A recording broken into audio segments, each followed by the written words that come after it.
Mo Rao sat quietly on the soft bed. Her clothes were on the ground. She was naked, and her fair body was covered in kiss marks. Her legs were a little slippery, reminding her of the fervor of the lovemaking just now. Her long black hair fell over her body and was as smooth as the most beautiful silk. She looked very serene at this moment, but she exuded a bewitching beauty. What is it? A strong hand wrapped around Mo Rao's slender waist from behind. His rough fingers rubbed against her smooth skin before he reached down skillfully. Fu Ying opened his dark eyes slightly and looked at her fair back. However, his hands didn't stop moving. He felt tantalized. Mo Rao turned around with a flushed face.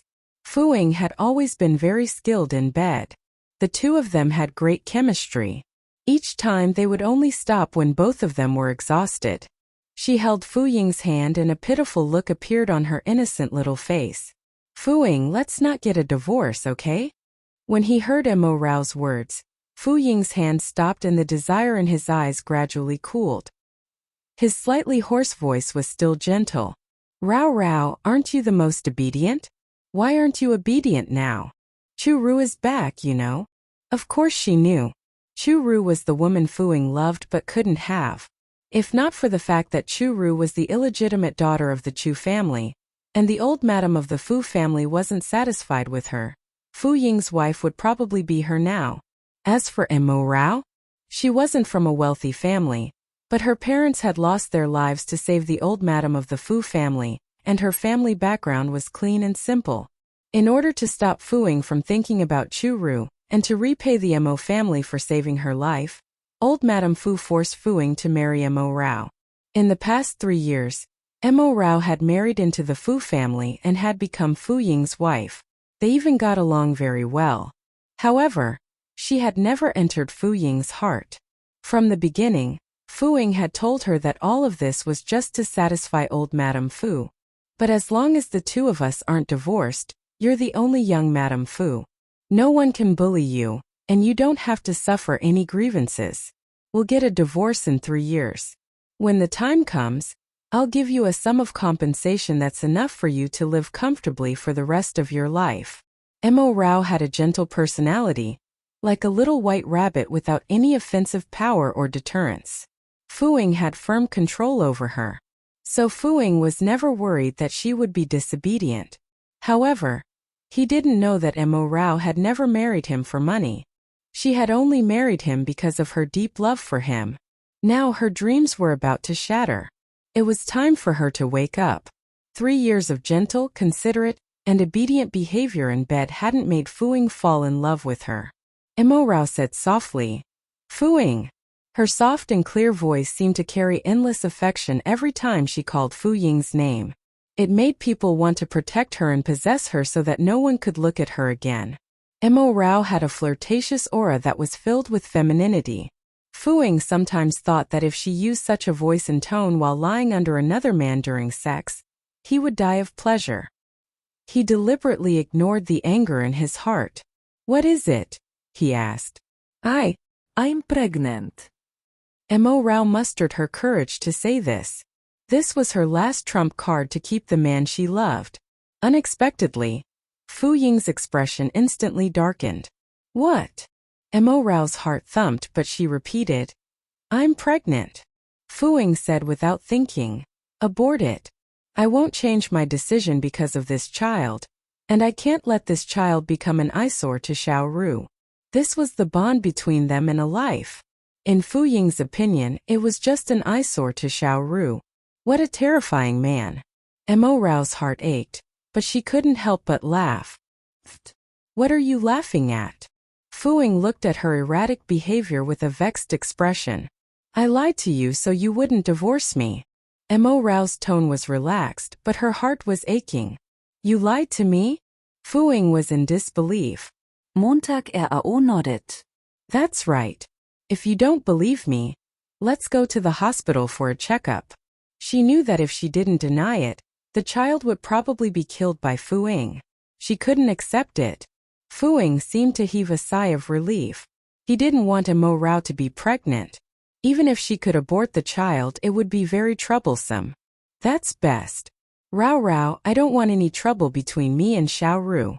If you're really pregnant, I can give you an additional 100 million. As long as you abort the child, it'll be good for you too. It won't affect your second marriage. Second marriage? Mo Rao felt bitter. She forced a smile. You don't have to pay much because I'm not pregnant at all. We'd better go to the hospital and get checked, in case you suspect me. Fuing got up from the bed and his mood seemed to improve again. He hugged Mo Rao, but his hands massaged her soft breasts. He asked, "What are your plans after you divorce me?" Mo Rao was like an obedient kitten as she leaned into his arms. I want to enter the entertainment industry. She had originally graduated as an acting major. However, after she married Fuing, she gave up on entering the entertainment industry. It was a huge stain. The young madam of the Fu family couldn't have any scandals. Furthermore, Mo Rao was very innocent and alluring. Many people in the entertainment industry yearned for her. Fuing didn't like his things to be coveted. But now that they were getting a divorce, there was no need for him to be so petty. All right, after the divorce, I will get Chenhui to sign you. With your qualifications, it won't be difficult for you to become famous within 3 years. Fu Ying's voice had a hint of coldness. He was really going to do it. Mo Rao didn't know whether to be happy or sad. She smiled and said, I was just casually saying so. I'm not sure yet. Let's think about how to explain it to Grandma. This was also what troubled Fuing the most. Old Madame Fu would never agree to their divorce. She hated Chu Ru. Go ahead. If you suggest it, Grandma will agree. Fuing pondered and said, if it succeeds, I'll give you an additional 20 million. Money again? Mo Rao thought with a bitter smile. What did she want so much money for? What she wanted was Fuing. But Fuing always measured the 3 years between them with money. All right, Fuing. Accompany me some more. You won't have a chance in the future. Mo Rao raised her head and kissed Fu Ying's Adam's apple. This action was undoubtedly a seduction.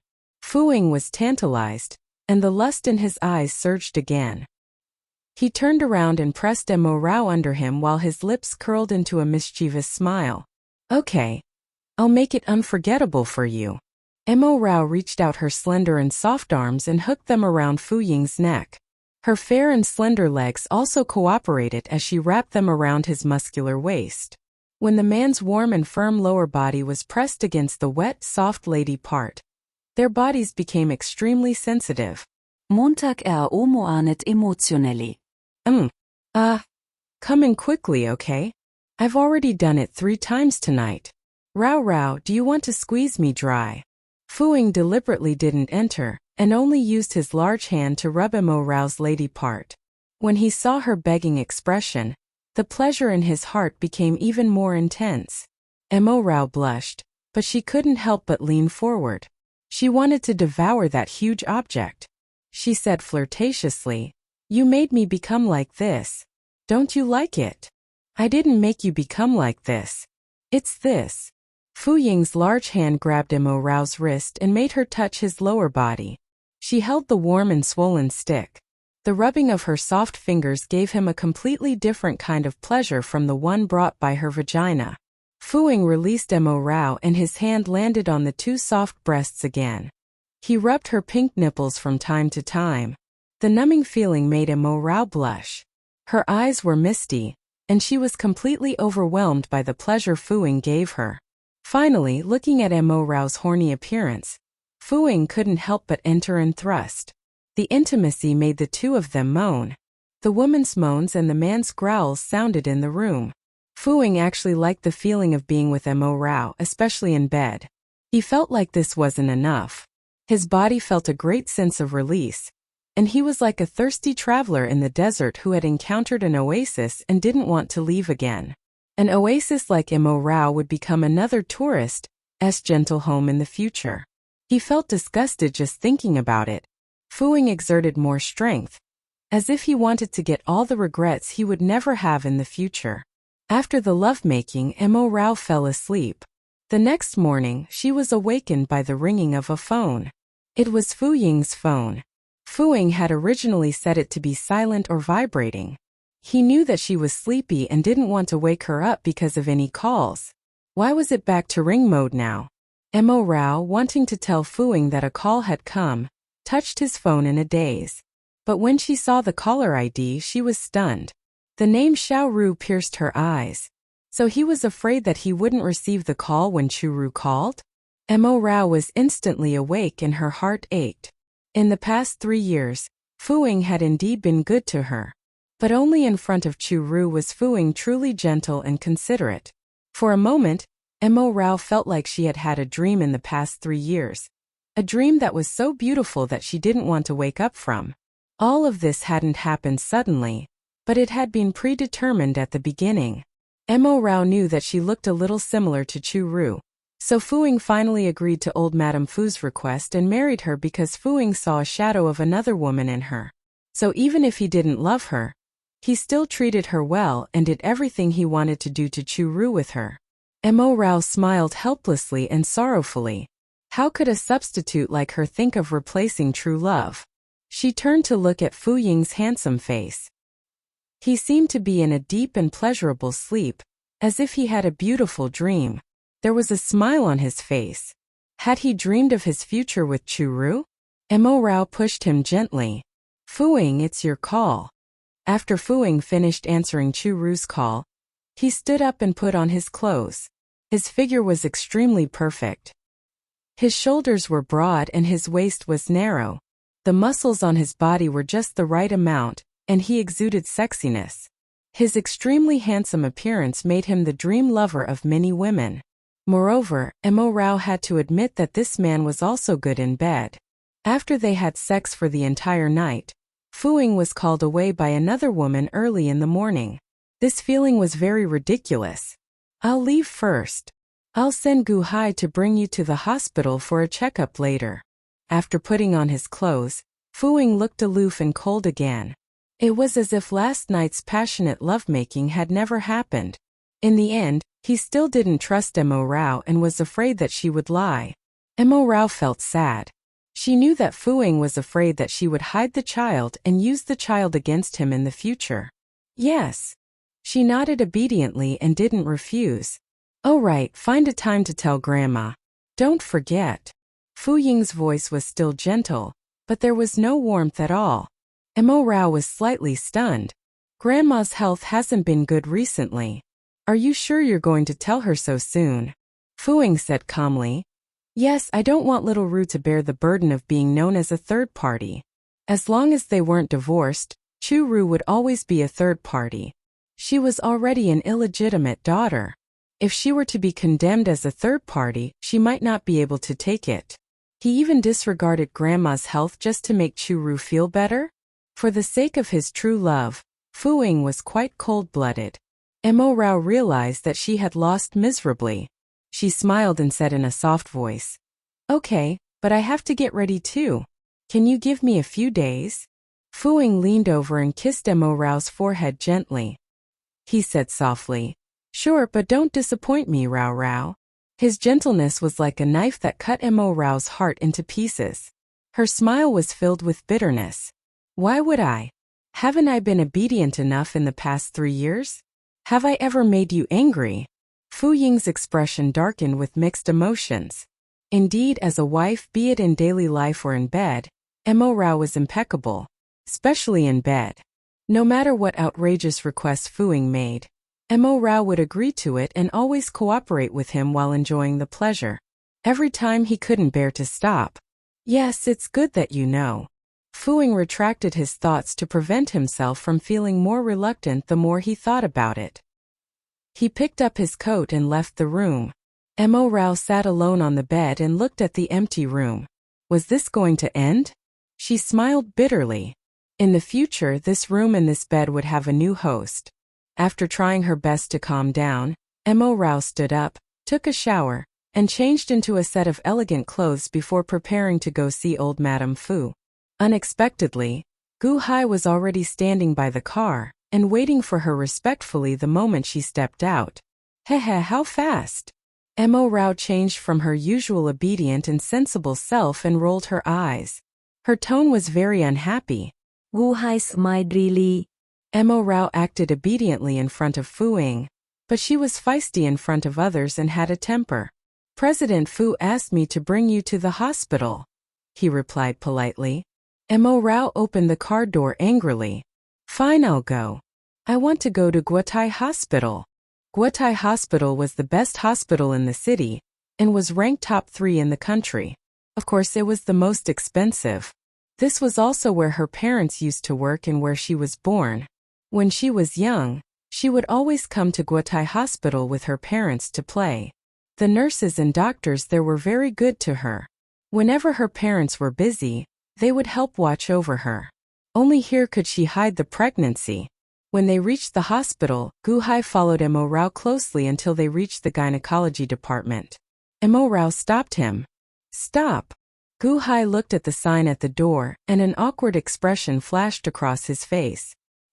He could only reply, I'll wait for you here. President Fu was supposed to accompany her. After all, they were husband and wife. He didn't know why he had sent an assistant. Mo Rao entered and closed the door. When she saw the doctor, she greeted, Aunt Chun.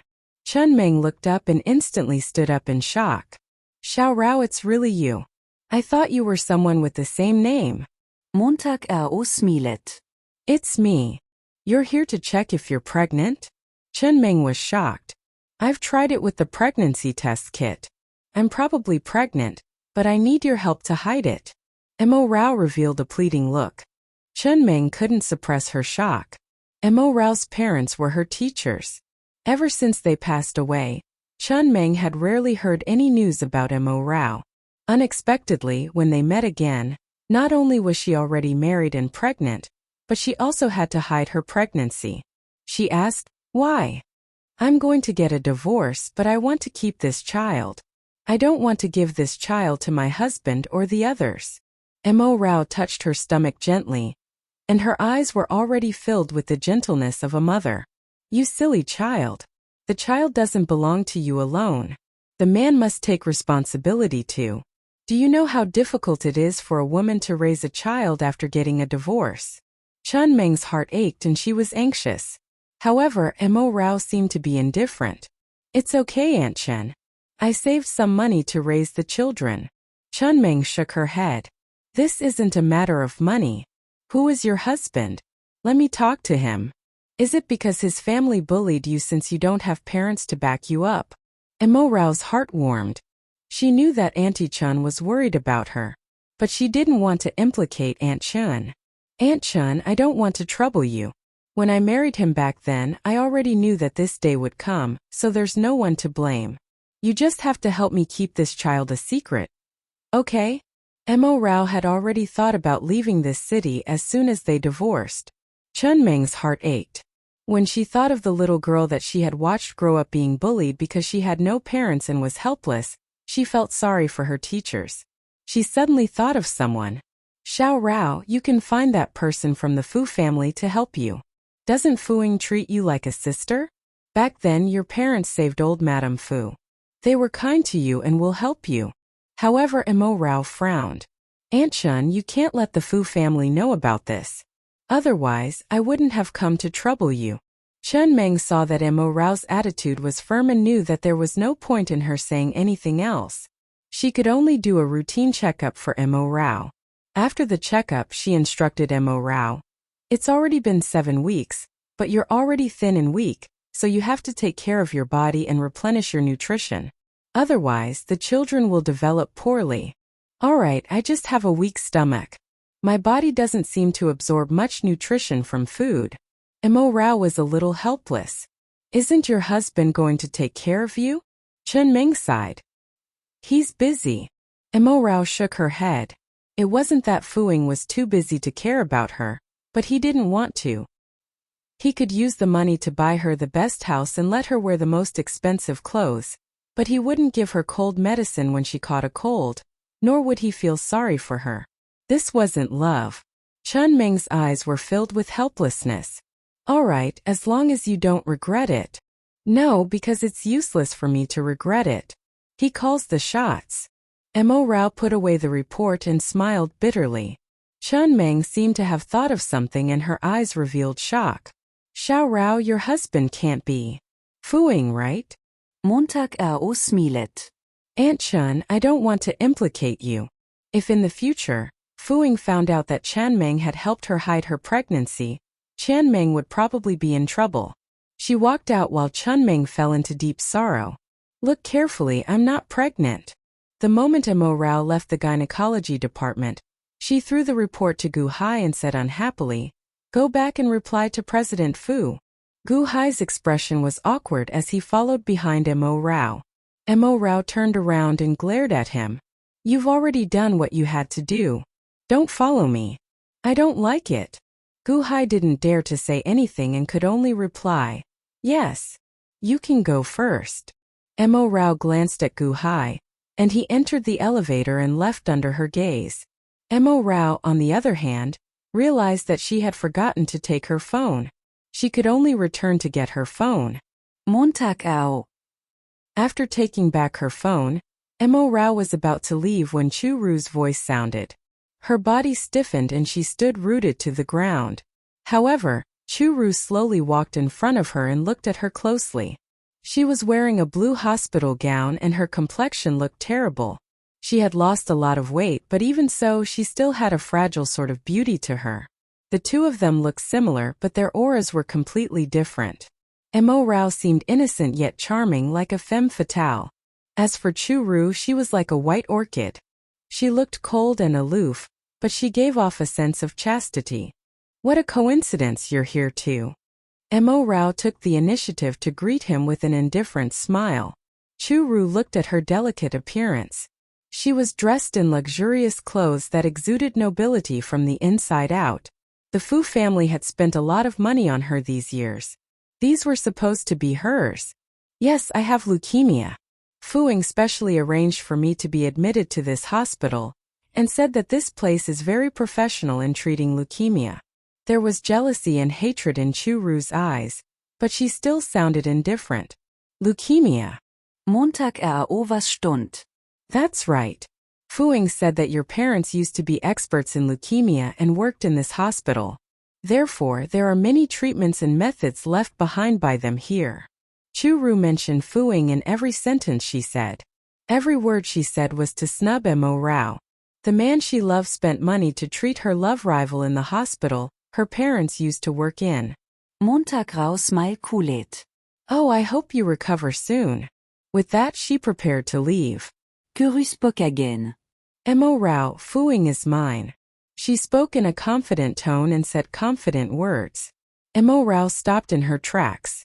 Chu Ru, who was behind her, continued to speak.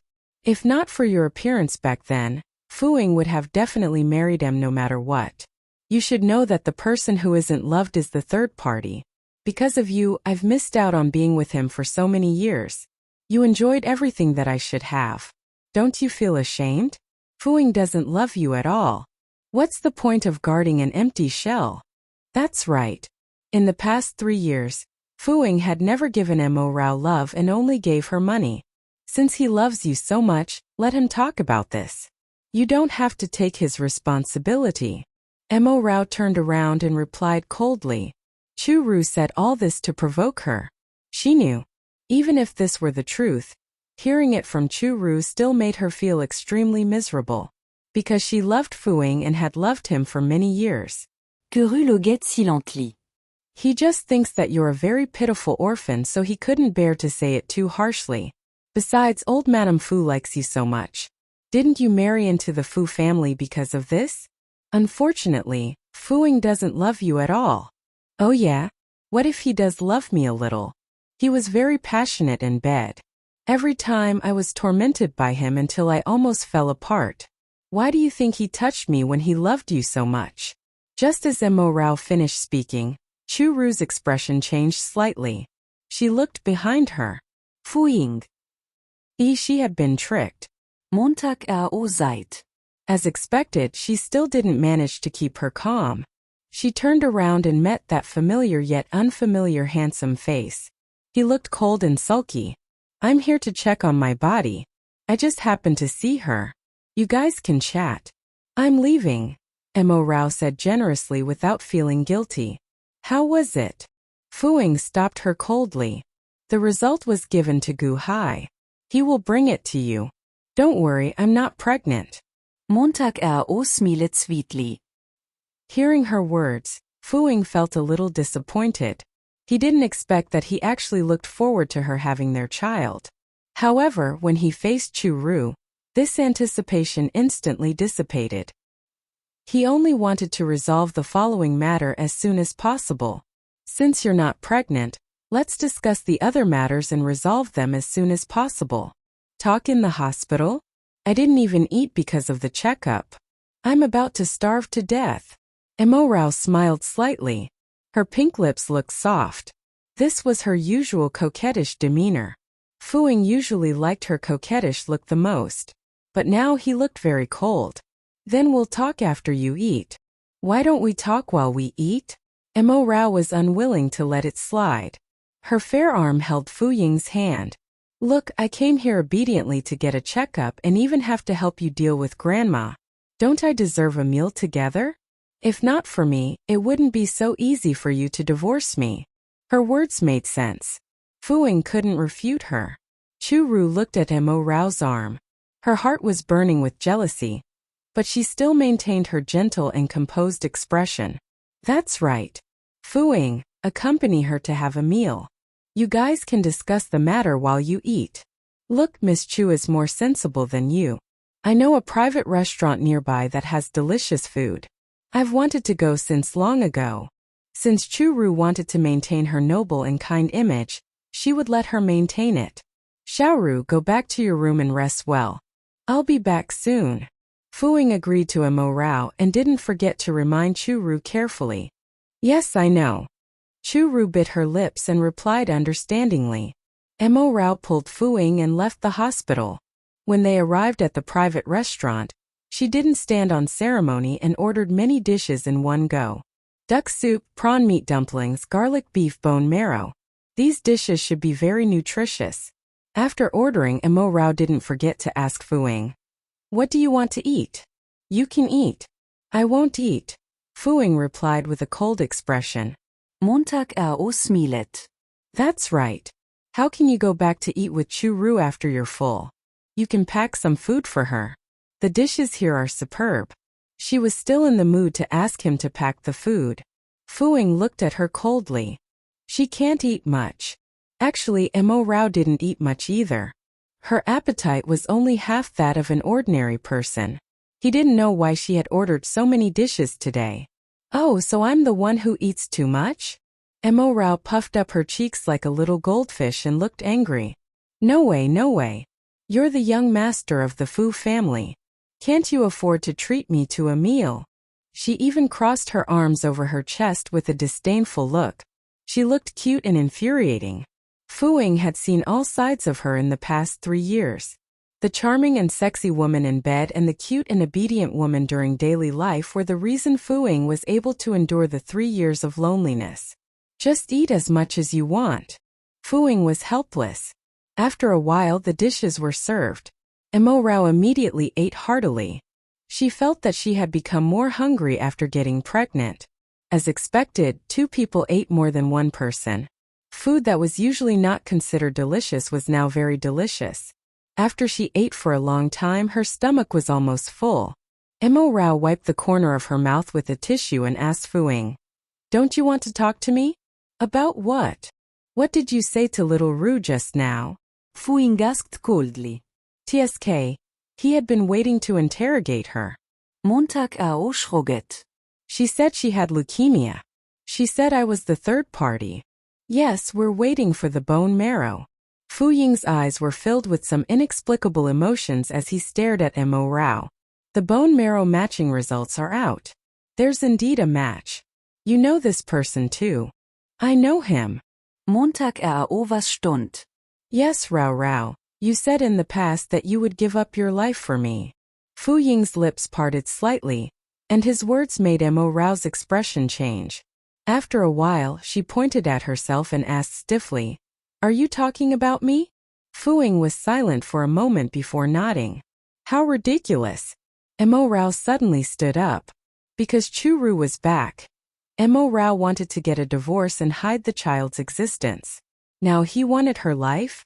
How was she going to donate her bone marrow when she was pregnant? Impossible.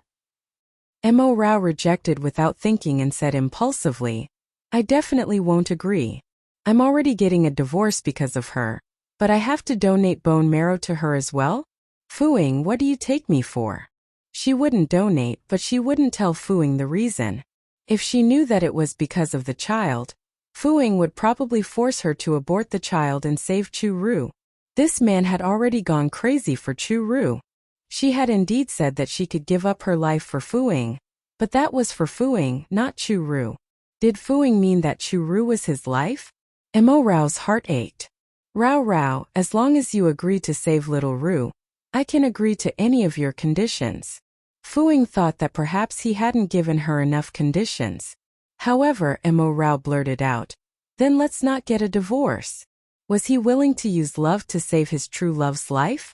Fu-ying looked at Mo Rao silently. It was obvious that he hesitated. He wanted to have both.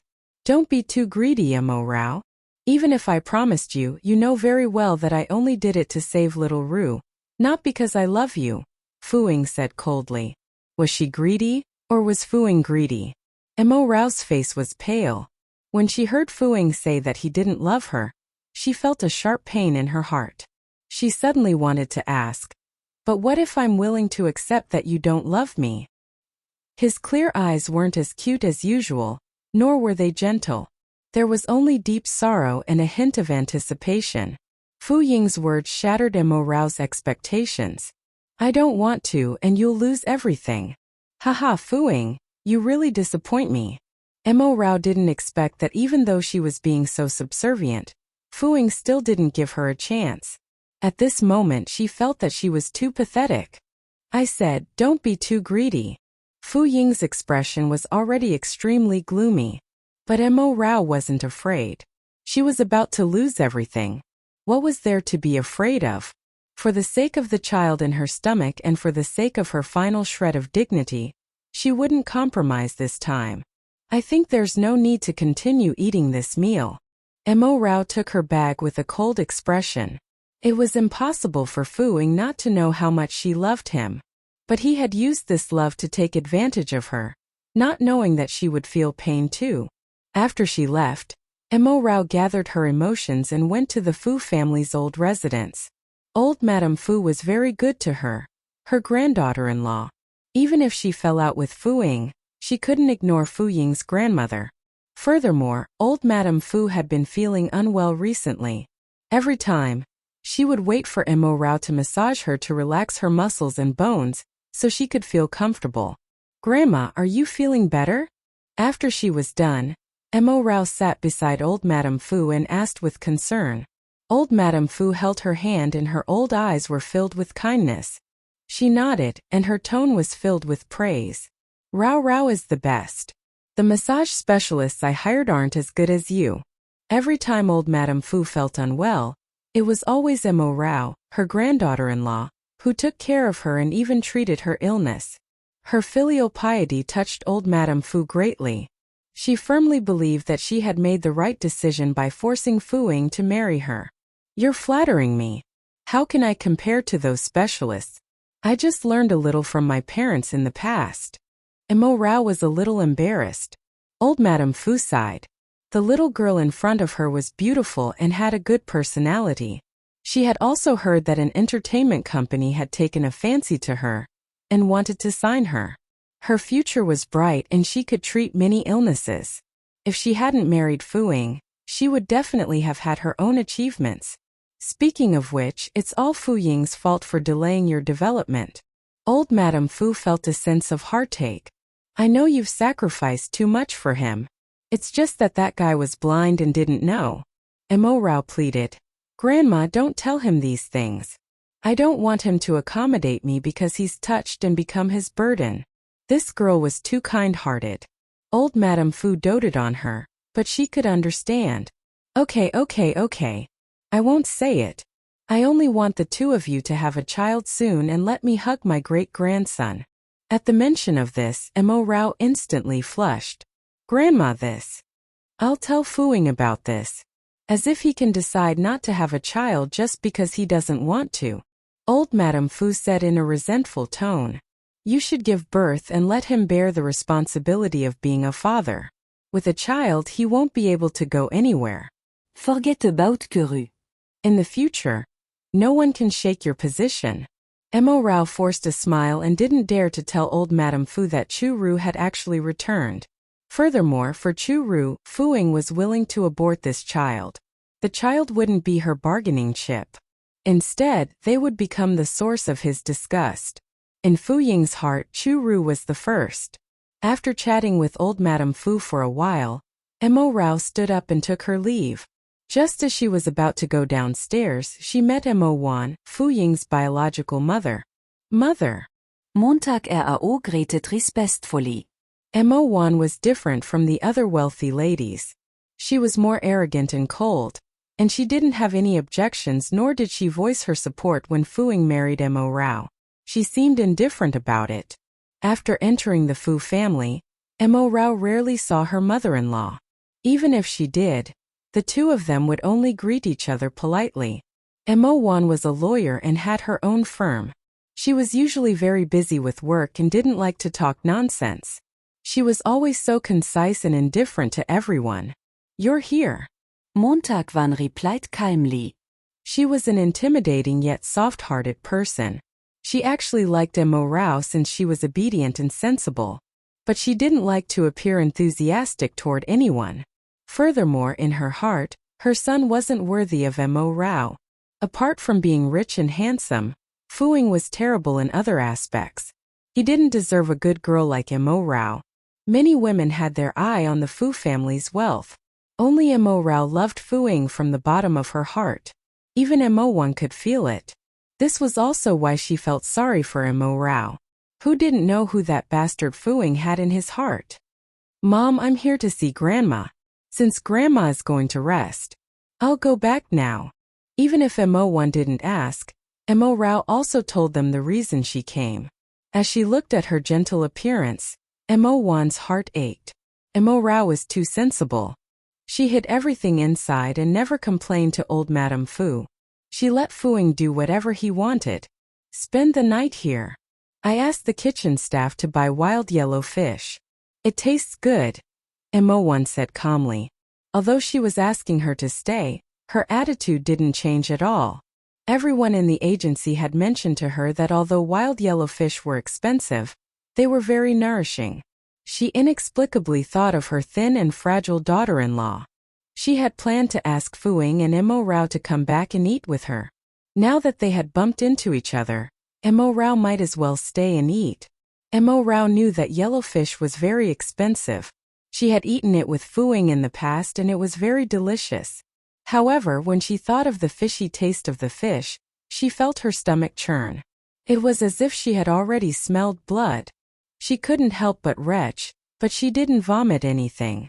She just covered her mouth with her hand and tried to calm down. What's going on? Mo Wan's expression changed, as if she was suspecting something. Mom, my stomach hasn't been well recently. I went to the hospital for a checkup. The doctor said I should pay attention to my diet and rest well. Mo Rao immediately explained when she saw the change in Mo Wan's gaze. Mo Wan seemed to be a little disappointed. How good would it be if Mo Rao was pregnant? She actually quite wanted to have a grandchild. Suddenly she asked, Chu Ru is back. Did Fuing tell you? Mo Rao pursed her lips and didn't reply. Mo Wan knew immediately when she saw her expression. She knew how her son was. The moment Chu Ru returned, Fuing had definitely changed. How could Mo Rao not feel it? Mo Wan wasn't a person who placed importance on status and naturally didn't have any objections to Chu Ru's identity as an illegitimate daughter. However, Chu Ru was too scheming and definitely didn't get close to Fuing because she loved him. Go to the room and rest for a while. I'll ask Fuing to come back for dinner, Mo Wan said to Mo Rao. Montag nodded. Okay. When Mo Rao returned to her room, Mo Wan shook her head gently. Fuing didn't cherish such a good wife. If he really married Chu Ru in the future, Fuing would probably regret it. She dialed Fu Ying's number. Go back to the old residence immediately. Otherwise, bear the consequences. Before Fu Ying could reply, the call was already hung up. Fu Ying frowned. He sensed something from his mother's tone. The first thing he thought of was whether Mo Rao had gone to complain. He wanted Mo Rao to convince his grandmother not to complain. The process was very important. Fu Ying's expression became increasingly ugly. He was angry, and his eyes were terrifyingly cold. Chu Ru was frightened. She asked carefully, Fu Ying, what's wrong? It's okay. Fu Ying didn't want Chu Ru to be worried. Did something happen to Mo Rao? Does she not want a divorce? Chu Ru bit her lips. I'm not sure yet. I'll go back. Fu Ying took his coat and prepared to leave. Chu Ru quickly asked, Then are you coming back tonight? Her hand grabbed the corner of Fu Ying's shirt tightly. Fu Ying looked down at her pale face. Yes. Only then did Chu Ru smile and let go. All right, I'll wait for you no matter how late it is. When she returned this time, she must snatch Fu Ying back. No matter how long she had to wait, she wouldn't let go. She was the young madam of the Fu family. The moment Fu Ying left, Chu Ru's gaze immediately became vicious. She wished she could make Mo Rao disappear completely. You still have the nerve to come back? When Fu Ying reached the old residence, Mo Wan was already waiting there. Her tone was very harsh. He frowned. Mother, what happened? Montag wann sneert. I should be the one asking you this question, right? Why are you staying at the hospital all day and night? I heard that you haven't been to the company these 2 days. Did you go to the hospital to check if there's a problem with your reproductive function? Mother, what are you talking about? I'm fine. Fu Ying was speechless. Mo Wan was even more unhappy. She asked directly, Then why don't you want a child? Isn't it because you can't give birth? It's not that I don't want it, but Mo Rao doesn't want it. Fu Ying pushed all the responsibility to Mo Rao with a calm expression. Her son was really full of nonsense. Mo Wan looked at him coldly. I gave birth to you. I know what you're thinking. Don't push the blame on a woman. You're really a disgrace. Why did a mother not believe her son but her daughter-in-law? Fu Ying frowned. It's true. I asked her. Fu Ying also wanted a child. What he didn't want was a marriage with Mo Rao. If Mo Rao could give birth to a child and let him raise the child, he could give her a huge sum of compensation. However, Mo Rao rejected it herself and said that it was still early. Did you ask to have a child because you wanted to have a stable family with Mo Rao? Montag wann questioned. Didn't she say that to satisfy you? If you had a child, since Chu Ru is back now, she will probably become a single mother. Have you given her a sense of security? Even if Chu Ru comes back, I won't abandon the child. I'll give her a large sum of money. I'll raise the child, and little Ru will too. I won't mistreat the child. Fu Ying explained. Mo Wan was almost angered to death. She had taken on many strange cases, but none of them had made her as infuriated as she was at this moment. She kicked Fu Ying's legs. Get lost. How can I, Mo Wan, have given birth to a coward like you? Did your genes mutate? Fu Ying felt helpless. All right, I won't meddle. If you want to break up with Mo Rao, go find Chu Ru. It's not easy to find 3-legged toads in this world, but there are many 2-legged men. With me, Mo Wan, around, I don't believe that I can't find a good man for Mo Rao. This is also what our Fu family owes her. With that, Mo Wan went back. Her attitude surprised Fu Ying. In the Fu family, Grandma was the one who liked Mo Rao the most, while Mo Wan was cold to everyone and had never shown her affection for Mo Rao. He didn't expect Mo Wan to be so angry this time because of Mo Rao. She was going to introduce a man to Mo Rao. With Mo Wan's connections, she could indeed find many good men to introduce to Mo Rao. However, when Fu Ying thought about how Mo Rao would marry another man and how her obedient and charming ways would be monopolized by another man, he felt a little suffocated. His damn possessiveness was acting up. Fu Ying went upstairs to Mo Rao's room. He was originally enraged and felt that Mo Rao had complained, But when he saw the little woman sleeping soundly on the bed, his anger disappeared inexplicably. Mo Rao's skin was extremely fair and smooth. Just one touch was enough to tantalize him. At this moment, she was wearing a sexy black negligee that revealed her fair shoulders and arms. Even her two soft breasts were almost revealed. As she breathed, they undulated up and down, and the visual impact was extremely great. All of Mo Rao's pajamas were bought by Fu Ying.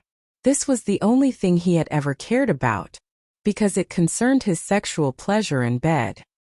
He even specially brought a few pieces to the old residence.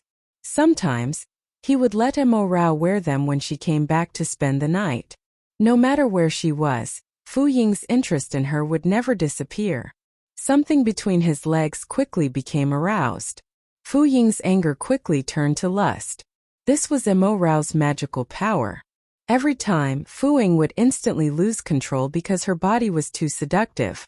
Otherwise, he wouldn't be so reluctant to part with her. Fu Ying squatted down beside the bed and reached out to gently pull the strap down, revealing the nipple. He sucked it without thinking and licked it with the tip of his tongue. His hand followed, reached under Mo Rao's body. Mo Rao was sleeping soundly when she suddenly felt a numbness in her chest. Her lower body seemed to be invaded by something. She woke up in a daze and saw Fu Ying's lustful eyes. "No, I want to sleep." She rejected him. She had indeed been a little sleepy recently and had pregnancy symptoms. Fu Ying admitted that he was a jerk. Even if he was going to divorce Mo Rao, he still wanted to possess this body. He felt guilty towards Chu Ru, but he couldn't control himself. The most primitive impulse took over his rationality. He immediately turned over and got on the bed before pressing himself on Mo Rao. He propped his arms on both sides to avoid crushing her. "You sleep yours and I'll sleep mine. How about that?" Fu Ying's voice was tainted with lust and was slightly hoarse. However, Mo Rao instantly became much more awake. She couldn't have sex with him for the first 3 months. Furthermore, she was relatively weak and Fu Ying had always been intense. It would be bad if he hurt the child. "No, you can't." Mo Rao raised her hand to prop up Fu Ying's chest and pushed him with all her might. She had clearly used a lot of strength, but the man on her body didn't move at all. He looked at her like she was a kitten. In the past, Mo Rao would never reject Fu Ying's pleas.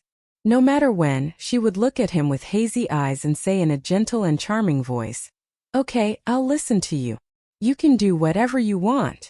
Fu Ying could do whatever he wanted to her. But now she had rejected him very clearly. Fu Ying immediately became unhappy.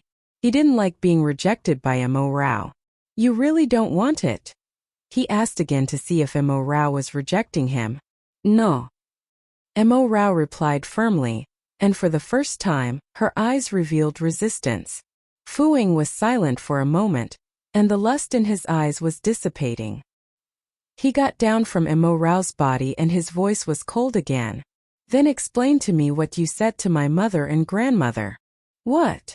Mo Rao wrapped herself in the blanket while feeling a little lost. "Don't play dumb." Fu Ying was irritated when he saw her cover herself up. In the past, she was willing to do anything, even if she stood naked in front of him. He had admired that body countless times. Mo Rao knew that Fu Ying was called back by Mo Wan and was angry.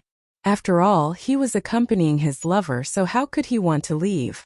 She answered, "I didn't say anything." "Then why did my mother talk about giving birth?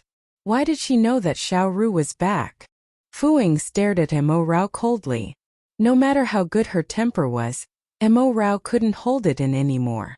She never lost her temper in front of Fu Ying and had always been gentle. All of this was so that he could trust her and show her affection. Yet now that something had happened, he suspected that she had done it. Mo Rao knew that her 3 years of compliance had been in vain. "Isn't everyone aware that we've been married for 3 years and have no children? Didn't Grandma and the others ask before?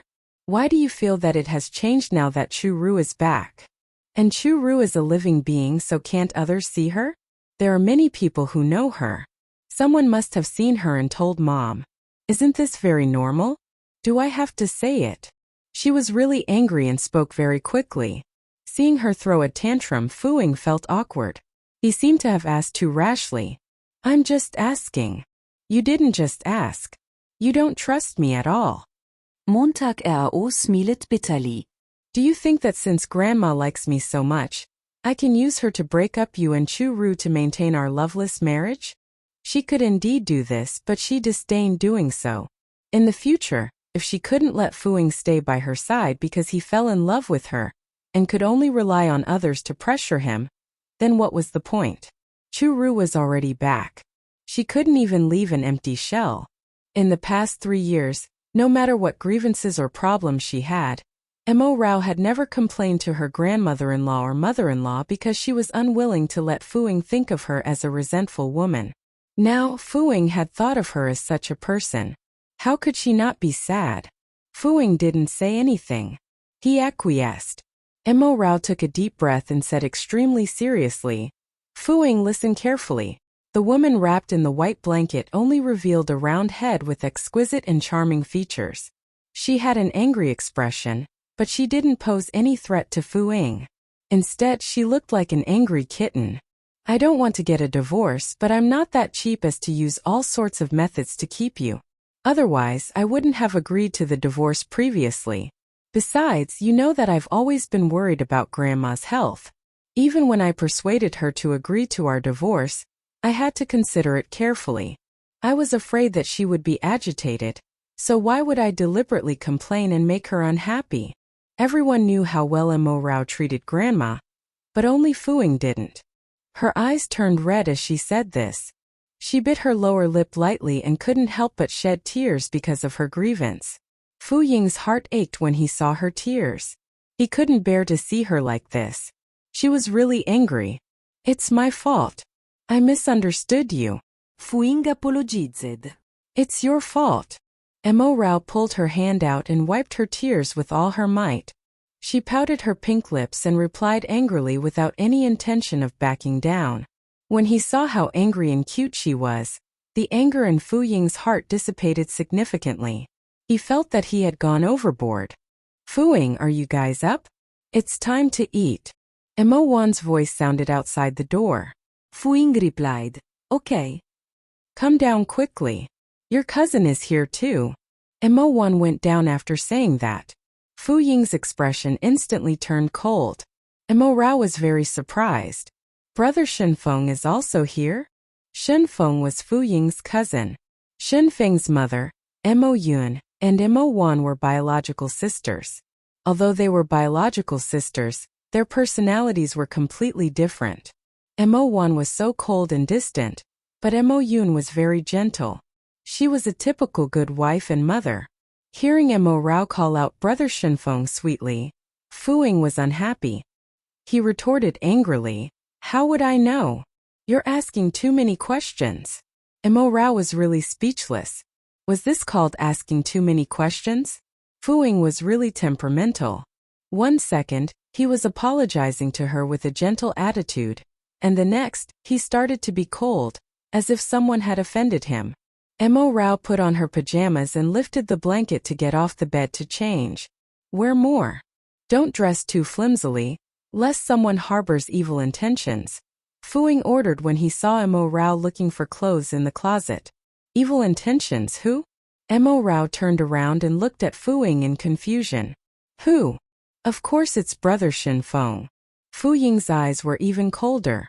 Every time Shenfeng saw Mo Rao, his gaze was so gentle that it was like he was looking at the most beautiful flower, and he couldn't bear to pluck it.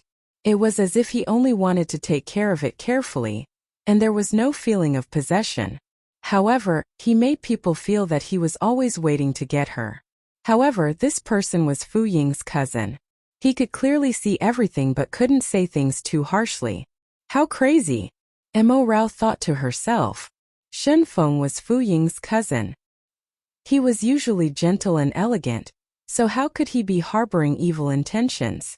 It must be because he was called back by Mo Wan and couldn't go back to accompany Chu Ru, so he was in a bad mood and deliberately looked for trouble. She deliberately pretended not to hear him. After finding a pink strapless dress in the closet, Mo Rao changed into it quickly and wore a cream-colored cardigan, revealing her exquisite collarbones and chest. Her straight calves under the dress were slender and delicate, and they looked extremely alluring. She pulled up her hair in a simple manner, revealing her slender swan-like neck. Then she took out a lip balm to apply in order to make her complexion better. Otherwise, Grandma and the others would be worried if they saw her. Unexpectedly, Fu Ying snatched the lip balm away. "It's time to eat. Why are you applying lip balm?" Fu Ying raised the lip balm high and asked unhappily. Mo Rao's lips were already very beautiful. When she kissed him, they even had a hint of fragrance. After she applied lip balm, her lips looked even more lustrous, making one have the urge to kiss them. If Shenfeng saw it, what would happen? "This doesn't affect our meal." Montag RAO protestet angrili. Her clear voice sounded melodious. "Doesn't affect our meal? Look at your dress and the straps. If you lean over during dinner, your breasts will be seen by everyone, understand?" Fu Ying lowered his head and looked at Mo Rao's chest. Mo Rao felt puzzled. Why did she have to bend down to eat? She would at most lower her head. Besides, didn't Fu Ying usually like her wearing this? She didn't speak and tiptoed to try to snatch the lip balm. They were about to get a divorce, yet he was still so bossy. However, in front of Fu Ying, she really had no advantage in height. Fu Ying was about 1.9 meters tall, while Mo Rao was only 1.65 meters tall. No matter how hard she tried to tiptoe, she couldn't snatch that lip balm. In a fit of anger, she reached out and grabbed Fu Ying's arm forcefully. Their bodies were pressed against each other. The woman's soft chest kept rubbing against the man's chest. The feeling made Fu Ying tantalized. He was smitten with Mo Rao's body to begin with, and now this woman was seducing him like this. "Do you want to snatch the lip balm or seduce me?" Fu Ying raised the lip balm with one hand and hugged Mo Rao with the other. His large hand was pinching her slender waist ruthlessly. Even through her clothes he could feel her softness. "Fu Ying, you're playing dirty." Mo Rao was stunned and her face flushed. She scolded angrily. "Return the lip balm to me." In the past, she would throw a tantrum and beg for mercy. She would look at Fu Ying pleadingly with her innocent eyes. "Fu Ying, you're the best. Return the lip balm to me and I'll kiss you, okay?" Now it was like she was giving an order. However, Fu Ying didn't like this resistance at all. He still liked the obedient Mo Rao who let him do whatever he wanted. "Beg me? Didn't you used to beg me?" He stared into Mo Rao's eyes. In the end, Mo Rao stopped and her eyes instantly reddened. "No, I won't beg you anymore." With that, she pushed Fu Ying away and went downstairs alone. Fu Ying was stunned for a few seconds. An indescribable frustration spread in his heart. "Sister-in-law, long time no see." As soon as they arrived at the dining room, Shenfeng caught sight of Mo Rao at a glance. He looked at her gently and spoke softly. Montag RAO liket Shenfengs Personality. He was gentle and elegant like a gentleman. She pulled out a chair and sat down while smiling sweetly. "Yes, long time no see, brother Shenfeng." Her seat was opposite Shenfeng's, and Fu Ying's seat was beside hers. Shenfeng knew that the man sitting beside Mo Rao wasn't him, and his eyes revealed a hint of disappointment. At this moment, Fu Ying also came down. He had a gloomy expression and sat down beside Mo Rao. When he saw Shenfeng, he didn't greet him. "Rao Rao, it's the seafood banquet today. You have to eat more to nourish your body," old Madame Fu said to Mo Rao happily. There was a table full of seafood, such as king crab, large Australian abalone. There was also the steamed yellow fish that Mo Wan had specially instructed the kitchen to make. In the eyes of others, it was just a table of delicious food. But in Mo Rao's eyes, it smelled fishy and she almost threw up. She had to endure it. Mo Rao took a deep breath. Mo Wan picked up some fish for her. She resisted the urge to throw up and ate it with all her might. Fu Ying glanced at Shenfeng and sure enough, his gaze followed Mo Rao closely. He was afraid that after he and Mo Rao divorced, Shenfeng would immediately become his substitute, even without Mo Wan's referral. "I peeled prawn meat for you. Eat more." Fu-ing took a lobster and peeled the prawn meat before placing it in front of Mo Rao. In Shinfeng's eyes, this scene looked like PDA. He retracted his gaze and felt dejected. In fact, Mo Rao couldn't eat it at all. However, she heard that prawn meat was nutritious, so she simply mixed some sauce with it and ate it. This way, the taste was more intense, and she couldn't taste the fishy taste. After the meal, Mo Rao came to the yard alone.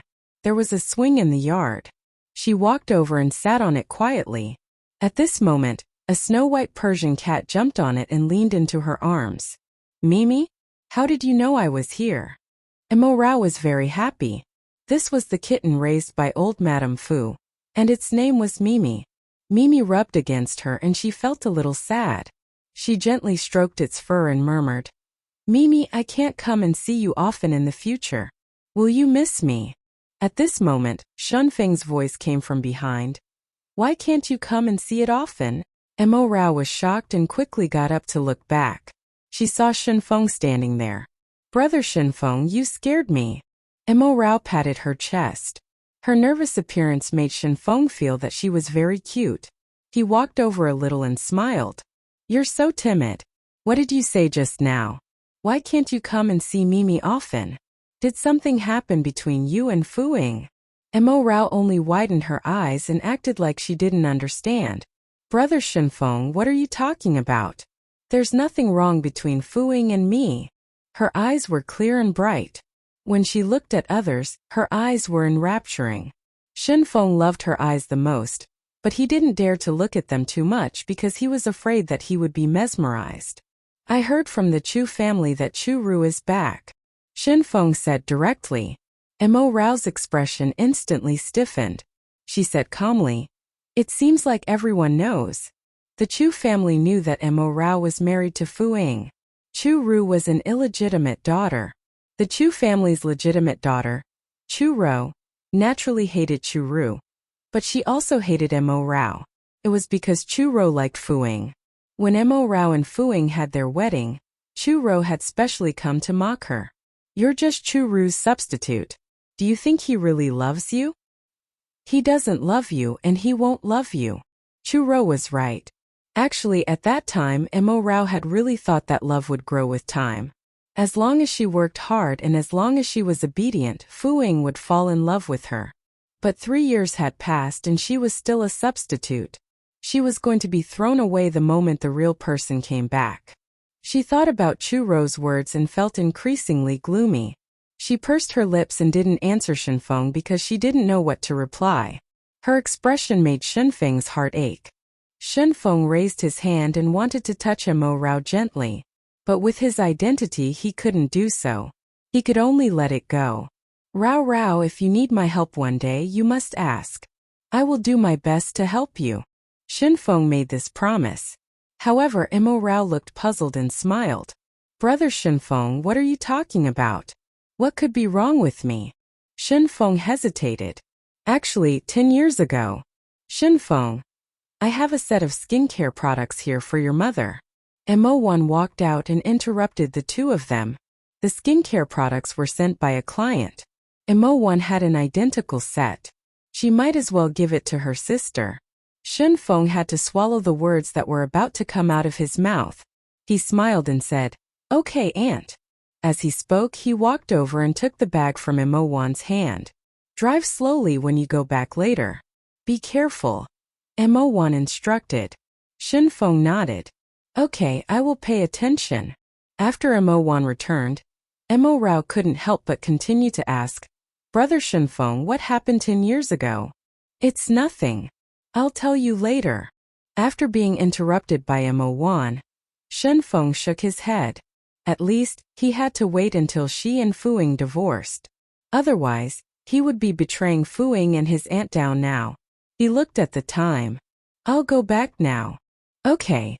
Although Mo Rao felt that Shinfeng was acting strange, she didn't continue to think about it and just watched Shinfeng leave. "I think you guys had a good chat." Fu-ing walked out. He had already watched the two of them chat for a long time in the corner. Mo Rao even had a smile on her face from time to time.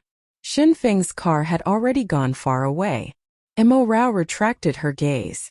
It's nothing. You guys chatted for so long. It's nothing.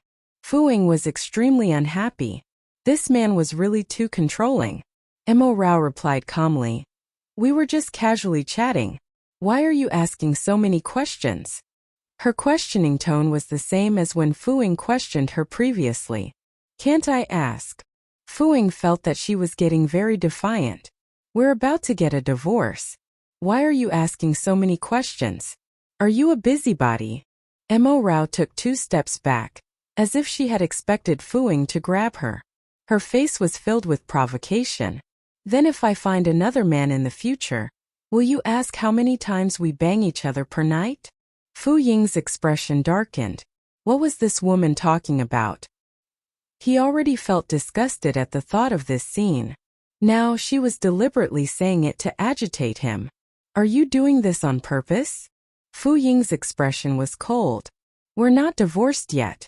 You have to ask me how many times I want to bang you each night. We're going to get a divorce soon, so of course we don't have to sleep together anymore. How can you let little Ru down? Mo Rao thought about how she was going to get a divorce anyway, so why did she have to pretend to be obedient? She wasn't in a good mood either. Why was she the one who was always compromising? Fu Ying was so angry that he wanted to laugh. Do you want to die tonight? Of course I want to live. If you dare to touch me, I'll broadcast it live to Chu Ru. Mo Rao wasn't afraid at all and went all out. Mo Rao, you really have guts now. Fu Ying was really enraged. Mo Rao stuck out her tongue proudly with a victorious look. At this moment, Mo Wan came out again. Rao Rao, the 2 of you can sleep here tonight. You agreed not to go back. Don't leave secretly. This was for Fu Ying to hear. If he wanted to go to Chu Ru, that little vixen, Mo Rao probably couldn't do anything about it. Only if she personally gave the orders would Fu Ying dare not to be so bold. Mom, Mo Rao and I will go back and sleep tonight. She's not used to sleeping here. Fu Ying rejected calmly. I'm used to it. Go back yourself if you want to.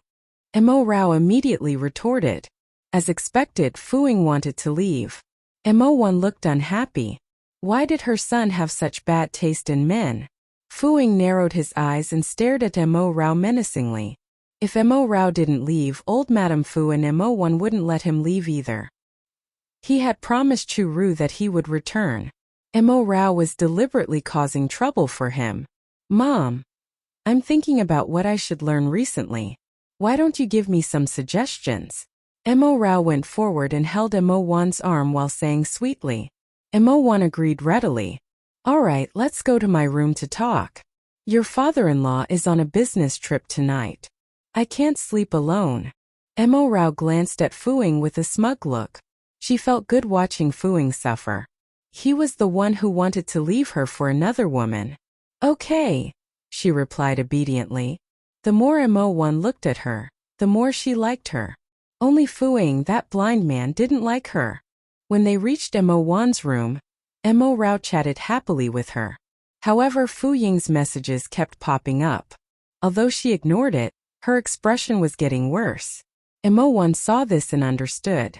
It must be her blind son urging her. Didn't he just want to accompany Chu Ru? He even used Mo Rao as a cover. Mom, I'm a little sleepy. I'll go back and sleep first. Mo Rao pretended to yawn. Anjai, Zhao Zhao. No matter what, you will always be a member of the Fu family. Mo Wan looked at Mo Rao meaningfully. Mo Rao's heart warmed and she nodded. When she returned to her room, Fu Ying was already waiting for her. Mo Rao, don't make me unhappy. Fu Ying grabbed Mo Rao's wrist with great force, causing her face to turn pale from the pain. I know you want to see Chu Ru. You can just go. Did I stop you? Why do you have to use me as a cover when you're going to see the woman you love? Fu Ying, are you a man or not? Why did she have to suffer this? She was covering for the man she loved and sending him to see her love rival. She, Mo Rao, wasn't such a generous person. Did she not even have the right to be sad? When you married me 3 years ago, you knew this day would come, didn't you? Fu Ying's eyes were cold. Yes. I was too stupid.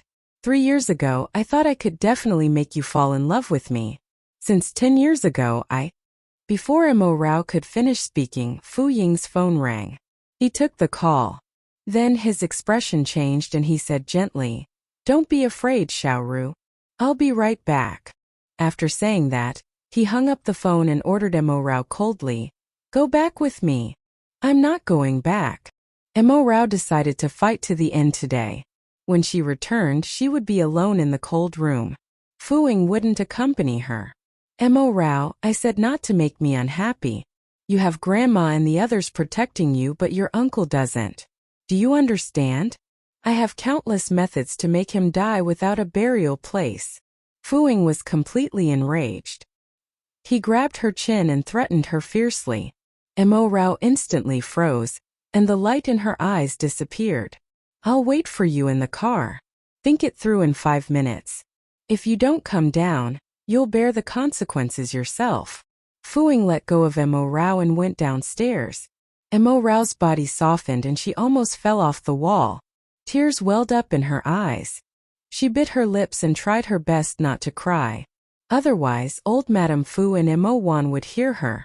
She didn't expect Fu Ying to be so ruthless to her for Chu Ru's sake. That's right.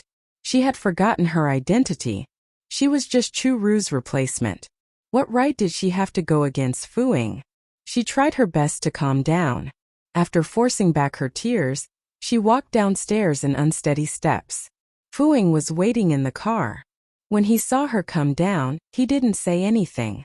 Mo Rao silently opened the backseat door and went in. She had always been sitting in the front passenger seat in the past. Now, she knew very well that she shouldn't occupy this seat anymore. Her change made Fu Ying's heart jump. He felt uncomfortable again. Was this a silent protest? But he didn't like it at all, and he didn't want to spoil her. He pretended not to notice and drove off. The two of them didn't speak a word along the way. In the past, Mo Rao would always chat nonstop about the entertainment news, television dramas, and which dishes she had learned to cook. But now she had changed. She was as silent as a stone statue. She should have been aware of her identity, but she always had delusions that she shouldn't have had. Suddenly, Fu Ying's phone rang again. It was Chu Ru. "What's wrong? Don't cry, Xiaoru. I'll be right there." Fu Ying's tone instantly became anxious. He didn't even want to send Mo Rao back first. After hanging up, he stopped the car and ordered Mo Rao, "Get down. I'll get Gu Hai to pick you up later." Mo Rao's heart ached and she didn't move. "I asked you to get down." Fu Ying ordered again with a cold tone. Montag was dejected. "It's almost midnight now. Aren't you afraid that something will happen to me if you let a woman get off halfway? Was her safety really not important at all? Gu Hai will be here soon. You can wait by the side of the road for a while." Fu Ying didn't change his mind at all. Montag smiled bitterly. Danger only required a minute to arise. No matter how fast Gu Hai was, she still had to risk her life and wait. But there was no need to argue. She undid her seatbelt and got out of the car silently. Mo Rao stood alone by the late-night street. There were only dim street lights around her. She was alone and her body was pitifully slender. She looked forward with empty eyes. That scene made Fu Ying feel suffocated. For a moment he wanted to get out of the car and bring her back. But Chu Ru's call rushed him again. He looked at Mo Rao deeply before stepping on the accelerator.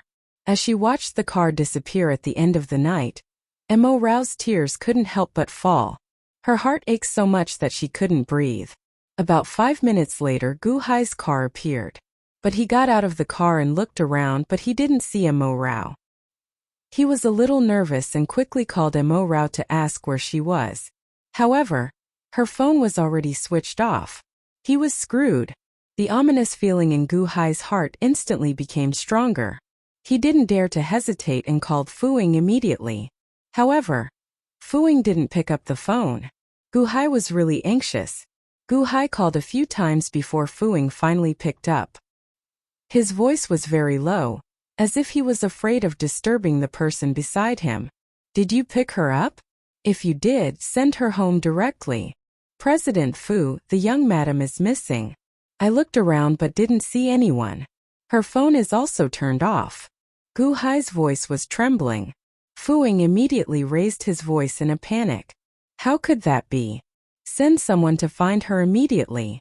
Check the surveillance cameras and search the entire place. Gu Hai quickly replied, Yes.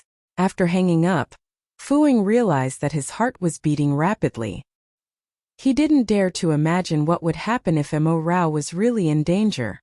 Gu Hai followed Fu Ying's orders and checked the surveillance first.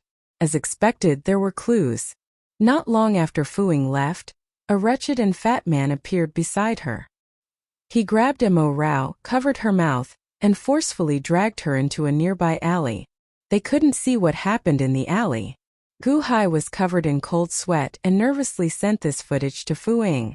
After Fu Ying finished watching, his expression was already livid. He clenched his fists tightly. He pursed his lips and stood up to leave. Fu Ying, what's wrong? Chu Ru was sleeping soundly. Seeing that Fu Ying was about to leave again, she immediately got up and grabbed his hand. Something happened to Mo Rao. Fu Ying's voice was very low. However, when she heard this name, Chu Ru said without thinking, What can happen to her? Could it be that she doesn't want you to stay here with me and deliberately put on an act? Fu Ying's expression darkened and his gaze changed, but his tone was firm. No. He knew Mo Rao too well. Although this woman didn't want to divorce him, she definitely wouldn't use such a method. Otherwise, she would have already coaxed the two women from the Fu family. Divorce would have been impossible. Mo Rao was so innocent that it made one's heart ache. Chu Ru wanted to say something but hesitated. She was afraid that she would ruin her good image in Fu Ying's heart if she continued. She could only suppress the unwillingness in her heart and pretend to be kind. All right, go back quickly. I'll wait for you here. Fu Ying nodded and turned to leave. Chu Ru's hand gripped the blanket tightly while the veins on the back of her hand bulged. She gritted her teeth with anger in her eyes. This little vixen Mo Rao really had some tricks up her sleeve. But she wouldn't lose. Fu Ying could only be her man. Fu Ying raced over. Gu Hai was already waiting there. When he saw him, he immediately handed over a cracked cell phone. President Fu, it's young madam's cell phone. It's broken. No wonder her phone was switched off. Fu Ying took the phone and his heart ached. Mo Rao must have suffered a huge impact to the point that her phone fell and broke. He didn't dare to imagine what that bastard had done to her in the alley. His gaze was bone-chilling as he gritted his teeth and ordered, Find her. Find her even if you have to dig 3 feet into the ground. Gu Hai didn't dare to delay and continued to think of ways to find Mo Rao. Fu Ying held the shattered phone tightly. There was only one thought in his mind, and that was to ensure that nothing happened to Mo Rao. If anything happened to Mo Rao, Fu Ying would probably never forgive himself, much less explain himself to old Madame Fu and Mo Wan. He was the one who chased her out of the car and placed her in danger. All of this was his fault. He wanted to divorce Mo Rao, but he definitely didn't want to see her suffer like this. The moment Lin Wen opened the door, she smelled blood. Heavens! She cried out in shock. At the door, Lin Kun was carrying an unconscious woman covered in blood. Lin Kun didn't mind her cries and just walked into the living room and placed Mo Rao on the sofa. This is Montag RAO. Lin Wen walked over and looked carefully while feeling even more shocked. Lin Kun nodded. Yes, get a bucket of hot water and clean her up. Lin Wen immediately went to get a bucket of hot water and a clean towel. Brother, let me do it? It's okay, let me do it. Lin Kun chose to take care of her himself. He wet the towel and gently wiped the blood off Mo Rao's face. Lin Wen then sat at the side and asked, What happened? When I came to find you, I met her on the way. A man dragged her into an alley and molested her, so I saved her. After I saved her, I realized that she was Mo Rao. Lin Kun explained in a low voice. Is she injured? There's so much blood. Lin Wen frowned. It's that wretched man's. She's fine. Lin Kun replied. Lin Wen found it strange and asked in puzzlement. In that case, can't we send her to the hospital or to the police station? Lin Kun shook his head. Before she fainted, She instructed me not to send her to the hospital or the police station. This was strange. Linwin looked thoughtful. Why? How would I know? I'm placing her here. I'll go to the police station. Lin Kun had already wiped Mo Rao's face clean. Her fair and beautiful face was still the same as in his memories. Linwin was anxious when she heard that. Leave her with me. You're really not going to call the police? Lin Kun looked at his sister. Was she out of her mind? He said, I'm the police. Her phone is missing. I have to go to the police station to check her information and see if I can contact her family. Does she have any family? Didn't she lose her parents like us? Linwin was dejected. There are always other people we can contact. Lin Kun insisted. If he wanted to know what had happened to Mo Rao, he had to find out from the people around her. She had always been beautiful, cute, and kind. After so many years, there should be a man who had already won her heart, right? Lin Kun was a little disappointed, but he still went to the police station. He specially instructed Linwin, if Mo Rao wakes up, ask her to call home and see who else is there. If she doesn't want to say it, don't force her. Linwin nodded helplessly. After Lin Kun left, Linwin continued to take care of Mo Rao. Before long, Mo Rao woke up. You're finally awake. Linwin was very happy. Mo Rao, however, thought that she had a dream. Looking at the familiar face in front of her, she shouted a name in shock. Little one. Haha. You actually still remember me? Linwin was shocked and delighted. I thought that after you were adopted by the Fu family, you wouldn't remember us commoners. Mo Rao forced herself to sit up and shook her head with a bitter smile. I wasn't adopted by the Fu family. Ever since her parents saved old Madame Fu, almost everyone thought that she would be adopted by the Fu family. But she didn't get adopted. She got married to Fu Ying, and they were about to get a divorce. Is that so? It's okay. By the way, are you feeling unwell? Linwin asked with concern. Mo Rao still shook her head. It's okay, I'm fine. Where is this? Linwin explained. This is my house. My brother saved you. I wanted to call your family, but your phone is missing. You know I don't have a family. Mo Rao's expression was gloomy. Originally, she had still Fu Ying's grandma, and her grandma. After they got divorced, they would have no one left and would be alone. Linwin seemed to be reminded of something sad when she heard her words. That's right. We're all unlucky. You're better than me. You still have your brother. Montag smilet. That's true. I'm luckier than you. After such a big incident happening to you, should we call the Fu family? Linwin asked curiously. The Fu family had to take good care of her on account of Mo Rao's parents, right? But Mo Rao rejected it. What if the Fu family found out? Old Madame Fu and Mo Wan would definitely be very angry. After all, it was Fu Ying who abandoned her on the road in the middle of the night that caused the dangerous incident to happen. When the time came, they would blame Fu Ying and Fu Ying would blame her. No matter what, the one who suffered in the end would be Mo Rao. Fu Ying would definitely think that she did it on purpose. Mo Rao sighed slightly. I won't tell them. Old Madame Fu isn't in good health. Telling her will only make her worry. Linwin nodded and asked, have you been alone all these years? Since she wasn't adopted by the Fu family, she must have lived alone. Mo Rao thought about her life all these years. Although she had married Fu Ying had never really cared about her. It was no different from living alone. Mo Rao, you're actually quite lucky. At least you still have the Fu family. My brother and I didn't have anyone to adopt us at the time, and we were forced to separate. We only reunited 2 years ago, Linwin sighed. I didn't expect you to have experienced so many obstacles. Mo Rao felt that fate was toying with them. God seemed to like adding fuel to the fire. Linwin looked at the time and stood up with a bitter smile while shaking her head. Forget it, let's not talk about this. What's the point of talking about it? I have to go to work. Take care of yourself. I'll leave later. Montag replied. She was the same as the Lin siblings. They had all witnessed their parents' deaths and had the same nightmare. Therefore it was best for them not to meet. The moment they met, they would recall their painful memories. Over the years, even if Mo Rao missed these two friends, she would deliberately ignore them and not contact them.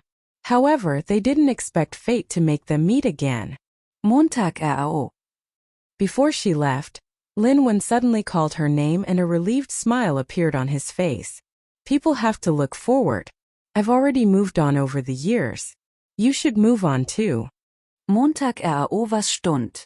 After Lin Wen left, she smiled. Yes, her parents also hoped that she would lead a good life, right? But now she had nothing. The only hope she had was the baby in her stomach. Mo Rao took the pajamas Lin Wen had left for her before he left and walked into the bathroom to shower. Her body was filled with the smell of blood and she had sweated a lot. She felt extremely uncomfortable. After showering, she felt more refreshed. After she discovered that she was pregnant, she couldn't help but touch her abdomen, as if she could subconsciously sense the small life. Baby, your mommy's everything in the future. Mommy will definitely protect you. Mo Rao seemed to be saying so to herself, but also seemed to be making a promise to the child. However, the danger was caused by Fuing this time. She couldn't get over it. The man she had loved for 10 years didn't even care about her life. How hurtful was that? When she was pulled into the alley by that beast who wanted to rape her, Fuing was holding Chu Ru and whispering sweet nothings, right? Mo Rao's heart ached. Fuing smoked cigarette after cigarette with a sulky look in his eyes. It was only when Gu Hai brought the man in front of him that he threw away the cigarette butt and kicked the wretched man a few meters away. What did you do to her? If not for the fact that he had to find out about Mo Rao from this wretched man, Fuing would probably have killed him already. The wretched man's lips were covered in blood from the kick. He lay on the ground in horror and begged for mercy. No, I didn't do anything.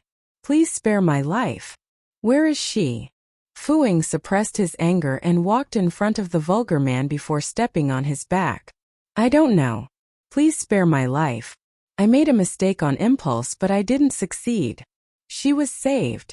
The wretched man cried bitterly. Fuing heaved a sigh of relief.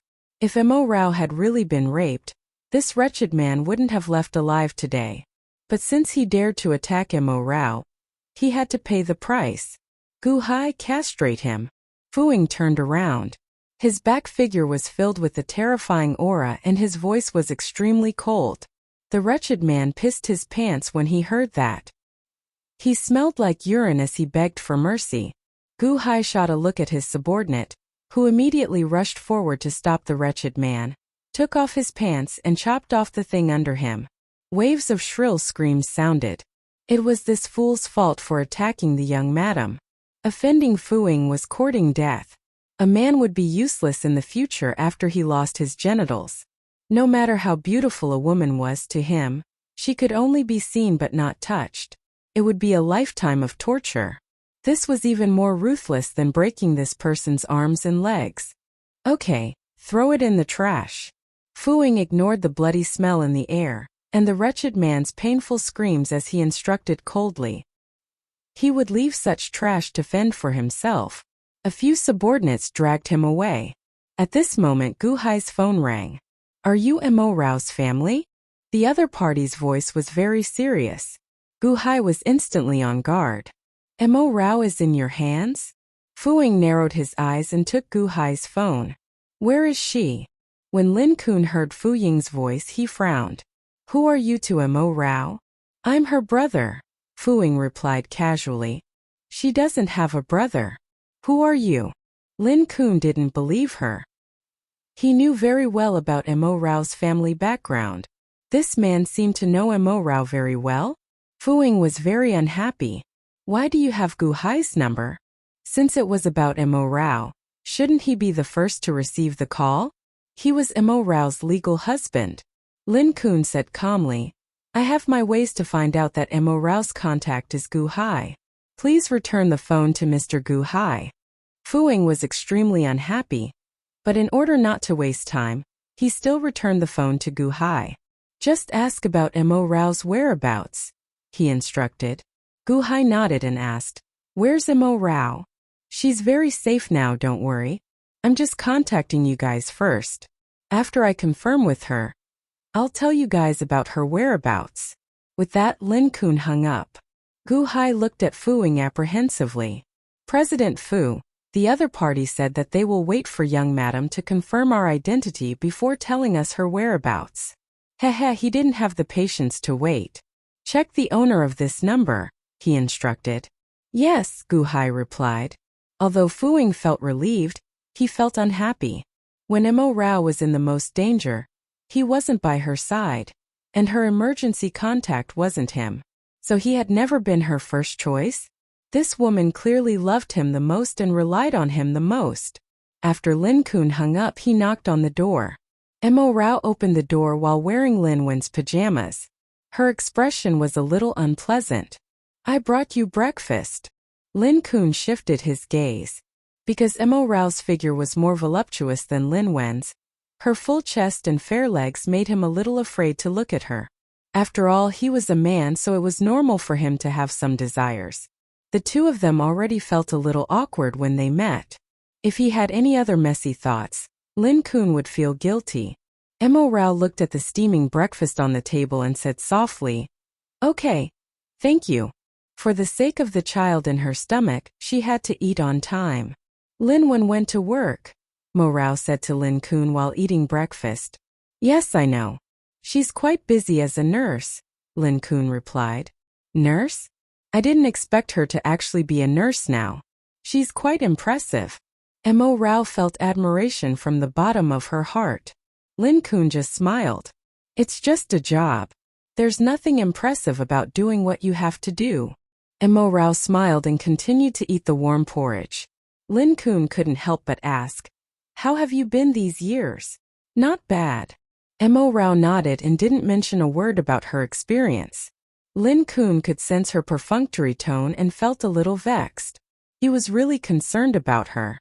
Once he was vexed, he habitually wanted to smoke, but Mo Rao stopped him.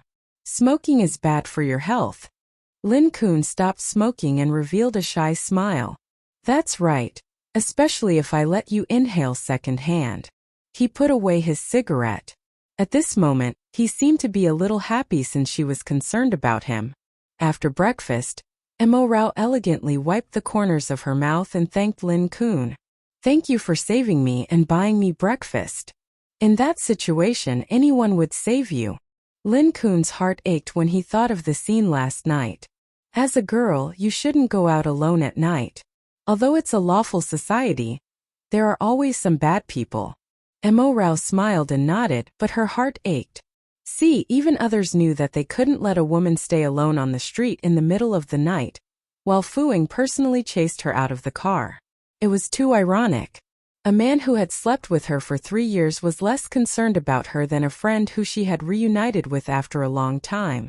Lin Kun hesitated. When he found Mo Rao's information at the police station, it showed that she was married. Was her husband that person called Gu Hai? It didn't seem like it from Gu Hai's tone. Instead, the man who called himself Mo Rao's brother seemed more like her husband. Whether a woman was happy or not could be seen from her eyes. Lin Kun could only see sorrow in Mo Rao's eyes. Was her marriage unhappy? Lin Kun wanted to ask, but he felt that he was in no position to ask, so he could only remain silent. At this moment, a hurried knock on the door shattered the silence. "Who's here?" Mo Rao asked subconsciously. Could it be that Lin Wen had returned? Lin Kun stood up. "I don't know. I'll go take a look." He went to open the door and saw a cold man standing outside. His eyes were malicious and he looked like he wanted to kill someone. He exuded a powerful and dangerous aura. Not only was he dangerous, but he could also sense that his identity wasn't simple. Lin Kun had some impression of this man. He was the current head of the Fu family. In the business world, the Fu family was very established. Back then, when Mo Rao's parents saved the old madam of the Fu family sent someone to visit Mo Rao, who had become an orphan. Fuing was present. However, at that time, Fuing was still a young boy. Now he had grown into a mature man. What didn't change was his cold aura. Mo Rao also came to the door. She was about to ask who it was when she met Fu Ying's dangerous gaze. She didn't expect him to come so soon. Mo Rao knew that with Fu Ying's power, it was actually quite easy to find her. She just didn't expect him to be so fast. When he saw Mo Rao standing behind another man, Fu Ying immediately became angry. Was this the man's home? Mo Rao actually dared to stay in a stranger's house alone. Didn't she know that it was very dangerous? Furthermore, she wasn't wearing her own clothes but silk pajamas. It was extremely tight, and her exquisite figure was completely outlined. Was she deliberately seducing him? Fu Ying was enraged just thinking about it. Go back with me, he ordered coldly while suppressing his anger. However, Mo Rao was expressionless. What are you doing here? Can't you just send Gu Hai to pick me up? Anyway, no matter what happened to her, Fu Ying liked to send someone to deal with it. The only person who could make him do it personally was Chu Ru. In that case, he might as well do it to the end so that Mo Rao could give up. Fu Ying didn't like Mo Rao's expression, much less her cold tone. He walked into the room directly. Mo Rao thought that he was going to be rough and panicked while taking a few steps back. She staggered and almost fell. Be careful. Lin Kun caught her in time and was about to ask if she was okay when a powerful force pulled Mo Rao away. Fu Ying traed Mo Rao in his arms. His grip was so strong that he almost broke her thin arms. He threatened coldly. He's just a small policeman.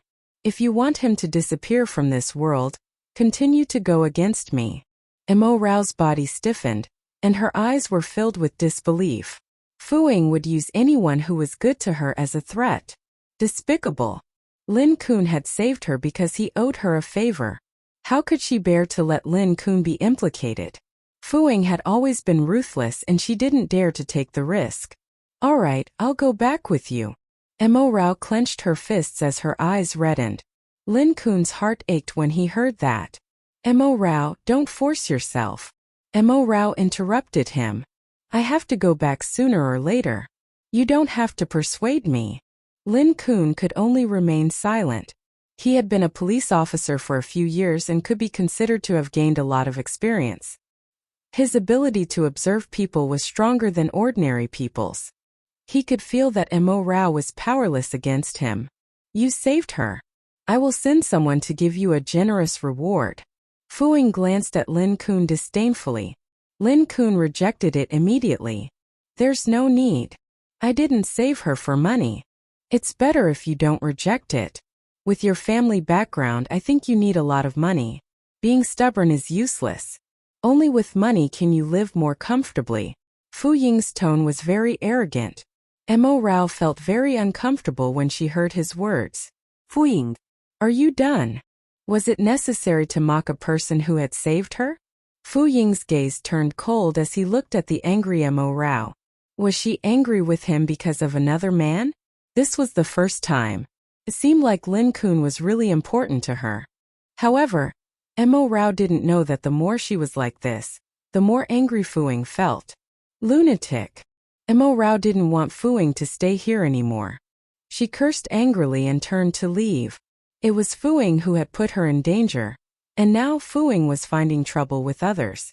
She hadn't thought about what would have happened to her if Lin Kun hadn't passed by. Fu Ying's expression darkened and he immediately followed. He looked at the pajamas on Mo Rao that only reached her thighs. Her fair legs looked sexy.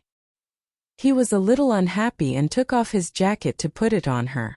Mo Rao wanted to break free, but Fu Ying said, "You're going to be angry with me because of a man? Fu Ying, are you crazy?" Mo Rao stopped in her tracks.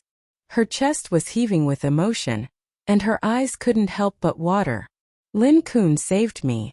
If not for him, do you know what I would have faced? Mo Rao was already feeling aggrieved. Now her tears fell uncontrollably. When he saw her cry, Fu Ying's heart tightened and he felt suffocated. I was almost dragged into an alley and raped. Where were you at that time? You were accompanying your lover. Mo Rao wiped her tears and her voice was filled with anger. You were the one who abandoned me on the street in the middle of the night. You were the one who rushed to see Chu Ru. That's why I was in danger. If Lin Kun hadn't passed by, Then what you would have seen now would have been my corpse. If that had happened, she would probably kill herself. Fuing panicked. I didn't do it on purpose, Rao Rao. Yes, you didn't do it on purpose. It's just that there's someone more important who needs your company, so no matter what I say, you have to get off the car. If anything really happens to me, as long as your crush wheedles you, you'll think it's worth it, right? Mo Rao took a deep breath while her heart was filled with pain. Fu Ying stam. Zhao Zhao. Don't call me. Mo Rao interrupted Fuing coldly. Fuing, it's been 3 years. You've never liked me, never felt sorry for me, and never knew what I wanted. How could I not know? Fuing wanted to explain. What do you know? You sent Gu Hai to send all the dishes. You don't know my preferences at all. The clothes I'm wearing are also according to the style you like, not the style I like. Even my birthday is something I remind you of beforehand. My gift is always a card with no limit. You let me buy things myself. Have you really treated me well? No. Mo Rao simply complained about all the grievances she had suffered over the years. Seeing her tears rolling down her face, Fuing wanted to wipe them away for her. But Mo Rao pushed him away. Don't be hypocritical. Save it for Chu Ru. Fu Ying's expression stiffened. Also, I've already thought about it. If you're afraid that our divorce will harm Grandma, then the two of us will go get the divorce certificate first. When you feel that Grandma can accept it, tell her that I'll give up my position for your sweetheart. With that, Mo Rao sat in the car. She didn't want to say anything else. She just closed her eyes and let her mind go blank. Fuing didn't say anything and just drove in silence. When they reached home, Mo Rao got off the car and went home. Fuing followed. What are you here for? Mo Rao asked coldly. If I'm not wrong, Chu Ru should be waiting for you. This is my home too. Do I need a reason to go home? Fuing frowned. Montag sneert. Fuing, do you think this is a home? Do you think it's a home or a brothel? Every time he came back, he would trap her in bed and demand sex from her time and time again. After he was satisfied, he would leave. He rarely stopped, and it was even difficult to get him to accompany her for a meal, unless she returned to the Fu family mansion. Only then would she have the chance to eat with him. It seemed like the number of times they had eaten together in this family could be counted on one hand. Fuing was silent. He didn't know what he treated this place as. Mo Rao turned to enter. Suddenly, her body softened and her vision darkened. Fuing rushed forward and carried her up horizontally. His heart ached when he saw her pale face. When she didn't feel so dizzy anymore, Mo Rao realized that she was in Fu Ying's arms. She had been pretending to be strong, but now in the familiar arms, she finally couldn't help but break down. You're crying again, crybaby. Fu Ying's tone was doting and his heart softened. Mo Rao still had many injuries on her body, all of which were left when she struggled. Bruises were gathered on her waist and thigh. Fuing carried her to the sofa and sat her down. He immediately lifted her skirt and prepared to apply the medicine. It was useless even if Mo Rao resisted. Her thin waist was filled with marks from being pinched, and there were also marks on her inner thigh. Mo Rao must have resisted very fiercely back then. Usually Fuing would be this rough as well. If he didn't control his strength, he would leave many marks on Mo Rao's body. But this time it was different. These marks were left by another man. Castrating him was worth it. If anyone dared to touch his woman, he would die. There was some medicine at home. Fuing was gently applying the medicine for Mo Rao and would even blow at her from time to time, as if he was afraid that she would be in pain. Suddenly, Lin Kun's face flashed in his mind. Was that little cop Mo Rao's next man? He was quite handsome, but how much money could he earn as a police officer? Mo Rao would probably suffer if she married him. Fuing didn't realize that his thoughts had gone astray. Jealousy welled up in him, and his movements subconsciously became heavier. It hurts. Mo Rao couldn't help but exclaim. Fuing immediately came back to his senses. Sorry, I'll be gentle. Unexpectedly, Mo Rao rejected him.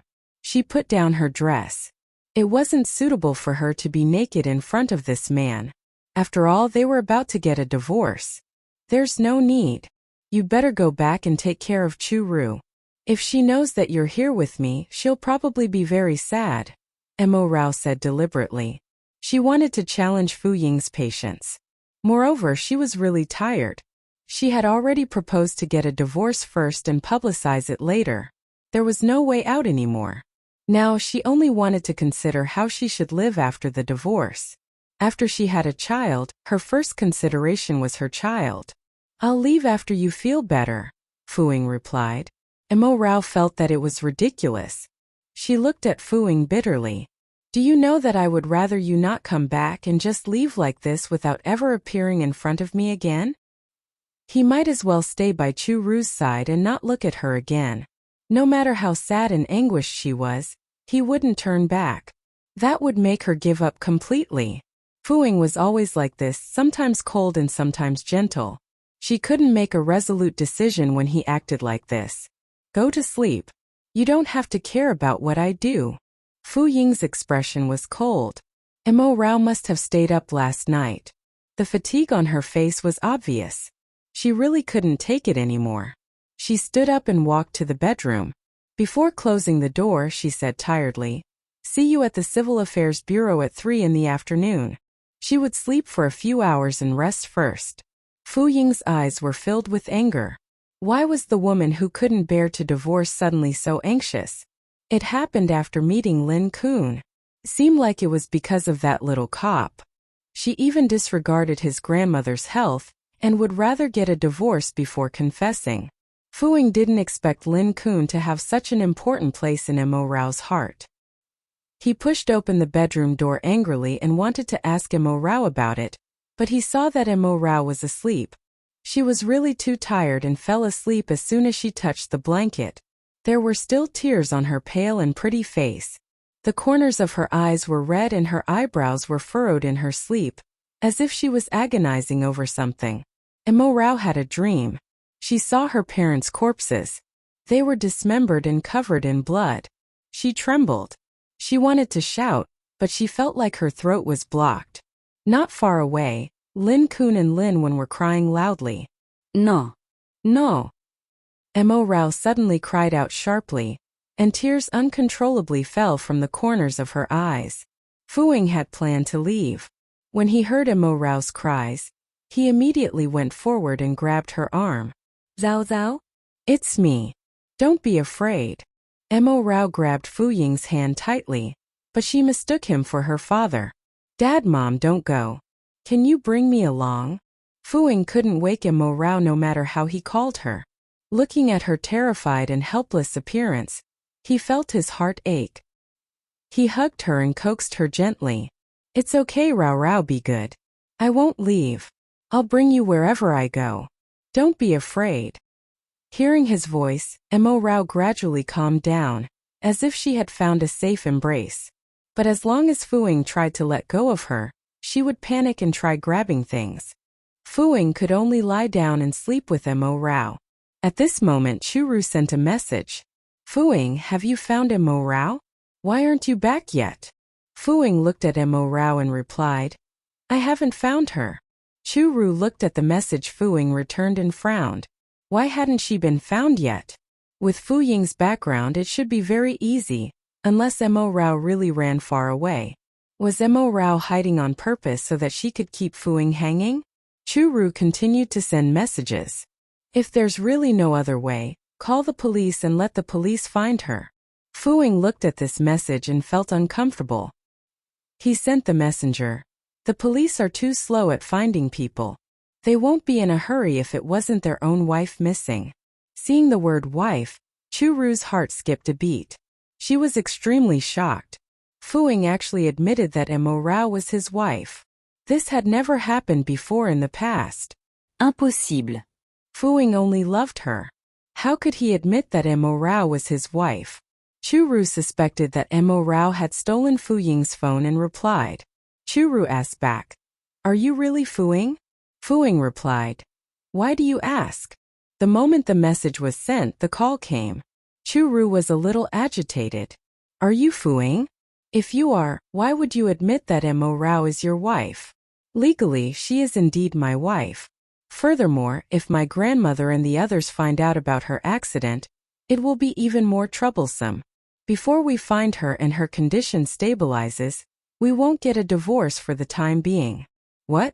They weren't getting a divorce? Anger and unwillingness flashed across Chu-Ru's eyes. She had waited for so long and had even returned from overseas. Mo Rao, that bitch, looked innocent, but it seemed like she had many tricks up her sleeve. It had only been a few days yet Fu-Ying had already changed his mind? If she didn't hurry up, Fu-Ying might really have a change of heart. Chu-Ru tried her best to calm down. When she remembered that Fu-Ying didn't like women to be unreasonable and willful, she continued to pretend to be gentle and sensible. Fu-Ying, I knew that you refused to get a divorce because you were worried about Grandma. I believe you, so I will wait for you. It's just that my illness is getting worse. I want to marry you too much, so I'm anxious. Perhaps I can't wait until that day. Fu-Ying was silent for a moment. He kept his voice low because he was afraid that he would wake Mo Rao up. I've already found a suitable donor for you, but she hasn't agreed. Really? Chu-Ru was instantly delighted and excited. As long as she was alive, she would definitely be able to capture Fu-Ying's heart. Fu-Ying replied, Yes, I wanted to tell you after she agreed. Does she have any requests? How much does she want? Que est-ce qu'elle Logically speaking, things that could be resolved with money were trivial to Fu-Ying. Fu-Ying didn't want to continue speaking. Mo Rao was already tossing and turning in his arms. He said, I'm not sure yet. Rest first. I'll go over tomorrow. Chu-Ru was helpless and could only agree. All right. After hanging up, Fu-Ying's gaze landed on Mo Rao's face. He didn't know how to convince Mo Rao to agree to donate her bone marrow to Chu-Ru. The only request Mo Rao made was to not get a divorce. In Fu-Ying's heart, if not for Chu-Ru, he would really be willing to spend the rest of his life with Mo Rao because she was very obedient and sexy. But Chu-Ru was back and he couldn't give up. That was the first woman he loved deeply. For Chu-Ru, he had to give up on Mo Rao. When Mo Rao woke up, it was already noon. Fu-Ying wasn't in the room. After she walked out, the servant Auntie Lin hurriedly said, Young madam, Assistant Gu has sent today's lunch. Every meal was exquisite and delicious food from a 5-star hotel. Montag RAO nodded. She was already sick of eating it, but for the sake of the child she had to eat. After washing her face, Mo Rao sat at the dining table. She looked at the table full of food and a bitter smile appeared on her face. She always ate sumptuous meals alone. It was so boring. Fortunately, the baby was eating with her now. She picked up the food and started eating, but as she ate, her stomach suddenly rumbled. She immediately rushed to the washroom and vomited violently for a while. Auntie Lin was very worried when she saw this. Young madam, what's wrong with you? Does the food not suit your taste? Mo Rao wiped the corners of her mouth and shook her head. It's okay. Then your Aunt Lin was a little suspicious. After all, they were both women and she had children before. Montag RAO smilet. Aunt Lin, I'm not pregnant. I went to the hospital for a checkup. My stomach isn't well. Aunt Lin nodded. I see. Then eat more lighter dishes. Yes, okay, said Mo Rao. Oh right, Aunt Lin, don't tell Fu-Ying about these things. He likes to make a mountain out of a molehill. I don't want to go to the hospital anymore, nor do I want to take medicine, Mo Rao added. Aunt Lin replied, Okay. After lunch, Mo Rao found some documents and went to the Civil Affairs Bureau. She and Fu-Ying had arranged for a divorce at 3 o'clock. But when it was 3:30, there was still no sign of Fu-Ying. Helpless, she dialed Fu-Ying's number. Where are you? You're not here yet. Fu-Ying hesitated. Where? Didn't we agree to get a divorce at the Civil Affairs Bureau at 3 o'clock? Montag RAO explained patiently. We'll talk to Grandma after the divorce is done. Fu-Ying's tone instantly turned cold. I'm not free today. I'm going to fulfill you and Chu-Ru, but you aren't free? Mo Rao felt baffled. Shouldn't Fu-Ying rush over quickly? This was something he had dreamed of. I don't know. Fu Ying replied impatiently. Mo Rao took a deep breath and suppressed the anger in her heart. Give me an exact time. The divorce procedures actually don't take long. You only need to take half an hour. Fu Ying smiled coldly. Are you in such a hurry to divorce me? To draw a clear line between us? Was she in such a hurry so that she could be with the young police? Fu Ying was very unhappy when he thought of this possibility. Who was the one who urged me to tell Grandma about the divorce? Who was the one who told me that he had to get a divorce to be with his true love? Mo Rao was so angry that she laughed. Fu Ying, you're so good at slandering me. I'm just following your instructions. You're the one who wants a divorce. You're the one who doesn't have time. What do you want me to do? Mo Rao's question irritated Fu Ying. He didn't know what was wrong with him, but he had already told Chu Ru that the divorce would be postponed. That's all. We'll talk when I have time. Otherwise, I'm afraid I won't be able to get the money I promised you. Fu Ying used the money to threaten Mo Rao again. Mo Rao found it ridiculous.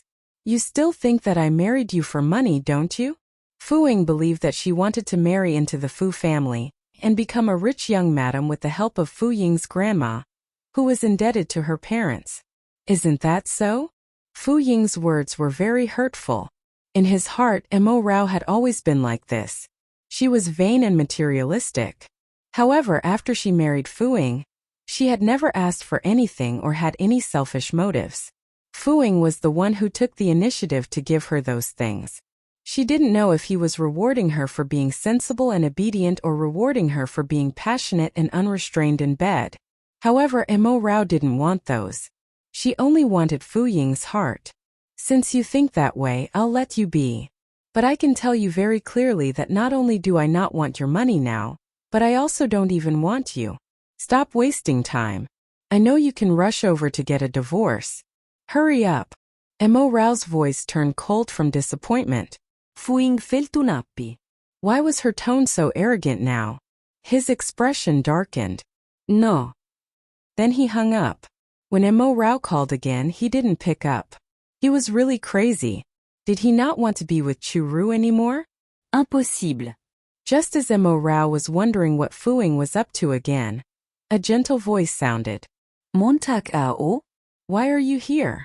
Mo Rao turned her head and was surprised to see Lin Kun. Lin Kun, why are you here? I have something to do. What about you? She was too embarrassed to say what she was here for. Divorce wasn't a glorious thing after all. Lin Kun replied. There is a case that requires us to look for the suspect's personal information. Have you completed your task? He wanted to treat her to a meal.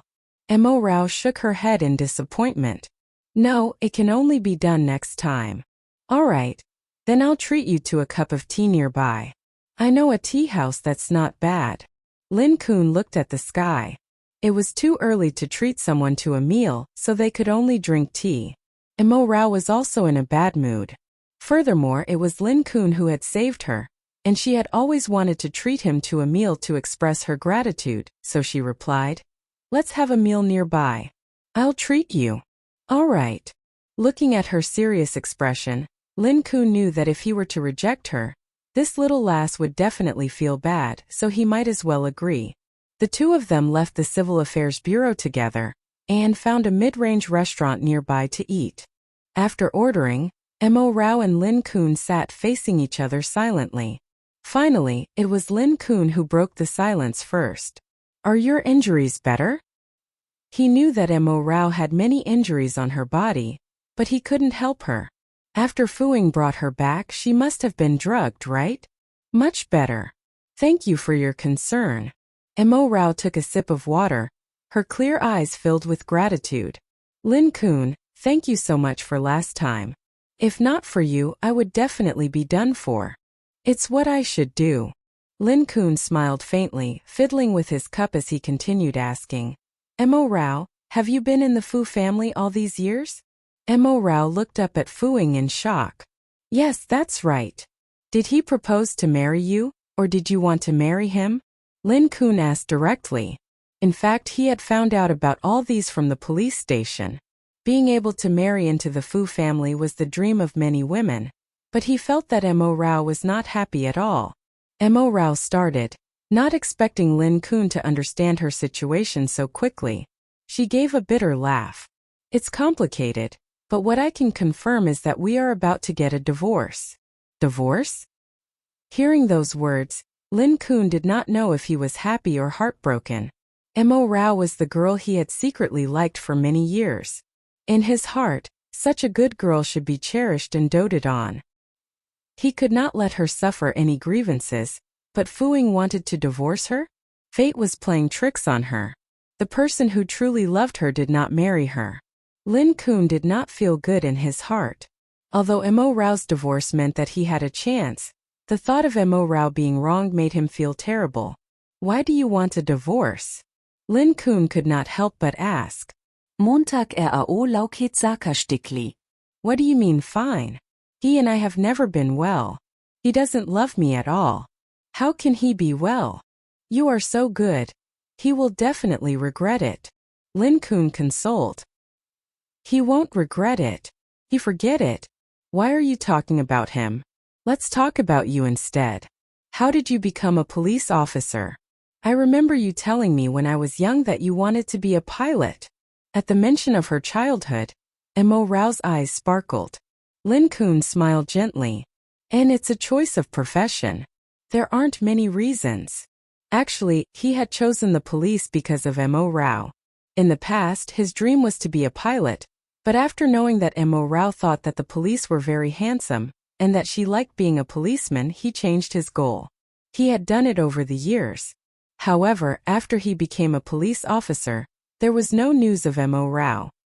He only knew that she had a lot to do with the Fu family, and that she would be living well under the protection of the Fu family. That's pretty good. The police profession is sacred and handsome. You and Xiaowen both have jobs that you like. Unlike me, I'm like a golden bird that's locked up in a cage for others to see. Mo Rao recalled her experiences over the years and smiled bitterly. Her acting dream had been replaced by a foolish love. The result was obvious. He had lost utterly. Lin Kun had always known of Mo Rao's dream of becoming an actress, so he consoled her. Don't be disheartened. After the divorce, you will be free. At that time, you can chase after your dream with all your might. You will definitely succeed. He would definitely accompany her silently. Mo Rao laughed when she heard that. Yes, she was about to be free. He had lost love, but he had obtained freedom and dreams. It wasn't too bad. However, the child in her womb probably would not allow her to chase after her dreams immediately. At the very least, she would have to wait for the child to be born and have a stable and hidden residence before she could consider other matters. Otherwise, Fu Ying would not let her off if someone found out that she had a child. After dinner, Mo Rao went to pay the bill but realized that she could not swipe her card. Fu Ying must have stopped her card as punishment. Lin Kun watched from the side and understood. He wanted to help Mo Rao settle the bill, but she stopped him and took out the cash. If I say I'll treat you, I'll treat you. All right. Lin Kun had always gone along with Mo Rao, as long as she was happy. After settling the bill, both of them walked out together. Lin Kun said gentlemanly, I'll send you back. Mo Rao shook her head. No need. Lin Kun, you should be quite busy. Hurry up and do your own things. I want to walk around alone to relax. Lin Kun was a little worried. Are you all right by yourself? It's all right, really. Montag rao smilet Sweetly, Rishuring Lin Kwan. Seeing that Mo Rao was about to leave, Lin Kun mustered his courage. Mo Rao, can I contact you? Since he had found all of Mo Rao's information, he had even found her phone number. However, he didn't dare to contact Mo Rao without permission because he was afraid that he would appear too abrupt. Little one and I both want to know more about your life. After all, we are friends. Lin Kun found a suitable excuse for himself. Mo Rao readily agreed. Okay. Just call me if you need anything. After saying that, she walked away. Lin Kun stood at the same spot while watching silently. From the corner of his eye, he saw a motorbike speeding towards them, as if it was purposely heading towards Mo Rao. There were two people sitting on the motorbike. They were both wearing helmets and their faces couldn't be seen clearly. The person in the backseat was holding a steel pipe and swinging it up high. Be careful. Without thinking, Lin Kun rushed over and pushed Mo Rao away. However, the steel pipe happened to hit his head. Lin Kun held Mo Rao in his arms while protecting her. Lin Kun. Mo Rao finally reacted and let out a frightened cry. They had thought that the two of them would continue to attack, but it was clear that their target was Mo Rao. Seeing that they were unable to succeed, and there were people rushing over from the surroundings, they immediately fled the scene. If that hit Mo Rao, she would probably die. It's all right. Lin Kun looked at Mo Rao, who was safe and sound in his arms, and his face was filled with fear and nervousness. He forced out a smile while his vision turned dark. Blood flowed down from Lin Kun's head. Mo Rao felt shocked. She had never imagined that someone would want to kill her, and she had never imagined that Lin Kun would risk his life to protect her. Mo Rao's hand trembled as she dialed 120. After the ambulance arrived, Mo Rao also went to the hospital. It happened to be Guotai Hospital. After Lin Kun was sent to the emergency room, Mo Rao was brought to the police station for a statement. Her mind was blank. She couldn't feel anything but fear and worry. She had been well protected by Fuing all these years and had never encountered such a situation before. She couldn't accept it. Please catch the murderer. Please. After having her statement taken, Mo Rao grabbed the police officer's arm and begged with tears streaming down her face. We'll do our best, the officer solemnly replied. We won't miss out on anything. Don't worry. Montag ao Sobet. Thank you. She didn't dare to imagine if Lin Kun died saving her. How would she live with the guilt for the rest of her life? Should she bear the guilt for the rest of her life? How was she going to explain this to Lin Wen? Montag ao. Someone shouted. Mo Rao looked up and saw Lin Wen running over in a nurse's uniform with her face pale. She immediately rushed over when she heard that her brother was injured. Seeing Lin Wen, Mo Rao felt ashamed. Besides crying, she didn't know what else to do. At first, Lin Wen didn't know how serious the situation was, but now that she saw that Mo Rao's snow-white collar was stained with blood, she knew that it was very serious. However, she was already used to life and death situations, so she tried hard to calm herself down. He was her only family and only brother. How could she not panic? Lin Wen, I'm sorry. I was the one who harmed your brother. If he hadn't met me, he wouldn't have been injured. Mo Rao's tears fell like rain. Her pale face was full of tears. The person lying in the emergency room shouldn't be Lin Kun, but Mo Rao. Lin Kun was Lin Wen's only kin. If anything happened to him, Mo Rao wouldn't know how to face Lin Wen. She might as well be the one who died. She no longer had anything to worry about. The only person she couldn't bear to part with was the child in her stomach. Mo Rao suddenly grabbed Lin Wen's hand and slapped her own face. Hit me. Hit me. Montag ao. Lin Wen grabet Montag Raos hand tightly. Although her heart ached, she still consoled Mo Rao. Don't be like this. My brother's situation is still unclear. Besides, he protected you out of his own will. He was willing to do so.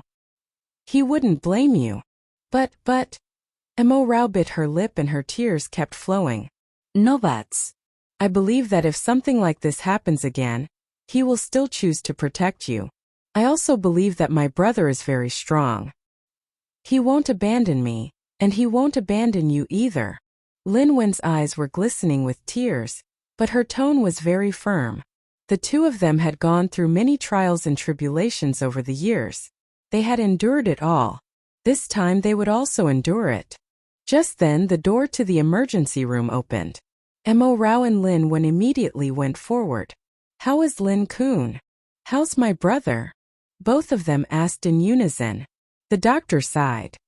His head injury is very serious. Although he underwent surgery in time, it still depends on the follow-up. It would be best if he wakes up within 3 days. If he doesn't, it's hard to say. Lin Wen, you're a nurse yourself. You should understand what I mean. Lin Wen's face turned pale. I understand. Thank you, Dr. Dong. Dr. Dong comforted her. You're welcome. Don't worry, Linwon. Our hospital will do our best to treat your brother. Yes, thank you. Linwon nodded vigorously. When she heard these words, Mo Rao's blood-red eyes gradually burned with anger. She clenched her fists and silently turned to leave. Linwon shouted, Mo Rao, where are you going? But Mo Rao didn't answer. Her mind was filled with hate.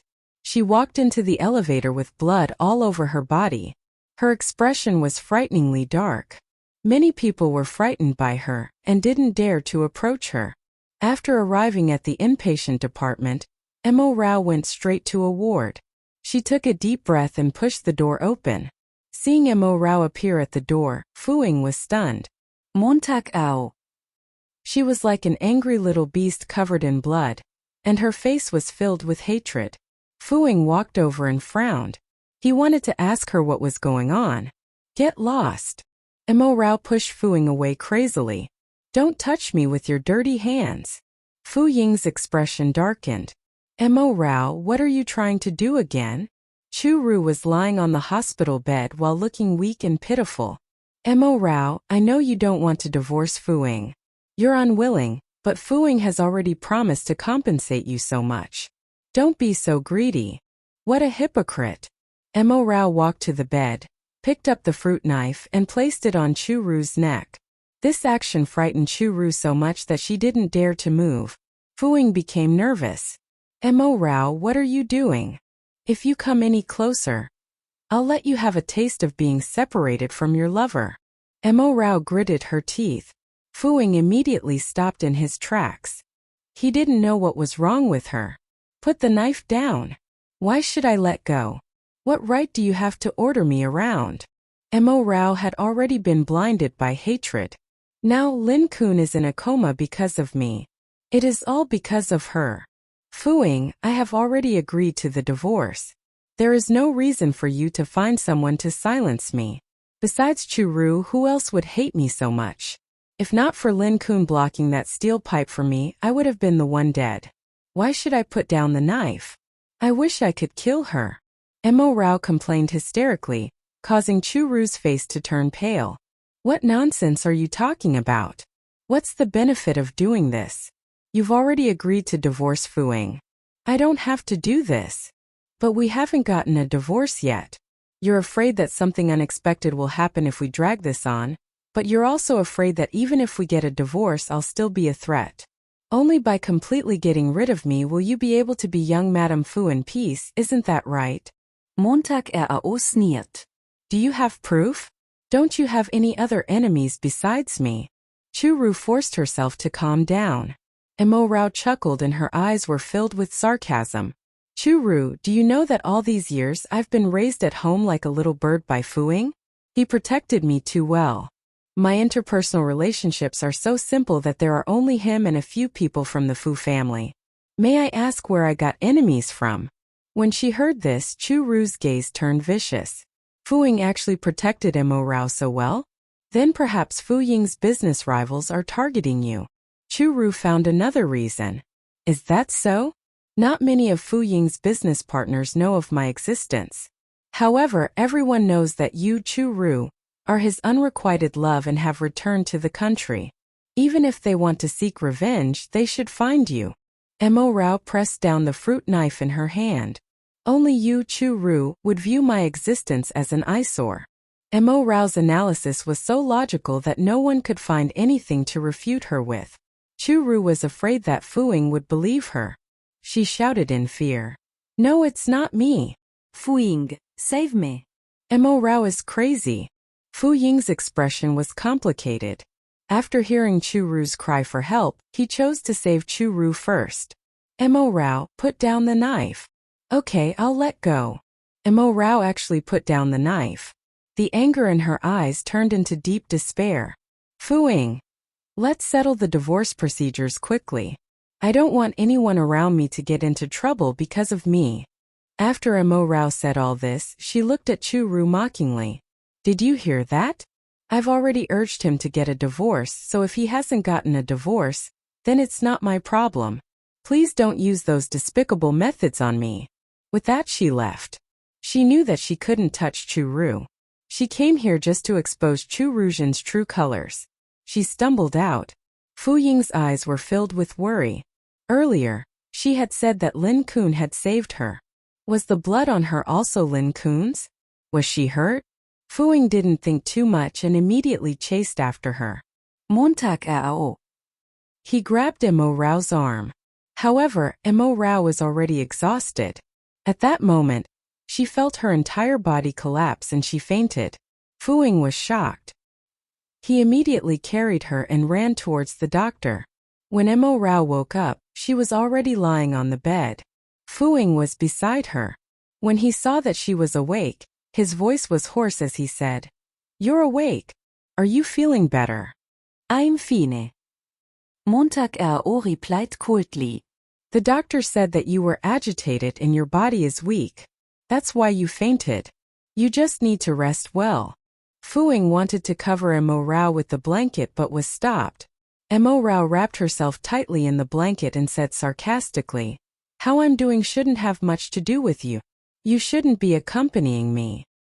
Hearing her cold words, Fu Ying was a little irritated. Mo Rao, even if we want a divorce, your parents have saved my grandmother after all.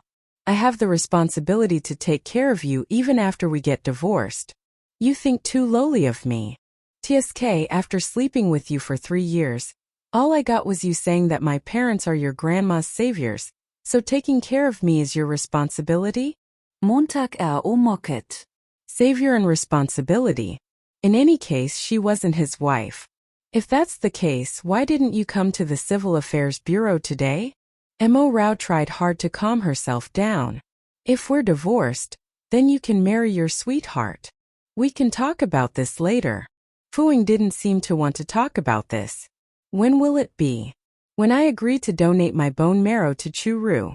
Mo Rao curled her lips. Unfortunately, I won't donate it. I won't even die. Not only did Chu-Ru snatch away the man she loved, but she even wanted her life, and caused Lin Kun to fall into a coma. She wished Chu-Ru would die. If we don't divorce, will you agree to donate your bone marrow to her? Fu Ying asked after a moment of silence. For Chu-Ru's life, was he really willing to be trapped in a loveless marriage for the rest of his life? Fu Ying was really devoted. Unfortunately, this devotion had nothing to do with Mo Rao. Mo Rao shook her head. No, Fu Ying, I've changed my mind. I don't want to be with you or donate my bone marrow to Chu-Ru. I've already been a fool for 3 years. I'm going to live my own life from now on. She finally came to her senses. It was torture to keep a man who didn't belong to her.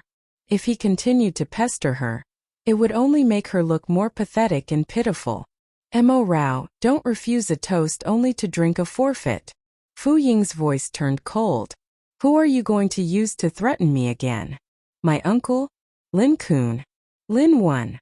Mo Rao only felt that it was funny. You're quite ruthless. Montag AO.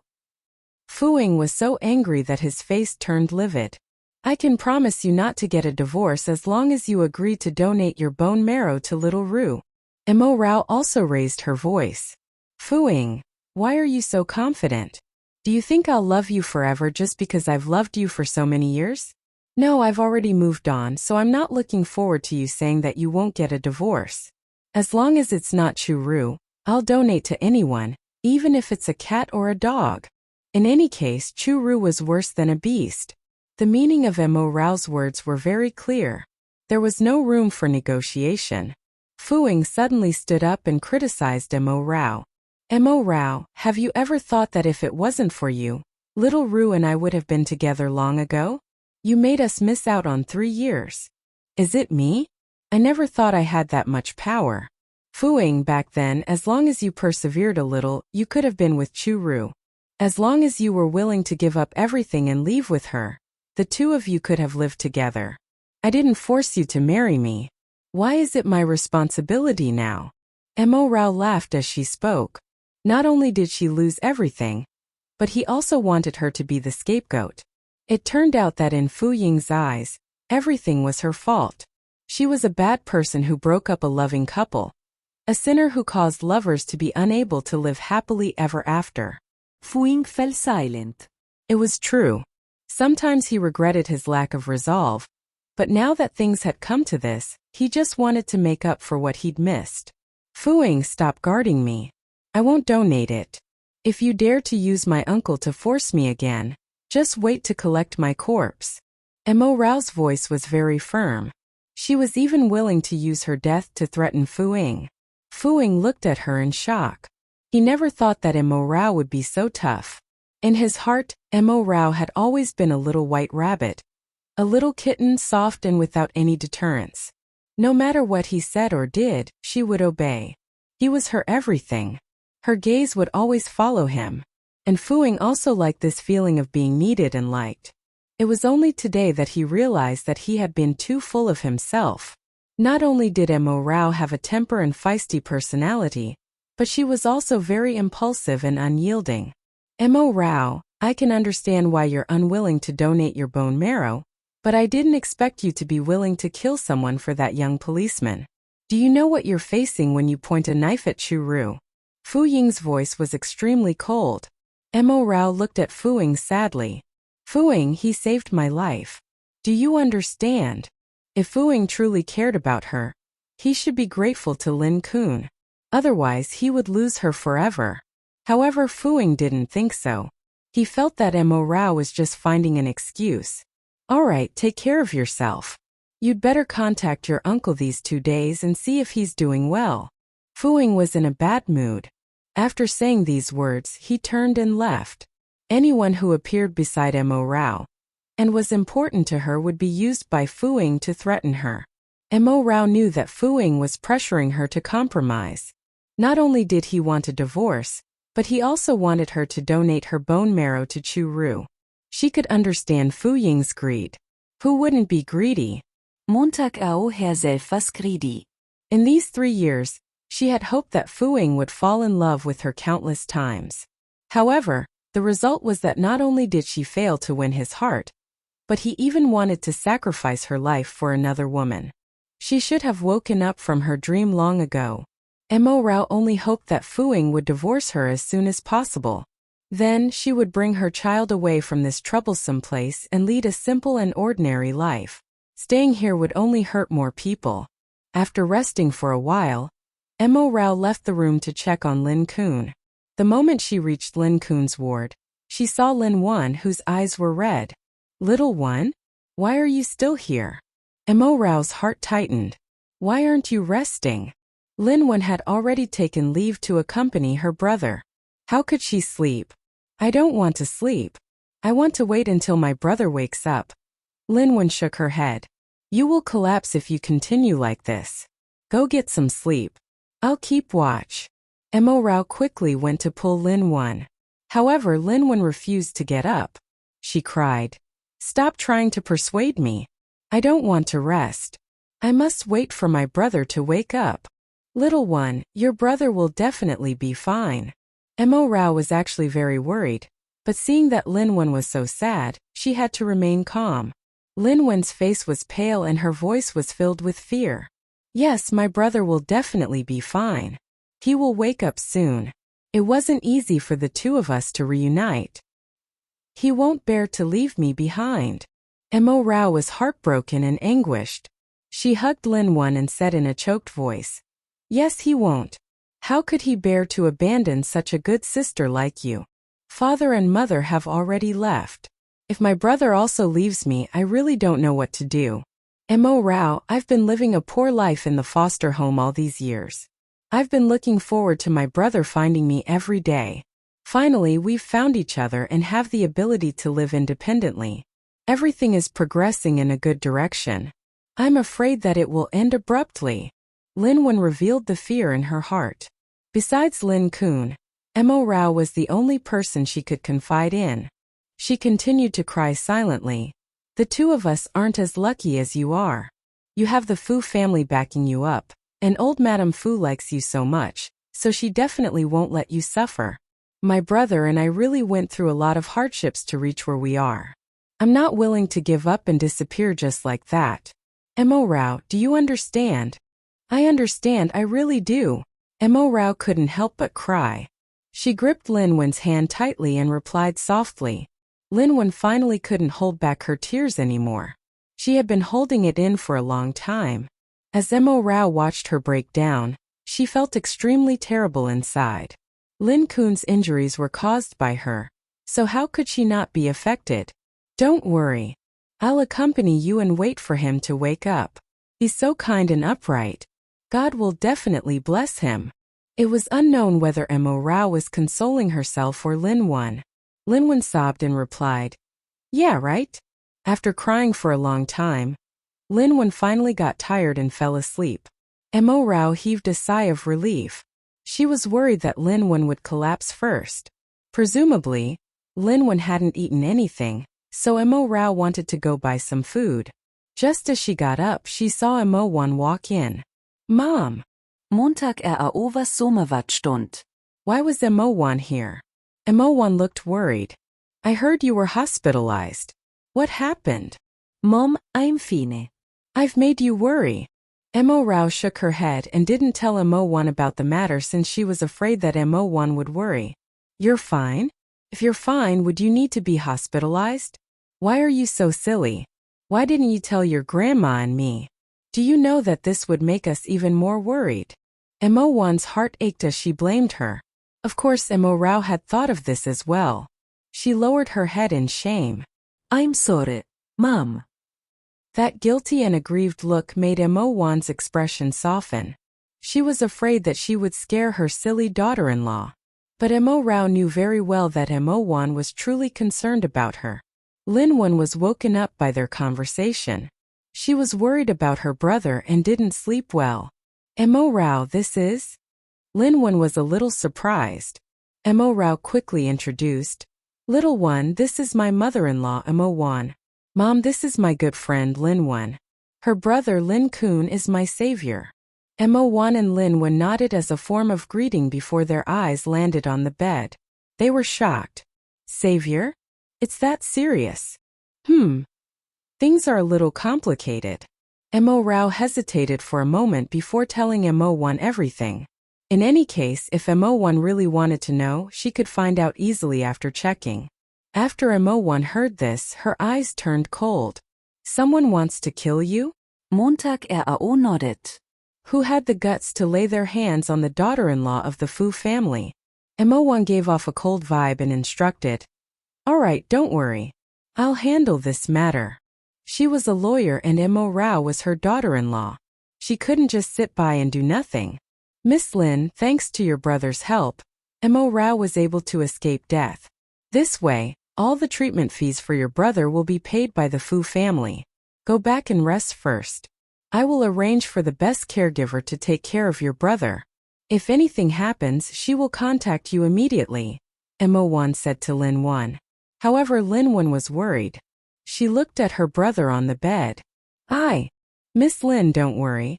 You won't be able to take care of your brother alone," Mo Wan said very seriously. She had always been a resolute woman with strong decision-making skills. Everything she said was very convincing. Lin Wen could only nod. "All right, thank you." She believed that the Fu family was more powerful than her. After Lin Wen left, Mo Wan looked around and asked, "Why are you here alone? Where's Fu Ying?" Mo Rao was silent for a moment, then shook her head. After one look at her expression, Mo Wan knew what had happened. After all, Churu was also staying in this hospital. Mo Wan turned around and left without another word. Mo Rao quickly followed. "Mom!" She must not look for Churu. Otherwise, Fu Ying would definitely think that she was causing trouble again. Moreover, Mo Wan had always been sharp-tongued. She would never treat Churu nicely. However, Mo Rao couldn't stop Mo Wan. Mo Wan already found out where Churu's ward was. With her background and connections, such a small matter could be completed with a snap of her fingers. At the door of the ward, Mo Wan was about to push the door open when she heard Churu's voice coming from inside. "Is Mo Rao the one whose bone marrow matches mine? Fu Ying, tell me the truth." Fu Ying paused for a few seconds and said coldly, "Yes, it's her." Churu was a little anxious. "Then she definitely won't donate to me. She wants me dead." Fu Ying's voice sounded again. I will think of a way to convince her. Actually, he didn't have much confidence now. Mo Rao had changed too much. He didn't even know her anymore. If it was before, he would have been confident. Boo-hoo. Fooing, why is Mo Rao so cruel and selfish? Chu-Ru actually started crying, and her voice was filled with grievance. She has already occupied you for 3 years and snatched you away from me for 3 years. Now that I have leukemia, she still refuses to return these 3 years to me. When he heard her cry, Fu Ying's expression changed. He comforted her. Don't worry, I'll handle it. Chu-Ru took the opportunity to grab Fu Ying's hand and said pitifully, Fu Ying, I know it wasn't easy for her. Her parents died and she had no one to rely on. That's why she wanted to ride on the coattails of the Fu family. But this isn't an excuse for her to be so greedy. You've already promised to give her so much money, but she still doesn't agree. Does she want me to beg her? As long as I can survive to be with you, I'm willing. I can kneel down and beg her. Fu Ying frowned. I won't let you kneel to her. She has no right. Chu-Ru was waiting for Fu Ying to say this. There was a hint of smugness in her eyes, but her tone was still pitiful. Fu Ying, why don't you promise her that you won't divorce her for now? After she donates her bone marrow to me, you can think of a way to divorce her. I know that as long as you're willing, you'll definitely have a way to resolve this. However, Fu Ying didn't want to talk about the divorce with Mo Rao now. He couldn't tell Chu-Ru directly, so he replied coldly, There's no need to go through so much trouble. I'll make her promise to donate her bone marrow to you within a week. Upon hearing this, Mo1 couldn't hold it in anymore. What kind of bastard did she give birth to? She was about to push open the door to enter when Mo Rao stopped her. Mo Rao also heard Fu Ying and Chu-Ru's words clearly. Her heart had already broken into pieces, but she really wanted to know if Fu Ying had any other way to make her agree to donate her bone marrow to Chu-Ru within a week. Was he going to force her onto the operating table? Although her eyes were red, Mo Rao still held back her tears. She was really worthless to Fu Ying. As she looked at Mo Rao's aggrieved look, Mo Wan's heart ached and she was angry, but she still chose not to go in. This was to maintain some dignity for Mo Rao. Mo Wan grabbed Mo Rao and left. Fu Ying heard light footsteps at the door. He immediately opened the door, but there was no one there. Did he hear wrongly? He felt uneasy. When they returned to the ward, Mo Wan was already furious. She said to Mo Rao, Rao, you definitely can't agree to that ****starred Fu Ying. Don't worry, as long as you're unwilling, no one can force you. Grandma and I are your backers. Mo Rao's heart softened. Yes, thank you, Mom. Although Mo Wan was her mother-in-law, Mo Rao had to admit that this mother-in-law treated her just like her own mother. She would always side with her and blame Fu Ying. Looking at Mo Rao's obedient look, Mo Wan felt helpless. Rao, your personality is too docile. You only know how to endure, but sometimes enduring will only cause you more harm. How could Mo Rao not know? She smiled bitterly. But this is the only way I can stay by his side. Was this silly child worth it? Mo Wan really felt that her son wasn't worthy of such a good lady. In that case, why did you go to the Civil Affairs Bureau today? Montag waren seit. Montag RAO panicked. How did Mo Wan know that she and Fu Ying were planning to act first and report later? She didn't know how to answer. Mo Wan continued, Are you going to get a divorce? You want to act first and report later. Mo Rao lowered her head without daring to look at Mo Wan. You guys are fooling around. Mo Wan was a little angry. If Grandma finds out, don't you know what will happen? Old Madame Fu wasn't in good health to begin with. If she found out about the divorce, it would be disastrous. Now, no one in the family dared to make the old madam angry, because if she got angry, she would collapse. No one could bear the consequences. Mom, as long as you don't tell Grandma, Grandma won't know. Mo Rao looked at Mo Wan nervously. However, Mo Wan thought more than her. She reminded her, Even if I don't say it, will Chu-Ru keep silent? She's been waiting for this day. She's waiting for your position to be vacated, so that she can take it rightfully. She must want the whole world to know that Fu Ying divorced you. Otherwise, how could she have the cheek to be together with Fu-ing openly? Montag wanns wird's stund Montag AO. Yes, why did she neglect such an important role? How long had Churu been waiting for this day? Would she listen to Fu-ing and hide it? She would definitely want to announce it to the world immediately so that she would no longer be treated as a third party. If this matter were to spread, even if old Madame Fu didn't leave the house all year round, she would still hear some rumors. After all, there were so many servants in the house, so someone would definitely gossip about it. But what else could she do? She didn't want to be entangled with Fu-ing anymore. As she thought about it, Mo Rao's stomach suddenly growled. She hadn't eaten yet. She had wanted to buy some food for Lin Wan and eat some herself, but Mo Wan came. That unfilial son Fu-ing didn't prepare any food for you? Montag wann was furious. Mo Rao was hospitalized, but no one took care of her. As Mo Rao's husband, Fu-ing should be taking care of her at this moment. Yet, he ended up accompanying the third party and leaving his wife here without care. If it was Mo Wan would also want a divorce. Mom, it's okay. I'm just a little tired. I'll be fine after some rest. I can go buy something to eat. Mo Rao didn't want Mo Wan to be angry. How could Mo Wan bear for her daughter-in-law to buy just anything to eat? Was it nutritious? She took a deep look at Mo Rao before making a call. Are you at work? Hurry and get me some food. I want something nutritious and light. Rao is hospitalized and needs food to nourish her body. After hanging up, Mo Wan said to Mo Rao, I'll call Aunt Chin later. She'll prepare some food for you. The Auntie Chin that Mo Wan mentioned was called Chin Mei. The two of them had been best friends for decades. Chin Mei was a 5-star chef and it wasn't easy for her to eat her food. People had to make an appointment. But with one call from Mo Wan, Mo Rao could eat it. Although Fu-ing usually ordered many standard dishes for Mo Rao from 5-star hotels, it was different from what Chin Mei had personally prepared. Mo Rao was very touched.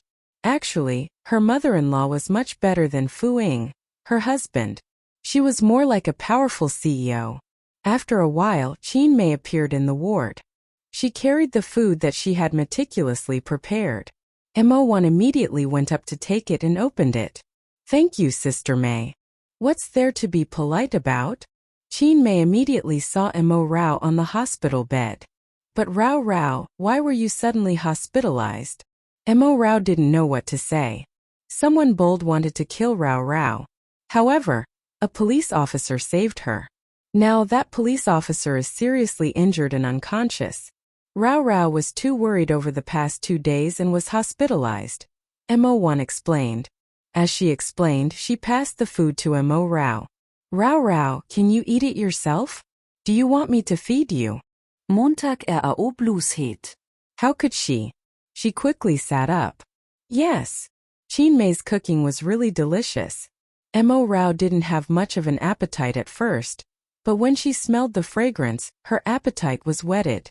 Chin Mei sat by the bed and sized Mo Rao up. Zhao, as you and I. Yes. Mo Rao quickly swallowed a mouthful of rice and shook her head. It's good that you're fine. You must be careful. If anything happens to you, your mother-in-law will be heartbroken. Chin Mei winked at Mo Wan.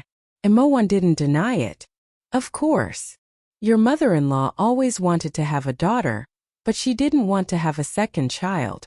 In the end, she only gave birth to Fu-ing. She was so angry.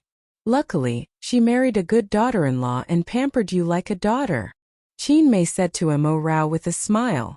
Montag RAO also smilet obediently. Yes, I know, Aunt Chin. Mo Rao also liked Mo Wan very much. She liked Mo Wan's personality of being a woman of her word. She was independent, tough, and bravely pursued her own dreams. Furthermore, she would never look down on others just because of their status. She doted on Mo Rao from the bottom of her heart. How could Mo Rao not like such a good mother-in-law? Because of Mo Wan's affection for Mo Rao, Chin Mei also liked Mo Rao very much. After all, they were best friends, so Mo Rao was also like a daughter to her. Both the Fu family and Mo Wan's friends liked Mo Rao very much. Fu-ing was the only exception. Sometimes, Mo Rao felt that the reason she couldn't bear to divorce Fu Ying wasn't only because of her feelings for Fu Ying, but also because of the group of people who genuinely liked her and treated her well. She couldn't bear to end the friendship just like that. While Mo Rao was eating, Qin Mei looked around. Why don't I see Fu Ying? Speaking of Fu Ying, Mo Wan was filled with anger. She said coldly, "He's with the vixen." Qin Mei immediately understood. She didn't agree with Fu Ying's way of doing things. How can that do? Rao Rao is his wife. How can it be right for him to guard another woman? With that she stood up. "I'll go get him." Mo Rao was so frightened that she immediately called out to her. Aunt Chin, don't go. I'm fine. I don't need his company." She was used to it. Qin Mei's eyes were filled with heartache. "Rao Rao, you're such a good girl. That kid will definitely regret it in the future. Let him regret it. When the time comes, let him kneel in front of Rao Rao and kowtow in apology. Rao Rao, don't forgive him so easily. You have to torture him properly and take revenge on him," Mo once suggested to her daughter-in-law. Qin Mei still felt that it wasn't enough. When the time comes, find an outstanding young man for Rao Rao and anger him to death. The two of them echoed each other, as though Mo Rao was their biological daughter while Fu Ying was their son-in-law. Mo Rao's mood was much better because of Mo Wan and Qin Mei. Suddenly, she felt her stomach churning. She immediately got out of bed and rushed to the washroom. After retching, she came out with a pale face. "Rao Rao, you are." Qin Mei kept sizing her up before her gaze landed on her stomach. Mo Rao immediately explained, "Aunt Qin, I'm fine. I just have a weak stomach. I got a checkup a few days ago." She must not let anyone know that she was pregnant, especially those related to the Fu family. Mo Wan didn't know that she was pregnant and didn't agree to her divorce from Fu Ying. If they knew, it would be even more impossible for them to get a divorce. She didn't want to be trapped in the Fu family after giving birth, and then be misunderstood by Fu Ying as using her child as a means to keep their marriage going. The child wouldn't be able to keep Fu Ying. Mo Rao had already understood this. Besides, she couldn't bear for her child to be sacrificed to keep the marriage. She had to love her child properly, so she couldn't allow herself to become a resentful wife. Her grandma-in-law and mother-in-law were indeed very good, but they couldn't replace her child's father. If the child was born and found out that his father was irresponsible and had a lover outside, he would definitely be heartbroken. It would be better if the child didn't have a father. Are you sure? Qin Mei felt that something was wrong. The way Mo Rao vomited just now looked like morning sickness. Yes, I gave Fu Ying the checkup results. Montag RAO nodded. Qin Mei and Mo Wan looked at each other. It seemed that she really wasn't pregnant. No matter how bad Fu Ying was, it was impossible for him to be so indifferent after knowing that Mo Rao was pregnant. After all, it was his child. Mo Rao didn't look at Mo Wan and Qin Mei. She just lowered her head and continued eating. Rao Rao, no matter what, we will always support you. We will stand by your side and become your support. Mo Wan walked to the bed and gently patted Mo Rao's head. Rest early. Aunt Qin and I will go back first.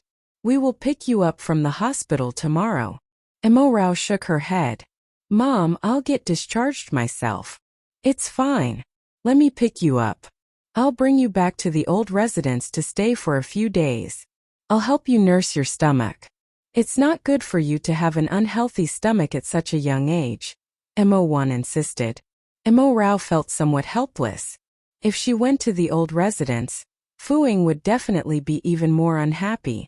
Once Mo Wan and Qin Mei left, Fu Ying came. He was also carrying some packed food. Seeing the leftovers on the table, he frowned. Who sent them to you? Aunt Qin. Montag RAO replied plainly. Fu Ying said coldly. How did she know that you were hospitalized? Aunt Qin isn't the only one who knows. Mom knows too. Tomorrow, Mom will bring me back to the old residence to stay for a while. Mo Rao told Fu Ying everything. She was prepared to be scolded by Fu Ying. However, Fu Ying didn't have any reaction. He only replied, Are you going? Mo Rao asked deliberately. I don't think so. I have to go to the company every day. The old residence is a little far away, Fu-ying replied. It was within Mo Rao's expectations. Montag RAO Laukhet Saka-Stickli. Fu-ying, why are you being so hypocritical? Before we got married, you lived in the old mansion and went to the company every day, didn't you? Didn't you feel that it was too far away back then? Besides, the place you're living now seems to be even further away from the company, right? Why don't you just say that you'll be staying at the old mansion with me, so it won't be convenient for you to leave and take care of Churu? I can understand. Mo Rao thought that her sarcasm would embarrass Fu-ying. She didn't expect Fu-ying to admit it directly. Since you know, don't make things difficult for me. Haha, Mo Rao laughed coldly in her heart. Also, I've investigated thoroughly. The people who attacked you wasn't Xiao Ru's people. They had a grudge against that police officer. They thought you were his girlfriend, so they attacked you, Fu-ying explained. But Mo Rao didn't believe this explanation at all. Fu-ying was just trying to clear Chu Ru's name. Mo Rao was docile but not stupid. If those people were really Lin Kun's enemies, then they must have known Lin Kun for a period of time. How long had it been since Mo Rao and Lin Kun reunited? Could it be that those enemies couldn't even tell if their target had a girlfriend or not? Furthermore, when the two of them had rushed over, it was obvious that they were rushing towards Mo Rao, not Lin Kun. Mo Rao remembered clearly that when the steel pipe had smashed into Lin Kun's head, the eyes of the two men on the motorbike had clearly flashed with shock. It was like they hit the wrong person, and they had even glared at her viciously. Have you contacted your uncle? Fu-ying asked coldly. Fu-ying, I have already told you very clearly. Don't use anyone to threaten me. I don't have any power to protect anyone. If you insist on taking action, you don't have to tell me because I can't do anything even if you tell me. So, you can do whatever you want to me. However, if anyone near me dies because of me, I definitely won't live an ignoble life. Mo Rao's voice was still gentle and pleasant to the ear, but she wasn't as gentle and obedient as before. Instead, Mo Rao's voice was as cold as Fu-ying's. Fu-ying's expression darkened. Do you think I'm threatening you? Isn't that so? Are you concerned about me? Mo Rao actually smiled. I wonder if you express concern about Chu Ru like this too? In the past, Mo Rao would never be so sarcastic toward Fu-ying. She would act coquettishly, but when she looked at Fu-ying, her eyes would always be filled with joy. Now she had changed. Her eyes had no warmth in them. Fu-ying disliked the current Mo Rao. Must you talk to me like that? Fu-ying was furious. Then tell me, how should I talk to you? Mo Rao retracted her smile and her eyes were filled with hatred. Fu-ying, let's get a divorce quickly. Otherwise, I don't know what I will do. Fu-ying replied coldly. What if I don't agree? Why not? Mo Rao looked at the man she had loved for 10 years. Could it be that you fell in love with me? Fu-ying laughed coldly. You're overthinking it. I can't fall in love with you. I won't ever fall in love with you. With that, he turned around and left. Mo Rao's face turned pale and her heart ached. Tears sprang to her eyes as well. She was making a fool of herself. Why would she say such a thing? He knew that Fu-ying loved Chu Ru, so why would he like her, Mo Rao? However, she really looked forward to that answer. Even if Fu-ying told her that he was a little in love with her, she would feel that these 10 years were worth it. She didn't understand what was going on with Fu-ying. Since he didn't love her and she had agreed to the divorce, why did he delay it? Fu-ying was also troubled by this question. He had been waiting for this day. From the day he got married, he had been waiting for Chu Ru to come back and for him to divorce Mo Rao. He had once been worried that Mo Rao wouldn't agree to the divorce. After all, he knew very well that this woman loved him deeply. Now that Mo Rao had really agreed to the divorce, why was she so unwilling? Perhaps it was because Mo Rao's behavior was completely different from what Fu-ying had expected. She didn't pester, plead, cry, or cause a scene. It was as if she had happily agreed to the divorce. In the end, she even forced him to divorce her. What had gone wrong? Fu-ying was a little nervous. Did Mo Rao not love him as much as he had imagined? Was she able to let go so easily? Fu-ing couldn't accept this situation. He returned to Chu-Ru's ward with a dark expression. The moment Chu-Ru saw him, she felt that something was wrong with his mood. However, she still asked hurriedly, "Fu-ing, did you explain to her?" "I didn't do it." Chu-Ru felt a little proud. She even fooled Fu-ing. Moreover, once the results of the investigation were out, Fu-ing immediately believed her and went straight to Mo Rao to explain. Fu-ing replied aloofly, "Yes, she didn't say anything." Chu-Ru didn't dare to ask further and only nodded. The next day, Mo Rao was discharged. She thought that Mo Wan would pick her up according to the agreement, but it turned out that Shenfeng was the one waiting for her. Rao youngest aunt took on a big case in her law firm at the last minute. "She needs to handle it herself, so I came to pick you up," Shenfeng gently explained. Montag was somewhat embarrassed. "Sorry to trouble you, brother Shenfeng. In fact, I can handle it alone." "Silly girl, you are a patient. Moreover, little aunt told me that your stomach isn't good and your body is malnourished. How can you take care of yourself alone?" Shenfeng's eyes were full of heartache. Mo Rao didn't speak. She only felt that Shenfeng was really kind to her. After packing up, the two prepared to leave. Mo Rao suddenly said, "Brother Shenfeng, I want to see Lin Kun." Before coming here, Shenfeng had already understood that Mo Rao had been attacked. Naturally, he also knew who Lin Kun was. He nodded and said, "Sure, he is your savior. You really should go and see him more often." Montag smiled. "Yes, I think so too. Oh right, I just paid Lin Kun's medical fees together. No matter how much it is, little aunt said that the Fu family will bear it," Shenfeng said. Mo Rao's expression changed. "I'll tell Mom I'll return the money to her in the future." Shenfeng was very surprised. "Do you even need to return this money?" "Ido. After all, it's the Fu family's money. I can't take advantage of the Fu family," Mo Rao replied seriously. "You are also a member of the Fu family." Shenfeng looked at Mo Rao meaningfully. Rao, what exactly happened? You seem to want to draw a line with the Fu family now. Is there a problem between you and Fu-ing?" Mo Rao lowered her head and didn't speak. "The last time I ate at the old residence, I found that there was something wrong between you two. What kind of misunderstanding is there? You can tell me, maybe I can help," Shenfeng asked with concern. At this point, Mo Rao didn't intend to cover up anything for Fu-ing. She shrugged and said, "Brother Shenfeng, you should know what the only problem between Fu-ing and me is." Shenfeng understood. Curieux. "Yes, you know. She's back in the country and has leukemia. She's currently staying in this hospital." Montag nodded. "She has leukemia?" Shenfeng was very surprised. "There's something even more ridiculous. My bone marrow is compatible with hers. Fu-ing wanted me to divorce him and donate my bone marrow to Chu-Ru. How greedy do you think they are?" Mo Rao said as she smiled bitterly. Hearing this, Shenfeng could no longer bear it. He stood up agitatedly. "Impossible. I will never let him hurt you." Mo Rao stared blankly at Shenfeng. She didn't expect that the usually gentle and refined Shenfeng would be so angry because of her.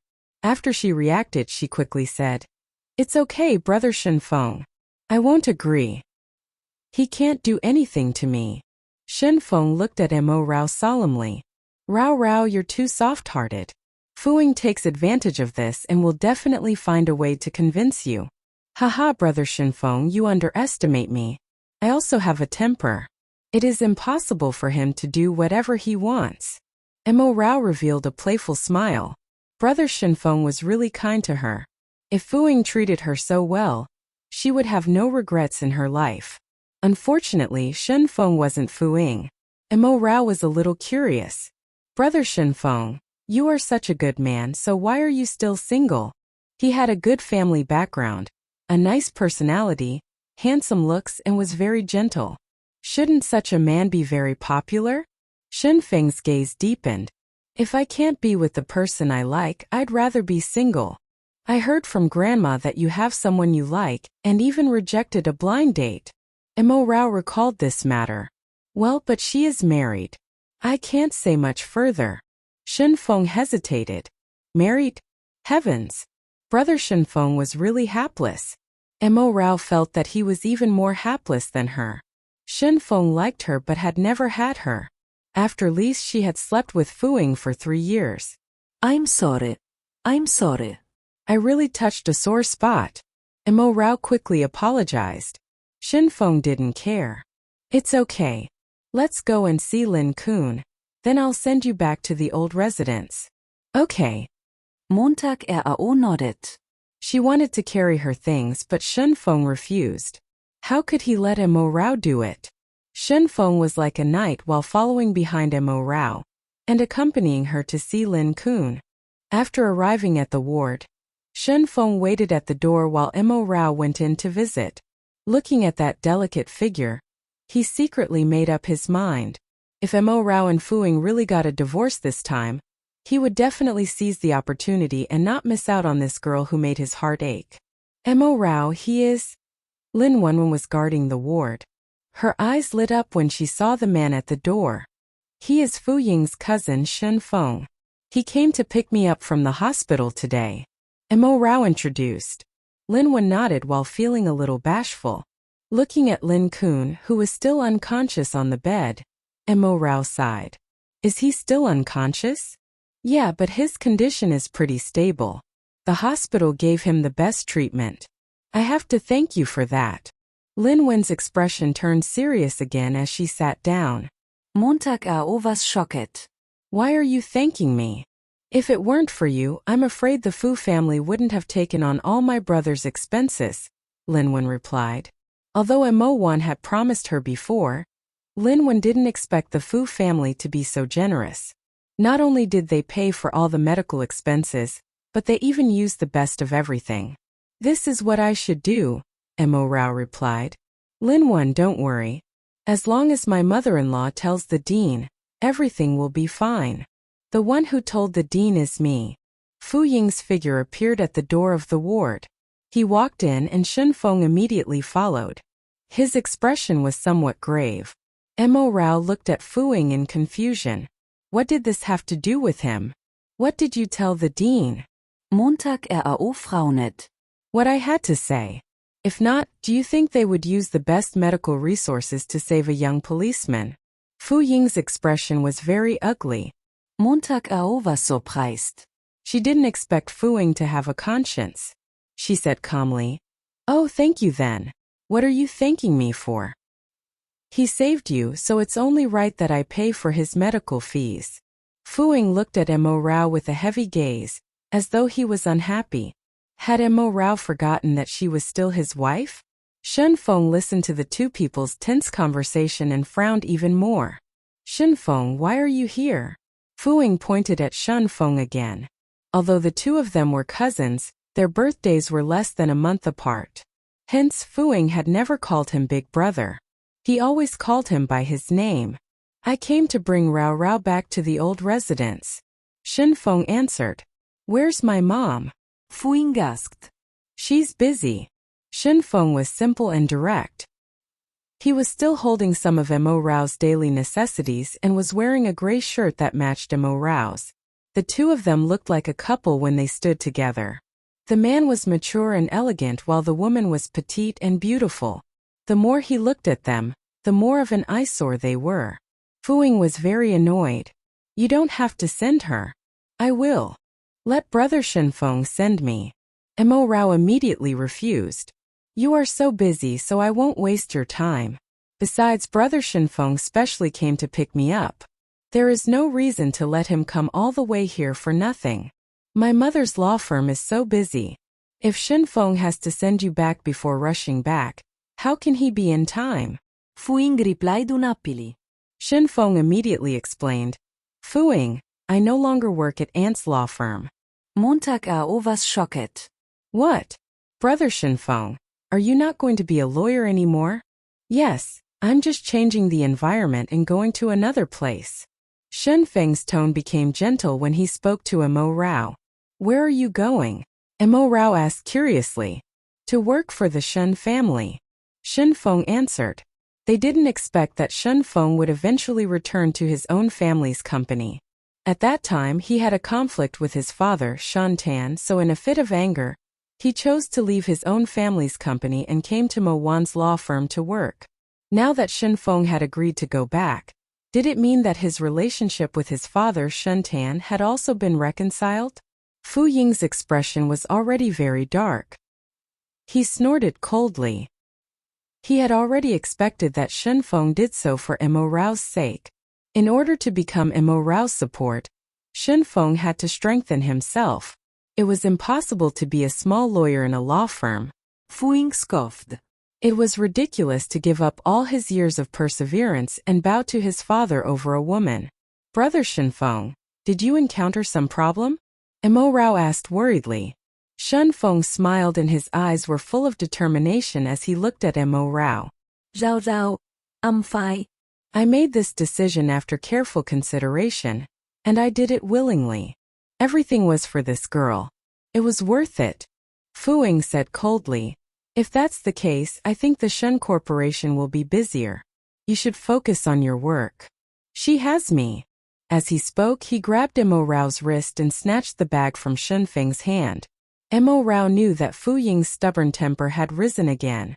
If she didn't come along, she was afraid that she would embarrass Shen Feng. She could only look at Lin Wen grudgingly. Little one, I'll come and see Lin Kun tomorrow. Okay. Lin Wen nodded. When he saw Fu Ying take Mo Rao away, Shen Feng's expression darkened. No matter how much he wanted to get close to Mo Rao, she was still Fu Ying's wife at this moment. He couldn't overstep his boundaries, but after Fu Ying and Mo Rao divorced, he wouldn't give in. He would firmly hold on to Mo Rao's hand and not allow anyone to snatch her away. After Fu Ying left the hospital with Mo Rao, he stuffed her into the passenger seat. If he hadn't done so, Mo Rao would definitely have chosen to sit in the back. Now she had quite a temper. Fortunately, Mo Rao was very obedient this time and didn't resist. She didn't want to get angry over this man. It wasn't worth it to hurt the child in her womb over this. You're quite concerned about Shen Feng. Fu Ying spoke coldly. He was annoyed when he heard Mo Rao's concerned tone in the ward. Does who I care about matter to you? Mo Rao looked straight ahead and said in a cold tone. You can care about Chu Ru, but I can't care about brother Shen Feng? He's so good to me. I'm not a heartless person. She was mocking Fu Ying. Fu Ying's expression was cold. His mind was filled with scenes of Mo Rao asking him about his well-being. Even if he felt a little uncomfortable, she would be very nervous. As long as he felt her concern, Fu Ying would feel very pleased. It was like she was a warm harbor that could alleviate all his fatigue. Really? Then why don't you care about me? I'm your husband. Fu Ying sounded jealous. Montag was stund. The word husband felt extremely unfamiliar. She used to be very concerned about Fu Ying. Fu Ying's every move was her focus. However, she didn't want to do that now because it was meaningless. Fu Ying, let's get a divorce. Everything will be fine after the divorce. Mo Rao suddenly felt very tired. Fu Ying's capriciousness made her feel terrible. She didn't want them to torture each other anymore. When he heard the word divorce again, Fu Ying was extremely unhappy. He hadn't even mentioned it so frequently, but Mo Rao couldn't wait. He stepped on the accelerator. What if I say no? It's like this again. Mo Rao's voice also became agitated. Then what about Chu Ru? Do you still want to marry her? She's eagerly waiting for this position. Have you forgotten? Fu Ying remained silent. Or do you want to keep this as a bargaining chip, so that I can donate my bone marrow to Chu Ru? Mo Rao felt dejected, but her voice was still cold. Stop dreaming. I never will. So there is no room for negotiation? Fu Ying pursed his lips. No. Why don't you find another suitable donor? Mo Rao leaned her head against the back of the chair and looked at the scenery outside the window. If she donated her bone marrow, she wouldn't be able to keep her child. How could she kill her child for her love rival? Mo Rao's words angered Fu Ying. The speed of the car increased once again, and Mo Rao also felt the terrifying inertia. She gradually became nervous and gripped the seatbelt tightly. But no matter how scared she was, she wouldn't ask Fu-ying to slow down. Fu-ying did this on purpose. When they reached home, Mo Rao rushed to the flower bed and vomited the moment she got out of the car. She was already pale to begin with, and the moment she vomited, her face turned even paler. She looked really fragile. Fu-ying's heart tightened. He regretted his impulsive actions. Are you all right? He couldn't help but ask. Stay away from me. Mo Rao pushed him away without looking at him. However, her tears flowed down once again. She was a crybaby and was always bullied like this. How could she not cry? Just then, Aunt Lin came out of the villa. Young madam, what happened to you? She quickly went to support Mo Rao. Mo Rao then straightened her body and squeezed out a smile. Aunt Lin, I'm fine. Just help me in and rest for a while. Aunt Lin glanced at Fu-ying uneasily and helped Mo Rao into the villa. Fu-ying knew that Mo Rao's health had never been good, but he had never really cared about it, and Mo Rao had never thought of making him feel sorry for her. She had no parents and the Fu family was her only support. However, once she left Fu-ying, the Fu family would have nothing to do with her.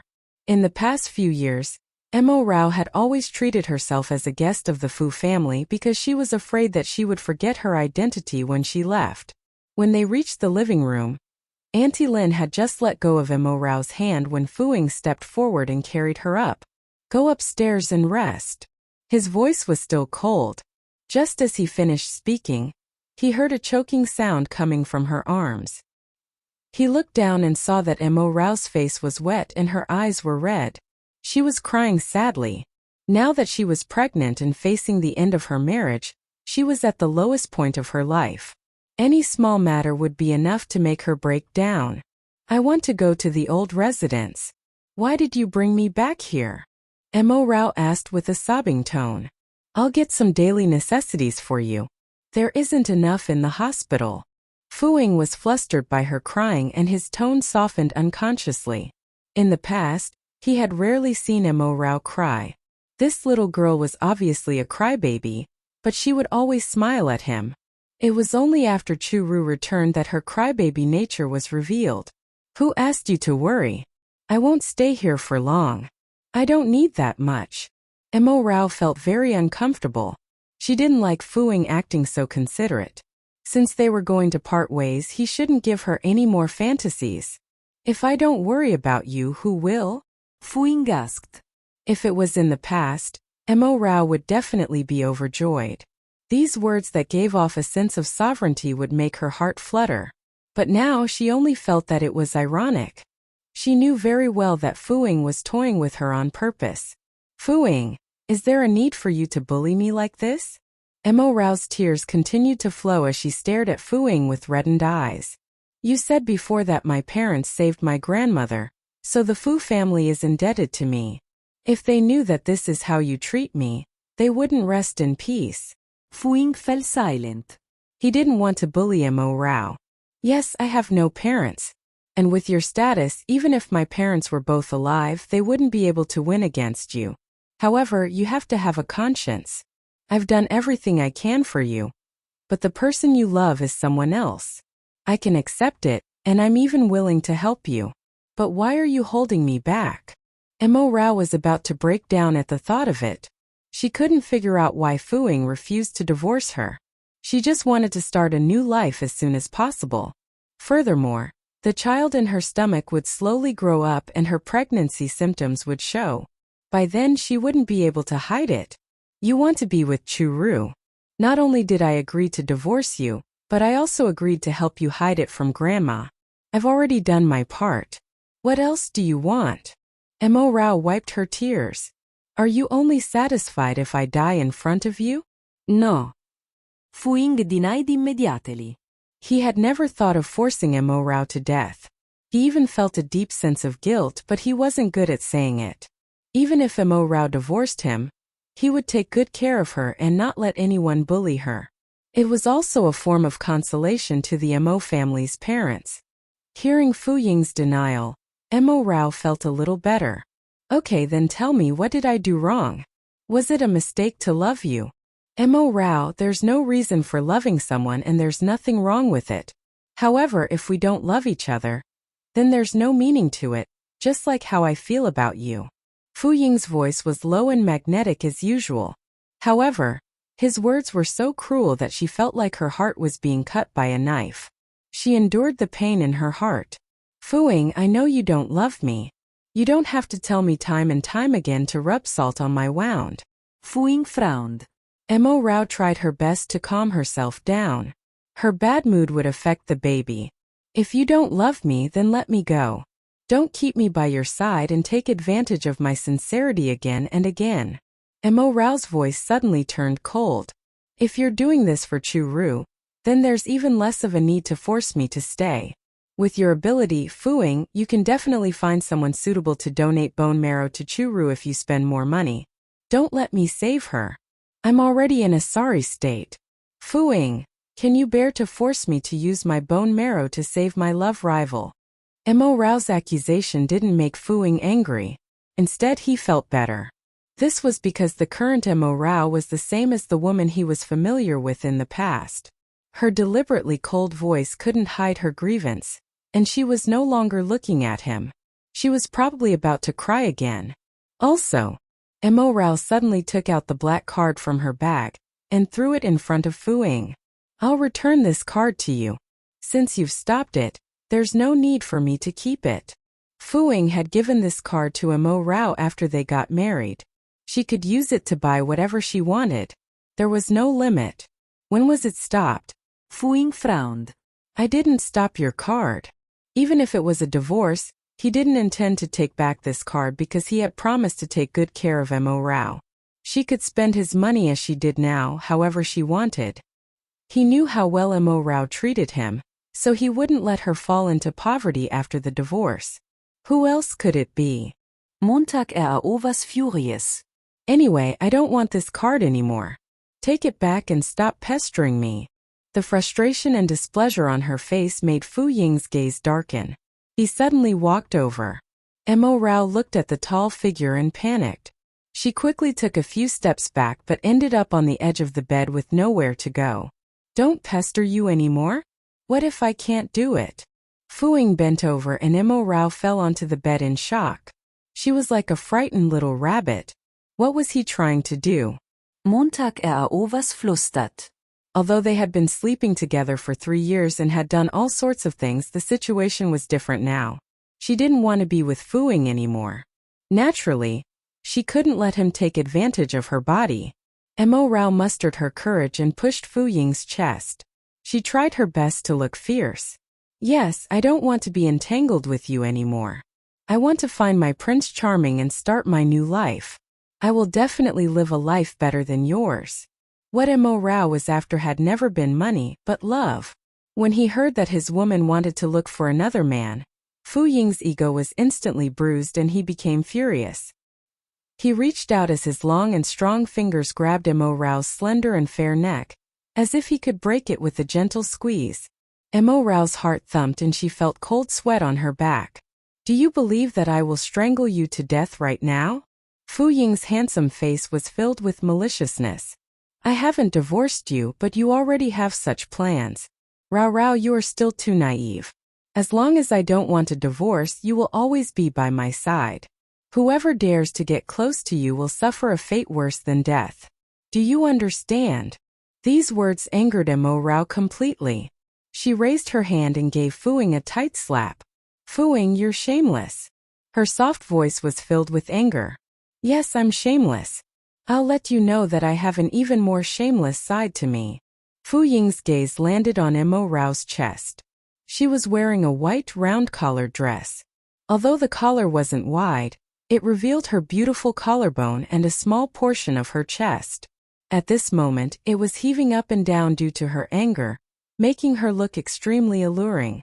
No matter when or where, Mo Rao's body was extremely tantalizing to Fu Ying. Even though he was so angry that he wanted to strangle this woman to death, he couldn't help but burn with desire for her. He always had an urge to defile and torture such a pure and innocent woman like Mo Rao. Fu Ying had this sort of aggressive desire. He raised his hand. Fu Ying. Mo Rao realized Fu Ying's intention and shouted, "If you dare touch me, I'll tell Chu Ru. If you can get out of bed later, it's up to you." Fu Ying smirked and his eyes filled with lust. He bent down and pressed his body against hers. His warm and sturdy chest pressed against Mo Rao's soft breast. The touch made his lower body feel even more aroused. Get lost. Montag overscaret. She was pregnant and didn't want this to happen. She pushed Fu Ying in a panic. However, with her thin arms and legs, how could she be Fu Ying's match? The man completely suppressed her resistance. Hearing that she was still scolding him, he simply kissed her. Fu Ying's kissing skills had always been good. He was passionate and rough. There was no need for any tenderness or love. He could make people lose their minds. Mo Rao continued to resist with her remaining rationality. "If you continue to resist, I will tie you up." Fu Ying grabbed Mo Rao's wrist and raised it above her head. Under her frightened gaze, he took out his belt and tried to tie her hands. Montag panicked. She didn't want to get hurt. "Fu Ying, do you have any shame? We're getting a divorce and you're still doing this." Mo Rao was angry and embarrassed. Her face was already red. "Aren't we not divorced yet? Isn't it normal for couples to have sex?" Fu Ying threw his belt away in satisfaction when he saw that Mo Rao didn't dare to struggle anymore. He couldn't hold it in anymore. From the day he revealed his plans to get a divorce, the two of them had never slept together again. He had a hard time holding it in. Every time he thought about how she had been tortured by him in bed until she was flushed, he couldn't help but feel aroused. Even when he was with Chu Ru, he would think of these things. He suspected that he had been bewitched by Mo Rao. Before he overcame it, he wouldn't let this woman go. Rao, I really miss your body." Fu Ying teased her shamelessly. He clearly loved another woman, yet he still had to treat her like this. What a scumbag. Even Fu Ying felt that he was scum. "Is Chu Ru so sick that she can't sleep with you?" Mo Rao specially mentioned Chu Ru to get Fu Ying to stop. However, Fu Ying's beastly behavior was beyond her imagination. He smiled indifferently. "There's no need for Rao to worry about me. I really want to *CK you now. You just have to help me solve this problem." As he said this, he grabbed Mo Rao's hand and forcefully pressed it against the middle of his black trousers. There was already a burning sensation in there and it was bulging. Mo Rao felt as if she had been scalded. She instinctively wanted to retract her hand, but Fu Ying's strength was too great and she couldn't move at all. "You let go of me." Mo Rao was no longer angry. Instead, she didn't dare to look at Fu Ying. She looked embarrassed and pitiful. "I'm about to burst, yet you're still asking me to let go of you?" Fu Ying let out a low laugh. That laughter seemed to come from his chest, and it made her blush. "I can let go if you please me." Scumbag. Montag shouted angrily. Fu Ying nodded. He was a gangster. With his other hand, he grabbed Mo Rao's collar and pulled it down ruthlessly. The fabric was torn apart like a piece of paper, revealing a pink bra. The small and exquisite bra wrapped around her fair breasts. Because of the pull, the two fair breasts bounced a few times, making him even more tantalized. Mo Rao hurriedly tried to cover her chest, but one of her hands was already restrained, and the other hand was too weak for her to do anything. "Tisk Rao, do you see that your chest has shrunk? It's because you don't have me to massage them for you." Fu Ying said some dirty words.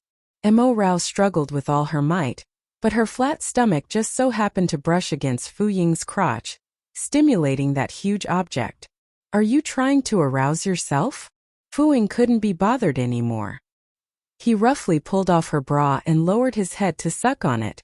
The familiar feeling made Mo Rao shudder. In less than 2 minutes, Mo Rao's clothes had been stripped off and she was naked under Fu Ying. As long as she resisted, she would be treated more roughly. As long as she screamed, her mouth would be blocked. "If you scream again, I'll use it to cover your mouth." Fu Ying sat up on her and pointed at the hideous thing below him to threaten Mo Rao. Montag was stunned. Looking at the terrifyingly large object that had already expanded, her mind went blank. Just as she was lost in her thoughts, Fu-ing had already grabbed both her ankles and lifted her legs up high, revealing the already moist lady part below. As her legs were pulled apart, Fu-ing could even see the small hidden hole. It was opening and closing as if inviting him in. Fu-ing was already burning with desire. He touched it with his fingers and it was very wet. Then he straightened his back and entered. When his enormous stick entered the narrow and tight tunnel, he sighed comfortably. Mo Rao didn't want to do this with Fu-ing, but her body's reaction was something she couldn't ignore. Moreover, Fu-ing knew what aroused her. He would always intentionally provoke her. Soon she wouldn't be able to resist at all. She couldn't help but cry softly. However, Fu-ing was still continuing. Wave after wave of stimulation made her cries intermittent. She couldn't help but wrap her arms around Fu-ying's neck. Seeing that she was starting to take the initiative, Fu-ying's eyes flashed with tenderness and affection. Rao Rao, do you think I will become more beastly in the future? For example, if I get divorced, I'll still sleep with you. Fu-ing, you are such a scumbag. Mo Rao cried as she cursed. At this moment, her scoldings triggered the dirty impulses in the man's heart. The more she scolded him for being bad, the more pleased he felt. Ah, you're crazy. Mo Rao's body was about to break from the impact, but Fu-ing was using more and more force, as if he wanted to kill her. With a series of moans, Mo Rao reached her first orgasm. Her forehead was covered in sweat and her lips were red and moist. Fu-ing lowered his head and kissed her gently. This lovemaking session lasted for more than 2 hours. If he hadn't remembered to send Mo Rao to the old residence, Fu-ing might have continued. His stamina was shockingly good. Change your clothes and return to the old residence. Fu-ing picked out a set of Mo Rao's clothes and threw it to her. Mo Rao bit her lip with humiliation in her eyes. She fumbled around under the blanket and put on her clothes. Seeing her like this, Fu-ing found it funny. I will tell Chu-ru. Fu-ing, just you wait. Mo Rao was already tortured to this extent, but she still threatened Fu-ing. Fu-ing nodded. Okay, go ahead. As long as you don't feel embarrassed. Mo Rao really couldn't bring herself to tell others that she was being treated as a bed warmer. She was filled with anger, but she could only get out of bed after getting dressed. She followed Fu-ing to the car and set off for the old residence. In the car, Fu-ing gave the black card to Mo Rao once again. I didn't stop it. I'll investigate the reason. You don't have to talk about backbone in front of me. Rao Rao, it's hard to do anything in this society without money. You're not that stupid. Mo Rao looked at the black card in her hand and threw it back at Fu-ing. No need. I will earn money to support myself. How are you going to support yourself? Fu-ing glanced at her and his eyes were filled with skepticism. That's right. All these years, Fu-ing had given her everything, to the extent that she couldn't do anything by herself. She got married as soon as she graduated and had never worked before. She was already out of touch with society. But Mo Rao wouldn't give up. She would be independent sooner or later, because she still had to support her child. Along the way, she pondered this question in silence. Only when they reached the old residence did Mo Rao come back to her senses. You can go in. I'll go to the office. Fu-ing had no intention of getting off the car. Oh. Mo Rao didn't ask further and got off the car. Company. More like Chu-ru's place. After Mo Rao went in, Fu-ing called Gu Hai. Contact the bank and ask why the card I gave Mo Rao has stopped. President Fu, didn't you ask me to inform the bank to stop the card? Gu Hai was shocked. When did I say that? Fu-ying's expression darkened. I told you before that even if I divorced Mo Rao, I would still give her the VIP treatment. She is the Fu family's benefactor, so I naturally have to take care of her. Gu Hai felt uneasy. Then I'll inform the bank to unlock that card. Be quick. Remember what I said. No matter what happens between Mo Rao and me, we cannot treat her unfairly. Fu-ing said coldly. Gu Hai was stunned. Why did he feel that President Fu had feelings for Mo Rao? Yes. Gu Hai came back to his senses. I'll go back to the company later and inform all the departments that there will be a meeting in an hour, Fu-ing instructed Gu Hai. President Fu, aren't you going to the hospital today? Gu Hai was shocked again. Fu-ing had been in the hospital almost every day for the past few days and had video conferences for everything. Fu-ing asked, if I don't go to the company, will you take over the company? Gu Hai quickly denied, No, I definitely can't do that. I'll inform the various departments immediately. Fu-ing hung up the phone and looked at the entrance of the old residence. Mo Rao should be sitting with Grandma and chatting now. Grandma liked her the most. He sighed, stepped on the accelerator and sped away. As Fu-ing drove away, Chu-Ru called in. Fu-ing, didn't you say you were coming back to accompany me? Why aren't you back yet? Que resunded very aggrived. She had been waiting in the hospital for a long time and felt increasingly upset. Fu-ying's tone was very cold. There's something urgent in the company that needs to be dealt with immediately. I'll get a nurse to take care of you. Rest well. With that, he hung up. Chu-Ru was shocked. She looked at the call that had been hung up and could not regain her senses. He actually hung up on her? And he was clearly impatient. He even wanted to hire a nurse to take care of her instead of continuing to take care of her personally? It must be because of that vixen Mo Rao. Chu-Ru's heart was filled with hatred. She had to think of a way to get Mo Rao to donate her bone marrow as soon as possible and eliminate her.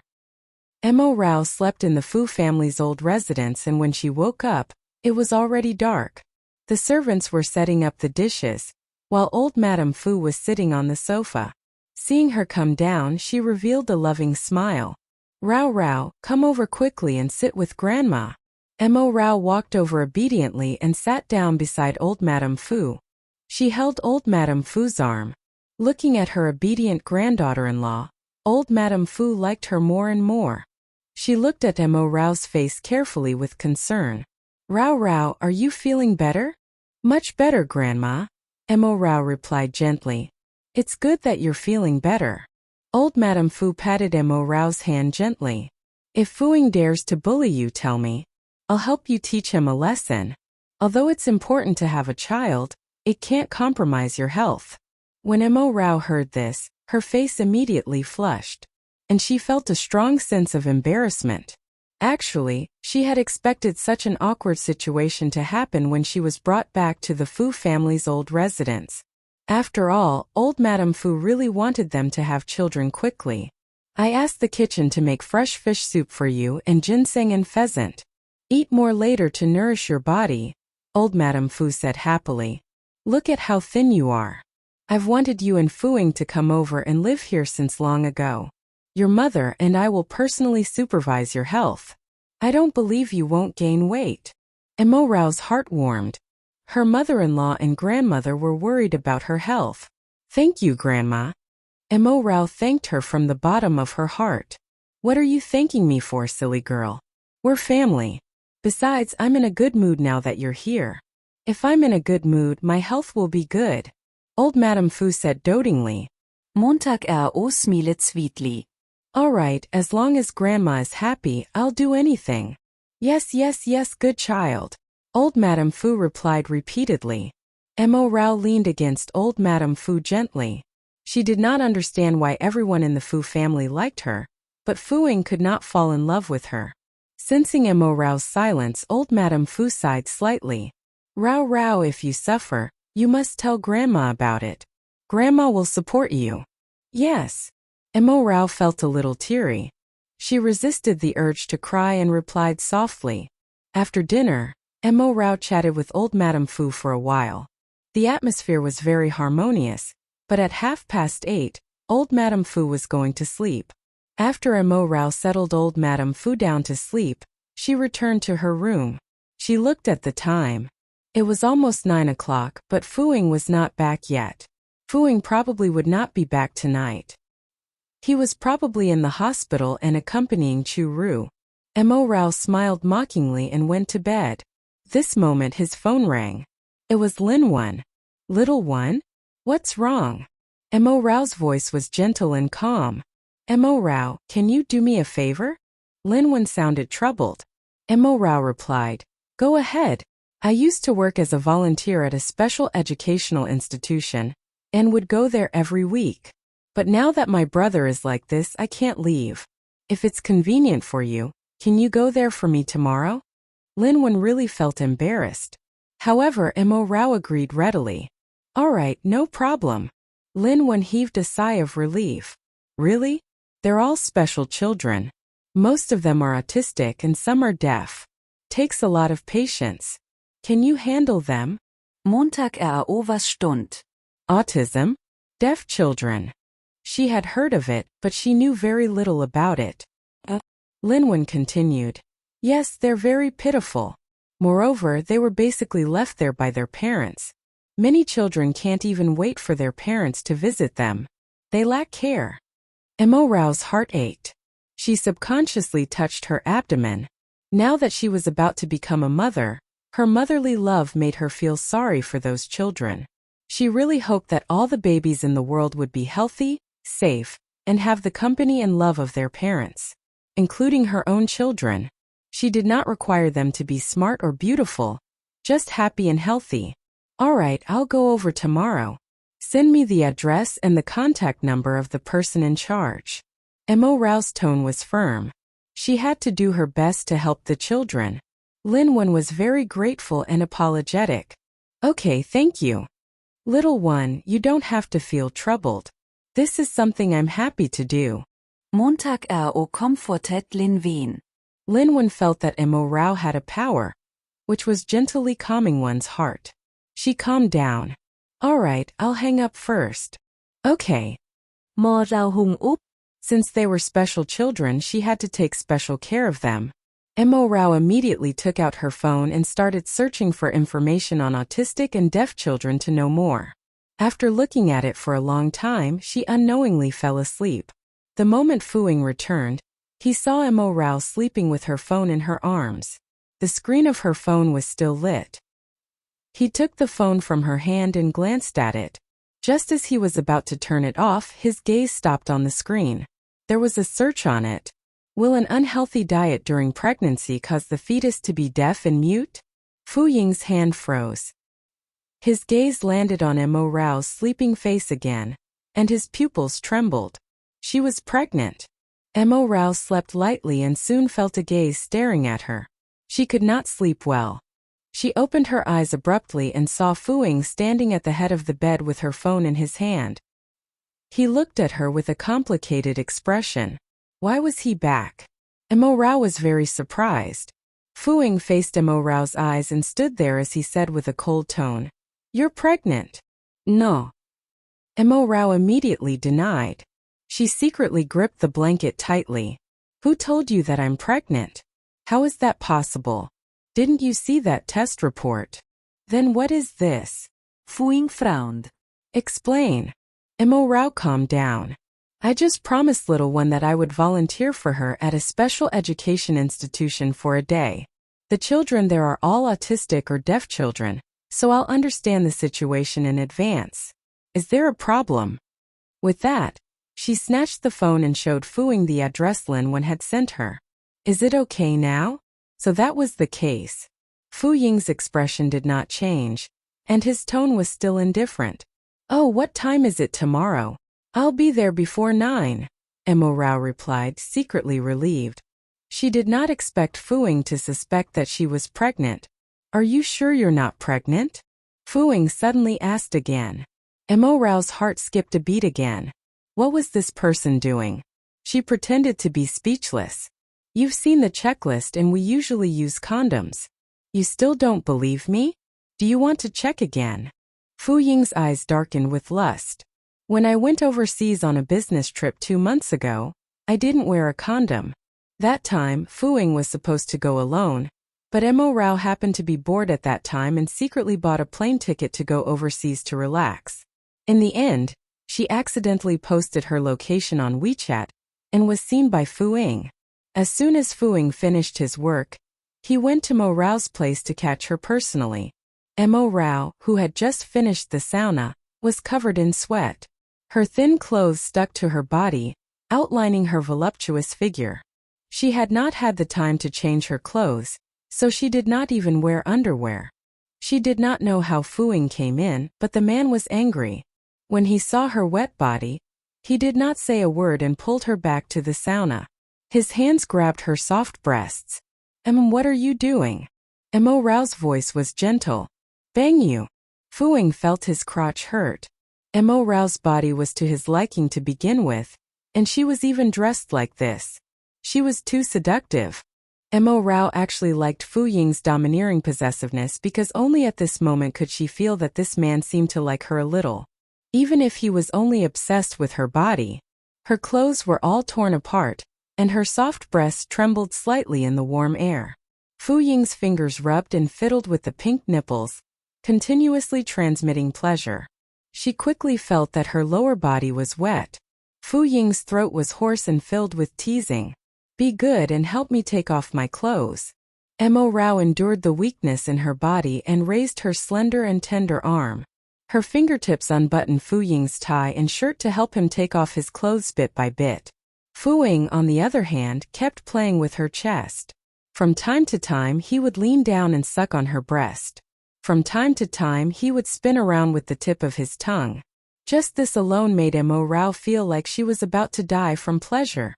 And pants, huh? Fu Ying looked at Mo Rao, who was already flushed from desire. The more he looked at her, the more he wanted to bang her and make her beg for mercy. The lingering heat in the sauna made them feel even more lustful and seductive. Mo Rao fumbled around to undo Fu Ying's belt and pants buttons. She was very familiar with this because Fu Ying had put a lot of effort into her.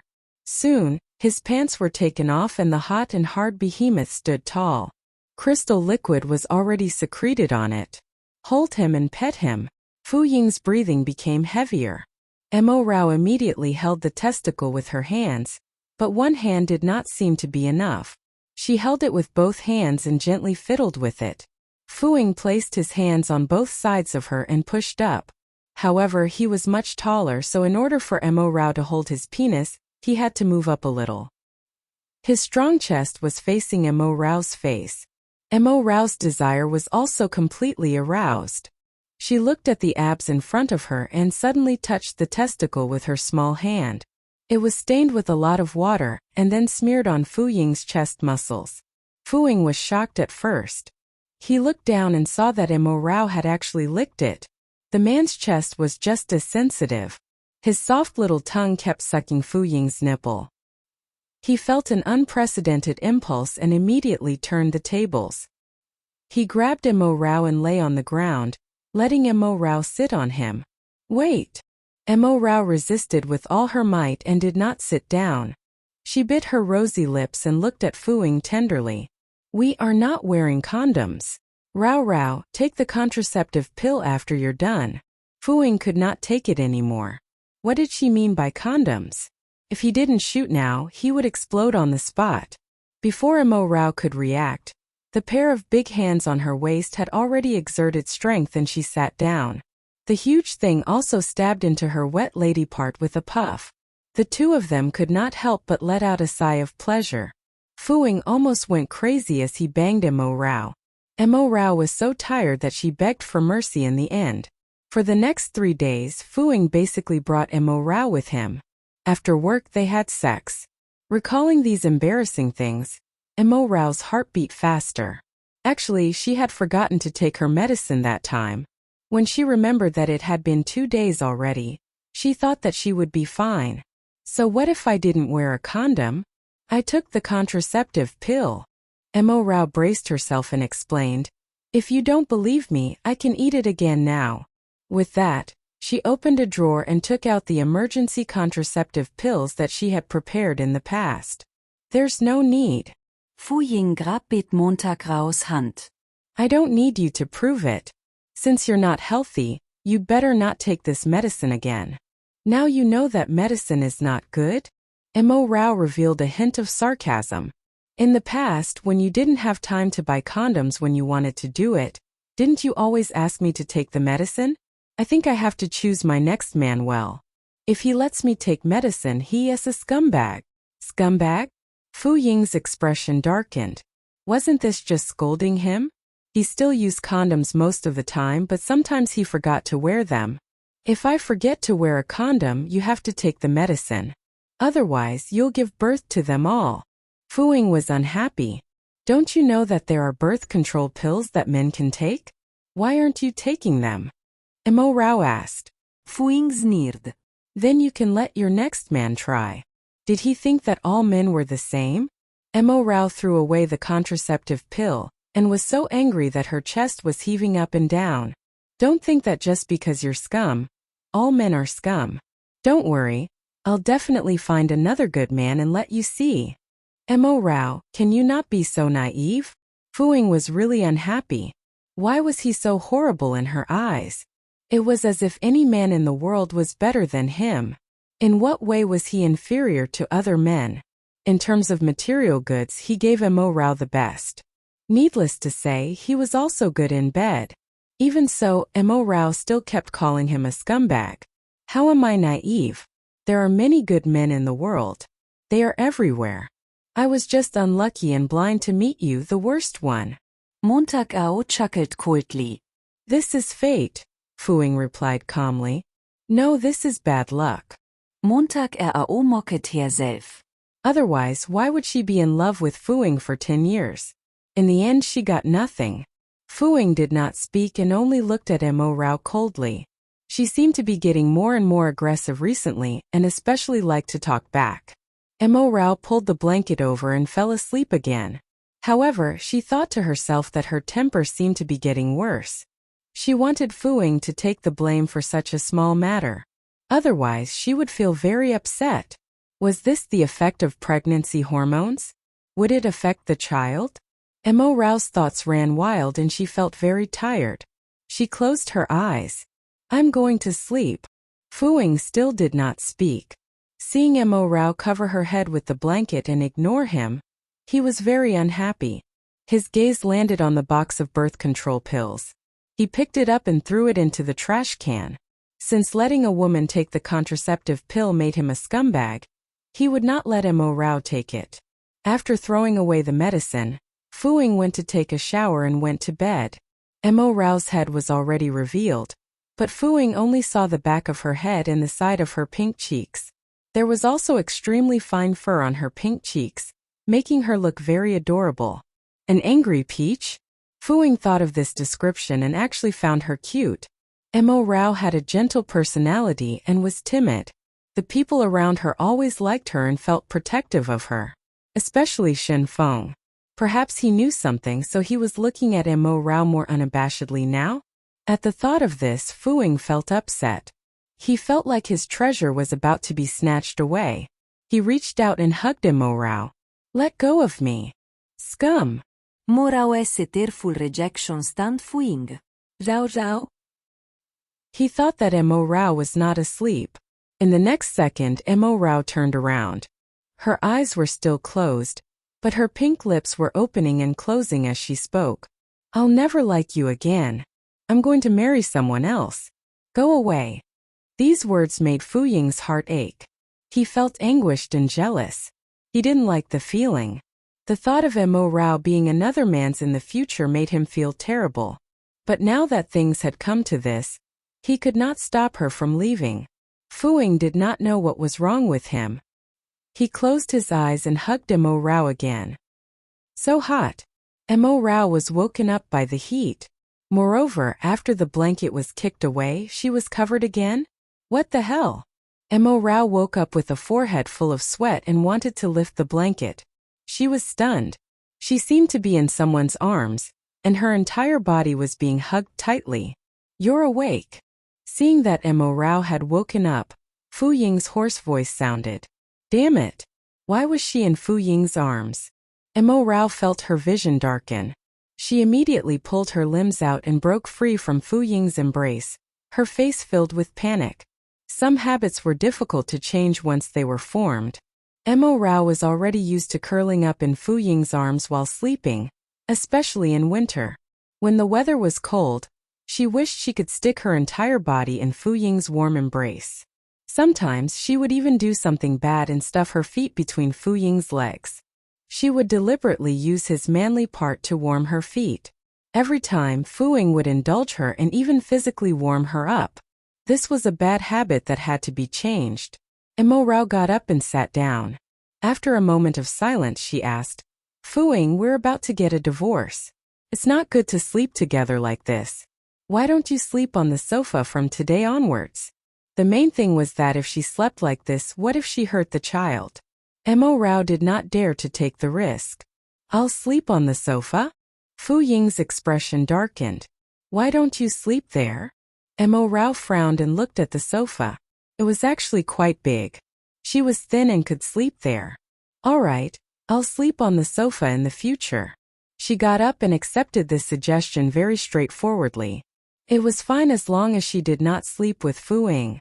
Fuing was not used to Emo Rao's change. In the past, she would definitely have wheedled and rejected him, but now she acted like a stranger. You think I'm very strange, don't you? Looking at Fu Ying's gaze, Emo Rao smiled and said seriously, because you always think I'm throwing a tantrum. Actually, I really want to divorce you. She only wanted a divorce as soon as possible. Otherwise, it would be very troublesome if her stomach got bigger in the future. Whether it was Fuing or the other members of the Fu family, once they knew that she was pregnant, they definitely wouldn't let her go. Even if Fuing agreed to the divorce, he would not agree to give the child to her, let alone cut off all contact with Chu Ru because of the child. Even if Fuing agreed to the divorce, he would not agree to give the child to her, let alone cut off all contact with Chu Ru because of the child. I've really thought it through these 2 days. We're not compatible. I've let go Fuing. Emo Rao's pure and gentle eyes looked at Fuing seriously. Fuing, let's end this here. Let's part on good terms. Fu Ying's expression instantly turned cold. He pursed thin lips and did not say a word. He got up, put on his clothes and went downstairs. Emo Rao sighed and went downstairs. Until breakfast, Emo Rao did not say another word to Fu Ying. The silent atmosphere between the two of them attracted Emo Wan's attention. Rao, what are your plans today? Emo Wan asked. Mom, I'm preparing to volunteer. Emo Rao replied softly as she ate her porridge. Emo Wan asked curiously, volunteer? Where? A special educational institution that specializes in taking in autistic and deaf children. My friend is doing volunteer work there and doesn't have time to go today. She asked me to go on her behalf, Emo Rao explained. Emo Wan liked her gentle voice and clear eyes. She immediately asked, Is there anything I can help with? Emo Rao shook her head. I'm not sure. It's my first time there, and I don't know what they need. Emo Wan pondered for a moment. These children are indeed pitiful. We can't help much, but we can improve their lives. How about this? She took out a check and filled in a 7-figure sum before placing it in front of Emo Rao. Donate this money to them as the young madam of the Fu family. Emo Rao looked surprised. Mom, what are you doing? You're the daughter-in-law of our Fu family and Fu Ying's legitimate wife. You shouldn't have hidden it in the first place. It's not right for you to not show your face for the past few years. Emo Wan's words were meant for Fuing to hear. Fuing had wronged Emo Rao too much. Emo Rao glanced at Fuing and Emo Wan said meaningfully, You don't have to look at anyone. Just listen to me. I'll make the decision. If anyone dares to object, I'll slap them twice. Fuing lost his appetite for breakfast. Emo Wan was obviously talking about him. Montag was silent. She did not want or dare to do this, because once she donated it, her divorce with Fuing would probably be affected again and might even be postponed. She did not want to cause trouble for herself with this identity. However, Emo Wan did not think too much about it. What she wanted to do was to let Emo Rao appear in front of everyone openly. She was a little worried about letting Mo Rao do volunteer work alone. I'll send you there later and send 2 people to help you. The last time Emo Rao was attacked, it had traumatized Emo Wan. Shinfeng said the same thing. He said that it's dangerous for you to go out alone, and that it's better to find a bodyguard. Emo Wan added. When he heard Shinfeng's name, Fu Ying's expression darkened. With me around, she doesn't need any bodyguards. Tell Shinfeng not to worry. Tisk, with you around? With you around, how did Rao fall into danger last time? I'm afraid you're thinking about protecting that little fox in the hospital, right? Mo1 said bluntly. Old Madame Fu was not up yet, so there was no need to be afraid. Fu-ing frowned, and he was already very unhappy. Mo Rao did not want the mother and son to quarrel because of her, so she took the initiative to say, Mom, it's okay. I'll be careful in the future. I'll bring pepper spray with me. She had to get rid of Fu Ying's protection as soon as possible because they were going to get a divorce soon. After the divorce, she had to live on her own. She had to learn to be independent from now on. However, Mo1 was unwilling. No, you're the young madam of the Fu family. Your safety is the most important. I've already told Shunfeng to arrange bodyguards. After all, he's much more reliable than some people. Hearing her mother-in-law's domineering words, Mo Rao was touched and helpless. She sighed. Mom, I feel like I'm married to you and not Fu-ing. When Mo1 heard that, she immediately smiled. If I were a man, what need would there be for Fu-ing? Fu-ing was speechless when he heard Mo1's words. Whose biological mother was she? It was said that the relationship between mother-in-law and daughter-in-law was usually strained, but why wasn't it the case when it came to these two people? Not to mention anything else, with Mo1's serious and cold personality, there were very few people who could make her so happy. Mo Rao was one of them. Fu-ing put down the bowl in his hand and urged Mo Rao angrily, Are you done eating? Let's go. Mo Rao quickly drank the last mouthful of porridge and replied while enduring the hunger, I'm done. Seeing her son's inconsiderate look, Mo1 despised him from the bottom of her heart. What's the hurry? Aren't you going to let her eat her fill? She said she was full. Fu-ing was really exasperated by Mo1. That's because you urged her. Mo1 glared at Fu-ing sternly. Seeing that Fu-ing was going to be scolded because of her again, Mo Rao quickly came out to smooth things over. Mom, I'm really full. I'm full even if Fu-ing doesn't rush me. Actually, she was very hungry. Her appetite seemed to have improved these days, and her appetite was also increasing. She could still eat 2 bowls of porridge, 2 eggs, and 2 meat buns. However, she couldn't eat and drink so much. Fu-ing and Mo1 would realize she was pregnant. This was because in the past, she had a small stomach and would be full after eating 2 mouthfuls. Especially Mo1. She was also a woman and might suspect that she was pregnant. Let's go. Fu-ing stood up. Montag nodded et Montagwan. Mom will leave first. Montagwan replied, Okay. The two of them went out together and got into the car. Your relationship with my mother is quite good, Fu-ing said coldly in the car. Mo Rao was stunned at first, then she smiled mockingly. What's wrong? Are you worried that I'll exploit your family's affection and refuse to leave you? Fu-ing frowned and looked like he was in a bad mood. It was as if Mo Rao had already decided that he wanted a divorce. A dress. Not wanting to continue arguing about this, Fu-ing asked again.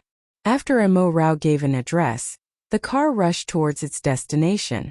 On the way, Fu-ing recalled what Mo1 had said. She wanted Shunfeng to find a bodyguard for Mo Rao? Dream on. I will help you arrange the bodyguards. He suddenly spoke again, but his tone was a little unpleasant. No need. Mo Rao rejected directly.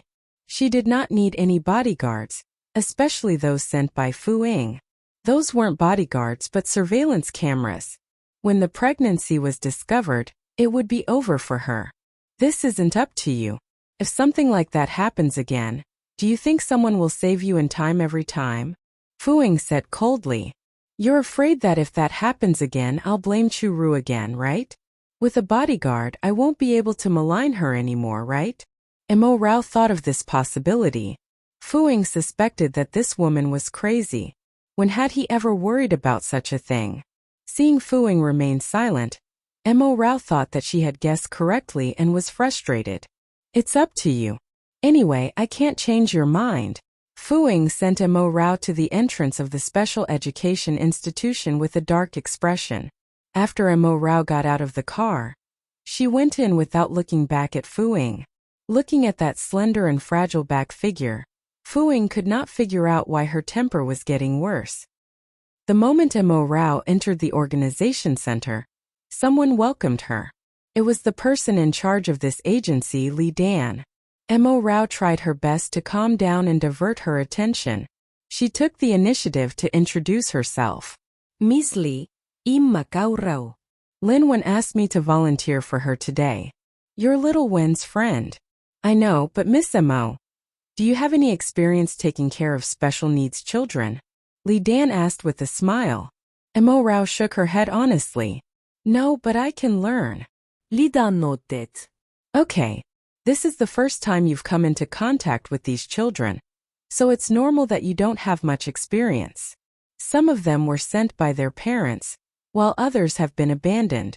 They need love and care the most. As she spoke, Li Dan handed Mo Rao a set of work clothes and a work number. Go change first.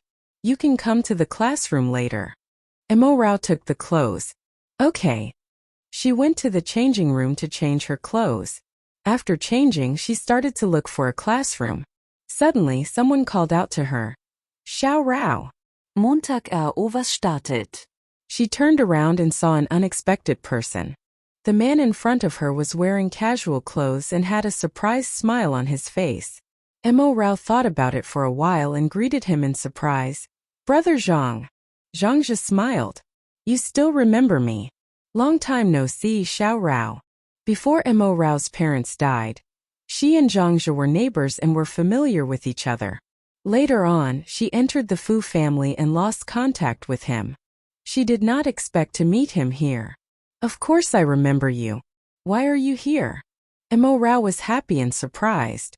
Zhangzhe's expression instantly darkened. My son is here. His son. Mo Rao was a little shocked. Brother Zhang, your son. He has autism. He has to come here every week for treatment. Zhangzhe sighed deeply when he mentioned his son. Then he asked Mo Rao, what about you? I'm here to volunteer on behalf of Lin Wen, Mo Rao replied. You know Lin Wen too? Zhangzhe was surprised. Yes, we're friends. Let's go in first, Mo Rao said to Zhangzhe. Okay. The two of them entered the classroom together. There were 5 children in this classroom. All of them were autistic, and the deaf children were in another classroom. These children were very pitiful, for out of 5 of them had been abandoned. Other than Zhangzhe's son, the others had been in the organization all year round. Their fees were also donated by charitable people. Zhangzhe knew the situation here very well. He told Mo Rao everything during the chat. Mo Rao felt very sad. Her heart ached as she looked at the quiet children who were lost in their own world. Zhangzhe's 4-year-old son was also among them. He was moderately autistic. At this moment he was sitting on a stool alone while holding a small brown bear doll. His small hand repeatedly fiddled with the fur on the doll, and he seemed to have no reaction to the surrounding movements. The other children were the same. They refused to communicate with the outside world and were immersed in their own world. It would also be accompanied by language disorders and social and intellectual disorders.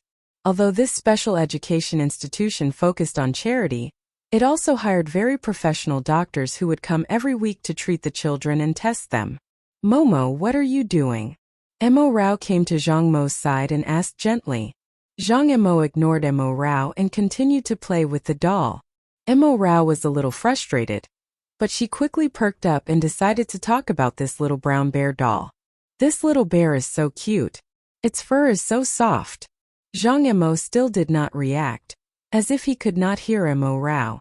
Seeing this scene, Zhangzhe walked over. His words were filled with sorrow. It's useless. Even as a father, he rarely responds to me. Zhang Mo's mother had already chosen to get a divorce, so Zhangzhe had always been the one taking care of his son. Mo Rao was dejected and did not know what to do. At this moment, a small brown bear was stuffed into Mo Rao's hand.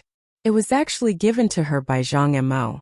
She had praised this little bear just now, so he was going to let her play with it? Zhangzhe was also stunned by his son's actions and could not believe it. Thank you. This little bear is so cute as you. Mo Rao was encouraged and her eyes lit up. She happily took the little bear. But Zhang Mo fell silent again and no longer interacted with her. Zhangzhe, who was originally happy, felt his heart sink when he saw this scene. But it was still progress.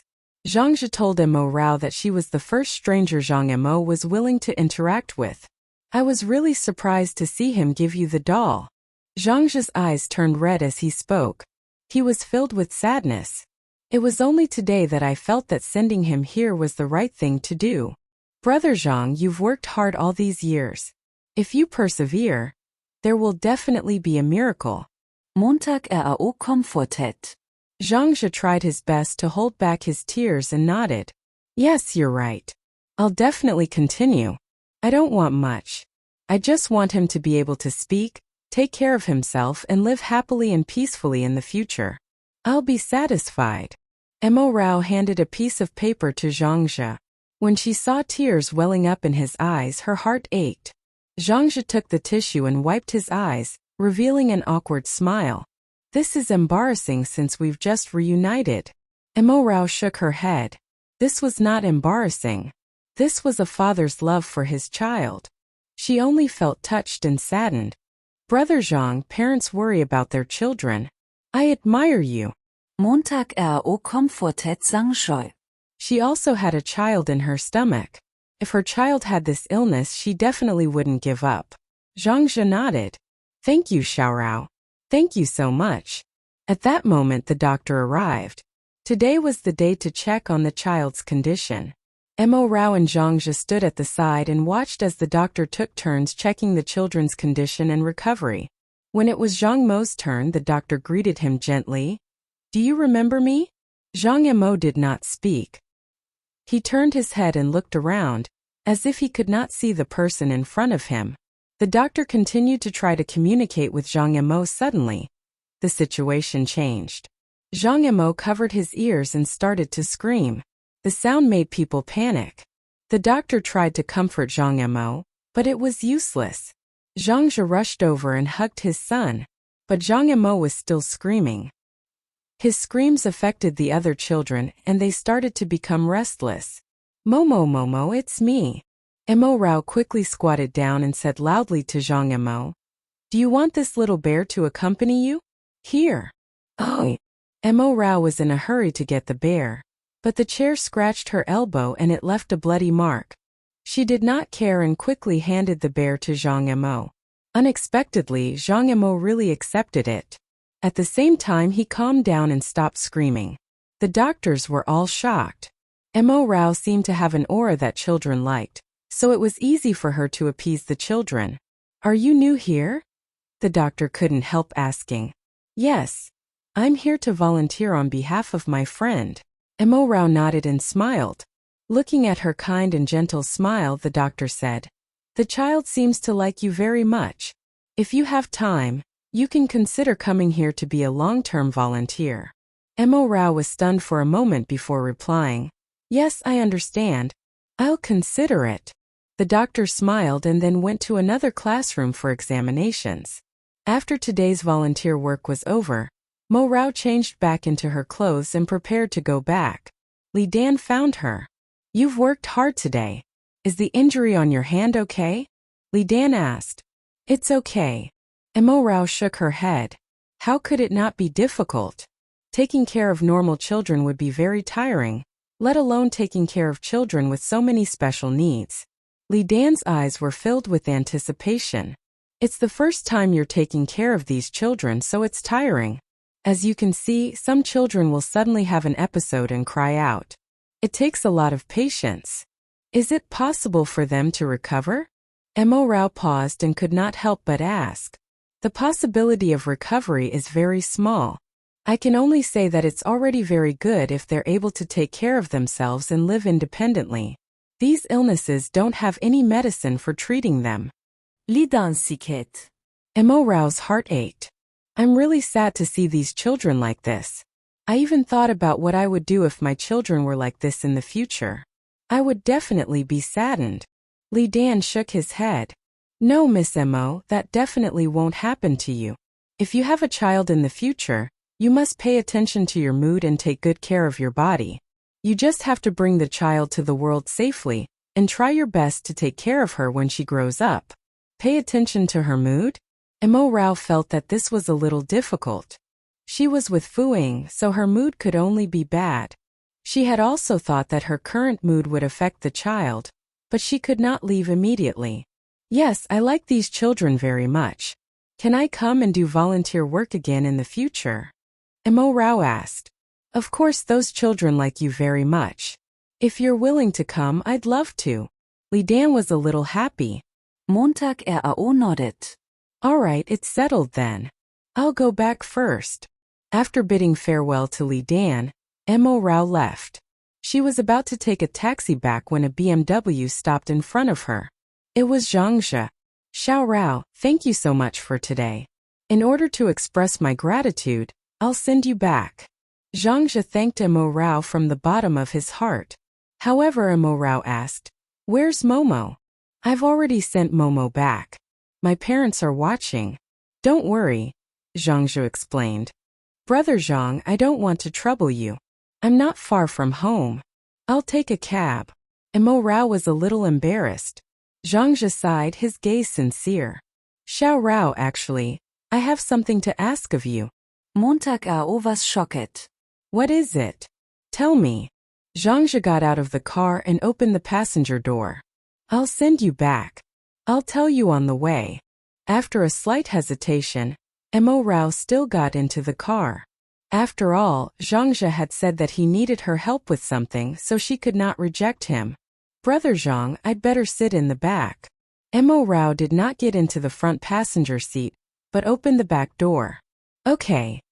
Zhangzhe did not insist. After Mo Rao got into the car, she realized that there were many books on the seat. Where do you live? Zhangzhe asked. Mo Rao told him the Fu family's address. Zhangzhe was obviously stunned for a moment, but he quickly regained his composure. I understand. On the way, Mo Rao flipped through the books in the back seat curiously. They were fairy tales with beautiful illustrations. She liked them. This is a fairy tale book that I commissioned the publishing house to publish. I wrote the stories in it, and I hired someone to draw the paintings, Zhangzhe explained. Mo Rao smiled and said, It's pretty good. Is there a first and second volume? Oh, the first volume has already been published, and the second volume has yet to begin. The painter can't draw because something came up at the last minute. I haven't found a suitable replacement. Zhangzhe drove and chatted with Mo Rao lightheartedly. So that was the case. Mo Rao put down the book. Brother Zhang, why are you looking for me? Zhangzhe glanced at Mo Rao in the rearview mirror and was a little embarrassed. I just wanted to ask if you will still come to volunteer next time. Yes, as long as I have time. Mo Rao did not even think about it. That's great. Zhangzhe was a little excited. Do you know? Today is the first time Momo has seen you. But he's willing to communicate with you. Children with autism are all sealed off in their own worlds and refuse to communicate with others. There's actually no problem with Momo's communication skills, but he just refuses to speak or react to his surroundings and people. If you can continue to volunteer and help me communicate with him, it might be very beneficial to his recovery. Mo Rao did not expect Momo to be willing to interact with her. She agreed readily. Of course, as long as I can help him, I'm willing. Thank you. Thank you so much, Xiao Rao. I'll treat you to a meal in the future. If there's anything else you need my help with, feel free to ask. There was obvious joy in Zhangzhe's voice. Mo Rao picked up 2 books. Why don't you give me 2 books? In the future, when the baby was born, she could show it to the baby. All right, take it. I'll give you new ones in the future. Zhangzhe was glad to oblige. Soon, the car arrived at the Fu family's entrance. Zhangzhe looked at the magnificent manor villa in front of him. He had guessed correctly. It was really the Fu family he was thinking of. Mo Rao was a little afraid that Zhangzhe would misunderstand. She said awkwardly, Brother Zhang, I live here because… I know. You were taken in by the Fu family. I won't say anything. Zhangzhe quickly explained. Thank you, Brother Zhang. I'll go back first. Montag RAO was relieved. She got out of the car and said goodbye to Zhangzhe. I'm leaving. Bye. Zhangzhe waved and drove away. Seeing Zhangzhe's car disappear, Mo Rao turned around and went back. After taking 2 steps, Fu Ying's cold voice sounded. No wonder the driver didn't pick you up. It turns out that there's already an escort. Montag was shocked. When she returned to her senses, she saw Fu Ying standing there with a dark expression. Why was he at home? Shouldn't he be accompanying Chu Ru in the hospital? Mo Rao really did not expect this. She calmed down and explained, "What escort? Brother Zhang just sent me back out of kindness." Fu Ying walked in front of Mo Rao. His tall body was filled with oppression as he looked at Mo Rao coldly. "Brother Zhang? You address him quite affectionately. Did you meet him at that special education institution today? He was kind enough to send you home the first time you two met. You're quite popular." Mo Rao's face turned pale. "Don't talk nonsense. That's my former neighbor. His son is also autistic and is doing rehabilitation treatment there. Coincidentally, we met, so he sent me home." "Fu Ying, don't judge people by your own petty standards." Fu Ying's gaze landed on Mo Rao's elbow. The red wound was very glaring. His expression changed and he reached out to touch it. "How did you injure your hand? You don't have to worry about that." Mo Rao shook off Fu Ying's hand and walked into the house. Mo Rao had smooth skin that was very fair skin, so her injuries were very obvious. Fu Ying chased after her and grabbed Mo Rao's wrist. His voice became stern. "Tell me, how did you get injured?" "I said you don't have to worry." Mo Rao shook off Fu Ying's hand again. Her face filled with impatience. She had to maintain a good mood when she was pregnant. She did not want to get angry, so she did not say much to Fu Ying. Why was this person so oblivious? "Is that so? Do you want that organization to close down tomorrow?" Fu Ying asked coldly. Was he threatening her? Mo Rao was so angry that her face turned pale. Those children were already very pitiful. If they had nowhere to go because of her, she would be a sinner. "Fu Ying, are you crazy?" She gritted her teeth and asked angrily. "You force me to go crazy. As long as you answer my question, nothing will happen, right?" Fu Ying did not feel guilty at all. Instead, he looked straight into Mo Rao's eyes and replied calmly. The current Mo Rao was no longer the obedient little woman from before. Instead, she was like a thorny rose. If he was not careful, she would prick him. Fu Ying could only use this sort of tough method to achieve his goal. "Oh." Mo Rao held back her anger. "I was just accidentally scratched by a chair while taking care of a child. Is that enough?" Fu Ying was silent for a moment before ordering. "Don't go there in the future." "I want to go," Mo Rao said. "Those children are very pitiful and need society's help. I won't give up on them." "Do you think you can save everyone?" Fu Ying said unhappily. "Do you know that some autistic children are violent?" Mo Rao was not afraid at all. "So what? It's precisely because of this that I have to put in more effort to take care of them." As they talked, they started arguing again. The atmosphere became more tense. Mo Rao had already tried her best to calm down. She did not want to be angry and affect the child in her stomach because of these small matters. However, Fu Ying could easily affect her emotions. If this continued, she was afraid that she would really have a psychological problem. It would be troublesome if she became depressed. No one knew that she was pregnant, so naturally, no one would take care of her emotions. She could only endure everything herself. "Whatever," Fu Ying said angrily and left. He walked to the car parked at the door, opened the door, got into the car and drove away without looking at Mo Rao. He must be crazy to rush back to accompany this woman. He put aside the company's matters and did not accompany Chu Ru at the hospital. He came back and got angered by Mo Rao. Fu Ying really regretted it. Hearing the sound of the car leaving, Mo Rao could not help but cry. She did not want to cry, but she could not control her tears. Mo Rao was in such a bad mood that she did not even eat dinner. She excused herself and went upstairs to rest.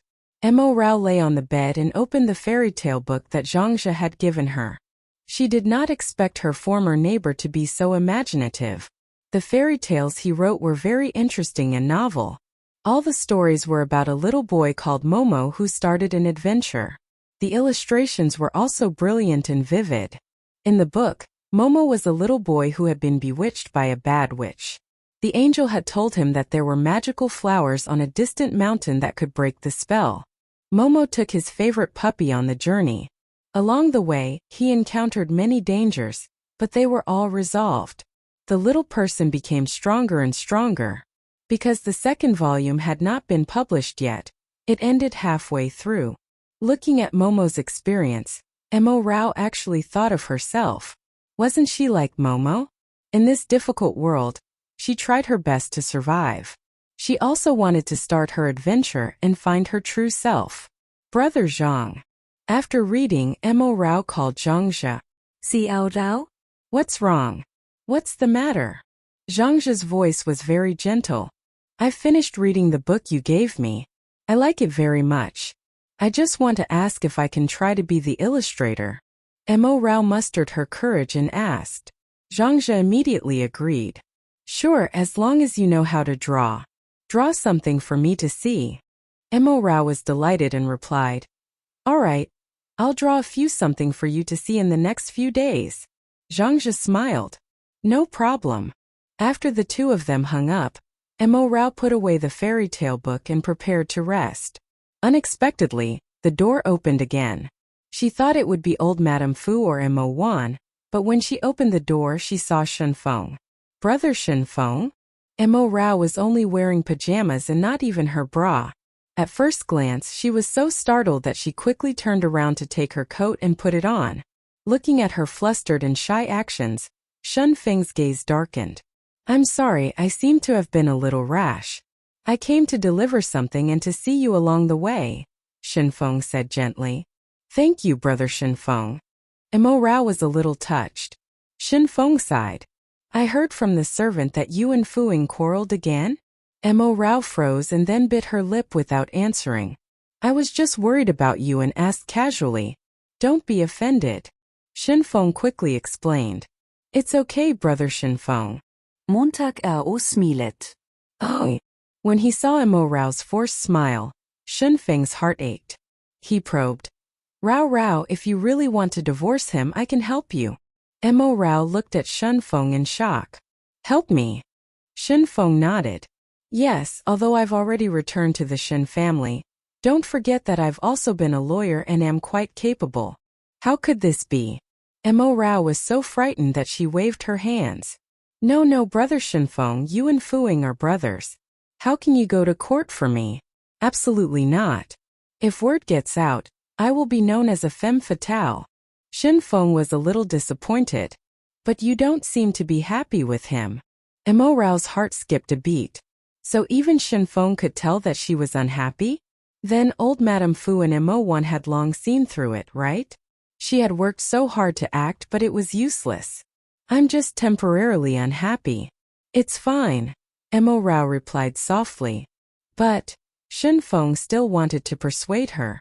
Brother Shenfeng, it's very late. I want to rest. Mo Rao interrupted him. Shenfeng was a good person and had a close relationship with the Fu family. Mo Rao did not want him to be in a dilemma because of her. When he saw Mo Rao's pale face, Shenfeng's heart ached, but he was helpless. Now, Mo Rao had not divorced Fuing yet, so it was already inappropriate for him to come here. He was extremely unwilling for Mo Rao to continue suffering, but he could not forcefully interfere. Fuing was indeed unworthy of Mo Rao. He could not give her happiness. All right, I'll leave first. Have a good rest. Shenfeng did not pester him anymore. He had waited so long, so he did not mind continuing waiting. When the right time came, when Mo Rao completely left Fuing, he would firmly pursue Mo Rao and make her his wife. He wanted to make up for all the grievances Mo Rao had suffered now. When Mo Rao closed the door and returned to her bed to rest, her phone rang. There was a stranger who wanted to add her. She was a little puzzled because her social circle was very simple. Usually no one would add her. Perhaps it was the teacher of a child from that organization today? After accepting the friend request, Mo Rao wanted to greet him and ask who he was. However, the other party had already sent a recording. Ah, it's so comfortable. Fuing, you're so amazing. I love you so much. I love you too, little Roo. I like you the way you are. Humph, if you love me, marry me quickly. I really want to be with you legitimately, okay? Alright, I'll get her to donate her bone marrow as soon as possible. We'll get a divorce then. Yes, use more strength. It's so deep. As she listened to the lewd words coming from the recording, Mo Rao's mind went blank. It was Fu Ying and Chu Ru's voices. Moreover, from Fu Ying's words, he was determined to use her bone marrow to save Chu Ru. He was really so cold-blooded and heartless. Mo Rao could not believe it. Because Fu Ying had never taken action, she naively thought that it was because he did not want to do that. She did not expect the man she had loved for 10 years to be so heartless. Everything had probably been arranged long ago. He was just waiting for the right time. Mo Rao's entire body was trembling, and her face was as pale as a sheet of paper. She wanted to question who the other party was. Was it a stranger, or was it Chu Ru herself? Was Chu Ru specially showing off? But the other party had already blacklisted her. Mo Rao put down her phone and hid under the blanket. Her heart was in a mess and she felt like she was suffocating. Somehow she fell asleep, but woke up in a nightmare. Mo Rao felt that the blanket was covered in sweat, and she felt uncomfortable all over. She opened her tired eyes and took her phone to save the recording from last night. Then she went to take a shower and went downstairs to eat. Mo Wan was already at the dining table. Where's Fu Ying? Seeing that Mo Rao was alone, Mo Wan seemed to understand something and asked deliberately. He didn't come back last night. He must have been too busy at the company. Mo Rao's heart ached, but she couldn't help but hide it for Fu Ying. Montag wann seizt ab Montag AO. This child was clearly depressed and her face was very pale. Why would he need to stay out all night for the company's matters? It was not like he had encountered anything important. He was most likely accompanying that vixen in the hospital. Mo Rao, this silly girl, only knew how to cover up for Fu Ying. Really? I'll call him and ask later. Mo Wan nodded and did not expose Mo Rao. Mom, let's not disturb him. The company is going to have a quarterly summary soon, and he's the busiest, so he will definitely spend the most time in the company. It's impossible for him to stay in the hospital forever. Mo Rao bit her lip and whispered. She was not lying about this. She knew Fu Ying's habits very well. Oh. At the end of every season, he was at his busiest. As long as he was busy, Fu Ying's way of relaxing was to torture her in bed. It was as if doing so could raise his spirits. Every time, Fu Ying would only stop when Mo Rao begged for mercy. Fu Ying probably still needed to relieve his stress. The target was probably Chu Ru. That was good too. In her current state, she could not withstand Fu Ying's torture. Mo Rao tried her best to hold back her sadness and think positively. She did not have to be a substitute anymore, nor did she have to worry about the child being injured. Mo Wan did not answer Mo Rao because she did not intend to listen to her.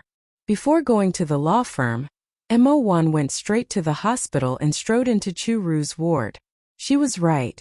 Fu Ying was indeed guarding this little vixen's bed. Fu Ying, this apple is so sweet. Feed me another bite. Chu Ru smiled happily and wheedled at Fu Ying. Montag wann was furious. She sneered and said, even if you have leukemia, you're not disabled. Can't you use your own hand? Seeing Mo Wan, Chu Ru's expression changed. Fu Ying frowned. Mom, why are you here? Mo Wan glanced at Fu Ying. He had not changed his clothes since yesterday. It seemed that he had spent the night at Chu Ru's place. What a good-for-nothing scum. You didn't even change your clothes.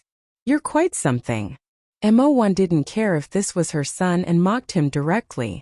I was busy at the company last night and was preparing to go home after coming to the hospital, Fu Ying replied calmly. He was not lying. He had indeed stayed in the company all night last night. He had received a call from Chu Ru early this morning and came over to take a look. He was prepared to go back later. Montag wann smilet coldly. Is that so? Clearly, she did not believe him. Fu-ing could only remain silent because he knew very well that his mother had always been on Mo Rao's side. Fu-ing, as your mother, I respected your choices since you were young. I never interfered with your decisions in life. I only interfered in the matter between you and Chu-ru, Mo Wan continued. Auntie, I know you don't like me, but Fu-ing and I are sincere. Chu-ru wanted to interrupt. Shut up. Montag wann beratet. Did I ask you to speak?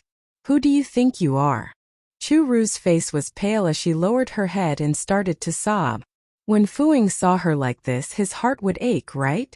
Even if Mo Wan was his mother, he would be annoyed by her, right? Chu-ru was scheming in her heart. Unexpectedly, Mo Wan saw through her at a glance. You don't have to act. I've seen many tricks like this. Do you want Fu-ing to feel sorry for you? Sorry to disappoint you. Even if he feels sorry for you, you won't be able to marry into the Fu family. Even if I sever my mother-son relationship with Fu-ing, I won't let him marry you.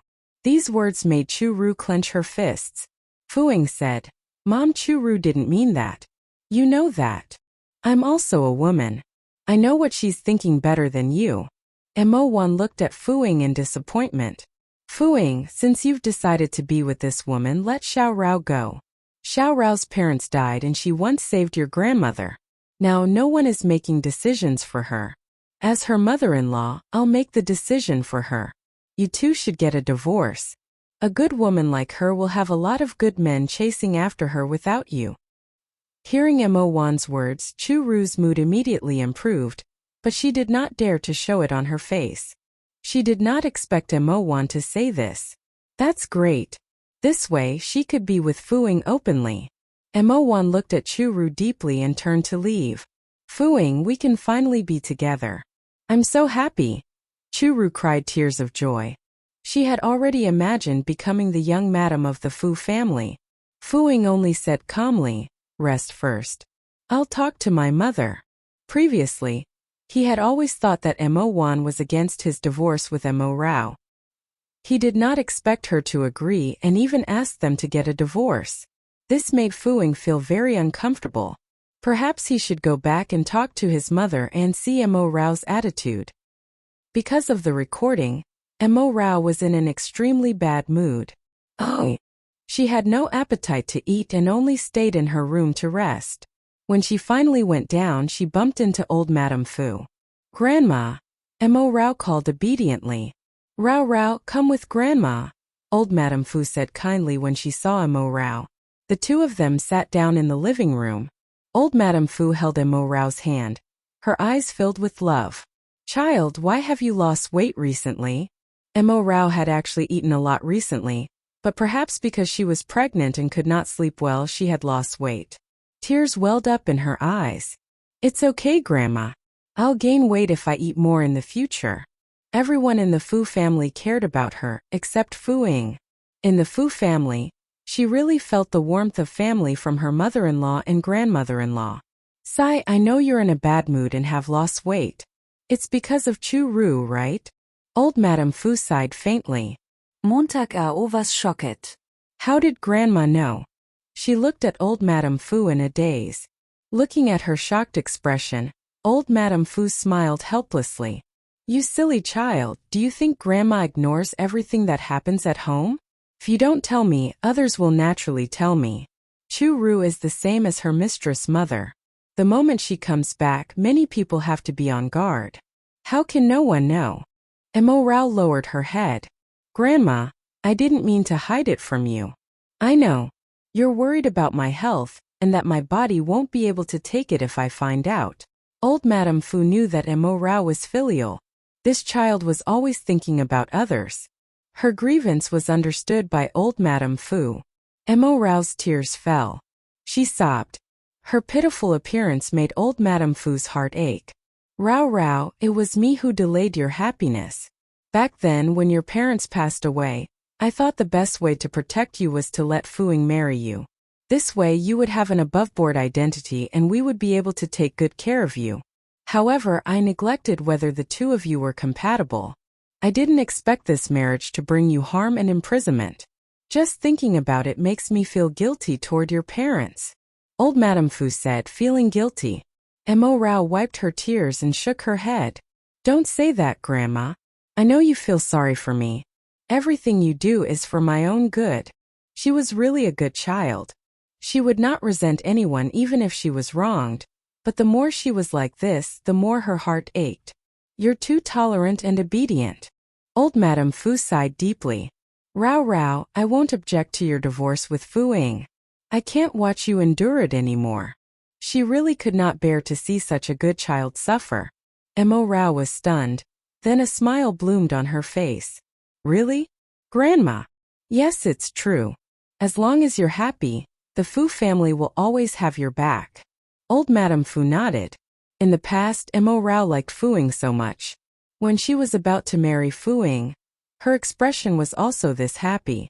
She did not expect that she would be so happy to divorce Fu Ying.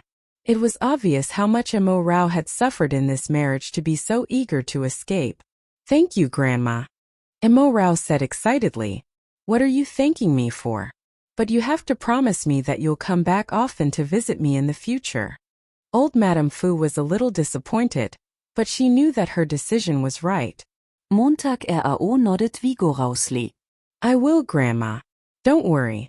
Even if we get a divorce, you're still my favorite grandma. Mo Rao had stayed in the Fu family for so many years and spent the most time with old Madame Fu. Everyone else was too busy. Only Mo Rao accompanied the old woman to drink tea, chat, walk, massaged her and told her jokes. In old Madame Fu's heart, Mo Rao was her biological granddaughter. This little girl was obedient, cute, pure-hearted and kind. She was always considerate of others. She was a match made in heaven with the cold and bad-tempered Fu Ying. When they got married, old Madame Fu knew in her heart that her grandson had no feelings for Mo Rao at all. It was just that Mo Rao liked Fu Ying wholeheartedly and was willing to compromise. Therefore, old Madame Fu also thought that perhaps the two of them could develop feelings for each other one day. Unexpectedly, Fu Ying actually liked Kuru. How could that little vixen compare to Mo Rao? However, that kid was blinded. Chu Ru's mother was also a mistress. Before giving birth to Chu Ru, this woman's reputation was quite bad. In the upper-class circle, every woman was wary of her. She pestered all sorts of men, and her methods were extremely despicable. It was not until Chu Ru was born that she stopped. It was precisely because of this that old Madame Fu and Mo One firmly disagreed with Fu Ying and Chu Ru being together. Later, Chu Ru's mother died of a serious illness, but old Madame Fu had heard many rumors that Chu Ru had inherited her mother's promiscuous ways. After Chu Ru entered the Chu family, she caused chaos in the Chu family. Moreover, she had repeatedly schemed against Mrs. Chu, who had no intention of targeting her. This was also the reason why Chu Ru could not stay in the Chu family. In short, she reaped what she sowed. Later on, Chu Ru set her sights on the Fu family, and wanted to be the young madam of the Fu family. She did not know why Fu Ying had taken a fancy to her. Even if Mo Rao and Fu Ying divorced, old Madame Fu would never allow Chu Ru to enter the family. Grandma, I'm back, Fu Ying said. When she saw Fu Ying return, Mo Rao immediately stood up. The thought of the recording from last night made her feel sick. She had once loved Fu Ying so deeply, but she had heard him lovemaking with another woman. This made her give up completely. Grandma, you guys can chat. I'm going upstairs to rest. Mo Rao stood up and said to old Madame Fu. Old Madame Fu nodded. Okay. Mo Rao glanced at Fu Ying indifferently. Fu Ying was still wearing the same clothes as yesterday, and there was obvious fatigue in his eyes. He must have worked too hard on Chu Ru last night. He even had worked so hard on a substitute like her, let alone the woman he loved. Mo Rao's heart ached when she thought of that vivid scene, and she quickened her pace as she went up the stairs. Fu Ying's cold gaze followed the figure upstairs until she disappeared. Come and sit down. The smile on old Madame Fu's face had disappeared. It was rare for her to have such a cold attitude towards her grandson. Fu Ying nodded and went over to sit down. As soon as he sat down, old Madame Fu continued. Fu Ying, do you think that I don't have long to live so you can hide everything from me, since you don't need to hide it for long, right? These words made Fuing frown. Grandma, what nonsense are you talking about? I'm spouting nonsense. Then why didn't you tell me that Churu was back? Old Madame Fu looked unhappy. Fuing subconsciously looked upstairs again. Grandma, who told you that? It doesn't matter who told me, but don't think that it was Rao Rao who told me. Old Madame Fu knew who Fuing was suspecting when she saw his gaze. How infuriating. Fuing remained silent. I'm right, aren't I? You want to blame it on Rao Rao again? You should know her personality. Is she the kind of person who likes to gossip? Although I don't go out, I'm still a living person. If you don't tell me, someone else will. The more old Madame Fu spoke, the angrier she became. I didn't, Fuing explained in a low voice. There's no need to act anymore. You've been with Churu all this time. Do you think I don't know? I know very well. Old Madame Fu said coldly. Grandma, Churu and I are innocent. Nothing happened. Fuing looked at old Madame Fu. He was not lying. Although he wanted to be with Churu, he had never touched her. He only ever had sex with one woman, Mo Rao. Even if he wanted to touch Churu, they had to be officially together. Old Madame Fu did not want to hear Fuing say this. She asked directly, Are you determined to be with Churu? Fuing was silent for a moment before nodding. I will never agree to Churu marrying into the Fu family. Old Madame Fu was very angry. Do you think that if I die quickly, no one will be able to control you, and you can live with that woman? Fuing said nothing, but his frown deepened. He certainly hadn't thought of it that way. All right, you really want to sever ties with your family for that woman. Old Madame Fu was very disappointed. As long as I'm alive, Churu will never be able to enter the Fu family. You should know that I'm not to be trifled with. I'll do anything to prevent the Fu family being destroyed in that woman's hands. Fuing naturally knew his grandmother's methods. As the old madam of the Fu family, she naturally wasn't weak. Seeing that Fuing did not say anything, old Madame Fu knew that this grandson of hers was beyond hope. She sighed. Fuing, Rao Rao is a good child. Why don't you know how to cherish her? Do you know that other than being wealthy, you're really not worthy of her at all? She deserves a better man. A man who can treat her wholeheartedly. I can see that you're not the best candidate. Fu Ying's mood immediately worsened. What old Madame Fu said next surprised him even more. You should divorce Rao Rao as soon as possible. Don't delay her future. She's still young and can find a better one. What? Fuing could not believe it. Even his grandmother had agreed to his divorce with Mo Rao. First his mother, then his grandmother. They were supposed to be the ones who objected the most. Oh, old Madame Fu repeated impatiently. I said that I agree with you divorcing Rao Rao. Is there something wrong with your hearing? Where was the joy? Fuing only felt shocked and stunned. Old Madame Fu continued. But you have to pay the corresponding price. Since you want to divorce Rao Rao, you have to give half of all the assets under your name, be it real estate or liquid funds. Moreover, if you insist on marrying Churu in the future, you have to sign an agreement with her. The Fu family will not give her a single cent. All the money, including all the benefits after marriage, has nothing to do with her. You can only give it to Rao Rao. Do you understand? How could Fuing agree to such a clause? I disagree. Fuing refused directly. Bastard! Old Madame Fu slammed the table in anger. You're the one who let Rao Rao down. You're the one who wasted her youth. Our family didn't do what we promised her parents. Do you know that? Fuing pursed his lips. Old Madame Fu tried her best to calm herself down so that she wouldn't be angered to death by her unfilial grandson. She added, Aren't you and Churu true love? Since it's true love, she naturally won't mind who this money goes to. As long as she's with you, she should be happy. Could it be that if the Fu family's money has nothing to do with her, she's unwilling to be with you? Of course not. Little Ru isn't that kind of person, Fuing replied without thinking. Then why did you refuse? Tell her directly and see how she answers you. Old Madame Fu sneered. Fu was silent again. No one knew what he was thinking. Old Madame Fu urged. You have to get this done as soon as possible. Rao Rao has lost a lot of weight recently and is not in good spirits. She has been depressed. She only became happy when I promised you to divorce her. Happy? Fuing smiled coldly. Was she so eager to part ways with him? Hurry up and get a divorce. Stop torturing Rao Rao. In the past she was so happy and cute. If you're a man, you should be more straightforward. Old Madame Fu didn't want to talk to Fuing anymore. She waved her hand. Go get a divorce in the next few days. Anyway, Rao Rao has already promised me. After the divorce, I'll still be her grandmother. In the future, she might even be able to bring back a good grandson-in-law for me. Fuing was helpless.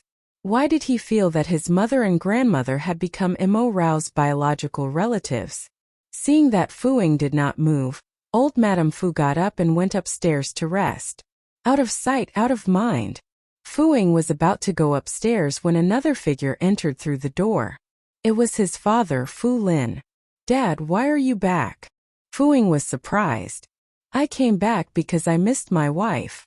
Fu Lin dragged a huge suitcase and looked at Fuing, who was in the living room. What's with that expression? Did your mother or your grandmother lecture you? Fuing shook his head. No. Dad, are you sure I'm your and Mom's biological child? Fu Lin looked at his son and was a little speechless. Why are you suddenly asking this? My mother and grandmother agreed to my divorce from Mo Rao, Fuing said with a frown. So that was the reason. A trace of disdain and coldness immediately appeared in Fu Lin's eyes. He snorted coldly. Is that so? This is a good thing. This sounded strange. Fuing asked. Dad, you agree to my divorce with Mo Rao? I agree. Why wouldn't I agree? She's a good girl, but she's staying here to let you trample on her sincerity. Now that Churu is back, your heart is no longer with her. It's a sin to keep her around. Fu Lin said coldly. Fuing really did not expect that everyone would agree to his divorce with Mo Rao. And everyone thought it was his fault and that he wasn't good enough for Mo Rao. But he was the sole heir of the Fu family. Fuing refused to believe it. He asked, Dad, is this a provocation from you and my mother? Do you think that this way I won't get a divorce? Are you crazy? Fu Lin glared at his son. Will this goading method work? If you really divorce, won't we be shooting ourselves in the foot? That was true. Fu Lin continued. We just think that you and Rao Rao are really not compatible. She deserves better. We can't bear to watch a happy girl become trapped in a loveless marriage. Anyway, since you've already made a decision, don't regret it. Think about it carefully. But I haven't considered it carefully yet. There was a hint of irritation in Fu Ying's voice. Oh. Then think about whether you and Churu are really in love. She can go through anything for true love, but why are you hesitating? Are you sure you love her? Or have you already had a change of heart? Fu Lin questioned directly. A change of heart? This phrase made Fuing tremble. He had never dared to ponder that. Fu Lin ignored his son. He opened his suitcase and took out 2 exquisite dolls made of crystal. Take them to Rao Rao. These are my gifts to her.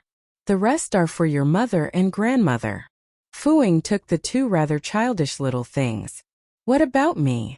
You? Me not suspecting that you were swapped or going for a paternity test is already being merciful to you. Useless thing. You almost lost our daughter-in-law, yet you still want a gift. Fu Lin scolded bluntly. Fu Ying's expression darkened as he changed the topic. Is that what she likes? What's wrong with this thing? You don't even know what your wife likes. Can't you be more useful? It's better to like this than to like scum. At least she won't be sad. Fu Lin scolded his son in a roundabout way. Fuing looked at the 2 little dolls with a dark expression. Fu Lin seemed to have thought of something. You go on all sorts of business trips. Have you ever bought her a gift? No. Fuing shook his head because Mo Rao was also very obedient and would never ask for these things. Hearing this answer, Fu Lin laughed in anger. Good Lord, Rao Rao's eyesight is really not that good. She actually likes such a scumbag. Fuing had been repeatedly condemned by his family today, and was almost numb already. Fu Lin could not be bothered with him and went upstairs. Fu Ying stayed for a while and also went to Mo Rao's room. At the desk in the corner of the room, Mo Rao was sitting and staring at the computer screen intently, as if she was busy. From time to time she would draw on the sketch pad. Fu Ying didn't know what she was doing, but he went over and put down the gift. Dad brought you a gift. Dad's home. Montag raus tone bricte net visibli. Did he bring this for me? It's beautiful. In what way? How childish. Fu Ying thought to himself, but he replied indifferently, yes. As she unwrapped the exquisite transparent box, Mo Rao said, Daddy's so good to me. I'll go thank him later. 2 little dolls were laid out on the table, a boy and a girl, both wearing dungarees and matching outfits. They turned their heads and looked at each other in a very cute manner. Mo Rao liked these little dolls that were in pairs the most. She always thought that one represented herself and the other represented Fu Ying. As she watched, she seemed to remember something. She suddenly reached out and changed the positions of the 2 dolls. They went from looking at each other to turning their heads away from each other, as if they were having an argument. They weren't fighting. They were going to be completely separated. This action made Fu Ying feel stifled.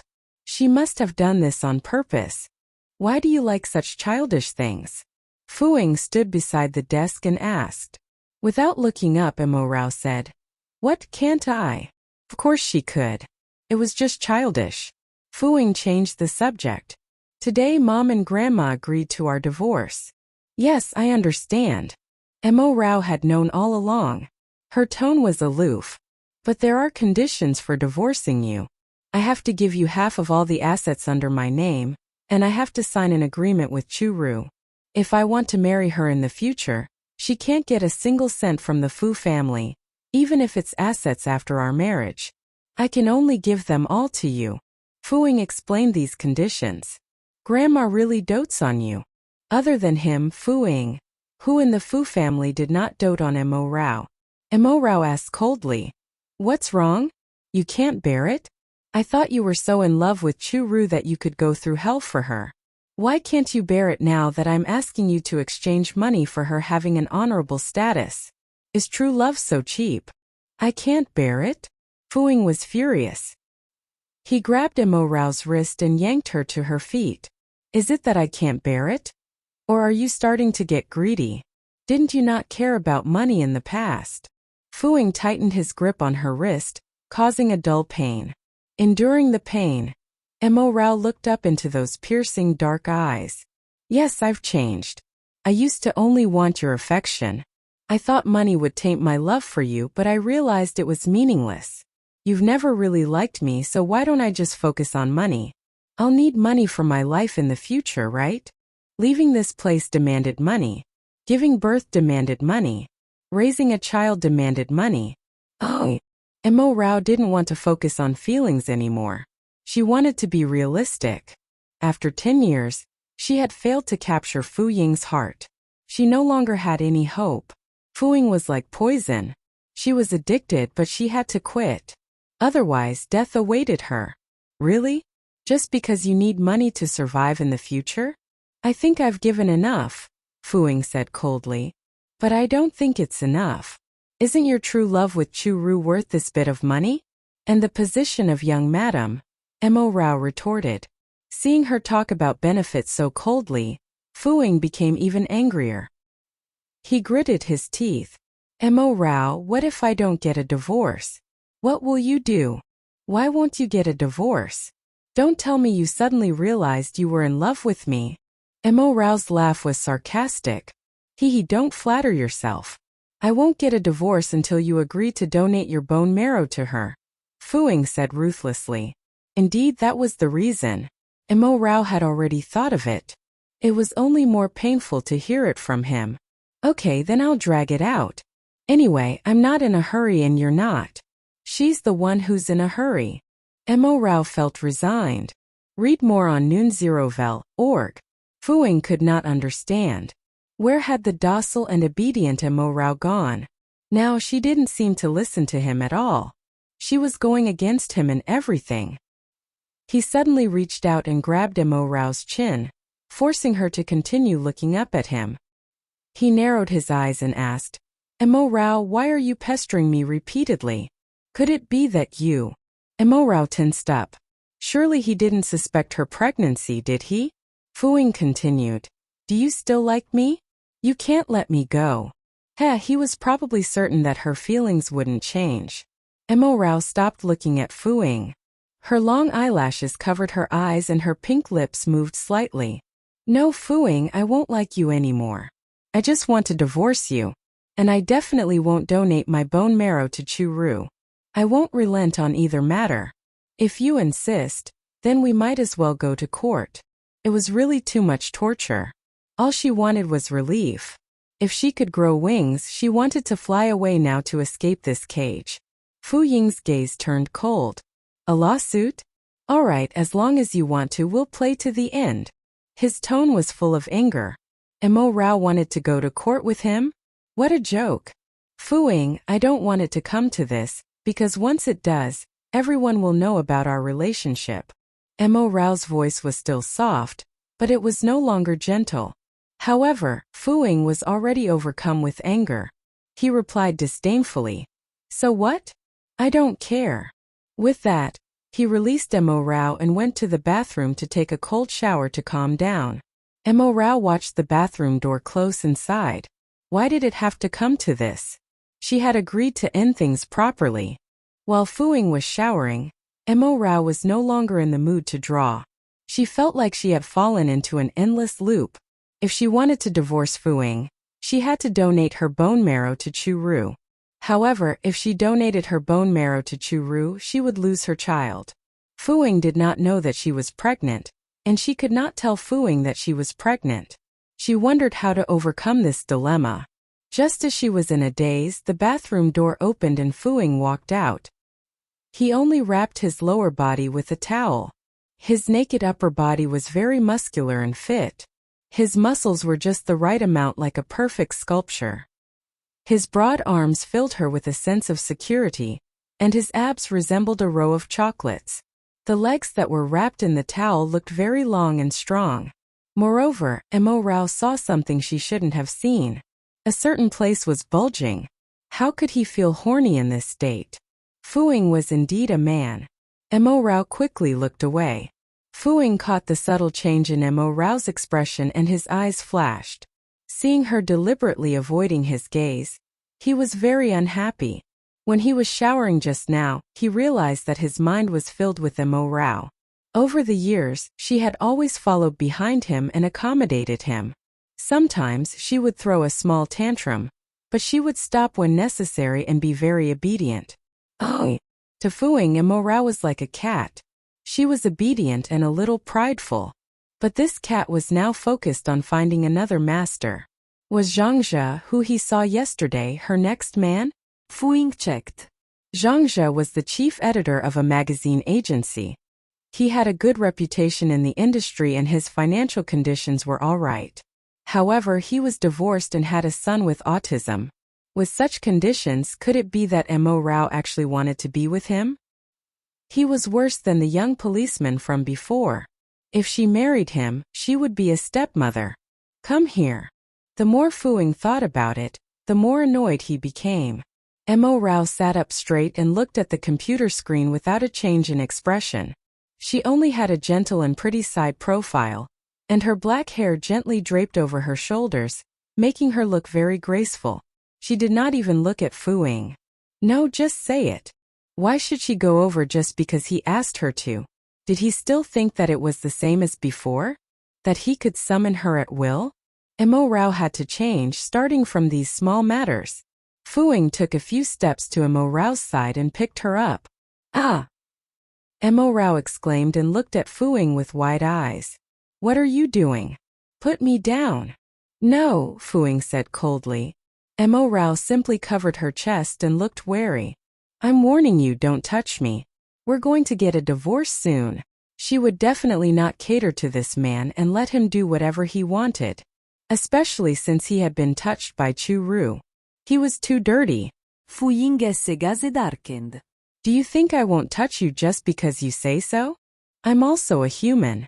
I have the autonomy of my body. Besides, this is the old residence. Dad, Mom, and Grandma are all here. If you dare to mess around, I'll shout. I'll say that you abused me. Fu Ying's expression darkened. When did I abuse you? If you touch me now, it'll be rape within the marriage. What's the difference between that and domestic violence? Mo Rao mustered her courage. Anyway, we can't have such behavior again. After the divorce, we'll be strangers. You have to behave yourself. We're not divorced yet. Fu Ying really smiled. This woman was constantly reminding him about the divorce. Was she afraid that he would forget? Mo Rao said calmly, we're getting a divorce soon. It's pretty much the same. Aren't you waiting for me to donate my bone marrow to Churu? But you won't be able to last longer than me. Fu Ying looked down at the little person in his arms. Her face was full of feigned indifference. He deliberately asked, then what if I don't agree to the divorce? The more he looked at this little face, the prettier she seemed to look. She was gorgeous and cute, especially those eyes. They were very dark and lovely. Montag smilet coldly. Then let's fight it out together. At most, Churu will die from exhaustion. I'll give her 2 more wreaths. Fu Ying's face turned livid from Mo Rao's words. Mo Rao took the opportunity to break free from his embrace and tidied her clothes. Fu Ying, I advise you to think about it carefully. If you really waste your time with me, I'm afraid Churu will never be able to marry you and will even die. Why don't you quickly divorce me and find another donor for her? With your ability, you should be able to do it. Fu Ying's eyes were cold as he looked at Mo Rao. Mo Rao continued. Also, you don't have to threaten me with anyone else. You have to do this again and again. I've always been tolerant, but there's a limit to a person's patience. Moreover, for the past 3 years I've been your wife, not your enemy. When have you ever considered my feelings? You always thought that I did it for your money, and that everything I did was to get more benefits from you. You never believed me. I was actually sincerely in love with you. Now that I'm willing to let go and get a divorce, you want to drag me down again. Is your hobby to torture me? If you continue like this, don't blame me for being too ruthless. Mo Rao's eyes were already red. She had finally decided to live for herself, but Fu Ying was unwilling to give her this chance. Fu Ying finally said, what do you want to do? Mo Rao looked fearless. I'm going to tell everyone that you cheated on me with Churu during our marriage. Even if she marries you in the future, she will become a joke. This kitten showed its sharp claws, but Fu Ying only smiled coldly. Go ahead. Since you're in such a hurry to let everyone know that your husband cheated on you, why don't I bring you along to my business engagements for the next few days? You can say it to everyone yourself. How about that? I'm not going. I'll just post on Weibo. Mo Rao was not in the mood. What if Fu Ying caused trouble again? Are you not going, or are you afraid to go? You're still so timid. Fu Ying smiled at her. Hearing this, Mo Rao was unhappy. She retorted angrily, her face flushed. If you have the guts, divorce me. She mentioned the divorce again. Had that word become her mantra? Fu Ying's expression darkened. No, don't mention this word to me again. Oh. Come, then call Churu and tell her yourself that you refuse to get a divorce. Otherwise, she will think that I'm clinging to you and refusing to get a divorce. Mo Rao handed Fu Ying's phone over with a sincere expression. Fu Ying's eyes flashed, but he did not answer. Mo Rao felt ridiculous and tired. She put down her phone. You're not getting a divorce because my usefulness hasn't been completely exhausted. You still want me to donate my bone marrow. How can you bear to tell her? She'll be heartbroken, right? But her well-being has nothing to do with me. If you dare to force me, I'll tell Mom and Grandma. Let's see how you end up. With that, Mo Rao left. Because she did not want to be angered to death by Fu Ying. For the sake of the child in her stomach, she had to control the frequency and extent of her anger. The one who wanted a divorce was Fu Ying, and the one who refused to get a divorce was Fu Ying. What kind of person did he think she was? Did he really take her for a pet? Fu Ying looked cold. Mo Rao was getting bolder. But the more this was the case, the more he did not want a divorce. At least for now, he did not want to divorce her. Since Mo Rao wanted to wait at OU, he would accompany her. Mo Rao went to the courtyard alone and sat on the swing in a daze. In the past, she had always been waiting for Fuing to come home. But now, she actually felt depressed when she was under the same roof as him. At this moment, Mo Wan's car stopped at the door. She had rushed back from the law firm at the last minute. Of course, it was for her husband, Fu Lin, who had returned from a business trip. The couple had a very good relationship and could be considered the model of a loving couple. Fuing and Fu Lin were father and son, but Fu Lin was different from his scumbag son. Not only was he loyal and considerate, but he was also very romantic. He would create some small surprises for Mo Wan and bring gifts back for her. The two of them had always been in love, their eyes filled with affection. Rao Rao, let's go in. Seeing Mo Rao swinging alone, Mo Wan smiled and shouted. Mo Rao obediently went in with her mother-in-law. Fu Lin personally baked cake.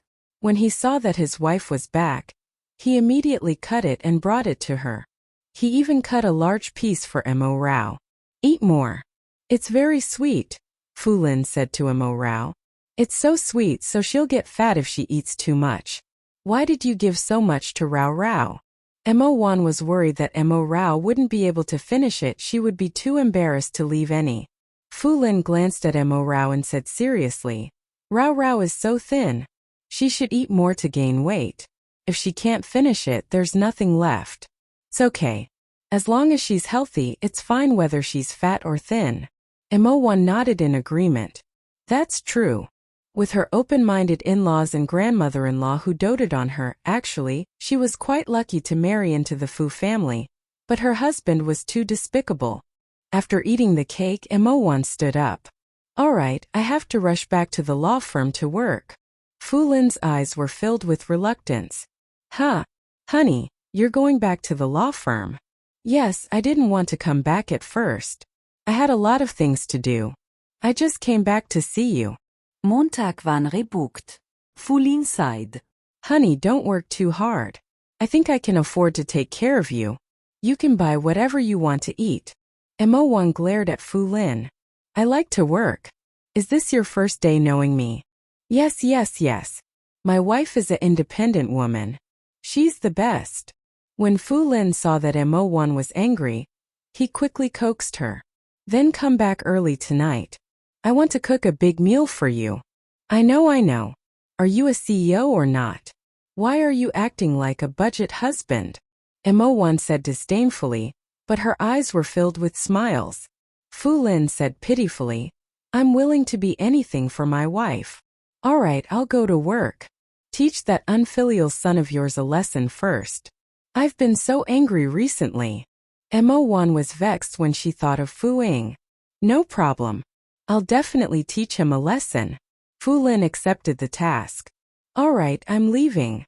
Mo Wan prepared to leave in a hurry. However, Fu Lin stopped her again. Wait, wifey. Mo Wan could only stop in her tracks. What? Fu Lin walked up to Mo Wan with a gentle smile on his face. He suddenly reached out and hugged Mo Wan's waist before kissing her domineeringly. I'll give you some motivation to work. What are you doing? You're so indecent. Your daughter-in-law is still beside you. Mo Wan revealed a rare shy expression. However, Fu Lin was very calm. It's nothing. We're family.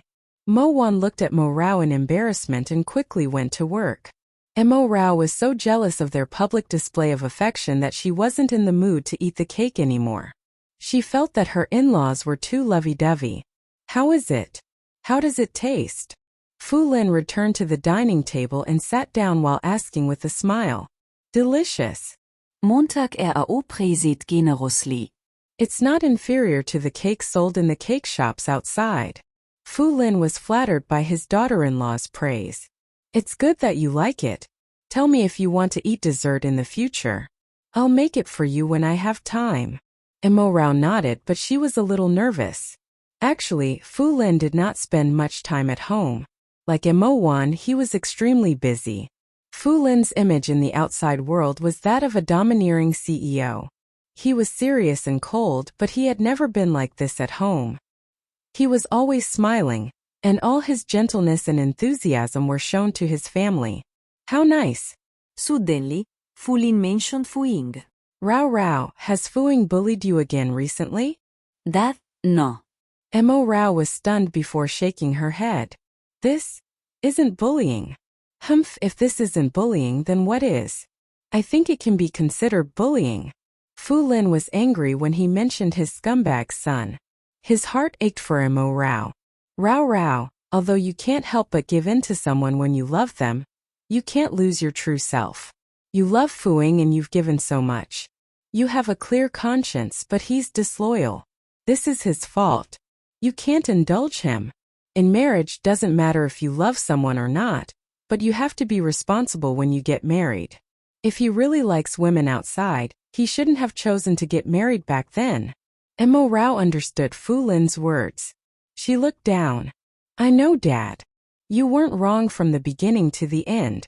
The one who was wrong was Fuing. Fu Lin assumed the attitude of an elder and said earnestly, Rao, if you still like Fuing, don't be afraid. Go fight that mistress directly. With me, your mother, and Grandma, your chances of winning are 100%. These words really touched Mo Rao. Although her in-laws were not her biological parents, they were like her biological parents. She felt a lump in her throat. Dad, forget it. Fuing and I can't go back anymore. We've already said what we needed to say and laid out our cards.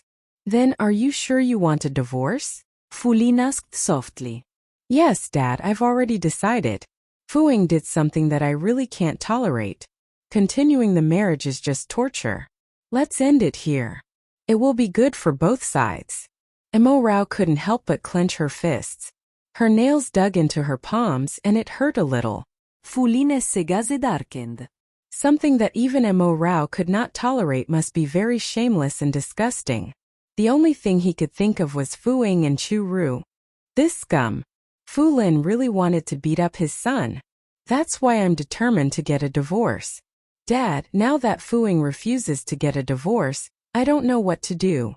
Mo Rao was a little helpless. Fu Lin was silent for a while before asking, I heard from your mother that Chu Ru has leukemia. Did your bone marrow match hers successfully? Montag RAO nodded. That bastard Fuing used this to threaten you, right? He asked you to donate your bone marrow. If you don't donate, you won't get a divorce. He'll drag it on forever. Fulin understood instantly. Mo Rao quickly nodded. Fu Lin really did not know how he had given birth to such a bastard. He was a good man and Mo Wan was a good woman. The Fu family's bloodline was quite good. Why did things suddenly change when it came to Fuing? Could it be a genetic mutation? Fuing did not want to divorce Mo Rao. He definitely did not just want Mo Rao to donate her bone marrow. There must be another scheme. Rao, don't be afraid. Your mother, grandmother, and I support you in this matter. If you want a divorce, we won't stop you because that will harm you. How about this? I'll help you with this matter. Fu Lin made up his mind. Mo Rao's eyes widened. Really? Dad? Of course. Fu Lin was very serious. Oh. Then, how do you plan to help me?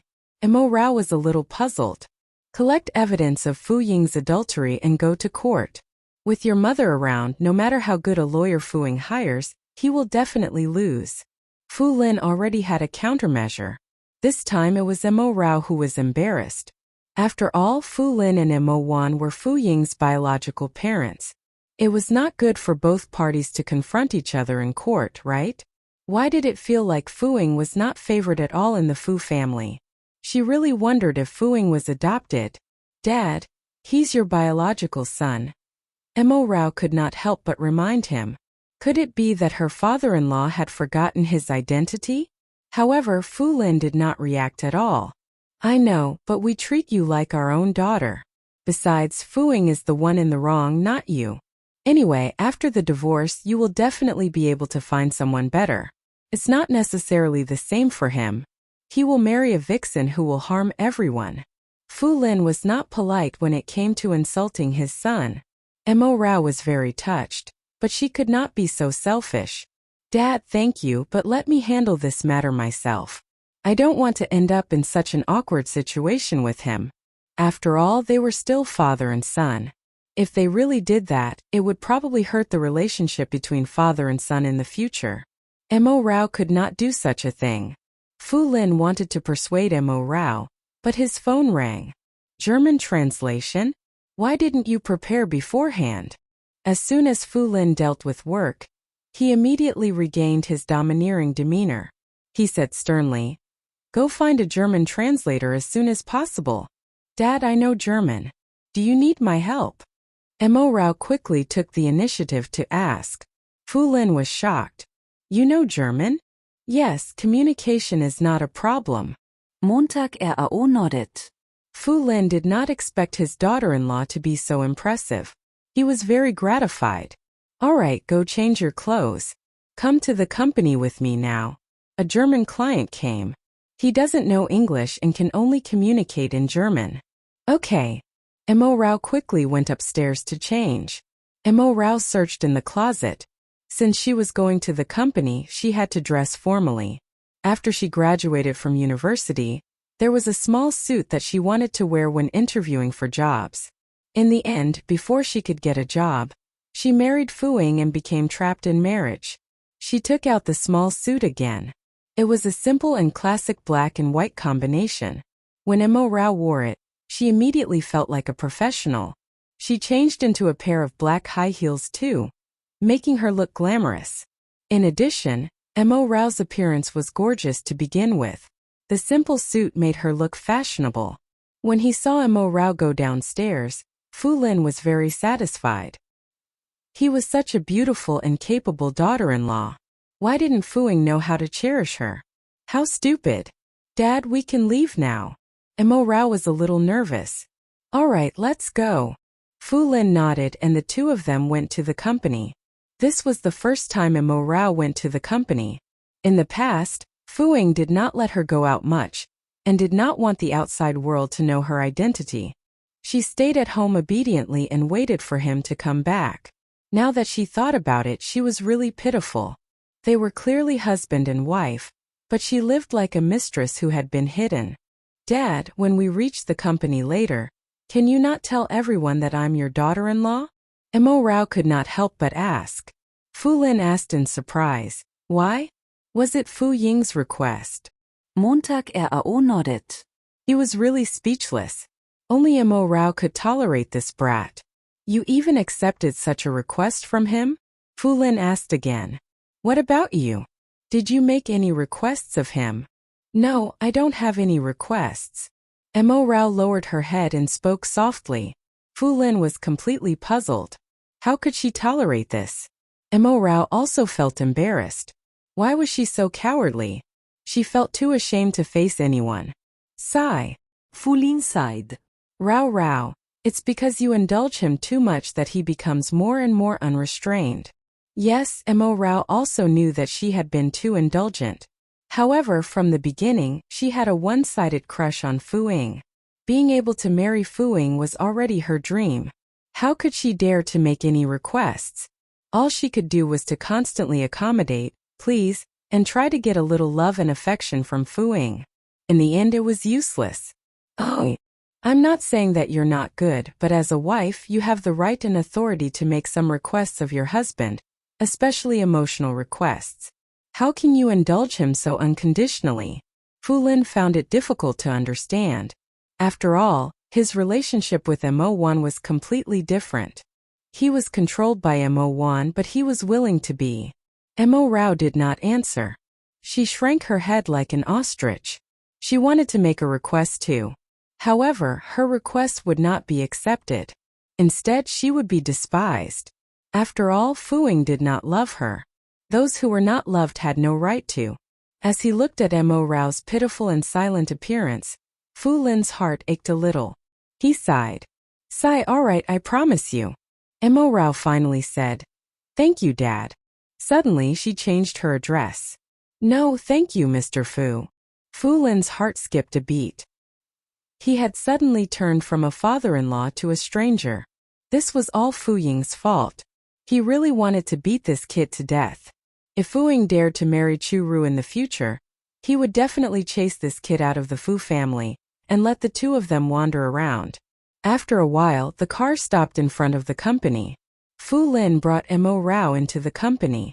Fu Lin's assistant Chen Ji was already waiting for them. When he saw Mo Rao, he handed her a temporary work pass. Your work pass. Okay.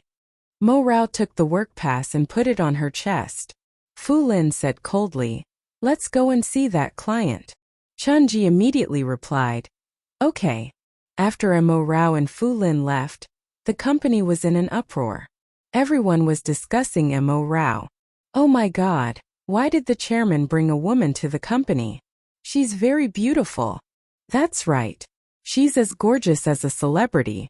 Look at her figure and looks. But didn't the chairman and madam always have a good relationship? They had always been the model couple. Could it be that something happened to the two of them? Why haven't I heard of it? Is that girl as beautiful as madam? Different types, I guess. Could it be that the chairman changed his type? Finally, someone came out to refute the rumors. Shut up.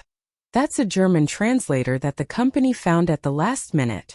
But the others still did not believe it. The German translator needs the chairman to pick her up personally? She even got off the chairman's car. He could just send the driver to do such a thing. You're right. I'm dying of curiosity. Gu Hai could not stand it anymore. He scolded sternly. Have you finished your work? How dare you joke about the chairman? Do you not want your jobs anymore? Everyone was so frightened by him that they immediately shut up. Gu Hai continued to warn. This is a place to work, not a place to chat. Be serious and don't gossip about anything. Everyone quickly lowered their heads and did not dare to spout nonsense. Only then did Gu Hai turn around and go to Fu Ying's office. Why did you take so long to get a document? Fu Ying looked up at Gu Hai unhappily. President Fu, I just heard that the chairman brought a German translator to the company. Gu Hai hesitated and said. So? Fu Ying asked. It's nothing. I just heard that the chairman personally fetched her. She's very young and beautiful. Gu Hai had already made it very obvious. Fu Ying frowned. What are you trying to say? Gu Hai lowered his voice. President Fu, some people said that the chairman and this young woman seem to be. But I believe in the chairman's character. I have already warned them not to spout nonsense. Fu Ying naturally did not believe that there was a mistress between his parents. He knew very well how his father felt about his mother. However, a woman who could make Fu Lin pick her up personally and ignore the impact was naturally no ordinary woman. Not only did the woman have to be beautiful, but she also had to be very smart and hardworking. Fu Lin liked that type. Let's go take a look. Fu Ying put down his work and stood up. Gu Hai did not dare to say anything and could only follow silently. At this moment in the customer reception room, Mo Rao was sitting beside Fu Lin. Her voice was clear and sweet as she translated dutifully. Please reading on. Initially, the others were a little worried that Mo Rao would not be able to complete the task. This was because this client was very important and was also a professional in a certain project. There would naturally be many professional terms in the conversation that could not be resolved by daily communication. Unexpectedly, Mo Rao's translation was very fast and accurate. It could be seen from the German client and Fu Lin's increasingly satisfied smile. At the end, Mo Rao said gracefully, Mr. Lil, I hope this cooperation will be a win-win situation for both of us. We also welcome you to our country and our company. Haha. Beautiful lady, you are so cute. Talking to you is a pleasure. If possible, I would like to invite you to attend tonight's banquet and be my dance partner. Okay? Lil sounded very happy. Before Mo Rao could answer, the door opened and a cold voice said, No. Everyone looked over in surprise. It was Fu Ying. Oh. Other than him, no one dared to barge in like this. Fu Lin looked at his son unhappily. At this time, he was still thinking of restraining Mo Rao. This inexplicable possessiveness should not exist anymore. Mo Rao ignored Fu Ying and said to Mr. Lil with a smile, All right. Thank you for your invitation, Mr. Lear. I'll definitely be there on time. They shook hands and Mr. Lil left first. Fu Lin instructed Chanji, who was beside him, Mo Rao will be attending the banquet tonight. Go and prepare the gowns and jewelry she needs for tonight. Also get a makeup artist. Yes. Chanji immediately went down. The others were also instructed to leave, leaving only Mo Rao, Fu Ying, and Fu Lin in the reception room. Fu Ying frowned and looked at Fu Lin. Dad, what do you mean? Didn't you hear? Someone invited Rao Rao to the banquet as a dance partner tonight. Of course I have to prepare a gown for her. Besides, you and she are going to get a divorce. Why do you still care? This is her personal freedom. When you go to the hospital to take care of others, did she interfere in your matters? Fu Lin asked directly. Fu Ying was speechless. Mo Rao was delighted to hear that. She had long wanted to say that. As expected of the head of the Fu family, her father-in-law was impressive. Fu Ying's gaze was fixed on Mo Rao. She was very beautiful today. It was a type of beauty different from her usual docile and obedient beauty. Instead, she looked capable and elegant. Her face looked fresh and smooth, exquisite and fair. Mo Rao was a very elegant woman in the first place. When she translated today, the confidence she exuded was even more attractive. The moment Fu Ying arrived, he was attracted by her beauty and could not look away. And Lil had been smiling at Mo Rao, which made him very uncomfortable. Rao Rao, come. Let's go to the office and organize the translations. I need a set of written materials, Fu Lin said to Mo Rao. Okay. Mo Rao immediately followed, not wanting to look at Fu Ying again. His ugly expression made it seem as if she had done something wrong, and it made her feel terrible. As he watched Mo Rao and Fu Lin leave, Fu Ying's mood was terrible. When they arrived at Fu Lin's office, Mo Rao quickly sorted out the written materials.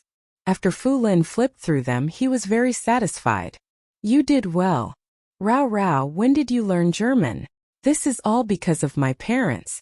When they were alive, they liked to flip through some foreign medical literature. I flipped through it with them and read it together. I secretly learned a lot, Mo Rao replied. Speaking of the Mo family's parents, Fu Lin sighed. If they were still around, you would definitely be a doctor now. Not necessarily. Montag RAO smilet bitterly. Ever since my parents left, I didn't really want to be a doctor anymore. That's why I didn't choose to be a medical student during the college entrance examination. She had watched her parents being doctors since she was young and respected this profession very much. However, it was also because of this that she felt that she was traumatized and could no longer be a doctor who saved lives like her parents. Mo Rao did not regret choosing the film academy. However, she did not expect that she would not be able to enter the entertainment industry after graduation, and would directly marry Fu Ying. If she divorced Fu Ying now, she could continue to work hard in the entertainment industry. After giving birth, she couldn't be directly exposed to the camera, so she was fine with being behind the scenes. She had a goal. Yes, these are all your personal wishes. I respect them. All right, go rest for a while. I'll go to the banquet with you when I get off work, Fu Lin said to Mo Rao. Okay. Nodding, Mo Rao rose to leave. Wait. Fu Lin stopped Mo Rao again. This is your first time in the company, right? Montag RAO nodded blankly. Why don't we go to the rooftop to take a look? The scenery on the company's rooftop is very good. When Fu Lin said this, he felt a little guilty. However, Mo Rao did not know anything and happily agreed. Looking at his daughter-in-law's departing figure, Fu Lin sighed. She was really an innocent girl. If she really divorced Fu Ying and could not meet a good man, she would probably be heartbroken. Mo Rao did not know what her father-in-law was thinking. She went straight to the rooftop. Unexpectedly, the rooftop had a different scenery. It was simply an open-air garden. The colorful flowers were extremely beautiful under the sunlight. They were even enveloped by transparent glass like a crystal ball. The sun could shine directly on it, but the flowers would not get drenched when it rained. In the corner, a few other birds chirped. Mo Rao followed the sound and saw 2 to 3 little birds with bright feathers chirping in the big bird cage. How cute! Who was still raising birds on the rooftop? Mo Rao could not help but point her finger in to tease it. At this moment, she saw a bird's feed beside her. She quickly took a little and threw it in. They won't eat it. Fu Ying's voice sounded. Montag was shocked. She turned around and saw Fu Ying, who was wearing a simple shirt. His tall figure stood not far away and he looked at Mo Rao coldly. How do you know they won't eat it? Mo Rao was a little unhappy. Fu Ying snorted coldly and walked over. He looked at the bird in the cage. Can't you see for yourself? As expected, the birds did not eat the feed that Mo Rao threw in at all. They just kept flying around. Little birds eat quickly. These are delicious. Mo Rao did not believe it. She began to coax the little birds. Her silly look was adorable in Fu Ying's eyes. Unfortunately, the birds still did not eat. Mo Rao muttered to herself, "They're not hungry yet." Is that so? Fu Ying took the feed and threw it in. The birds immediately ate happily. Montag was speechless. Could it be that these birds could recognize people? She scolded angrily. As expected, birds are like their masters. What sort of master will have what sort of bird? Fu Ying turned his head and looked at her puffed-up cheeks that resembled those of a little goldfish. He deliberately asked, "Oh yeah? What bird are you talking about?" "What bird?" Montag was stunned. It was the bird in the cage. Then, Mo Rao reacted and her gaze involuntarily landed between her legs. Could this person be saying, "How shameless and obscene"? Mo Rao's face instantly turned red. "I don't know." Fu Ying found it funny. She must have misunderstood, but teasing her put him in a good mood. "Why did you suddenly come to the company?" Fu Ying returned to the topic. "You don't have to worry. I didn't let anyone find out about my relationship with you. I didn't forget that I promised you that I wouldn't come to the office, but this time, something came up." Mo Rao explained gloomily. "The company needed a German translator at the last minute. I came because I know German. He didn't tell anyone my identity. Don't worry, you're afraid that I'll expose our relationship, but I'm even more afraid than you." Fu Ying raised his eyebrows. "What are you afraid of?" Mo Rao replied self-righteously. "I'm afraid that I won't be able to get married in the future.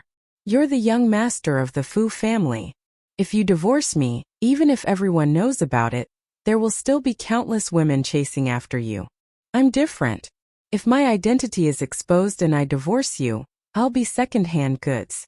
At that time, high-quality men won't be willing to marry me because they would be afraid of being gossiped about. Therefore, only by divorcing silently can we maximize my benefits, and let me find a man who truly loves me. Only he will know that it's my second marriage. He won't mind." Fu Ying was extremely unhappy when he heard that she was going to remarry. Could it be that Mo Rao had really found her next target? "Don't go to the banquet tonight. Lil isn't a good person." Fu Ying changed the topic. "I don't know if Mr. Lil is a good person, but you're indeed not a good person.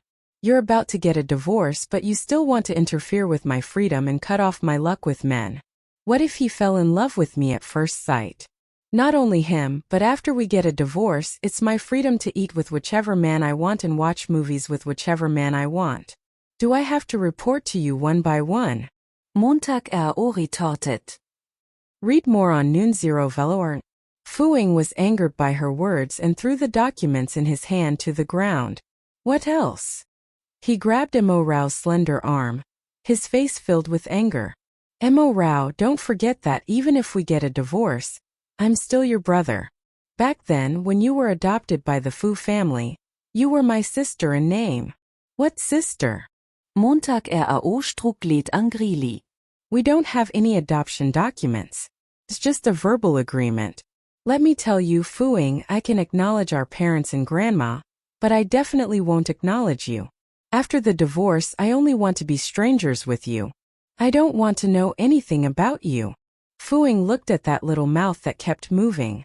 It looked so charming and seductive, but why were the words coming out of it more and more infuriating? He reached out and pressed the back of Mo Rao's head. After a strong pull, he kissed her domineeringly, blocking her angry mouth. Unexpectedly, A drone was flying over the building. This was a live broadcast by a media company to showcase the charm of the city. Unexpectedly, when it filmed the roof of the Fu Corporation building, it happened to capture the scene of the two of them kissing. Those watching the live stream was in an uproar. This looks like the Fu Corporation's building. Oh, am I seeing things? It seems real. You didn't see wrongly. I'm very sure that that's the Fu Corporation building. It's the iconic glass dome. It's like a garden inside. In the past, a blogger used a drone to broadcast this place. Wait, why are there two people inside? Kissing. I saw it too. Although I couldn't see them clearly, I think their figures match. Haha.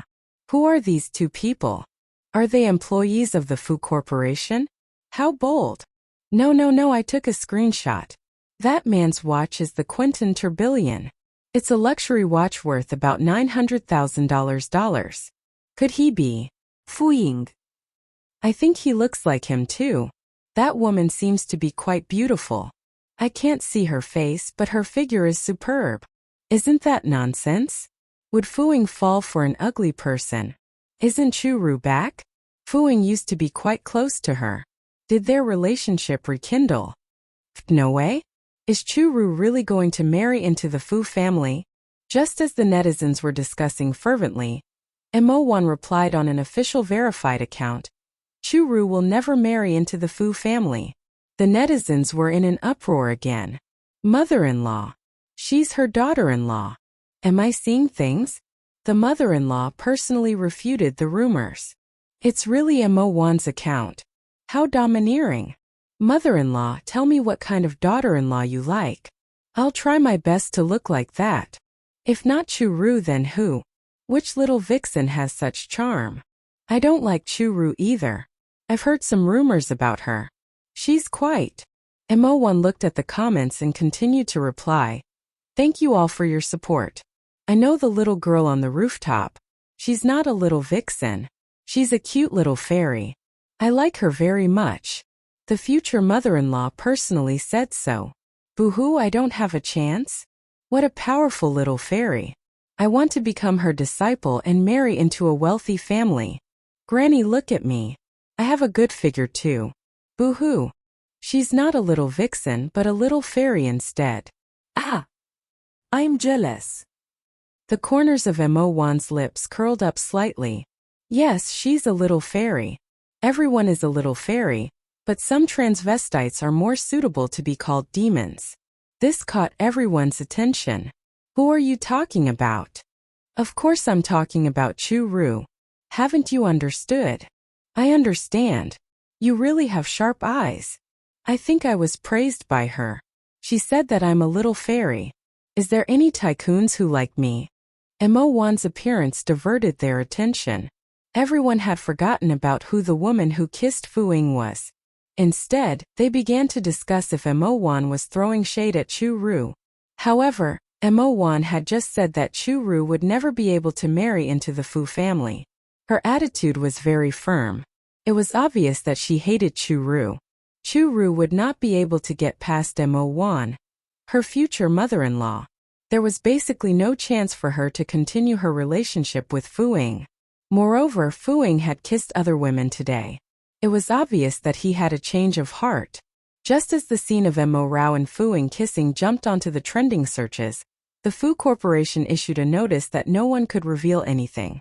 Although the people from the Fu Corporation did not know Mo Rao's true identity, they knew that she was the German translator brought by Fu Lin. It would be troublesome if they found out her real identity. When Mo Rao sensed a drone hovering in the sky, she wanted to push Fuying away. However, Fuying was very strong and she could not move at all. His broad and warm arms held her in place, and his arms blocked her face. Oh! Even if the drone was filming, it could not capture Mo Rao's face. Fuying opened his eyes and looked at those misty eyes that contained a hint of grievance and fragility. Her face had also turned red from lack of oxygen, and her face looked like a red apple, making one want to take a bite. Every time he saw her dazed expression, Fuying felt his lower body stiffen. Not to mention him, any normal man would be seduced. Therefore, he would not let others see her. Fu Ying realized that his possessiveness of Mo Rao was getting stronger and stronger, to the point that he could not control himself. "You bastard!" Mo Rao panted softly and scolded with a sobbing tone. The more she looked like she was about to cry, the more horny Fu Ying felt. He really wanted to bang her on the spot. The image of her overcome with pleasure under him appeared in his mind, and his blood boiled. Unfortunately, this place was not suitable. Fu Ying was a little disappointed. "I'm a bastard." Fu Ying only let go of Mo Rao when he saw that the drone had disappeared. "I said that we're getting a divorce. You can't touch me again. Why don't you listen to me?" Mo Rao stomped her feet angrily. However, Fu Ying was completely shameless. "Why not? Aren't we not divorced yet? Not to mention kissing you, it's normal to sleep with you and do more intimate things." Mo Rao was almost angered to death by his words. She clenched her fists tightly. Her cute look made Fu Ying like her more and more. "Do you still want to continue feeding the little birds?" Fu Ying looked at the feed on the ground. "If you want, I'll get someone to send you some feed or some small bugs. They like to eat it. If you don't feed them, come back with me." "No." Mo Rao waved her hand angrily. "Besides, you're my future ex-husband. Why should I go back with you? I want to find Dad." Fu Ying's tone was unfriendly. "Mo Rao, we're not divorced yet, so don't say this word. As long as I don't want to get a divorce, you can forget about getting a divorce for the rest of your life." Mo Rao became even angrier. "All right. Then don't get a divorce. I can just sit back and enjoy the fruits of your labor. I can live a good life and don't have to work. I can just go on shopping sprees every day. Anyway, so many women are racking their brains trying to marry into the Fu family, especially a certain woman. That is simply her lifelong dream. But now she has no chance." Fu Ying looked at Mo Rao coldly. "Fu Ying, since you don't want to get a divorce, I don't want to be the woman behind you. I want to be young Madame Fu openly. If you don't agree, get a divorce quickly." "How dare you threaten me?" Fu Ying asked with a cold smile. "I'm not threatening you or scaring you.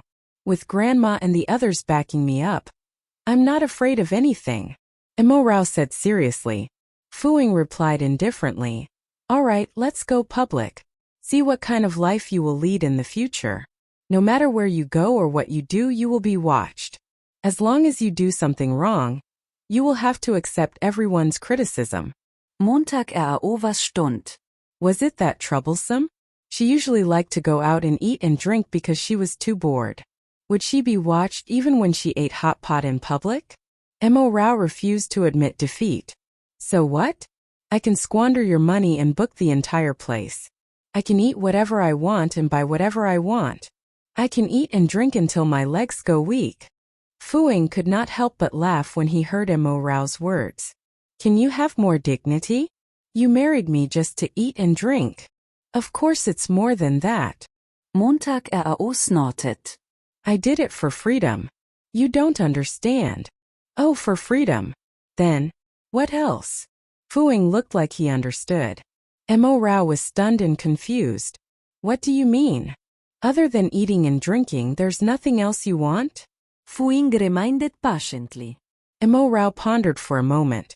"Yes, I want to donate your money everywhere. I want to donate your money until you go bankrupt."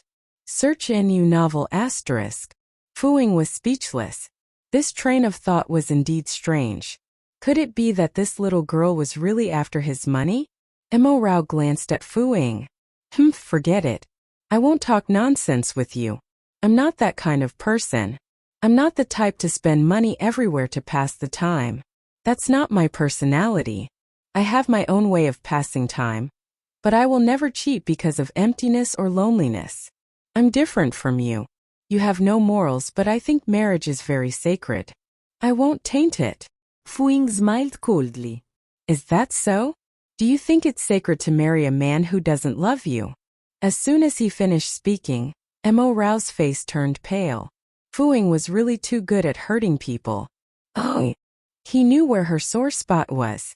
She had been trying her best to let go during this period of time. But Fu Ying's words always made her feel extremely upset. She did not want to cry, But how could she let go of a 10-year relationship just like that? Tears that Mo Rao held back flowed out of her eyes. She did not want Fu Ying to see it.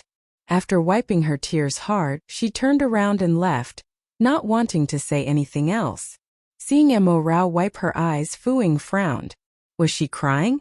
Why did she cry so easily? She was simply a crybaby. Fu Ying's mood instantly plummeted. Fu Ying followed her down.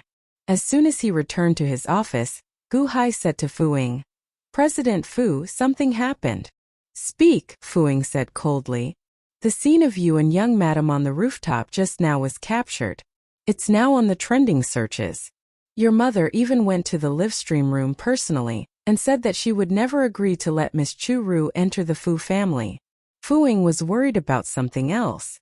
No one found out Mo Rao's identity, right? No, since the chairman has forbade them from doing so. No one in the company dares to, Gu Hai replied. That's good. As for my mother, she can say whatever she wants. I can't interfere. You have to keep an eye on things and not let anyone find out Mo Rao's identity, Fu Ying replied. Yes, I understand. Gu Hai nodded and reminded him. By the way, President Fu, you forgot to bring your phone. It kept ringing. It seems to be a call from Miss Chu. This matter had already blown up so much. Chu Ru must have seen it too. Fu Ying said calmly, I understand. Go out. After Gu Hai left, Fu Ying's phone rang again. He answered the call. Hello. Fu Ying, how could you kiss her? Chu Ru's sobbing voice sounded. She could not believe that Fu Ying had actually kissed Mo Rao. How could he do that? When Fu Ying heard this question, he felt a little frustrated. He and Mo Rao were legally married, so why couldn't he kiss her? He was a little frustrated. Xiao Ru, Mo Rao and I kissed countless times when you were away. Are you going to hold me accountable for that too? Chu Ru was instantly stunned and stammered. She did not dare to be willful now. She could not be as unrestrained as Mo Rao. This was because Mo Rao was going to divorce Fu Ying, and she was going to marry into the Fu family. If she quarreled with Fu Ying now and parted on bad terms, her efforts would be in vain. At the very least, she had to wait until Mo Rao donated her bone marrow. Fu Ying, I didn't mean that. I love you too much, but your family doesn't like me. I feel terrible. I'm sorry for putting you under so much pressure. Que crier. Chu Ru's gentleness was completely different from Mo Rao's softness. Fu Ying could not say why, but he could clearly distinguish between them. Fu Ying, I know she must have taken the initiative, right? She can't bear to leave you. You cooperated with her in order to coax her to donate her bone marrow to me, right? Chu Ru began to deceive herself. She did not believe that Fu Ying would really fall in love with Mo Rao. She was clearly the one in Fu Ying's heart. I'll think of a way to get the bone marrow. Don't worry too much. Rest well. I'm hanging up. Fu Ying did not want to say anything else and hung up. Chu Ru immediately regretted it. Why was she so impulsive just now? She should have held it in. Mo Rao returned to the lounge. Then her phone rang. She opened it and realized that she had been pulled into a group by Mo Wan. There were only 3 people in the group. Other than Mo Rao and Mo Wan, there was also old Madame Fu. Mo Wan immediately sent the news link to the group. Rao, take a look. After Mo Rao clicked on it, she was caught between laughter and tears. How is it? I'm impressive, right? Mo Wan asked proudly. Impressive? How mighty and domineering? Mo Rao quickly replied. Even old Madame Fu sent a message. Daughter-in-law, you did well. Let Alin cook a big meal to reward you tonight. Mo Wan smiled happily and continued to send messages. Mom, you're flattering me. Rao did very well today. She should be high profile. She should let everyone to know that Fu Ying is taken and not everyone can seduce him. Although the grass had grown crooked now, not just anyone can get him. Mo Wan was really interesting to compare her son to grass that had grown crooked. Mo Rao could not help but laugh. Old Madame Fu came out to praise her again. Yes, Rao is also very impressive. You also have a share of Lin's feast. Then an emoji appeared. It was actually Fu Lin in an apron cutting vegetables in the kitchen. Oh, as expected of his biological mother, she even had such an emoji. Mo Rao admired old Madame Fu's mindset. Mo1 added, "Oh right, Matriarch Yun's birthday banquet is in 2 days. This time we have to bring Rao Rao to attend and show her face." Of course. Old Madame Fu sent a voice message in the group. "I definitely won't listen to that brat Fuing this time." Mo Rao was a little worried. She had promised Fuing in the past not to expose their relationship in public.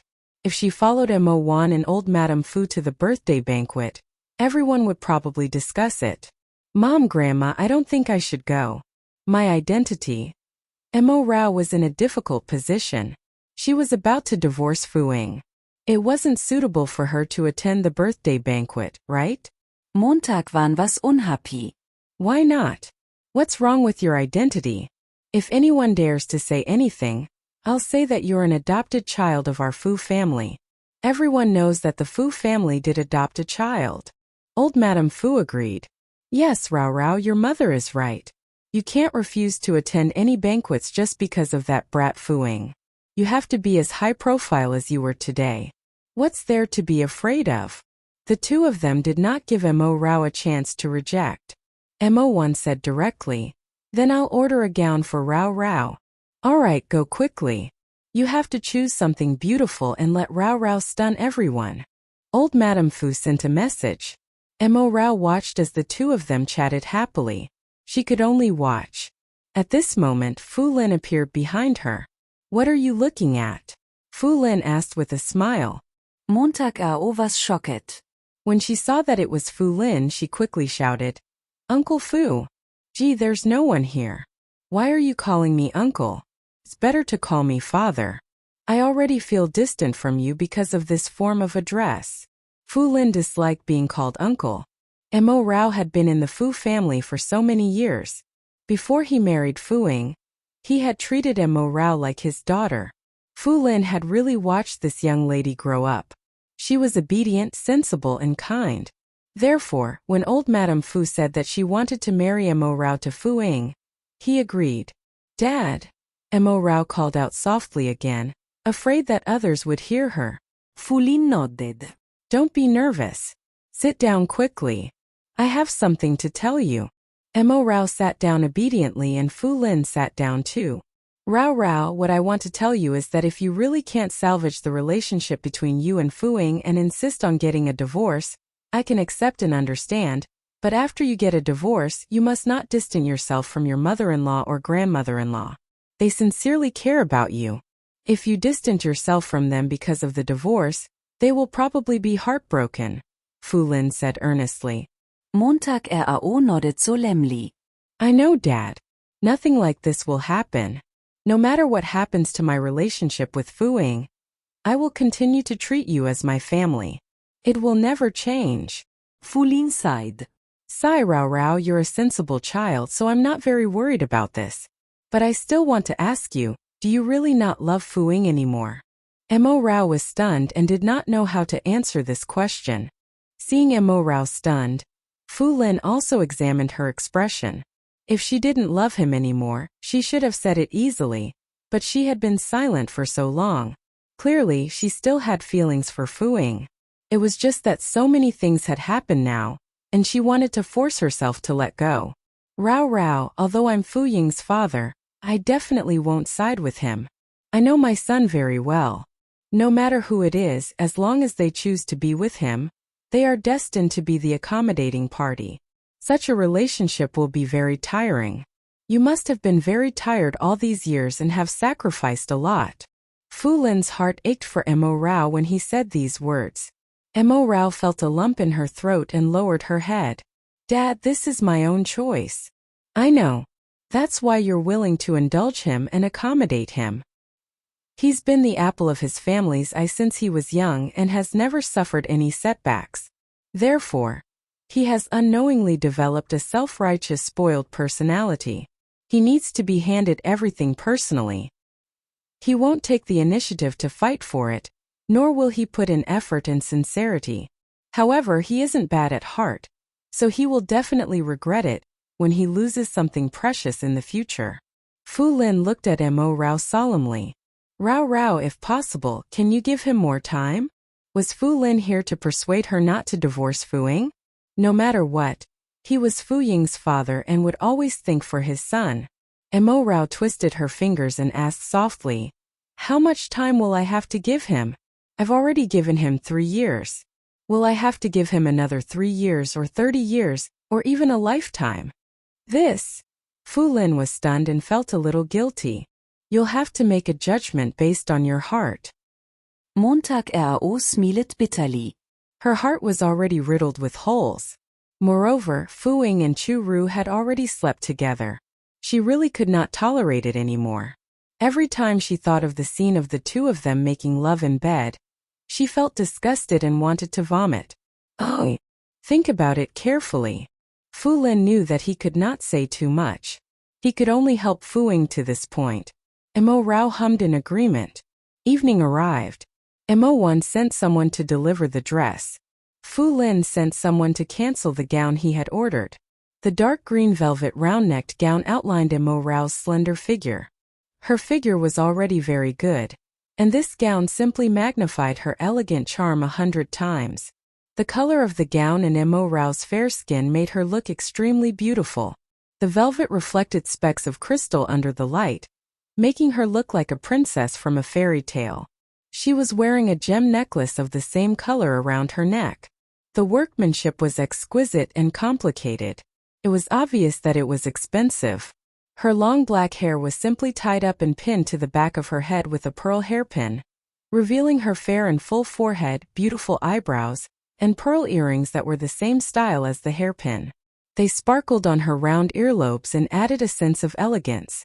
She had never dressed so grandly. Looking at herself in the mirror, she was filled with joy. Fu Lin was very satisfied. It's very beautiful. As expected of something my wife choose. Did mother-in-law choose it? Mo Rao's heart warmed. No wonder it's so fitting and beautiful. Yes, back then I was attracted by your mother when she was wearing this long dress. Her taste has always been very good. Fu Lin recalled his love history and his eyes were filled with gentleness. Montag RAO also smilet. It seemed that her mother-in-law's taste was really first-rate. Fu Lin left with Mo Rao from the exclusive elevator and prepared to get into the car at the underground garage to go to the banquet venue. In the end, Fu Ying suddenly appeared. Dad, I'll bring her to the banquet. Fu Ying glanced at Mo Rao. There was a flash of surprise in his eyes before he calmed down and he said, if you bring her there, it'll be easy for others to misunderstand. What misunderstanding? I will tell them that you're my goddaughter. Rao's parents are the Fu family's benefactors. Who doesn't know? Fu Lin frowned, not wanting to hand Mo Rao over to Fu Ying. Fu Ying said coldly, then how are you going to explain to others in the future that your goddaughter has become your daughter-in-law? You still have the cheek to ask me? This is all your fault. Fu Lin was a little unhappy. If you hadn't hidden Rao, would we need to explain these things? Hurry up and divorce Rao. No one knows about your relationship anyway, so we can let Rao be our daughter openly. Fu Lin did not want to waste time. He gave Mo Rao the choice. Rao, whose car are you getting into? Fu Ying ordered without thinking. Get on mine. With that he tried to take her hand. Mo Rao immediately pulled her hand out and said calmly, young Master Fu, let's be mindful of avoiding negative impact. It'll be good for everyone. With that she got into Fu Lin's car. Fu Ying's expression was very ugly as he stared intently at the car window. Fu Lin looked at his son with helplessness and disdain. This was his fault. Did you hear that? I have to avoid arousing suspicion with you. After Fu Lin said this, he got into the car and asked the driver to drive away. Fu Ying stood on the spot with a dark expression.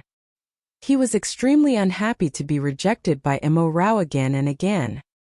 At the banquet, Fu Lin brought Mo Rao around to chat with people. He had deliberately brought Mo Rao to everyone for them to get to know her. How could such a good child be hidden at home?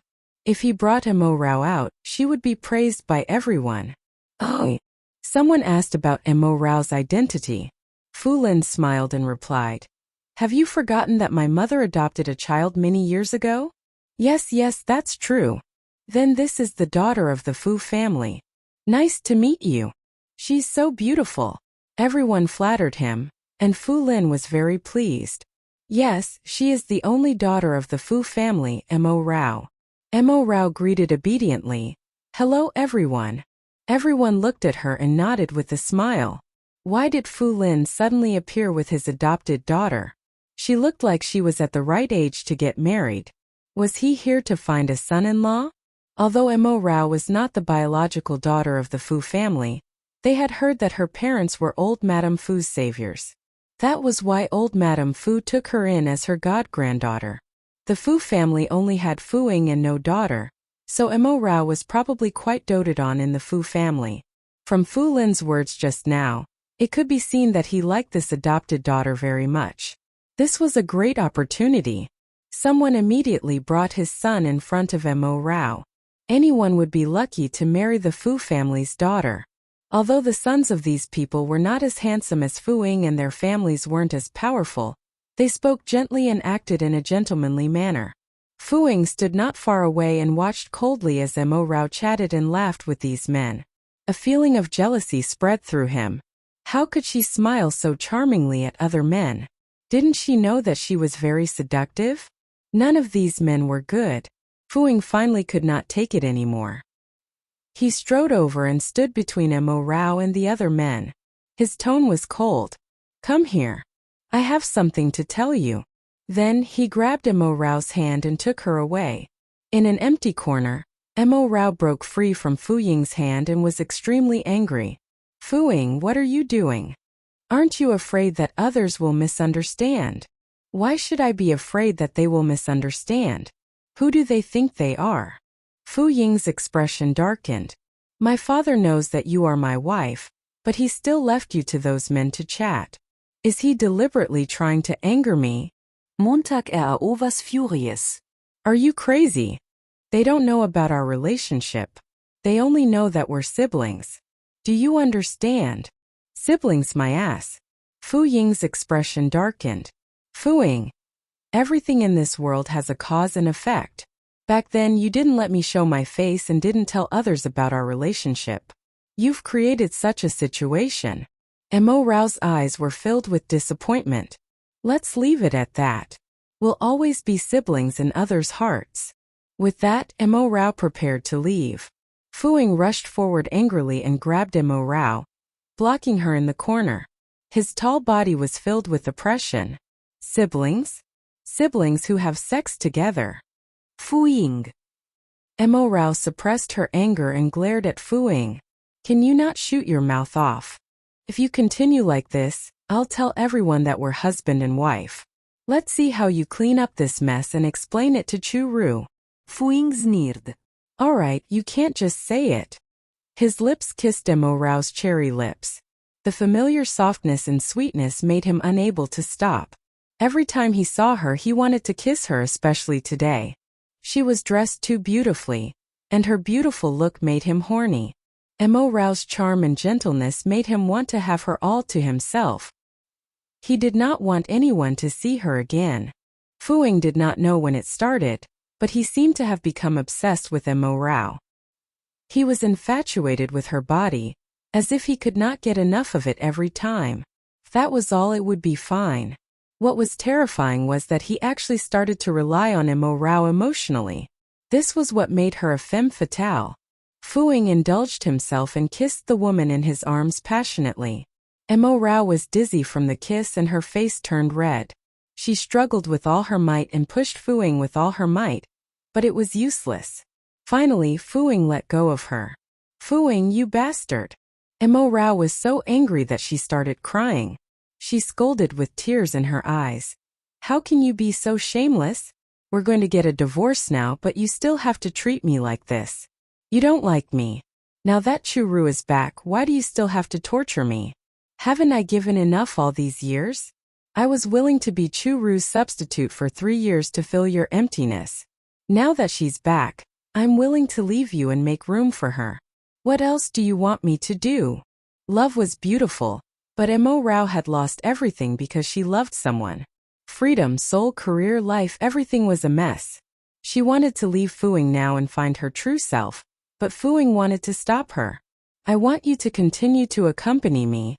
Forever. Fu Ying's heart ached. He looked at her red eyes, which were like a little rabbit's, and hugged her again. Why say these things? Oh. Mo Rao did not understand. She choked. Fu Ying, I just want a pure love where we're loyal to each other and attached to each other. The marriage I want is sacred and not mixed with anything dark, but you can't give it to me, so I chose to let go.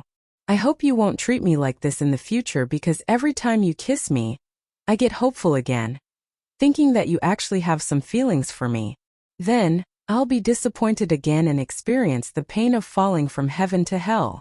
I've really had enough. Tears fell from Mo Rao's eyes like pearls. Her face was filled with pain and anguish. She no longer looked as gentle and cute as before. She had already sacrificed 10 years of her youth to love Fu Ying. Now that she had chosen to let go, it was as painful as cutting her flesh, but she had no choice. These bloody wounds would heal in time. She would wait for that day. However, Fu Ying was like a demon. Every time her wound healed a little, he would appear and open it again with a dagger, piercing it and making her feel worse. Thinking of her ridiculous 10 years, Mo Rao cried even harder. Fu Ying's heart ached. His intention wasn't to make Mo Rao sad. I'm sorry, don't cry. He took off his jacket and gently draped it over Mo Rao, using his body to block her. Even if someone passed by, they wouldn't recognize who it was. Fu Ying, just treat it as doing a good deed. Don't be gentle to me anymore. Not even a little. Mo Rao raised her head and looked at Fu Ying with red eyes.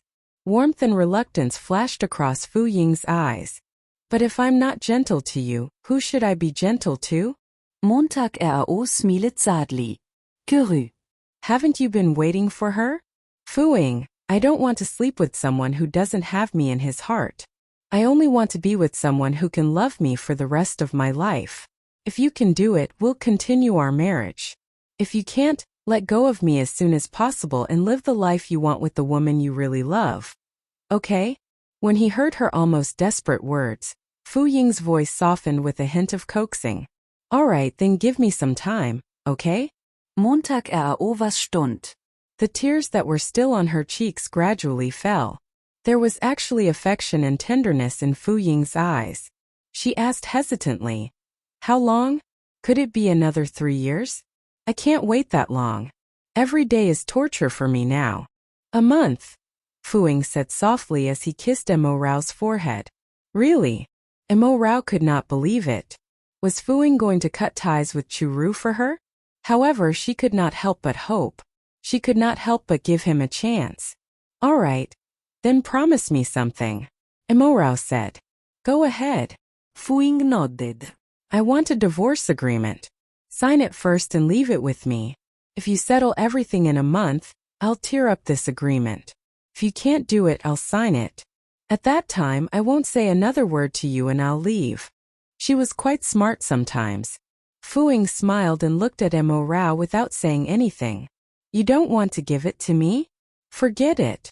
Mo Rao immediately put on an indifferent attitude. Here. Fu Ying reached out and pinched Mo Rao's face. It was soft and comfortable. Montag RAO relaxed. She quickly said. Then you must give it to me tomorrow. Fu Ying nodded. After a moment of silence, Mo Rao mustered her courage and looked into Fu Ying's deep eyes. Fu Ying, this is really the last chance for us to make things work. I hope you won't disappoint me again. Don't think that I'm easy to persuade just because I'm soft-hearted. I won't be stupid and fall for it again. I won't lie to you, Fu Ying promised. Mo Rao bit her lip, her expression ugly. There's one more thing. You're not allowed to touch Chu Ru in the future. Touch Ru? Fu Ying was a little surprised. What kind of touch did she mean? Physical contact or sex? He had never slept with Chu Ru. All right, I promise you. Fu Ying nodded. Only then did Mo Rao feel better. She actually did not know why Fu Ying suddenly did this. Could it be to stall for time? Oh. However, she had already promised to give him a chance. She could not go back on her word now. Before Mo Rao could recover, Fu Ying had already held her hand. Let's go home. But Dad. Mo Rao glanced at the banquet hall and said with a nasal voice. She had to at least tell Fu Lin, right? It was a little rude to leave like this. At the thought of what his father had done, Fu Ying did not want to tell him at all. He said unhappily, "Don't worry about him. He will go back himself." Mo Rao was brought away by Fu Ying. When they got into the car, she asked, "Then where are we going back?" Fu Ying did not want to return to the old residence. With Mo Wan and the others around, it would seem like he was an outsider, and it was as if he had bullied Mo Rao. He answered, "Back to our own little home." Mo Rao's heart skipped a beat. What a heartwarming sentence. After returning home, Mo Rao immediately changed into pajamas. The white pajamas had a small bear wearing a bow printed on them. These were the couple's pajamas she had bought. The other one was Fu Ying's. Not only were there matching pajamas, but there were also matching slippers, cups, towels, and Mo Rao liked to buy couple clothes. This way, she and Fu Ying would feel like a real couple. However, Fu Ying never wore the couple clothes she bought, nor did he use the couple items she prepared. He felt that this was too childish. But when one really loved someone, one could not help but be childish. Furthermore, Mo Rao's heart was all on him. She had given up everything for him and waited for him at home every day. Other than buying things to kill time, she did not know what else she could do. After closing the bedroom door, Fu Ying immediately pushed Mo Rao onto the bed. His hand reached into Mo Rao's pajamas and rubbed her breasts unceremoniously. That soft and delicate touch made his desire burst in an instant. Before Mo Rao could reject, his warm lips also covered hers as he kissed her domineeringly. His soft tongue invaded her mouth and intertwined with hers. The temperature in the room rose. At the critical moment, Mo Rao finally came to her senses and held Fu Ying back. Her flushed face was filled with panic. "No, you can't touch me for the next month." Fu Ying was about to burst with anger. She said that he could not touch her at this critical moment. How could he accept it? Why? Despite his anger, he suppressed his desire and his voice was husky as he asked, "This is a test. If you can't solve the problem with Chu Ru within a month, wouldn't you have taken advantage of me for nothing?" Mo Rao said softly, "If you solve it, I will give you a huge surprise a month later." If Fu Ying really broke up with Chu Ru, Mo Rao would tell him about her pregnancy. Mo Rao would let him know that he was about to become a father. Mo Rao was looking forward to what Fu Ying would do this month and was very nervous. "Can you satisfy me a month later? Let me do whatever I want." Fu Ying's mind was filled with lust. "Yes." Montag Rao nodded. Fu Ying stared at Mo Rao with a menacing gaze. Rao, you should know what the consequences will be after I endure it for a month. Don't beg for mercy then." Mo Rao's face was flushed. Looking at Fu Ying's lustful gaze, she nodded shyly. In reality, she was thinking that if she told Fu Ying that she was pregnant a month later, and that they could not have sex, for the sake of the child, Fu Ying would not dare to do anything to her. "I'm going to take a shower." Fu Ying let go of Mo Rao. Montag Rao nodded vigorously. After watching Fu Ying go to the bathroom, she sat down on the bed. This was the house she and Fu Ying had lived in for 3 years. Although Fu Ying would vent his stress on her every time he returned and then leave, it also carried many of their memories. If Fu Ying did not disappoint her this time, she would live a good life with him. However, was Chu Ru that easy to handle? Mo Rao did not know either. She called Mo Wan. She had to give her an explanation for leaving the banquet without saying goodbye today. At the same time, she told Mo Wan that she would not be returning to the old residence tonight. "Mom, Fu Ying and I left the banquet today without telling Dad. I'm sorry, please help me pass on the message." Mo Rao felt a little guilty. "Fu Ying brought you away?" Mo Wan's focus was here. "Yes, we won't be returning to the old residence tonight," Mo Rao replied. Mo Wan subconsciously blurted out, "Could it be that Fu Ying is using you as an excuse again?" This way, he could go to the hospital to accompany Chu Ru. Mo Rao quickly replied, No. It's really not the case." At this moment, Fu Ying's voice came from the bathroom. Zhao Zhao. Oh, help me get a towel. Okay. Montag Ao replied loudly. Emo Wan was a little surprised. It was really Fu Ying's voice. She smiled. All right, the two of you should rest early. With that she hung up. Emo Rao put down her phone and quickly went to get a towel for Fu Ying. Unexpectedly, just as she reached the bathroom door, the door opened and Fu Ying stood there naked. Montag Ao was stund. Fu Ying was close to 1.9 meters tall and was very slender. There was no excess fat on his body. He had just the right amount of muscles. He was neither thin nor strong. His shoulders were wide and his waist was narrow. His legs looked long and lanky. This time without a towel blocking. A certain part of Fu Ying was directly presented in front of Mo Rao. In a half-soft and half-hard state, it looked terrifyingly big. Mo Rao's face burned as she quickly looked away, and her entire body was stiff. Fu Ying was Mo Rao's first man. She was like a blank piece of paper. All her sexual experience came from Fu Ying, and was taught to her by this man. Even though they had been sleeping together for 3 years, she was still a little bashful. This was her personality. Fu Ying liked her innocence and cuteness. She was not pretentious at all. When Mo Rao graduated from university, he married her and obtained the purest and flawless her. Seeing that Mo Rao's ears were red from embarrassment, Fu Ying felt that she looked cute, and his heart fluttered. He took the towel from Mo Rao's hand and casually wrapped it around his waist. Then, he hugged Mo Rao from behind and lowered his head to tease her in a low and hoarse voice. What's wrong? You're still so shy even after 3 years? Or are you mesmerized by the sight? Mo Rao's petite body did not dare to move and she sounded very nervous. No, Fu Ying, you promised me that you would not touch me. Seeing how timid she was, Fu Ying found it funny. He kissed Mo Rao's hair gently. Don't worry, I've always been a man of my word. If I wanted to force myself on you, I would have done it long ago. I'm not going to talk to a hooligan like you. I'm hungry.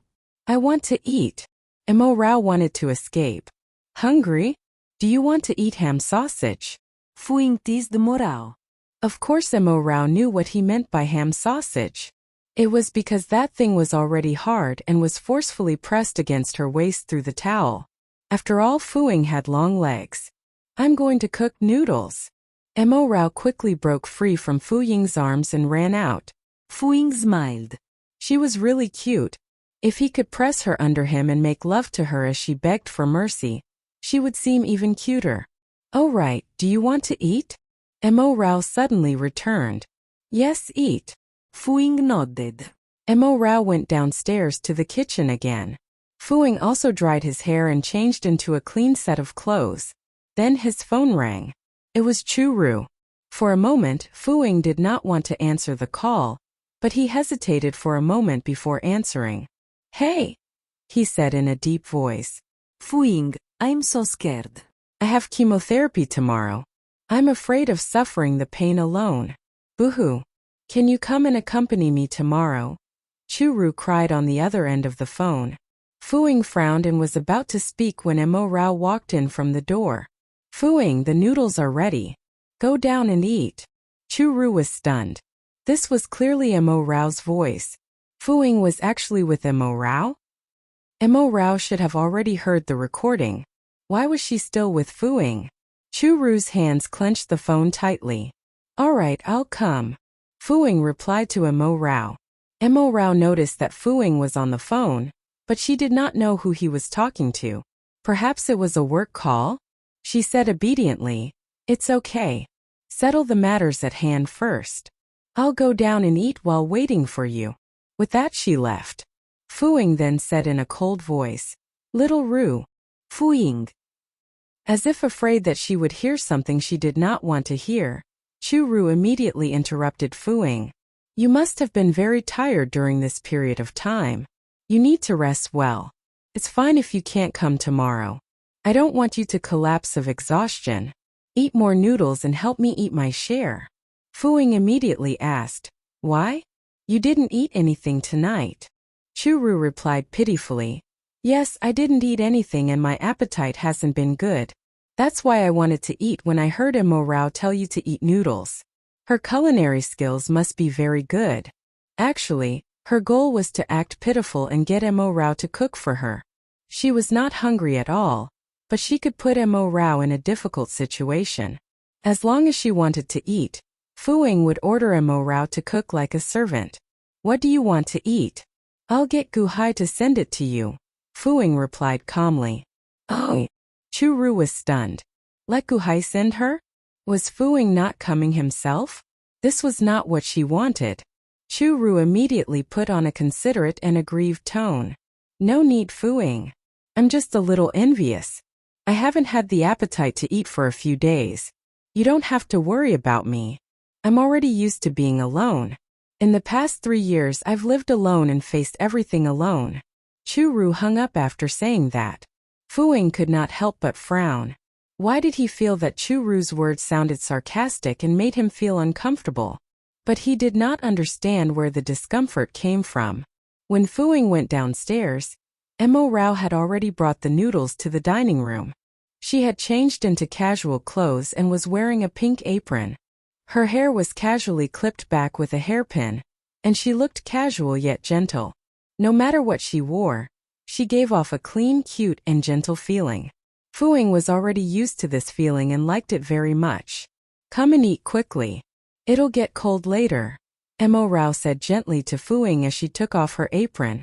She smiled sweetly. Fuing came to the table and sat down. There were 2 bowls of noodles on it.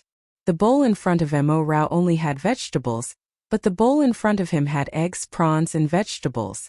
It looked very flavorful. Emo Rao had made noodles before, and the 2 of them had the same side dishes. Emo Rao also liked to eat prawns. What was going on today? Eat this bowl.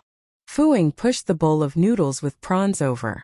Emo Rao's heart warmed and she quickly explained, No, it's already so late. I don't want to eat too much. It will be hard to digest. I need to recuperate well during this period of time.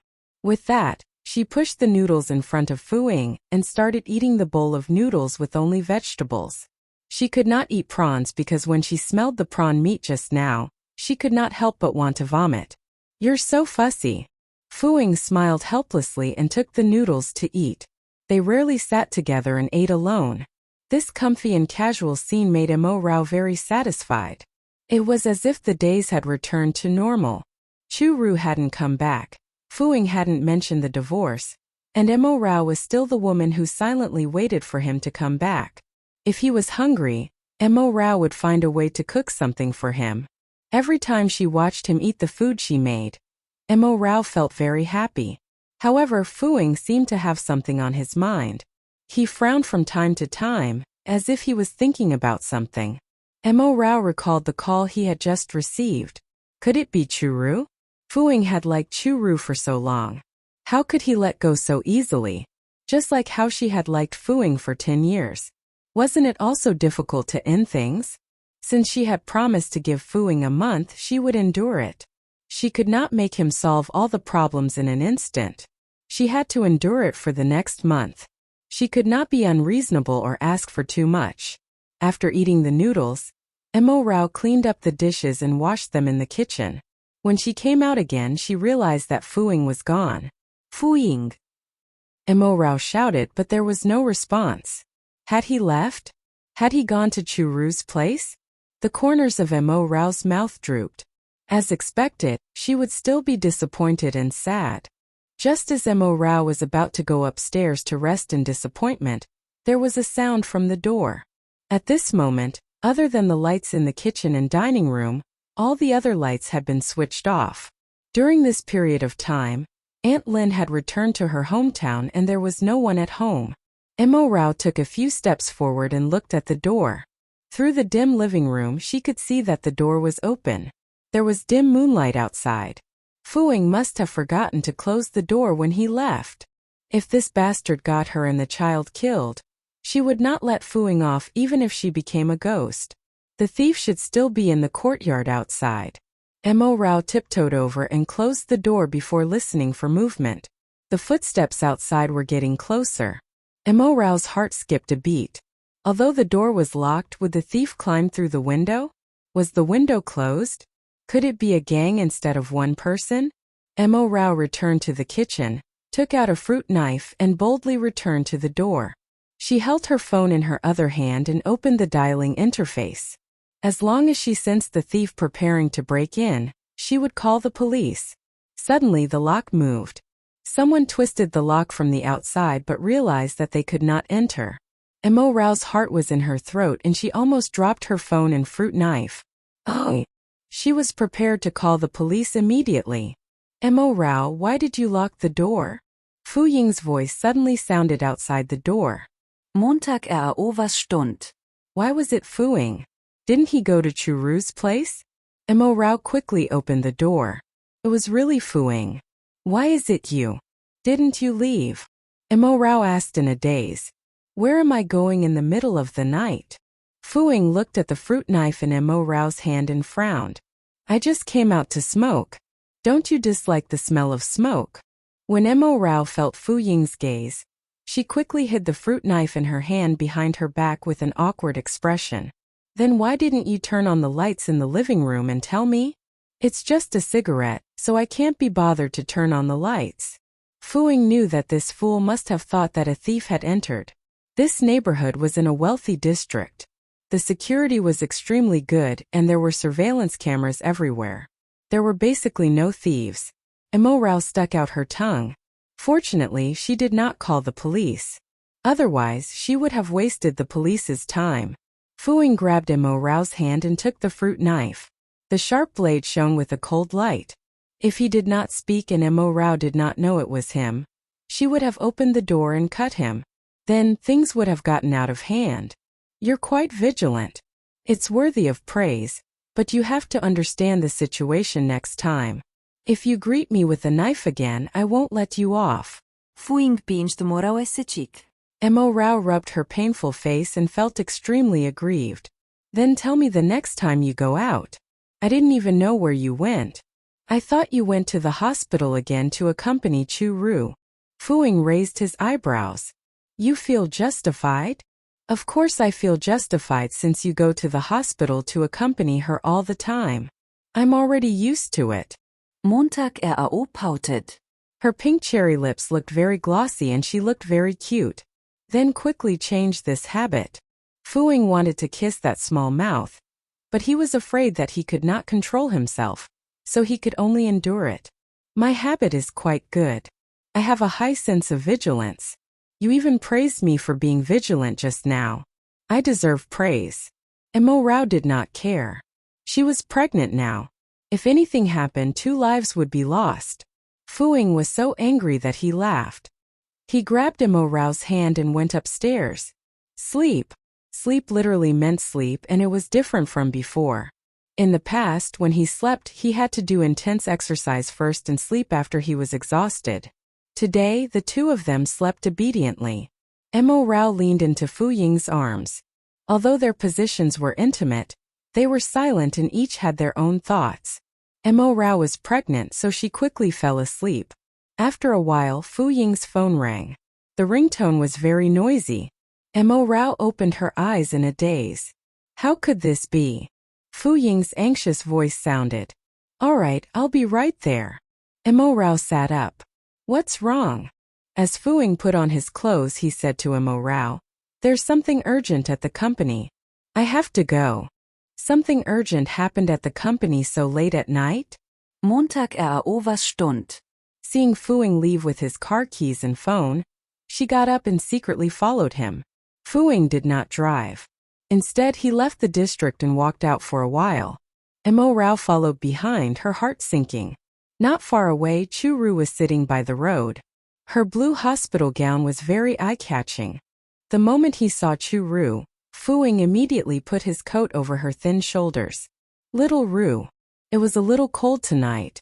Chu Ru was only wearing a thin hospital gown, so it was easy for her to catch a cold. Fu Ying. Chu Ru stood up and stood on her tiptoes to hug Fu Ying. She looked up at Fu Ying pitifully. I'm so afraid. I'll have chemotherapy tomorrow. I heard that chemotherapy will make me ugly, and my hair will fall off and I'll become bald. Boo-hoo. I'll definitely be ugly then. Fu-Ying paused and hesitated for a moment. He raised his hand and patted Chu-Ru's back gently. No, you've always been beautiful. Even if you're bald, you'll still be beautiful. But I'm really afraid. Can you accompany me? Can you go back later? Chu-Ru sounded aggrieved and pitiful. But this was indeed not a good place to chat. Fu-Ying replied, I'll send you back to the hospital first. She was already sick. If she caught a cold and had a fever at night, things would be even more troublesome. Chu-Ru's gaze landed behind Fu-Ying and she was a little surprised. Montag auch. Fu-Ying was stunned and immediately let go of Chu-Ru. This action made Chu-Ru feel a sense of danger. Mo Rao stood quietly a short distance away. She was only wearing a thin nightgown. In order to keep up with Fu-Ying, she did not have time to change her clothes. There was no expression on her fair and flawless face. Chu-Ru, you know your health condition. It's safest to stay in the hospital. Have you thought about the consequences of running out like this? Mo Rao looked at Chu-Ru coldly. Are you trying to use your illness to get Fu-Ying's pity? Oh. Mo Rao, you've misunderstood me. I'm just afraid because I have chemotherapy tomorrow, and can't find anyone I can trust. I only came because I trust Fu-Ying. Chu-Ru felt very wronged. Morao interrupted Kuru directly. The Chu family is not far from the hospital. You can go and find your father. I didn't cause your current situation. You don't have to tell me anything. You shouldn't call my husband in the middle of the night with the excuse that he's someone you trust. If you want to compare who is more miserable, I'm probably worse off than you. I'm the one who has no parents and needs someone to rely on, right? Mo Rao's words became increasingly harsh. She even started to rub salt on her own wounds. Fu-Ying immediately said, Stop talking, Mo Rao. This was Mo Rao's sad past. He did not want to hear her mention it because when she did, her heart would definitely ache. However, at this moment, Mo Rao did not want to listen to Fu-Ying at all. Her usually gentle and clear black eyes were not warm at all at this moment, and her tone was very cold. Am I wrong? Chu-Ru, isn't your purpose in coming here to play the pity card in order to take Fu-Ying away? But how long can you use this method to keep a man? Kuru's face tournait pâle. She bit her lip tightly and her hands were clenched, but she did not know how to answer. Mo Rao was not a gentle little rabbit at all. She was simply too eloquent. And you, Fu-Ying? Mo Rao changed the topic to Fu-Ying. This place is less than 100 meters away from our neighborhood. The security guards at the door know our identities. You rushed out at night to accompany another woman. Have you thought about what others will think of me? Fu-Ying subconsciously looked towards the neighborhood. Indeed, 1 or 2 security guards on night duty were looking over. Although the outside world did not know about their marriage, they often went in and out of the neighborhood together, so these security guards knew their situation. However, because of the Fu family's power, they did not dare to say anything. This scene would inevitably make people guess. Montag RAO seid in disappointment.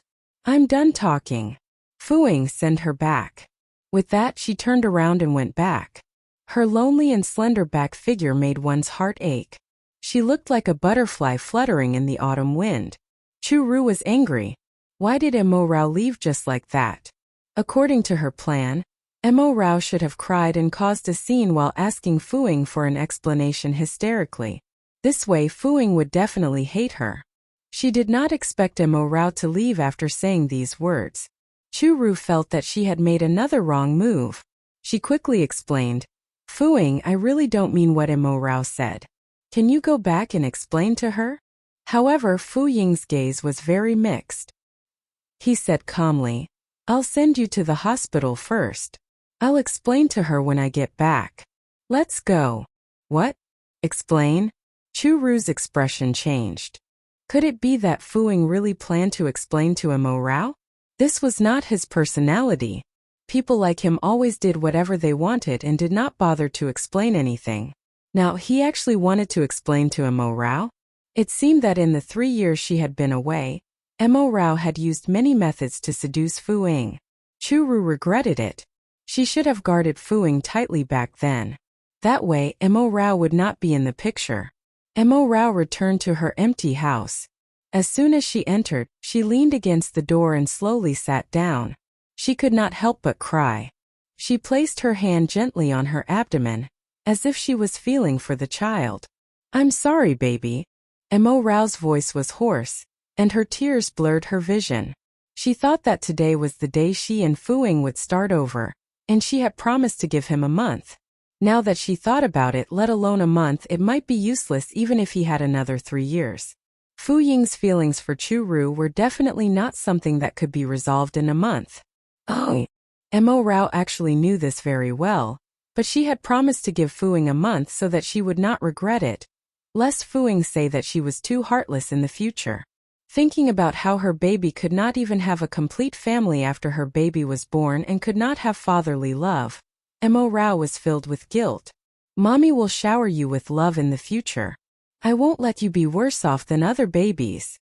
Mo Rao swore to herself. A month was just Fu-Ying's way of stalling, but it was fine. She could use this time to adjust herself and make plans for the future. She could not hand over the initiative to Fu-Ying. After perking up, Mo Rao got up and went to the computer. She gave up on continuing to sleep and modified the sketch she had drawn previously before sending it to Zhangzhe's email. Unexpectedly, Zhangzhe was not asleep even at this late hour. He even called.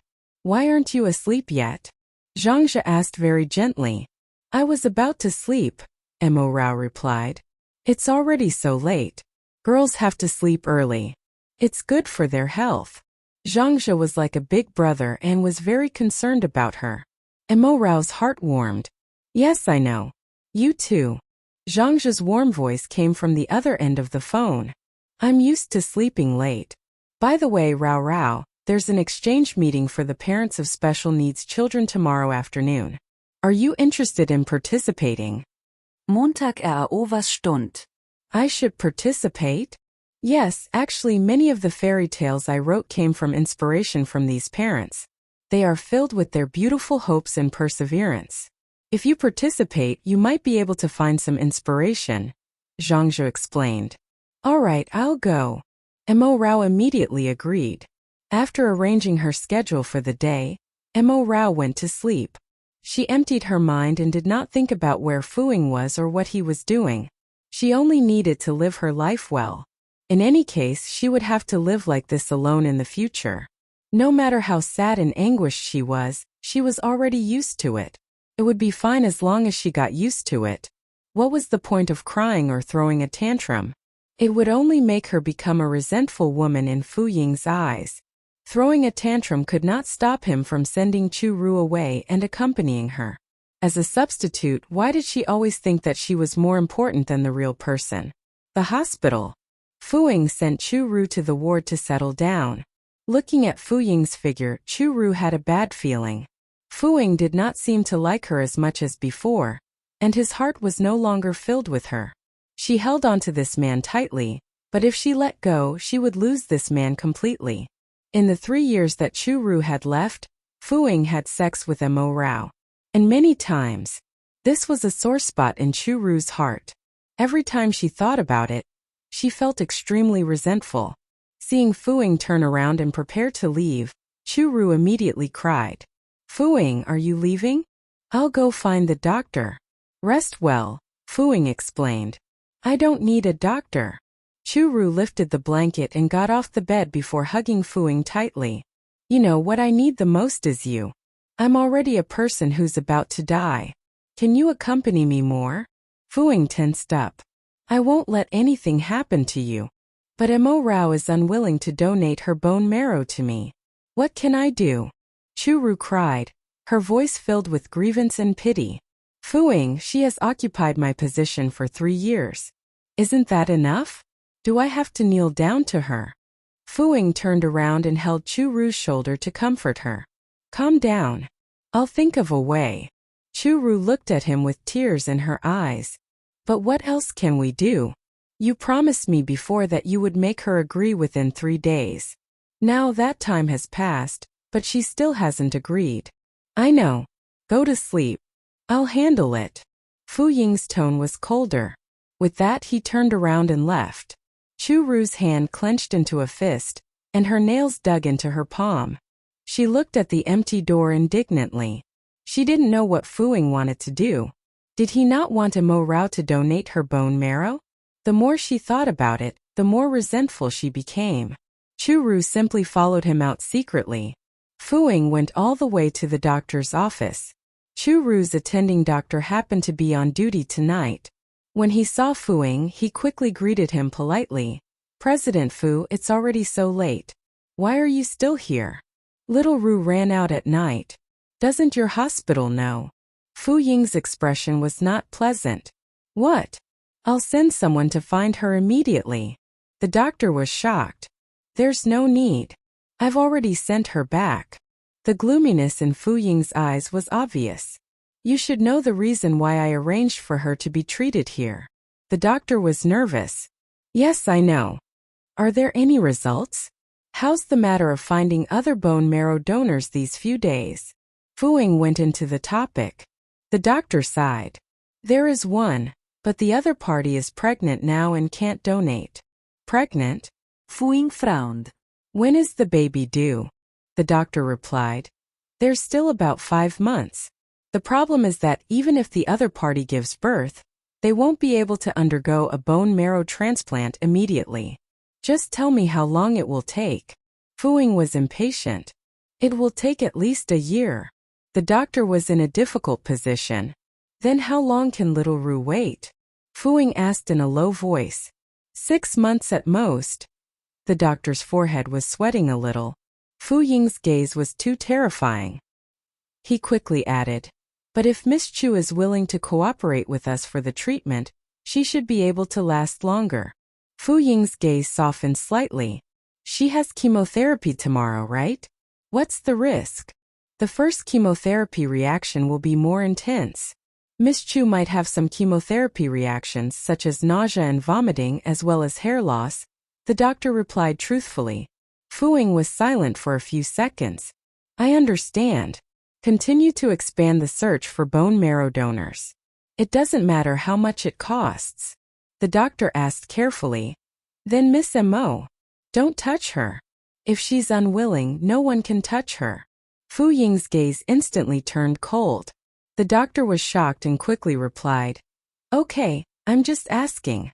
Don't waste your time here. Do what I told you to do. I want a result within 3 days. Fu Ying stood up. Outside the door, Chu Ru was trembling when she heard Fu Ying's words. Her tears fell and her face turned pale. Did Fu Ying really like Mo Rao? He actually didn't want Mo Rao to donate her bone marrow to her anymore? Mo Rao spent the entire morning dressing up. She did not sleep well last night and looked a little tired. She hid her fatigue and put on an energetic look with makeup. Today was the special needs children's parent exchange meeting, so she had to dress appropriately. She chose a black dress with a shirt collar. The skirt fell past her knees, revealing only her straight, slender calves and a pair of black flats. She looked very solemn and gentle. After tidying herself up, Mo Rao went out. The guard still greeted Mo Rao, but his gaze had clearly become much more gossipy and contained a hint of sympathy. Mo Rao knew that they must have seen Fu Ying and Chu Ru last night. It didn't matter. Mo Rao tried her best to calm down and smiled in response before leaving. Zhangzhe's car was waiting outside the neighborhood. Originally, Mo Rao did not want him to pick her up, but he insisted on it, so Mo Rao simply told him the address. Where's Momo? Mo Rao asked Zhangzhe after getting into the car. Zhangzhe explained. This is a parent exchange meeting.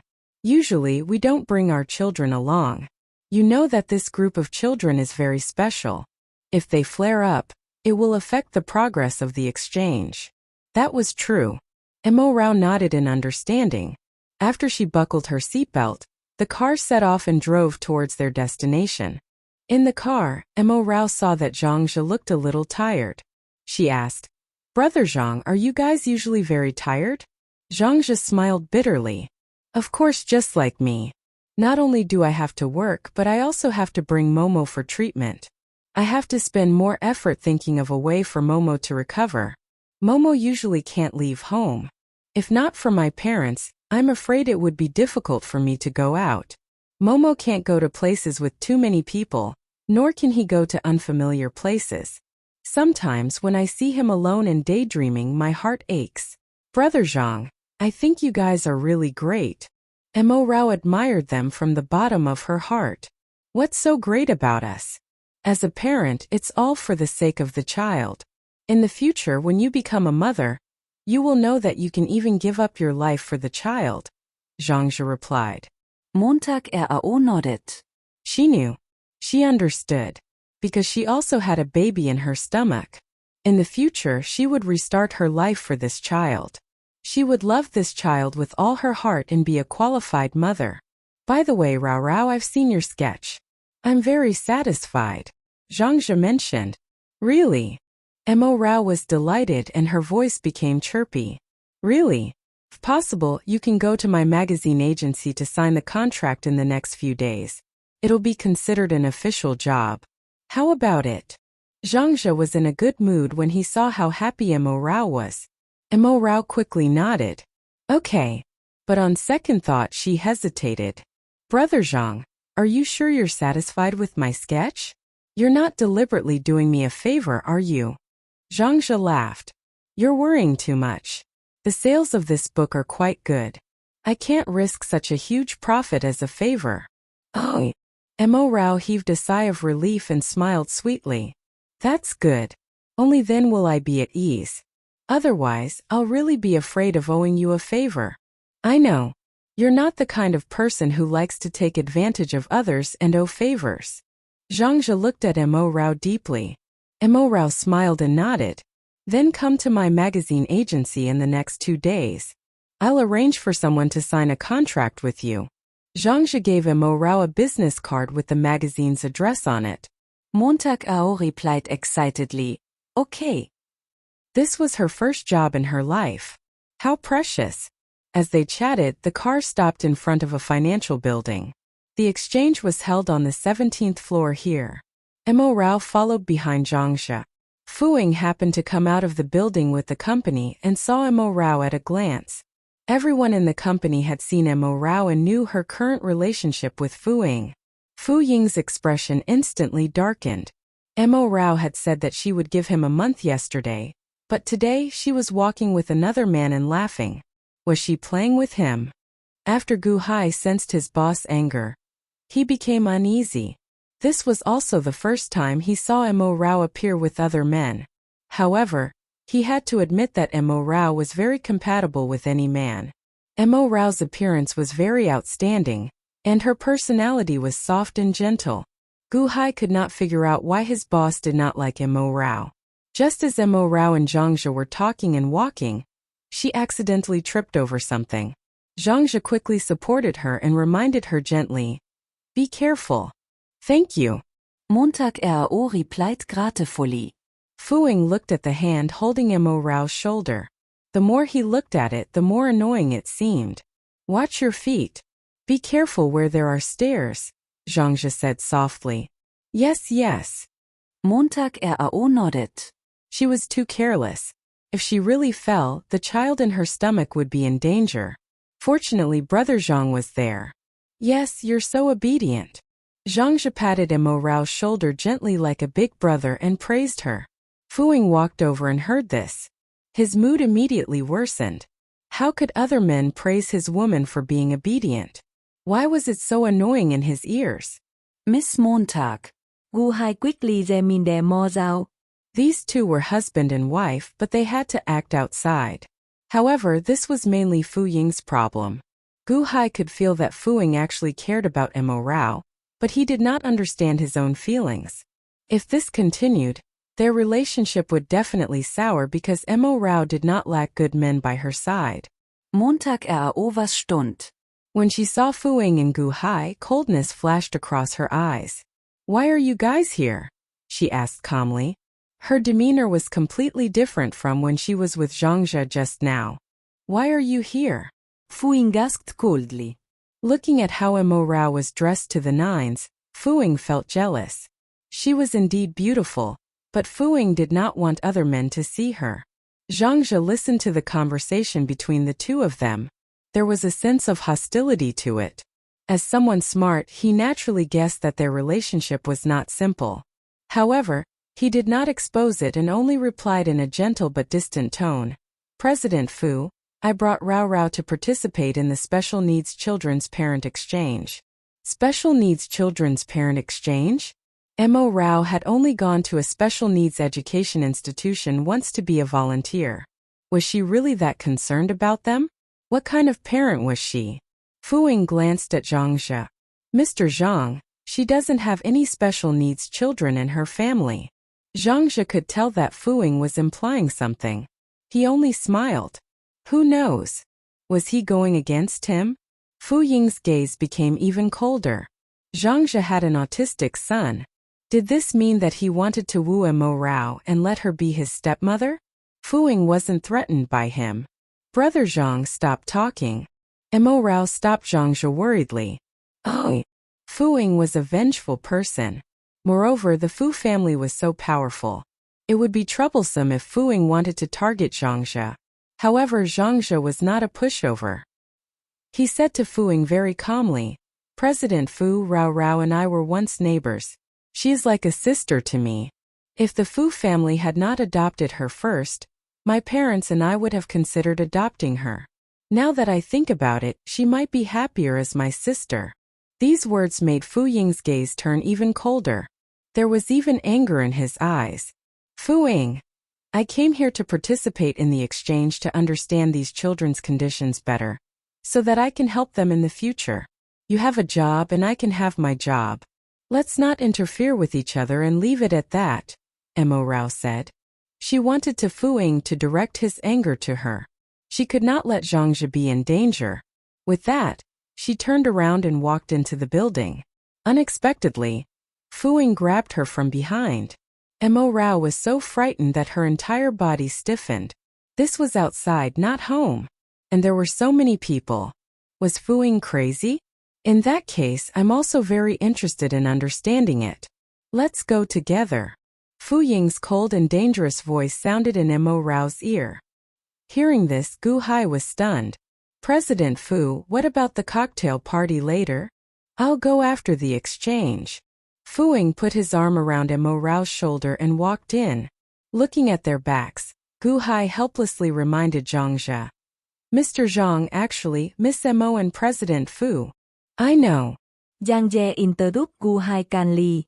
I have always been siblings with Rao Rao. I don't have any other thoughts. I just feel that she seems to be suffering and I can't stand it. If I really had any selfish motives, I would have taken her away long ago.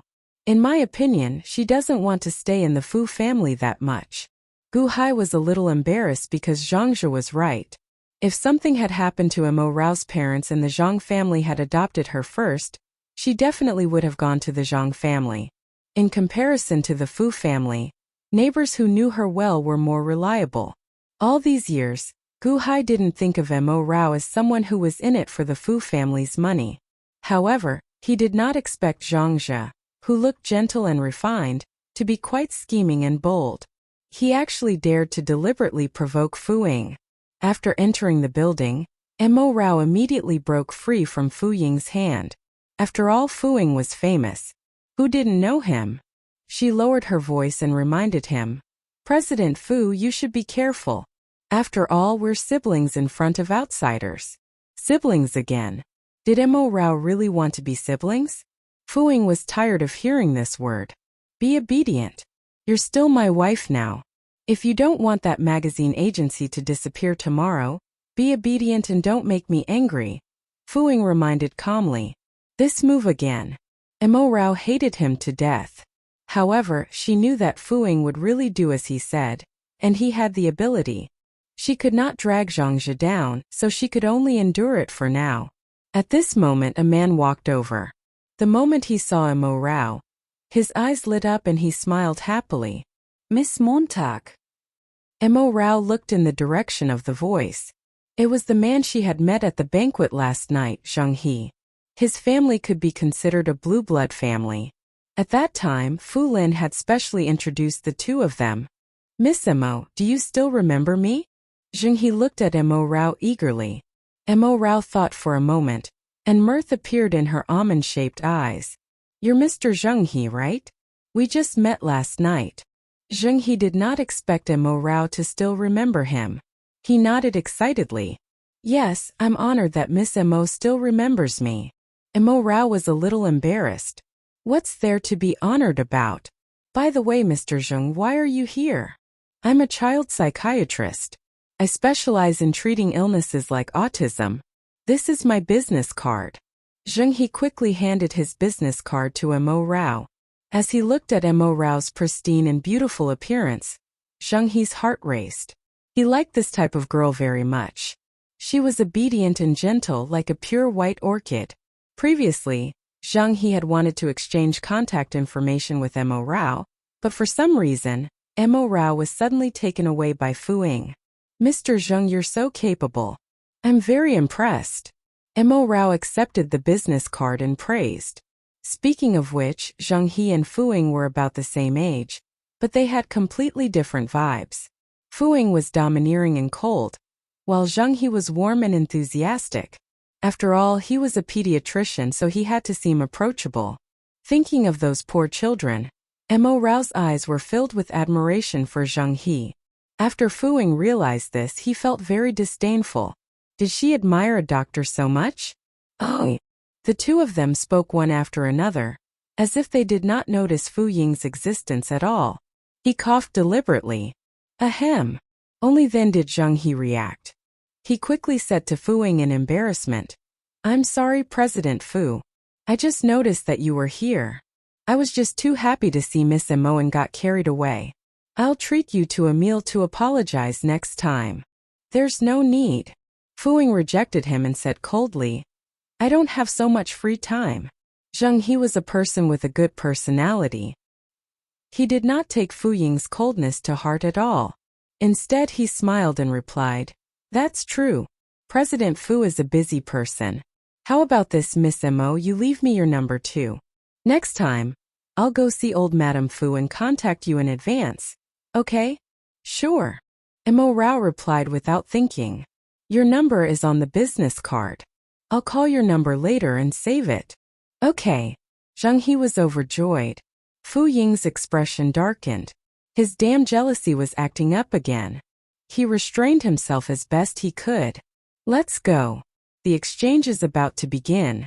I still have a speech today, Zheng said happily to Mo Rao. Montag Rao nodded. All right, I'll definitely listen carefully. I wish you all the best, Dr. Zheng.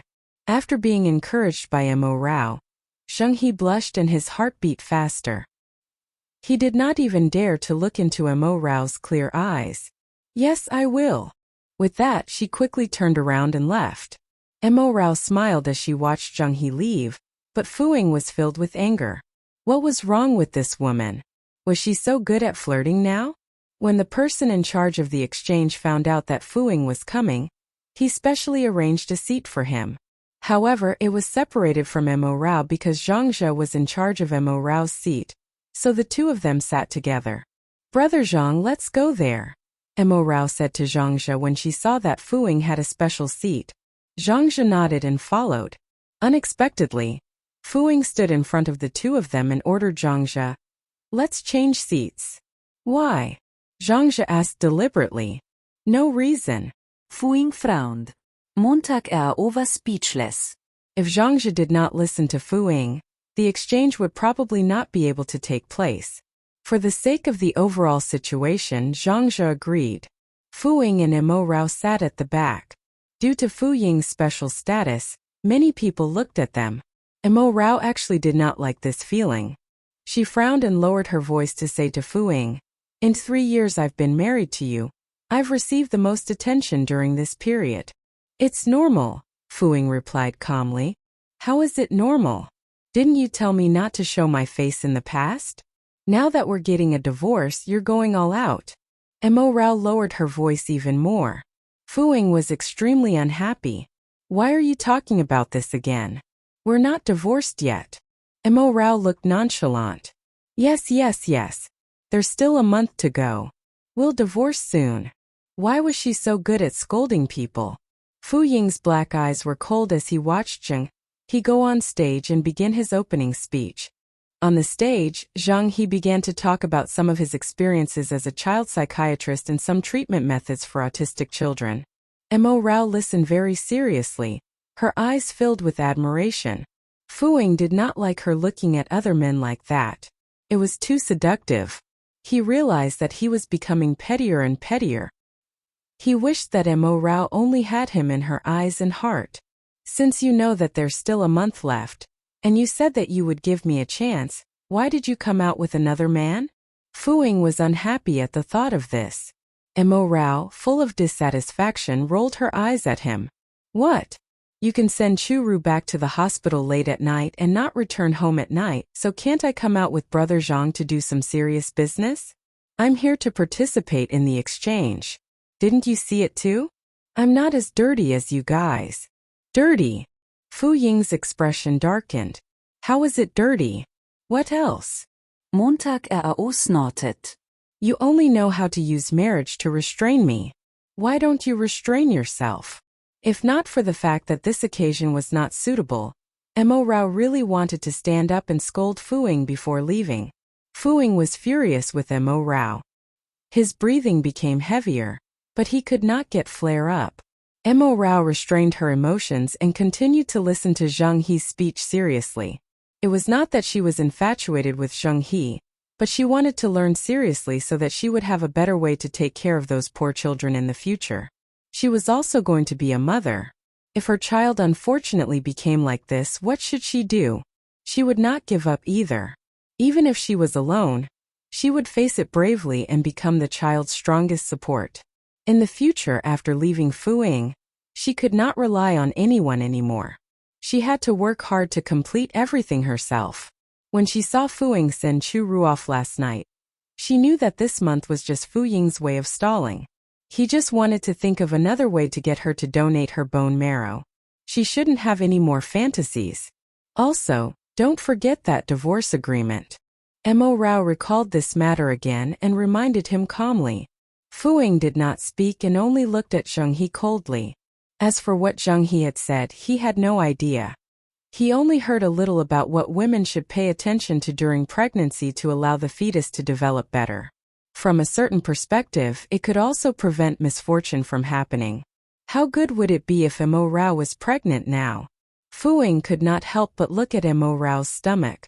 If there was a child of theirs inside, perhaps Mo Rao would not become so cold and distant, right? He would definitely work hard to be a good father and make up to Mo Rao and the child. But he did not know when he would be a father.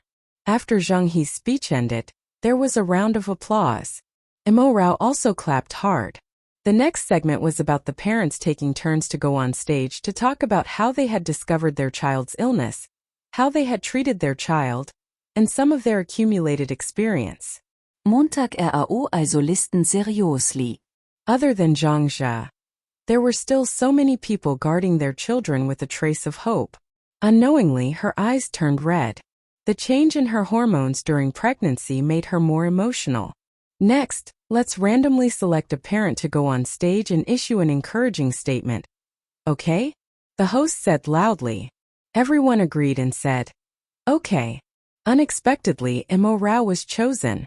She did not want to go on stage, but Zhang Jia gave her an encouraging look and the parents applauded, making her too embarrassed to refuse. Mo Rao could only stand up. She took a deep breath and tried her best to act composed. How beautiful! She's still very young and already has a child? You can attend even if you don't have a child. Look, isn't Dr. Zhang unmarried? That's true. The two of them are a good match. If I were a single guy, I would be charmed by this girl. Haha. When Fu Ying heard these words, his expression turned livid. Someone actually said that Mo Rao and Zhang He were a good match? How were Mo Rao and Zhang He a good match? Mo Rao and Zhang He weren't a good match at all. However, Mo Rao was indeed too beautiful. Her gentle beauty was pleasing to the eye and felt as comfortable as the spring rain. She and Churu were somewhat similar, but they had completely different vibes. Fu Ying always felt inexplicably comfortable with Mo Rao, but with Churu, he actually felt tired and vexed. Mo Rao held the microphone and her face turned red from nervousness. She mustered her courage and said, "I'm sorry. I actually don't know much about autism and deaf children. I just worked as a volunteer for an educational institution for a day previously. My heart aches for these children and I hope to do my part. That's why I came to this exchange to understand those children better. You're already very kind to have such intentions. Thank you." The host was a little grateful. Who did not like beautiful women? Especially such a kind-hearted beauty. Mo Rao said seriously, "I know that every child means the world to their parents. From pregnancy to childbirth, their parents welcome their arrival happily. Perhaps these children are not perfect, but they are still little angels. I once heard a story. Children with flaws exist because God did not agree when they chose their parents in the sky. Therefore they fought hard. Even if they were injured, they desperately came to the parents they liked. They believed that the parents they chose would not despise their flaws. All the parents here have already done very well. You have put in more effort, endured more pressure, and worked hard to cast a ray of light for your child's future. So no matter the outcome, as long as we don't give up, we believe that a miracle will happen. Even if there is no miracle, we will have a clear conscience. Thank you, everyone. Let's work hard together." After Mo Rao said this, her eyes turned even redder. Because Mo Rao had a child herself, she seemed to be able to empathize with these parents. Everyone's eyes welled up with tears after hearing her words. They recalled their hard work all these years and applauded from the bottom of their hearts. "Well said. Yes, we will never give up on our children. Yes, never give up." Mo Rao returned the microphone to the host with red eyes and returned to her seat. Oh. After Mo Rao calmed down, the exchange ended. As soon as it ended, Fuing immediately pulled Mo Rao away, not giving her a chance to speak to anyone. Mo Rao was a little dejected. "What are you doing? Where are you taking me?" "A cocktail party," Fuing replied briefly. "I don't drink. Besides, I don't like to go to this kind of cocktail party," Mo Rao replied unhappily. "You can eat," Fuing replied coldly. No matter what, he couldn't leave her here alone. There were a bunch of single fathers and single doctors. It was simply a wolf's den. After being brought to the cocktail party, Mo Rao found a corner to eat alone. This was a cocktail party organized by Fu Ying's business partner. He was also the protagonist. A bunch of beauties swarmed over, wanting to leave a deep impression on him. Mo Rao was very sensible. She could not be a third wheel. Anyway, she was a little hungry, so she might as well find some delicious food herself and slowly eat to kill time. Have you heard that Chu Ru and Fuing slept together? Impressive. She's only been back for a short time, but she already won him over. She's still bedridden in a hospital, yet she was able to do it? That's impressive. If Fuing had feelings for me, I would do it even if I'm about to die. Shoo. There's one more thing. I heard that Fuing got married long ago. Do you know who he married? Who? Did you see the woman Fuing brought over just now? Mo Rao, it's her. Her bone marrow was a successful match with Chu Ru's. Fuing doesn't want a divorce now because he wants her to donate her bone marrow. When Mo Rao heard these words, she instantly lost her appetite. The corners of her mouth drooped, and her expression was numb. Did everyone know about these things? She suddenly felt that there was no point in coming here. She was not even in the mood to eat. Do you want some water? At this moment, a gentle voice sounded. At the same time, a glass of water was handed to her. She looked up and saw that it was Shen Feng. Brother Shen Feng? Mo Rao was extremely surprised. She took the glass of water and took a sip.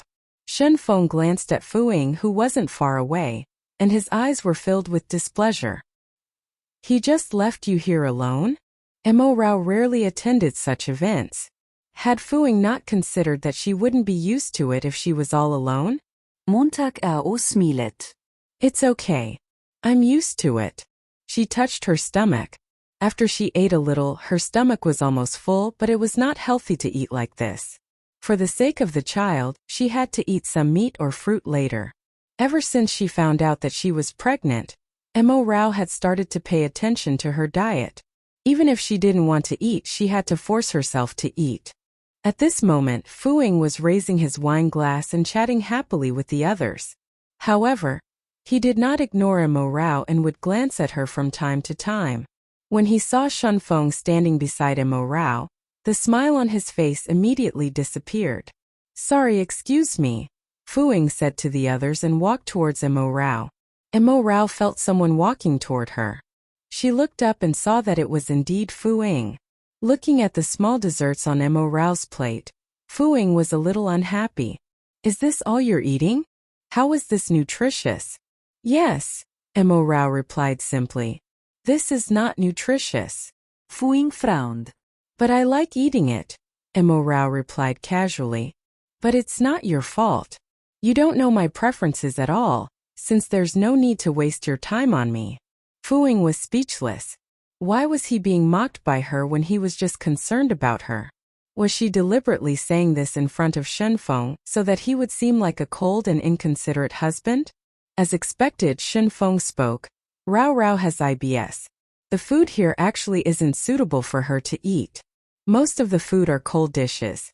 Didn't you consider this when you brought her here?" Fuing glanced at Shunfeng, his eyes filled with displeasure. "Oh."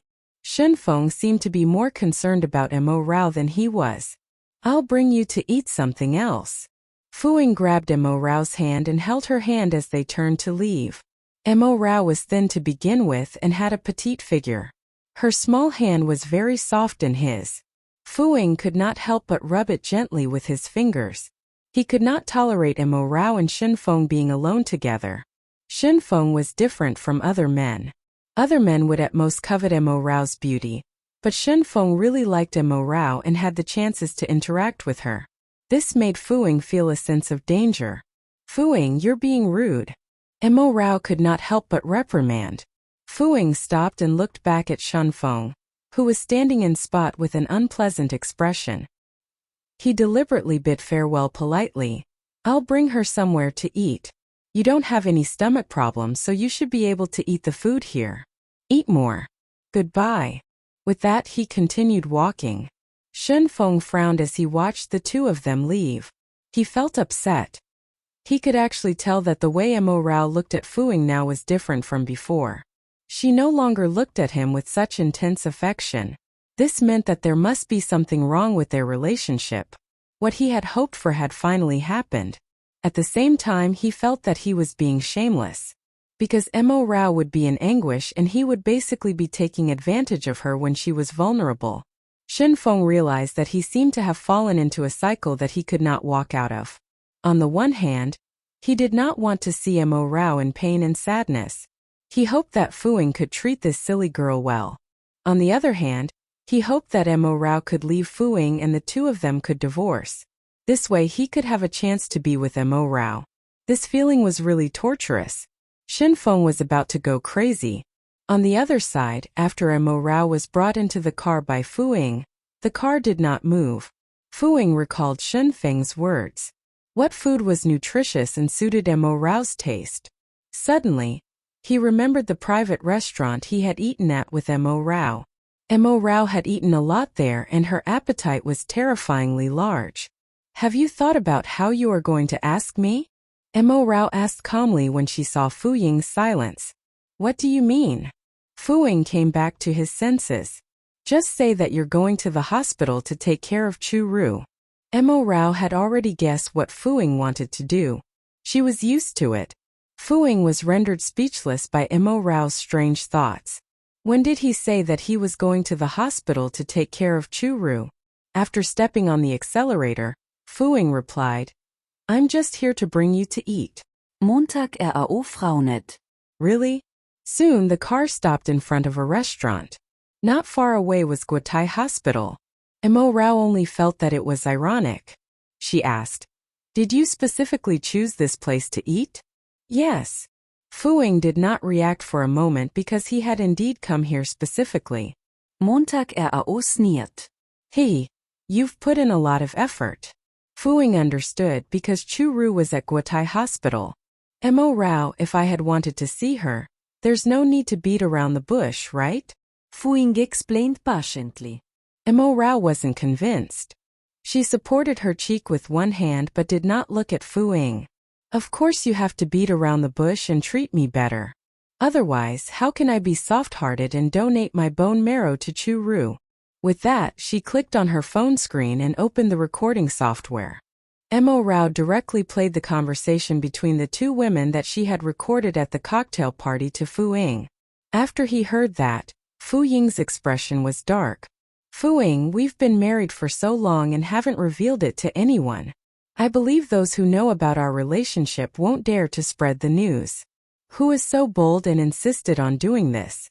You know it in your heart. Mo Rao looked at Fu Ying coldly and continued, Go tell Chu Ru that I won't donate my bone marrow. No matter what tricks she uses to provoke me, I won't agree to donate my bone marrow. With that, Mo Rao left without eating the food that had just been served. She took a taxi back. She could not bring herself to eat anything.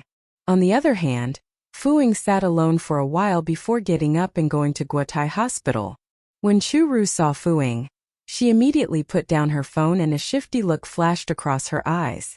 That was because she had just been watching Mo Rao's speech. This video was online and many people were impressed by Mo Rao.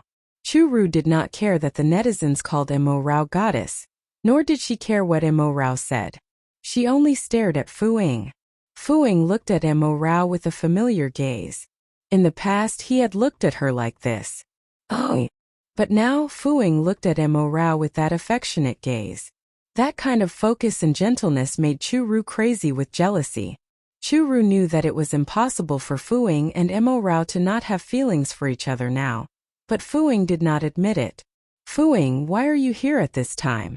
Didn't you say that you were busy today?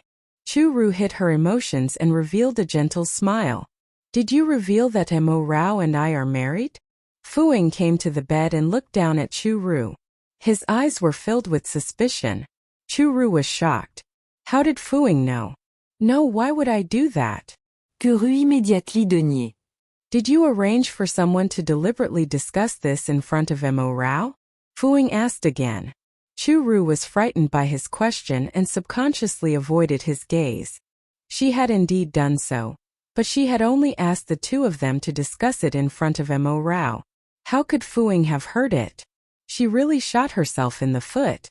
Her goal was very simple. She just wanted to provoke Mo Rao.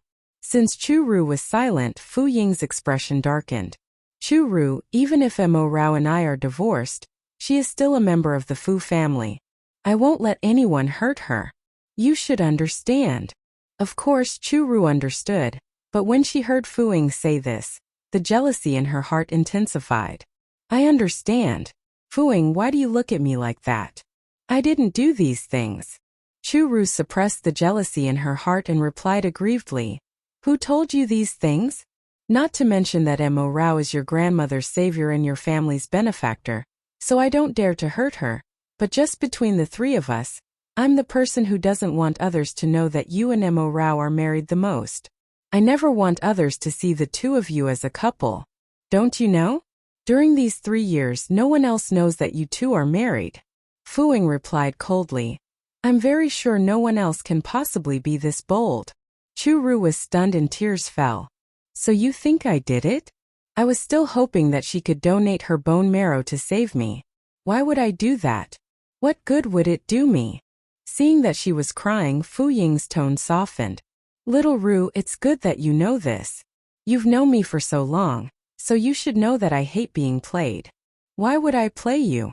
Chu Ru said pitifully. You're the person I love the most. Why would I play you? Fu Ying, I really love you. Do you know that?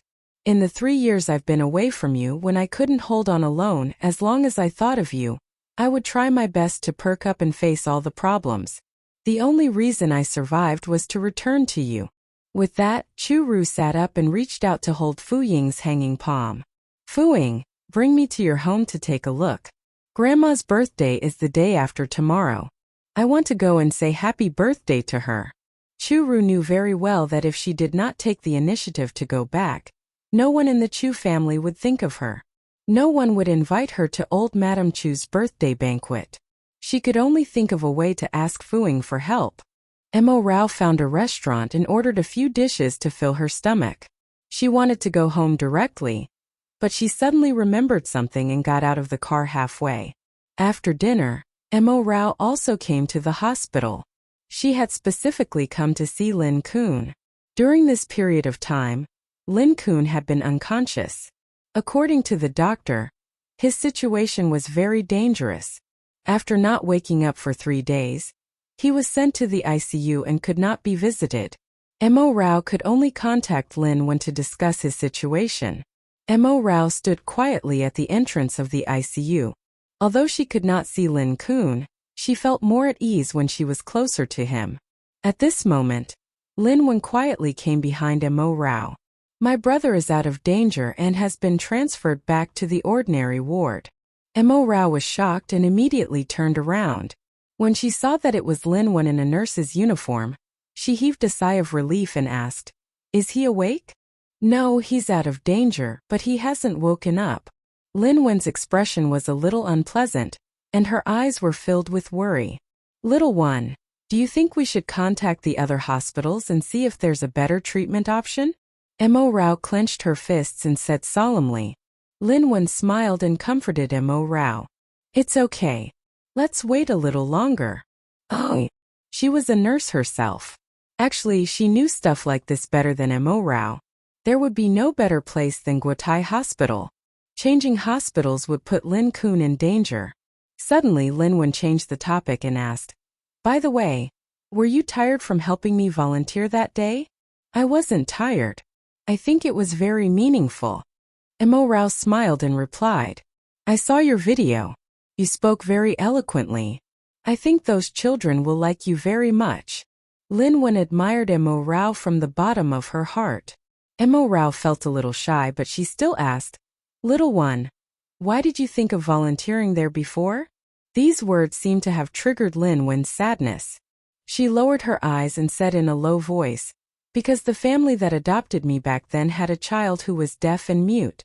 They also had mild autism. The combination of these two situations is really very pitiful." Montag was shocked. Her heart ached when she thought of such children. Lin Wen continued, "But they were very rich, so they adopted me. Actually, their goal was to wait until they were old so that I could take care of their son. Moreover, they asked me to marry their son so that they could leave all the family assets to me. But if I didn't agree, I would have to leave that family." She did not expect such a thing to happen. Mo Rao was so shocked that she could not even speak. Lin Wen recalled those memories and sighed. "That year, I was about to take the college entrance examination and accidentally heard their words. If I didn't agree, even if I got into a university, they wouldn't pay for my tuition and living expenses. This is too shameless." Montag was indignant. Although that child was very pitiful, they should not sacrifice the happiness of another child. Lin Wen smiled bitterly. "Mo Rao, that's why I said you're very lucky. Actually, many people are very unlucky. I'm one of them. Now that I'm used to it, I won't have too much expectations for this world and won't be too disappointed." Seeing her disappointed look, Mo Rao felt her heart ache. She couldn't help but hold Lin Wen's hand. "What happened after that? How did you leave there?" "At that time, my brother became a police officer and had a stable income. I moved in with him and he sent me to university." Lin Wen smiled at Mo Rao, as if she was trying her best to pretend to be relieved. Mo Rao did not expect her two former friends to have suffered so much. She felt like crying. Lin Wen quickly comforted her. "Don't cry. My brother will definitely get better. We've survived so many ordeals. This is a small matter." Mo Rao wiped the corners of her eyes and tried her best not to act so fragile. She nodded. "I will. Little one, I will have your back in the future. I will always be your friend." Lin Wen was touched. "Okay, I understand. Mo Rao, I have to go to work now. Let's talk next time." "All right, go ahead." Mo Rao waved her hand. After Lin Wen left, Mo Rao found Lin Kun's current ward. Looking at Lin Kun, who was lying comatose on the bed, she felt deeply guilty and upset. She sat down and gently held Lin Kun's hand. She accompanied him quietly for a while before getting up to leave. The next morning, Mo Rao set off for Zhangzhe's magazine agency. Recalling what happened yesterday, Mo Rao apologized the moment she saw Zhangzhe. Brother Zhang, I'm really sorry about what happened yesterday. Fuying. It's okay, I understand. Zhangzhe interrupted Mo Rao and smiled gently. He knew that Mo Rao was here to sign the contract today, so he had already prepared the contract to personally sign it with her. Mo Rao took the contract and read it carefully. She was very surprised. Brother Zhang, are the royalties this high? Isn't it too much? This isn't much. It's considered entry level. Although you're talented, you've just entered the industry after all. As long as you do well in the future, the royalties will increase. Zhangzhe replied with a smile. Oh my God, a remuneration of 200,000 yuan is still at the entry level? Mo Rao was too shocked. She had not earned a single cent since she graduated. She was satisfied with suddenly receiving such a huge sum of money. She felt that it was really a gift from the heavens. Yes, work hard. You have to complete the manuscript within 3 months. Can you do it? Zhangzhe asked. Yes, I will definitely work hard. Mo Rao nodded vigorously and signed the contract decisively. There were 2 copies of the contract. One was kept by Mo Rao and the other by the magazine. After Zhangzhe checked that there were no problems, he said to Mo Rao, we will pay 1/3 of the deposit in advance.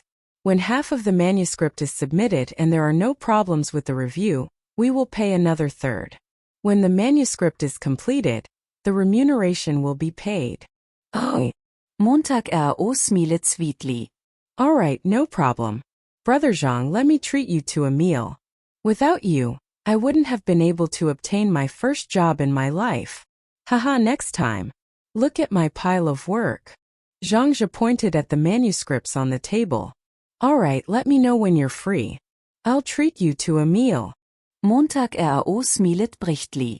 All right, be careful on the way back. Zhangzhe reminded kindly. Mo Rao stood up and nodded. All right, I'll leave now, Brother Zhang. Goodbye. Zhangzhe waved. After Mo Rao left the magazine agency, she looked at the bright weather outside and was in an extremely good mood. She felt like even the air was pleasant. When the royalties arrived later, the first thing she would do was to buy gifts for her grandparents. All these years she had been indebted to their care, but she had never given them anything. It was time for her to express her gratitude. After waiting for a while, she received a message on her phone. When she received 60,000 yuan, Mo Rao was overjoyed and immediately went to the mall. Before shopping, Mo Rao specifically called the servant at the old residence. Auntie. Yes, young madam. Upon hearing Mo Rao's sweet voice, even the servant felt her heart soften, as if she had heard her own child calling her. Please tell Grandma and my in-laws that I'll be back for dinner tonight. Mo Rao said happily, and even her tone was breezy. Okay. I'll tell the madam immediately. They'll definitely be very happy. The auntie was also extremely happy. The madam will definitely go to the kitchen again and instruct everyone to make more of your favorite dishes. Everyone in the Fu family liked Mo Rao, even the servants except Fu Ying. No one could figure out why Fu Ying did not like a cute, obedient and sensible girl like Mo Rao. All right, thank you, auntie. Montag replied happily. After hanging up, she entered the first shop. She and Fu Ying were indeed in a fight, but this had nothing to do with Grandma and the others. Fu Ying and the others were separate individuals. Mo Rao had to distinguish this. After shopping in the mall for more than an hour, Mo Rao left in satisfaction. She took a taxi back to the Fu family's old residence. At this moment, old Madame Fu, Mo Wan, Fu Ying and Fu Lin were all present. Why didn't Fu Ying go to the hospital to accompany Chu Ru? Mo Rao glanced at him but didn't want to look at him anymore. Grandma! Mo Rao smiled obediently and sweetly. She carried the gift and ran to sit beside old Madame Fu. At the same time, she called out to Mo Wan and Fu Lin. Dad, Mom! Hey! Rao is back. Old Madame Fu was overjoyed. Every time she saw Mo Rao's happy smile, she would be very happy. Mo Rao's smile was infectious, making everyone who saw her feel better. However, Fu Ying did not feel happier because Mo Rao did not smile at him at all, and had no intention of talking to him. She looked like she was completely ignoring him. Mo Rao took out the gift she had bought. She had bought a massager for old Madame Fu. Old Madame Fu needed massages frequently, and this massager could be placed on the bed for her to be massaged when she slept. It was very comfortable. Grandma, you can press it when you sleep at night. Montag smilet sweetly. Then she took out a tie for Fu Lin. Dad, I don't know if you like this style and color. If you don't like it, you can hang it in the closet as a memento. Fu Lin took the tie.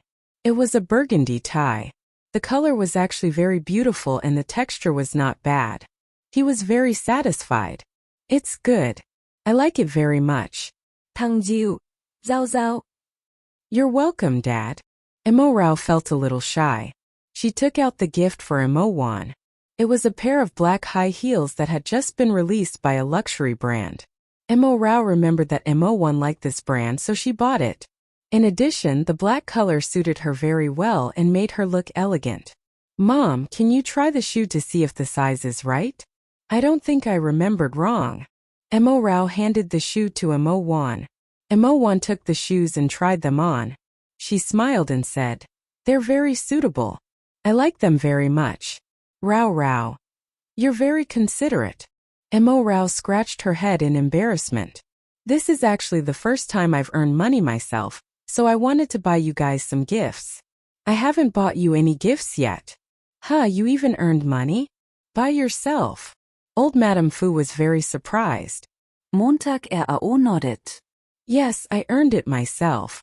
This time, everyone surrounded Mo Rao and praised her. Mo Rao blushed and was very embarrassed. Oh. Only Fu Ying looked at her coldly and finally reached out. What? Mo Rao stared at the hand and asked in confusion. Where's mine? Fu Ying frowned. She had bought gifts for everyone with the first salary she earned in her life. Was there nothing for him? I'm sorry. I forgot. Mo Rao pretended to be embarrassed.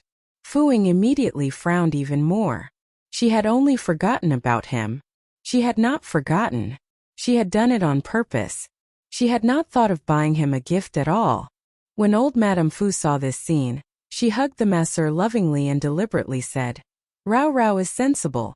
She knows who's good to her and she's good to them. Mo Wan echoed. Yes, Rao Rao is so smart. That's how it should be.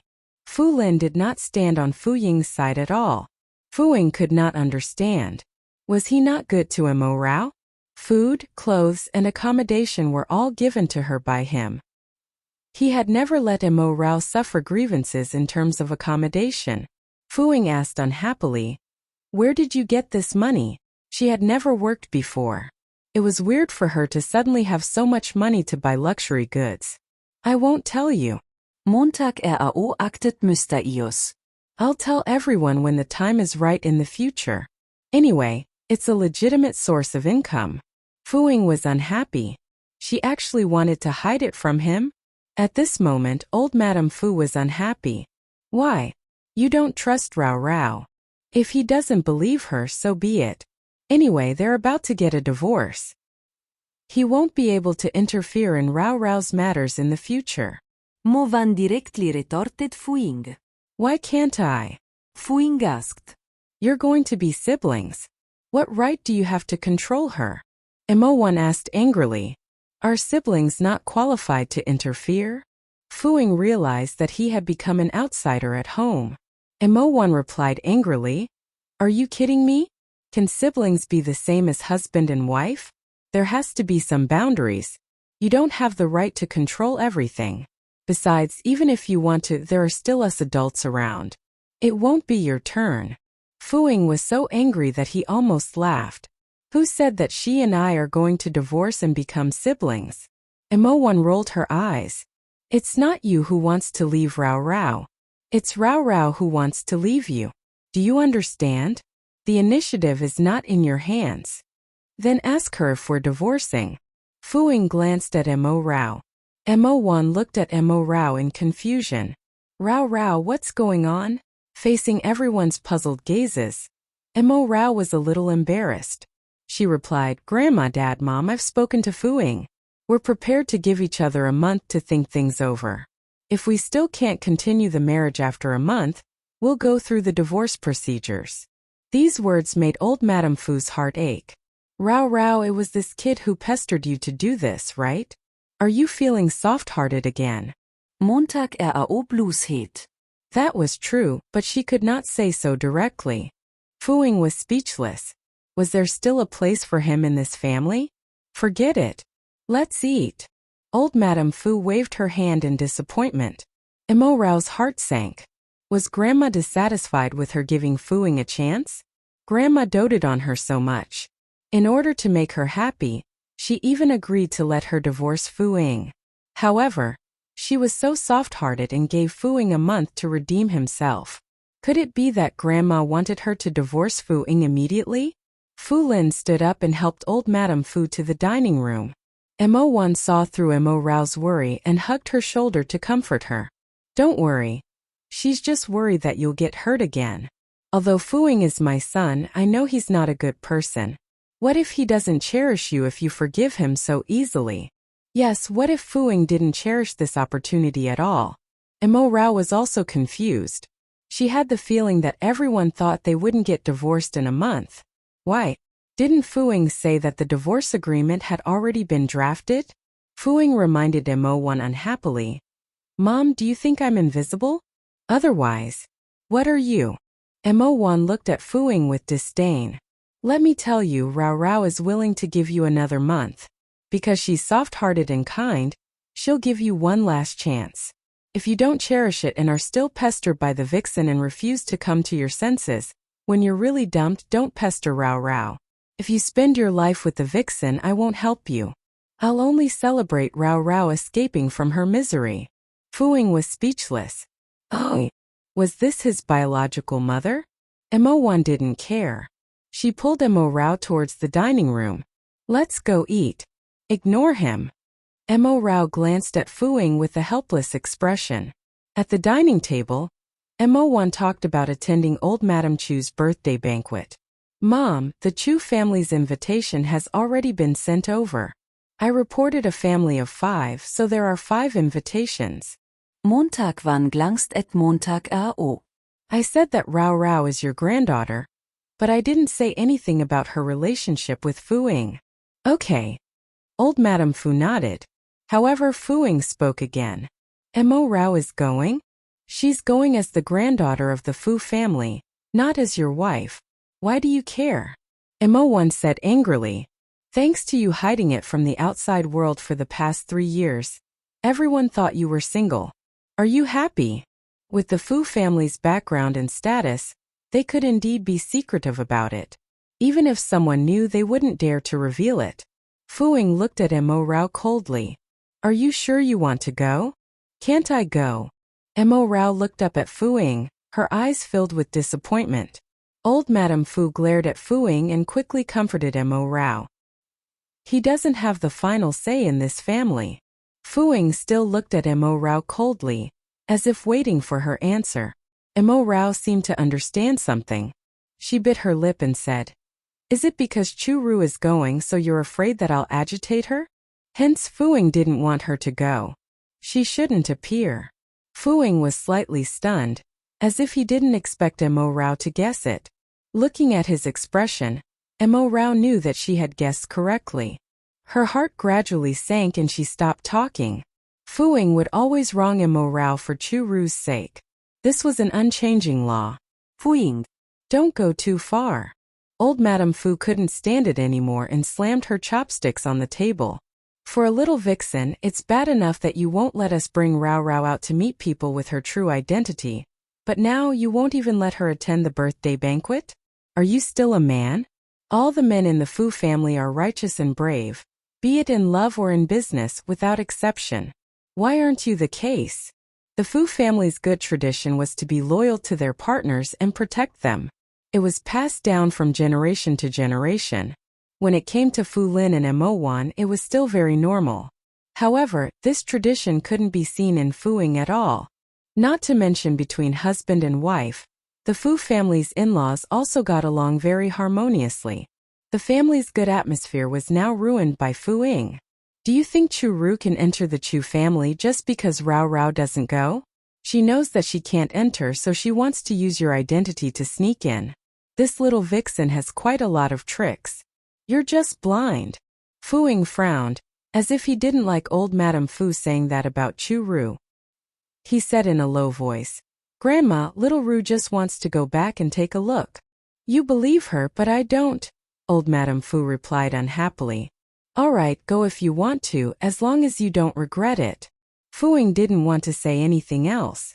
His expression was clearly very unpleasant. He stood up and glanced coldly at Mo Rao before turning to leave. Mo Wan was furious when she saw this. "You!" What did Fu Ying mean? He was threatening Mo Rao. Mo Wan had been straightforward and loving with Fu Lin all her life. She had also educated her child well since he was young. Why did Fu Ying become like this when he grew up? She must have carried the wrong child back then. It was better to have a dog than such a scumbag. At least a dog would know who was good to it and would be loyal forever. A good meal had been ruined. Mo Rao lowered her head. She knew that this was all because of her.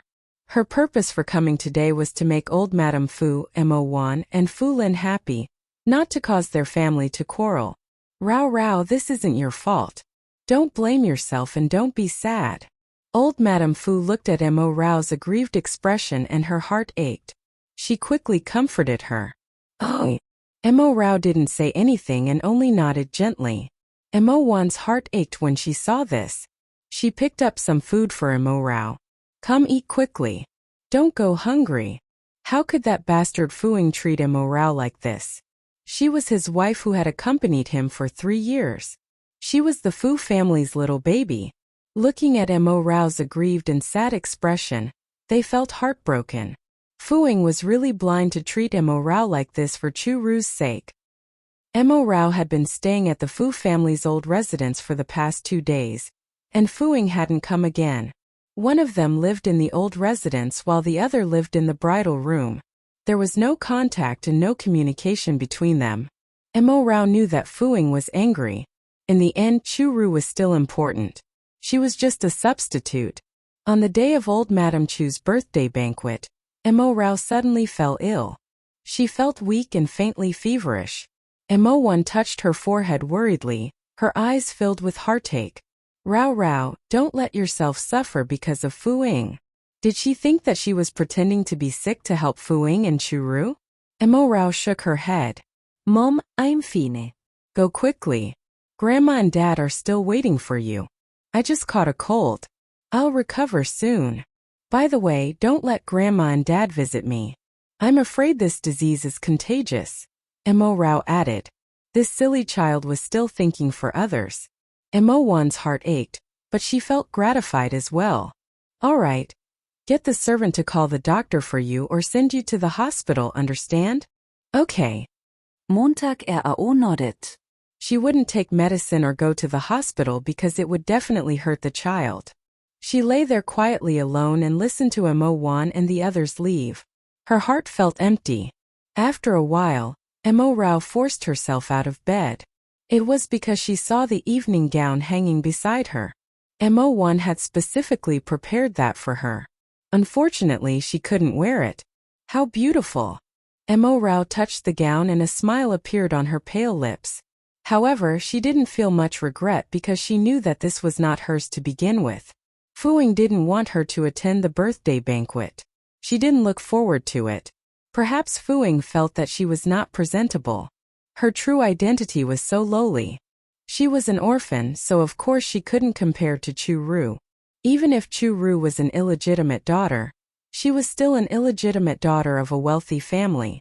If not for her parents saving old Madame Fu, Mo Rao wouldn't have had the chance to live the luxurious life she had for all these years. This was just a beautiful dream given to her by the heavens. She had enjoyed enough of it and should not be greedy. From the beginning, she was someone from a different world from them. After putting down the evening gown in her hand, Mo Rao came to the desk. She sat down silently and turned on the computer. Only work could bring some light to her life. As Mo Rao flipped through the fairy tale book Zhangzhe had given her, she drew a sketch according to her understanding of the story. Just as she was engrossed in work, there was a knock on the door.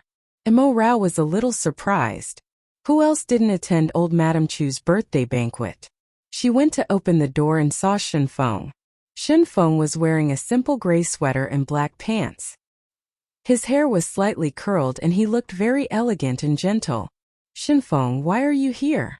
Aren't you supposed to be attending the Chu family's birthday banquet? The Shen family also should have been invited. Mo Rao asked in surprise. Shenfeng smiled and shook his head. No, I brought food. Let's eat together. Mo Rao was really hungry. She looked at the bag in Shenfeng's hand. It seemed to be spicy hot pot. Her appetite hadn't been good recently. Eating some spicy food could stimulate her appetite. She immediately felt her saliva secreting. You bought spicy hot pot? I happen to want to eat it. Mo Rao's eyes lit up. Even if she had a cold, she had to eat it. She might recover after she sweated. Looking at Mo Rao's gluttonous look, Shenfeng smiled. If you want to eat, hurry downstairs. Montag audionovel tidlig. Alright, let's go. I know of a recent movie that's very good. Let's eat and watch it. The two of them went downstairs together. It was boring to eat in the living room, so Mo Rao brought Shenfeng to the basement of the old residence. There was a film studio there. After clicking on a movie, Mo Rao asked worriedly, But Shenfeng, is it really alright for you not to attend old Madame Chu's birthday banquet? It's okay. It's fine as long as my parents are there. I'm not an important person. Shenfeng replied gently. Then how do you know that I didn't go too? You even came here to look for me. Mo Rao felt a little baffled. Shenfeng was stunned for a moment and his tone became hesitant. I just guessed. Do you have any drinks? How about you bring 2 bottles over and eat while drinking? Mo Rao immediately stood up. Okay, I'll go get it. Oh. With that, she went to the freezer beside her to get 2 bottles of yogurt. She was wearing a pink casual outfit that was a little sporty, but it looked very cute on her. She was wearing a pair of cute animal slippers of the same color, revealing her slender ankles and fair toes. She was very cute. Mo Rao was innocent and cute, making it difficult for one not to fall for her. He didn't know what was wrong with Fu Ying. He didn't cherish such a good woman. If it were Shenfeng, he would probably dote on her profusely. Coming. When Mo Rao sat back down with the yogurts, the movie officially began. She handed a bottle to Shenfeng with a smile. Mo Rao was affected by her pregnancy hormones. The movie she watched was a romance film. It was about a woman who chose to let go after being betrayed and abandoned by her husband. Then she worked hard to make a livelihood and walk out of the shadows to start a new life. It was cheesy, but she wanted to see it. Shenfeng silently watched with her and roughly guessed why Mo Rao chose this movie. In the end, the female lead finally started a beautiful new life. However, as Mo Rao watched, she actually started crying and couldn't stop crying.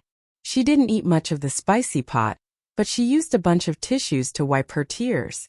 If you continue crying, your eyes will swell. Shenfeng sighed and took a piece of paper before handing it to Mo Rao. But what if I want to cry? Mo Rao choked and threw a tantrum like a child. Is crying illegal? Boo-hoo. Shenfeng was amused.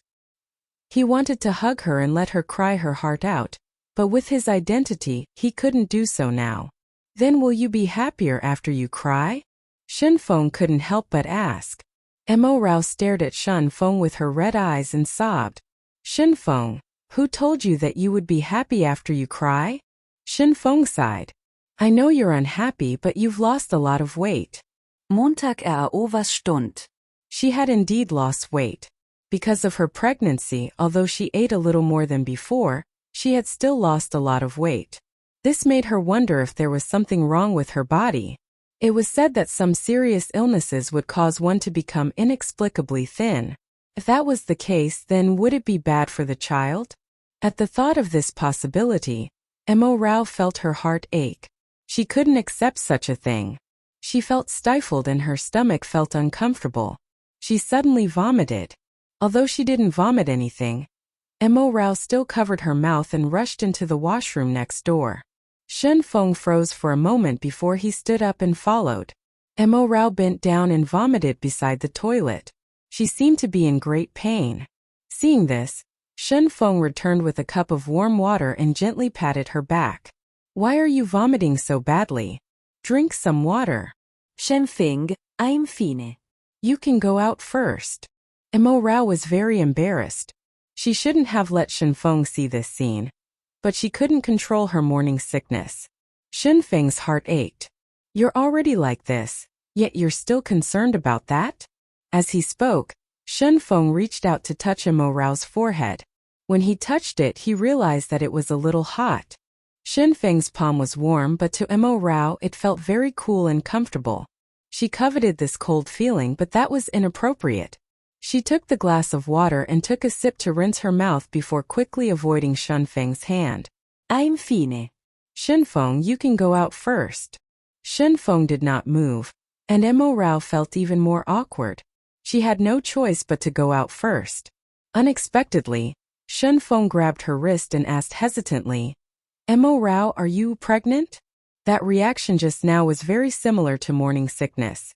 Mo Rao subconsciously shook her head in denial. No, I'm not pregnant. Do you know that when you lie, you always avoid looking into people's eyes? Shen Feng had already discovered this. Mo Rao's face turned pale and her body trembled. What should she do? How many months has it been? Shen Feng's heart sank, but he still asked. I am 2 months pregnant, Mo Rao finally said. She knew that she couldn't hide it from Shen Feng. Oh, he knew her too well. Shen Feng looked at Mo Rao's pale face and hesitated to speak. His heart ached. Don't worry, I won't tell anyone about this. Moreover, I shouldn't be the one to say such a thing. It's not appropriate. Mo Rao was very grateful and looked up at Shen Feng. Who else knows? Shen Feng asked again. Mo Rao shook her head. Only me. You're the only other person. She tried her best to hide it so that no one would entice. Hearing these words, Shen Feng seemed to be in a better mood. At least Mo Rao was honest with him. He was different from others. I'm glad you trust me so much. Are you uncomfortable eating those spicy things? I heard that pregnant women can't eat such greasy and spicy things. Montag RAO smilet helplessly. Shen Feng, don't take care of me like this in front of others. It'll expose my pregnancy. Shen Feng was stunned and then felt a little embarrassed. It's my first time taking care of a pregnant woman. I don't know much, so I asked directly. It's okay. This is my first time being pregnant, Mo Rao replied seriously. The two of them looked at each other and then laughed. After returning to the sofa and sitting down, Shen Feng asked seriously, Then when you're pregnant you can't take cold medicine, right? Yes, unless it's a very serious illness. My condition is alright, but I have a fever. I should drink some water and rest. My fever will subside after I sweat, Mo Rao replied. Shen Feng became nervous. She couldn't take the medicine and could only endure it. How uncomfortable was that? He stood up. Go back to your room and rest. I'll cook some porridge for you in the kitchen. It's light and nourishing. Mo Rao was pregnant, but no one in the family knew about it, so no one took special care of her. Things had been hard enough for her. Now it was even harder. Thinking of this, Shen Feng felt upset. I'm not going to lie down. It's uncomfortable to lie down.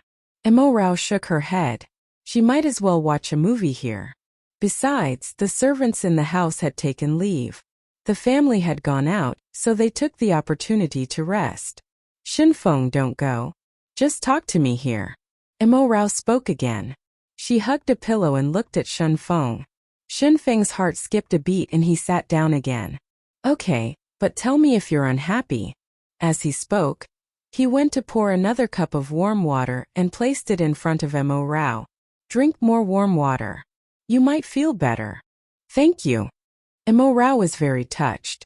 She sighed and said, Shen Feng, if you marry in the future, you will definitely be a good husband. Is that so? Shen Feng smiled. You think highly of me. Because you're good at taking care of people. Mo Rao stuck out her tongue playfully. Knowing that he was actually such a good man in Mo Rao's heart, Shen Feng smiled even brighter. However, he couldn't help but ask Mo Rao, "What about Fu Ying? How many points will he get on a scale of 100? Him." When Mo Rao mentioned this person, even her expression became unhappy. "He scores 0. A scumbag like Fu Ying wasn't worthy of a single point." Shen Feng smiled again, but he quickly regained his serious expression. "Then do you have any plans since you're hiding it from them?" Mo Rao thought for a moment and replied, "Yes, Fu Ying and I will definitely get a divorce. It's just a matter of time. Now, he wants me to donate my bone marrow to Chu Ru. Otherwise, he won't divorce me. If I agree, not only can I get a divorce, but he will also give me a large sum of money, a car, and a house. Don't you think it's ironic?" Of course, Shen Feng felt that it was ironic, but what could he say? It was obvious that Mo Rao was already very disappointed in Fu Ying. "But you're already pregnant. What are you going to do with the child?" Shen Feng's heart was heavy. Mo Rao touched her abdomen, her eyes revealing a trace of motherly love. "I must give birth, but I won't let Fu Ying know and won't tell him in the future. I want to raise the child alone. I will work hard to be a good mother." She looked so serious and solemn, as if she were taking an oath. Shen Feng was moved. He blurted out, "I'll help you raise the child, okay?" "What?" Mo Rao came back to her senses and looked shocked. Only then did Shen Feng realize that he had been too intrusive, but he didn't regret it. He only smiled and said, "Did I scare you?" Mo Rao nodded, her eyes filled with disbelief. Why would Shen Feng say such a thing? "You've misunderstood. What I mean is that I'm your friend, so I'm willing to help. If you need my help, I'll help you," Shen Feng explained. Although that wasn't what he actually meant. He was willing to be the father of this child. For Mo Rao, he could give up everything and would definitely dote on that child. However, he couldn't say it so bluntly. After all, Mo Rao was still Fu Ying's wife and the two of them weren't divorced yet.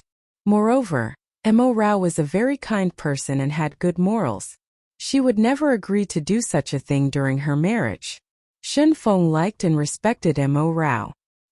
He was unwilling to let Mo Rao feel awkward and avoid him in the future. It was because Shen Feng felt that he and Mo Rao were the same kind of people. They were the kind of people who could sacrifice themselves for others and were always forbearing.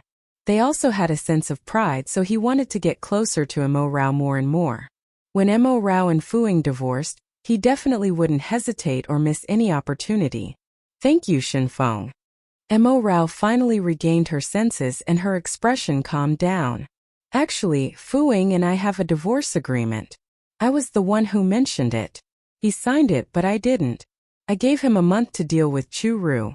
If he deals with it properly, we won't get a divorce. If he doesn't, I'll sign it and leave. But 2 days ago, Grandma and the others wanted to bring me to old Madame Chu's birthday banquet." Fu Ying's expression of extreme disgust and resistance to me going left a deep impression on me. Not only was it for Chu Ru's sake, but it was also because he looked down on me and felt that I was unpresentable. Montag RAO smilet bitterly. There was a sad expression on her fair and round face. A marriage like this would be meaningless even if she continued to maintain it. Shen Feng took a deep breath. "Mo Rao, you shouldn't say that about yourself. You're not inferior to Fu Ying or me. Money and power can only show a person's financial success, not his life's success. Some people just seem glamorous on the outside." "I know." Mo Rao smiled at Shen Feng, her eyes filled with gentleness. "Shen Feng, you and Grandma are really kind to me. I've always remembered it. Even if Fu Ying and I get a divorce in the future, I'll still remember you and won't blame you for it. It's just that I'll leave this place and can't see you often." "Where are you going?" Shen Feng asked. "I want to go to my grandmother's house," Mo Rao replied. Then she instructed Shen Feng. "Shen Feng, you aren't allowed to tell anyone." "I won't, absolutely not." Shen Feng immediately shook his head. Why would he tell anyone? Mo Rao had only told him alone and it proved that he was special. He was unwilling to give this special status to others. "But is there anyone else in your grandmother's family?" Shin Feng remembered this. No, Mo Rao was a little sad. But my mother told me that my grandmother's place is very beautiful. It's a small town that's like a paradise. Every spring and summer, many flowers will bloom there. There are fiery red maple leaves in the autumn and snow in the winter. That's where she was born and grew up. She always wanted to go back and live there. I'll fulfill her last wish for her. When she spoke, her voice was soft and gentle, and her eyes were filled with deep nostalgia. Her slightly pale lips couldn't help but curl up slightly. Perhaps she was thinking of her mother and that beautiful town. Shin Feng didn't dare to disturb her beautiful reminiscence. Yes, I understand. He could only reply softly. No matter how Fu Ying treats me, be it dragging me down or torturing me, I won't turn back. I don't want to torture myself anymore. I've already sacrificed 10 years of my youth. Now I should live for myself, Mo Rao said. Shin Feng couldn't help but say, Mo Rao, actually. But before he could finish, footsteps sounded outside. Someone knocked on the door. Could Grandma and the others be back so soon? But why were they here looking for her? Montag was shocked. Sit down. I'll go and see who it is, Shin Feng said to Mo Rao. He stood up to open the door and saw Gu Hai standing outside. President Shan? Gu Hai was also surprised to see Shin Feng. Why are you here? Shin Feng frowned. Where's Fu Ying? Gu Hai's heart thumped. He didn't expect Shin Feng to be here. He came to the Fu residence and searched around before coming to the basement. When he heard the sound of a movie, he came over. He thought that Mo Rao was watching a movie alone here, but Shin Feng was also here. Gu Hai immediately explained. President Fu asked me to bring young madam to the Chu family's birthday banquet. Shin Feng looked unhappy. What did Fu Ying mean? At first, he was unwilling to let Mo Rao go. Now he sent someone to pick her up, and it was when Mo Rao was sick. Did he not know that Mo Rao had a fever? Doesn't he know that Mo Rao is sick? She can't go, Shin Feng replied coldly. This? How could Gu Hai dare to answer? Damn it. Shin Feng saw that Gu Hai didn't seem to believe him and moved aside. Then go in and ask her yourself. Mo Rao sat on the sofa. Her complexion was indeed very bad, and she looked weaker than usual. What's the matter? Mo Rao acted very cold when she saw Gu Hai. Young madam, President Fu asked me to bring you to the Chu family, Gu Hai said carefully. No, why would I go? To disgust myself. Mo Rao waved her hand. She was not going. Gu Hai was in a difficult position. Mo Rao looked at him mockingly. I didn't follow Grandma, but after the birthday banquet started, Fu Ying sent someone to pick me up, making it seem like I wanted to prove that I was different. If I went, I would be criticized. Do you think I'm stupid? How could Gu Hai dare to treat Mo Rao as a fool? He thought so too. Continue reading on 0NMYB0XN0VEL. Calm. Gu Hai replied. Young madam, President Fu personally ordered this. Montag snorted. I won't go even if he personally ordered me to. I won't go even go if he personally came to pick me up. Gu Hai was completely helpless. He didn't dare to do anything to this young madam. At this moment Shin Feng said, call Fu Ying directly and tell him that Mo Rao really can't go. Her health doesn't allow it. Gu Hai couldn't continue to pester them and could only nod and leave. The moment he went out, Gu Hai immediately called Fu Ying. Fu Ying quickly picked up the phone. Have you picked her up? No, President Fu. Young madam said that she's not feeling well and won't be coming. Gu Hai replied worriedly. You didn't tell her that I asked you to pick her up? Fu Ying was unhappy. Yes. Gu Hai sighed. But young madam said that she would only go with old Madam Fu and the others. Being picked up by you alone would be inviting criticism. Fu Ying's expression darkened. She's so troublesome. Bring her over directly. What did she mean by that? He would make Mo Rao come over today no matter what. Gu Hai was in a dilemma. But President Fu, I don't dare to touch her. Moreover, Xiao Shan is here. Upon hearing the mention of Xiao Shan, Fu Ying immediately frowned. Shin Feng. Yes. Gu Hai deeply. Moreover, they were alone in the film studio, watching a movie and eating spicy hot pot. Wouldn't President Fu feel threatened? If this continued, before he and Chu Ru could get together, his wife would get together with another man. Fu Ying felt frustrated when he thought about how Shen Feng and Imo Rao were alone at this moment. He said, "I'll be right there." He hung up. Gu Hai curled his lips and stood at the door of the film studio while waiting for Fu Ying to arrive. Imo Rao looked at the figure at the door and frowned. "Gu Hai, what do you mean by this? Are you spying on us? I don't want to make things difficult for you. After all, you shop with me even more than Fu Ying does, but you can't do this. Otherwise, I'll really fall out with you." Gu Hai felt aggrieved. "Young madam, this is President Fu's order. I have no choice. He was just an employee." Shen Feng was surprised when he heard Imo Rao's words. Could it be that in the past 3 years of their marriage, Fu Ying had always sent others to accompany Imo Rao to shop and eat? How perfunctory! Hearing Gu Hai's words, Imo Rao understood. She asked coldly, "Is Fu Ying coming back?" Gu Hai nốt đét helper. He didn't dare to lie. Imo Rao was helpless and angry.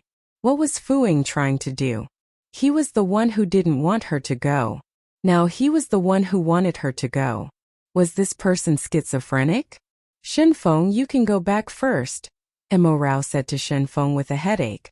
If Fu Ying returned and saw her and Shen Feng alone, there would probably be another conflict. Shen Feng also knew Fu Ying's personality and didn't want Imo Rao to be in a difficult position. She was pregnant now and couldn't be agitated physically or psychologically. "All right, rest well." Shen Feng stood up and left. He left the Fu family's old residence and drove away. However, halfway there, he encountered Fu Ying's car. Fu Ying blocked Shen Feng's car and almost collided with it. "Shen Feng, what do you want?" Fu Ying got out of the car and looked at Shen Feng coldly. His intuition told him that Shen Feng was different from the others. He was the most dangerous person to his and Imo Rao's relationship. "Fu Ying, have you accompanied Imo Rao properly in the past 3 years? She's a woman who likes to shop and watch movies. Have you accompanied her properly?" Shen Feng was also filled with anger. When he heard Fu Ying's words, he asked directly, "Have you ever made her happy? You can only make her sad." Was he feeling indignant for Imo Rao? Fu Ying sneered. "This is between me and her. You have no right to interfere." Shen Feng was so angry that he grabbed Fu Ying's collar. "Fu Ying, do you know that I've loved her for 10 years? 10 years. She's the woman I love the most, but you treat her like this." Fu Ying was stunned and looked at Shen Feng in disbelief.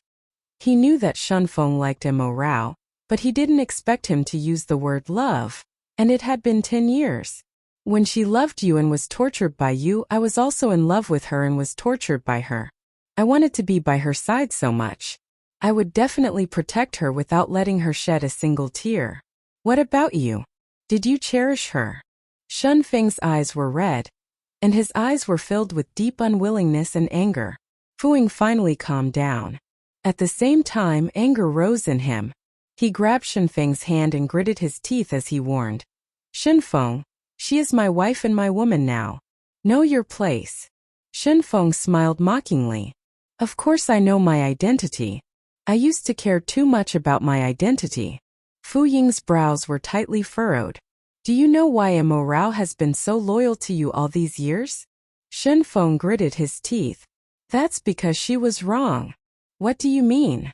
Fu Ying's eyes flashed with confusion. "Hehe, you really don't remember." Shen Feng sneered. "That was 10 years ago.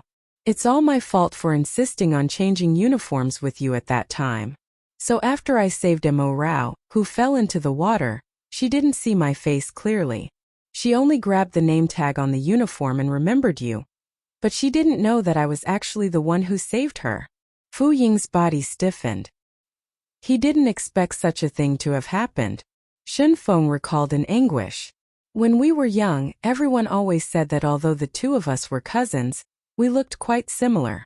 Later on, I really hated that I looked like you because Imo Rao had recognized the wrong person. However, I endured it because as long as she was happy it was fine. I thought that after marrying you, you would give her happiness. In the end, you kept thinking about Chu-Ru and torturing her. Now she's disappointed in you. I know my chance has come. So what if it's 10 years? I'll make you disappear from her life. With that, Shunfeng left Fu-ying behind and drove away. Fu-ying was stunned on the spot for a long time. Mo Rao liked him because she mistakenly thought that he was her savior? If she knew that the person who saved her wasn't her, would she immediately dislike him? When Fu-ying thought of this possibility, he found it difficult to breathe. He felt like he was about to lose Mo Rao, and it was extremely terrifying. He immediately got into the car and rushed back to the old residence. When he returned to the living room of the old residence and didn't see anyone, Fu-ying called Gu Hai. Gu Hai told him, "President Fu, the young madam said that she wasn't feeling well and went back to her room to rest." Fu-ying replied, "I understand. Go home." Gu Hai hesitated for a moment. Before hanging up, he said to Fu-ying, "President Fu, I've been with you for so long. Ever since young madam married you, you haven't accompanied her for a day. This is actually quite bad. It's not your turn to say that." Fu-ying's tone was stern. Why did everyone think that he was scum? I know I'm not qualified, but Mr. Fu, the onlooker sees the bigger picture. Young madam has liked you for so many years, but you've never cherished her. If this continues, her feelings for you will be exhausted sooner or later. If you only realize your feelings at that time, I'm afraid it will be too late. Gu Hai was loyal to Fu-ying. Not to mention if he got scolded by Fu-ying, it would be fine even if his salary would be deducted. In any case, he couldn't stand it anymore. Mo Rao was really devoted to Fu-ying. Unexpectedly, Fu-ying didn't reprimand him this time. Instead, he was silent for a moment before replying coldly, "I understand. You can get off work." Gu Hai was stunned. He wasn't punished. Could it be that Fu-ying also felt that he made sense? Fu-ying went upstairs to Mo Rao's room. At this moment, Mo Rao was resting in her room. When he pushed open the door, a faint fragrance floated out. It was the familiar fragrance on Mo Rao's body. Every time he smelled this fragrance, Fu-ying would feel very at ease. He looked at the figure lying on the bed and resting. His uneasy heart gradually calmed down. "Have you taken your medicine?" Fu-ying walked to the bed and sat down. He reached out to touch Mo Rao's forehead and asked in a low voice. Mo Rao opened her eyes and said calmly, "Yes." She couldn't answer that she didn't take it. Otherwise, Fu-ying would definitely force her to take it. Fu-ying asked again, "Have you eaten?" "Yes." Mo Rao still spoke with a cold attitude. She no longer had the gentle and obedient gaze from before. It was as if she was talking to a stranger. Fu-ying didn't like this feeling, but he knew that he had caused all of this. Recalling Shunfeng's words, he stood up and asked gently, "What do you want to eat? I'll get you some." "I don't want to eat. I just want to sleep for a while. I'm very tired. You can leave." Mo Rao turned around with her back facing Fu-ying and said calmly. Fu-ying stood by the bed and didn't speak, but he didn't leave. Mo Rao's ears had been paying attention to his footsteps. She was very sure that he had not left. Why did he stay here? At this moment, the sound of clothes being taken off could be heard. After Fu-ying took off his clothes, he went straight to bed. Mo Rao finally turned around and looked at the man lying beside her. Her eyes filled with displeasure. "What are you doing here? Aren't you going to accompany the person you should be accompanying? As for me, Gu Hai is enough. I'm your husband. Who does he think he is?" Fu-ying was unhappy. "He's not my husband, but he knows me better than my husband and spends more time with me." "Fu-ying, don't you think that anyone around me knows me better than you?" Mo Rao felt very sad. Fu-ying didn't like the sarcasm in Mo Rao's tone. He was angry again. "Mo Rao, who do you think you are? Who am I? I'm going to be your ex-wife soon. Are you satisfied?" Mo Rao looked at Fu-ying coldly. "Are you giving me a hard time on purpose?" Fu-ying's expression darkened. "I didn't. You deliberately came to find trouble with me. Don't you know that I don't want to see you?" "Fu-ying, what do you take me for? A dog that can be summoned and dismissed at will? Have you ever respected me? Mo Rao was even a little agitated when she said this. Fu-ying knew why she was angry. He pursed his lips and said calmly, "But I've already called Gu Hai to pick you up." This was already an apology. He had already given her an out. During the few days of fighting with Mo Rao, Fu-ying had been waiting for her to take the initiative to reconcile, because this was the way they usually interacted. In the past, whenever there was a conflict, Mo Rao would take the initiative to admit her mistake and beg for forgiveness. She would even take the initiative in bed and let him do whatever he wanted so that he wouldn't be so angry. But this time it was different. Mo Rao stopped contacting him and didn't admit her mistake. It was as if she had completely fallen out with him. This made Fu-ying feel very uneasy. He had originally planned to talk to Mo Rao on the way back after picking her up to attend old Madame Chu's birthday banquet. Unexpectedly, Mo Rao didn't come at all. Because of this, Fu-ying wasn't in the mood. Chu Ru, who wanted to use his identity to show off, also sensed that his mood wasn't right. She could only endure it to avoid getting into trouble. Before the birthday banquet ended, Fu-ying sent Chu Ru back. He felt very upset and had no mood to pay attention to Chu Ru. It was better to send her back to the hospital. He sent Gu Hai to pick Mo Rao up. He thought that Mo Rao would agree happily because she would understand that this was Fu-ying's signal. He didn't expect that if Mo Rao was really picked up by Gu Hai alone, the others would probably talk about it behind her back. People like Mo Rao hated being used as a topic of conversation. "Then tell me, why did you call Shen Feng here?" Fu-ying spoke again while trying hard to restrain his jealousy. "To eat and watch a movie." "What about it?" Mo Rao seemed to be deliberately provoking Fu-ying. Fu-ying esse gelosi intensifed. "So you guys were spending time alone at home?" Montag sniert. "Fu-ying, Shen Feng just feels sorry for me. Don't think that just because you're a scumbag all the men in the world are scum. Shen Feng and I are people with morals, unlike you and Chu Ru." This blatant sarcasm made Fu-ying even more unhappy. He held back his anger and took out his phone to open the film and television app. He asked, "What movies did you guys watch?" Mo Rao asked, "Why are you asking this?" Fu-ying replied sourly, "What? Can't you tell me?" It wasn't that she couldn't tell him. She just felt that it was unnecessary. Mo Rao replied coldly, "You can check the movie records yourself." Fu-ying's phone was connected to the film studio. He could directly check the records on the phone.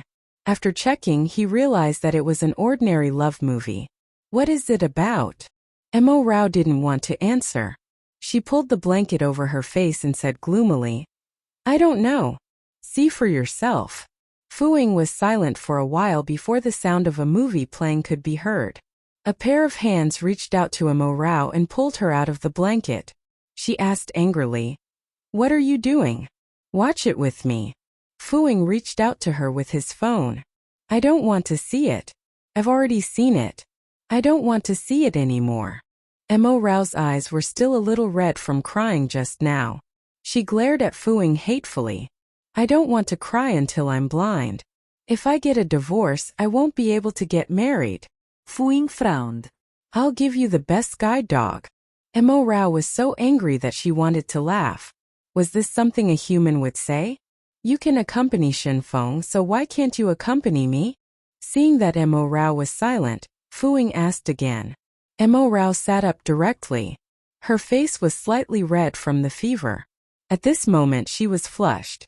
Because of her anger, she spoke quickly, and her soft voice was filled with rage. "What's wrong with Shen Feng and me? We were just watching a movie together. What about you and Chu Ru? Did I ask you to repeat what you did with Chu Ru to me? Are you sure you want to?" Fu-ying looked at Mo Rao coldly. "My ass." Mo Rao was so angry that she clenched her fists and even smashed the cup very hard. "I don't have masochism. Do I have to personally experience your love for another woman?" Fu-ying didn't know what Mo Rao was talking about. What love? Nothing happened between him and Chu Ru. Seeing how angry Mo Rao was, he knew that he couldn't provoke her anymore. Hence he threw down his phone and hugged Emo Rao. Her soft body emitted a faint fragrance that was his favorite smell. He coaxed. All right. I don't want to argue with you. Go to sleep. I'll watch a movie alone, okay? Montag over speechless. Was she making a fuss? Fu-ying was being unreasonable. In this familiar embrace, Emo Rao smelled a familiar scent. It was a clear masculine perfume and the faint smell of tobacco. In the past she really liked this embrace. It was what she missed the most. It was as if as long as Fu-ying hugged her, she would have the entire world. No matter what trouble was ahead, she wouldn't be afraid. Fu-ying was different from her.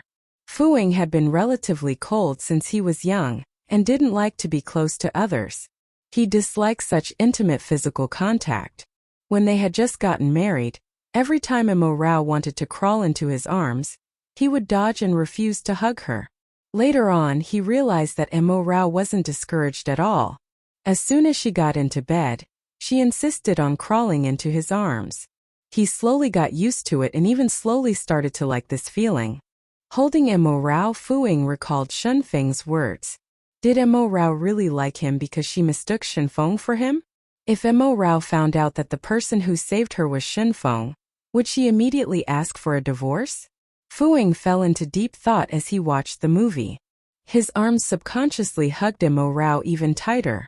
He really didn't like this uneasy feeling, as if he was about to lose his most precious treasure at any moment.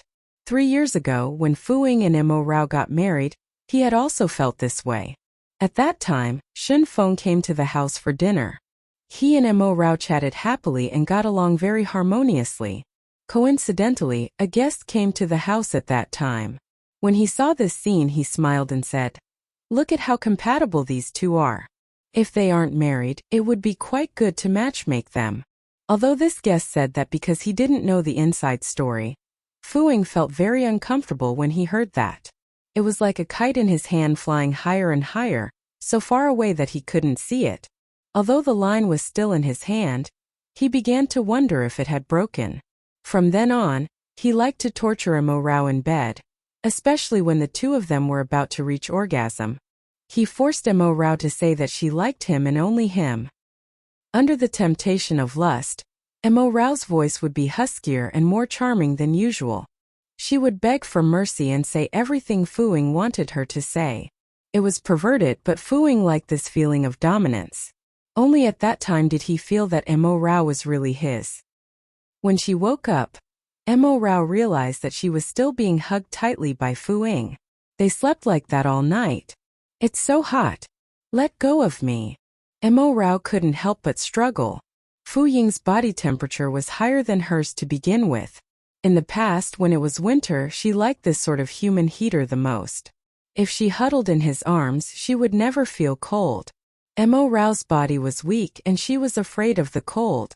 Usually, when she slept alone, the blanket would always be cold. It was only warm when she slept with Fu-ying. It was this embrace that she was infatuated with. Now she wanted to escape. She didn't like it anymore. "I'm not hot." Fu-ying's voice sounded a little groggy, but his eyes were already open. He knew that Emo Rao didn't feel hot. She just didn't want him to hug her. Was it because of Shen Feng? Emo Rao couldn't pry off his strong arms at all and could only give up. She asked gloomily, "Where's the divorce agreement? Why haven't you given it to me? How long will it take? What's the hurry?" Fu-ying said calmly, "If we don't get a divorce, this divorce agreement will be void. It can save resources." Montag over speechless. Why was this man getting more and more shameless? She was so angry that her cheeks puffed up. "Fu-ying, you're the young master of the Fu family. You're someone with status and a man.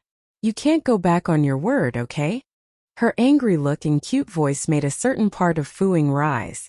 Morning erections were too frustrating. Furthermore, there was a beautiful woman in his arms. Fu-ying's large hand reached under Emo Rao's pajamas and covered her soft chest with ease. His breathing became rough. "Don't move."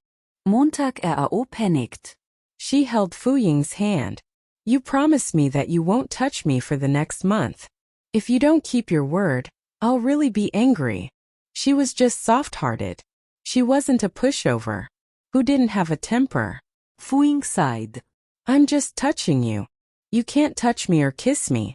Before the matter between you and Chu-Ru is resolved, I can't accept you touching me because you feel dirty. Mo Rao's tone was very firm. Fuing couldn't understand why he was dirty. He and Chu-Ru had never slept together. How am I dirty? Fuing couldn't help but frown. You know very well how dirty you are. Mo Rao lifted the blanket and got off the bed. Fuing was puzzled. He really didn't know. After changing and washing up, Mo Rao and Fuing went downstairs together. In the dining room, Mo Wan and the others were already eating breakfast. Rao, have you recovered from your cold? Mo Wan was immediately concerned when she saw Mo Rao. Mom, I'm feeling much better. My fever's gone. Don't worry. With a smile, Mo Rao pulled out a chair and sat down. Her voice was soft and soothing. Mo Wan gave Mo Rao a meaningful look. It's good that your fever has subsided. Nodding, Mo Rao bent down to eat her breakfast. Mo Wan placed a bowl of milk in front of Mo Rao. Drink some milk. Mo Rao took the cup and smiled sweetly. Okay, thank you, Mom. Seeing Mo Rao smile, Mo Wan was happy. She said, your health is really worrying. I'll get the kitchen staff to make more delicious food tonight. Do you want to eat king crab? Or Australian lobster? These foods are nourishing. They were all seafood. Mo Rao wanted to vomit when she thought of the fishy smell of seafood. She couldn't seem to accept the smell now. Mom, I want to eat something spicy, Mo Rao said honestly. She just had to eat less of it. At least her stomach felt better. She wanted to eat spicy food? Mo Wan thought for a moment. Tell me the name of the dish. Sour and spicy chicken? Chili chicken? Boiled meat slices? Mo Rao thought hard about what she wanted to eat. She didn't usually eat spicy food, but this time she wanted to eat it. How could Mo Wan not agree? She smiled. Okay. As long as you want to eat it, we'll get the kitchen staff to make it. Look, you've lost weight again. We worry about you. Fuing glanced at Mo Rao. She had indeed lost weight. When he touched her breasts just now, he felt that her breasts had gotten smaller. This was not good. Did she not eat on time these days?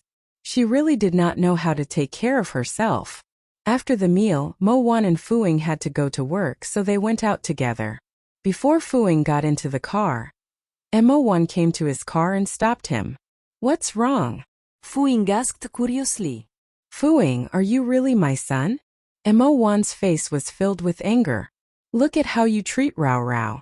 Rao Rao caught a cold and isn't feeling well. Have you ever handed her a glass of water?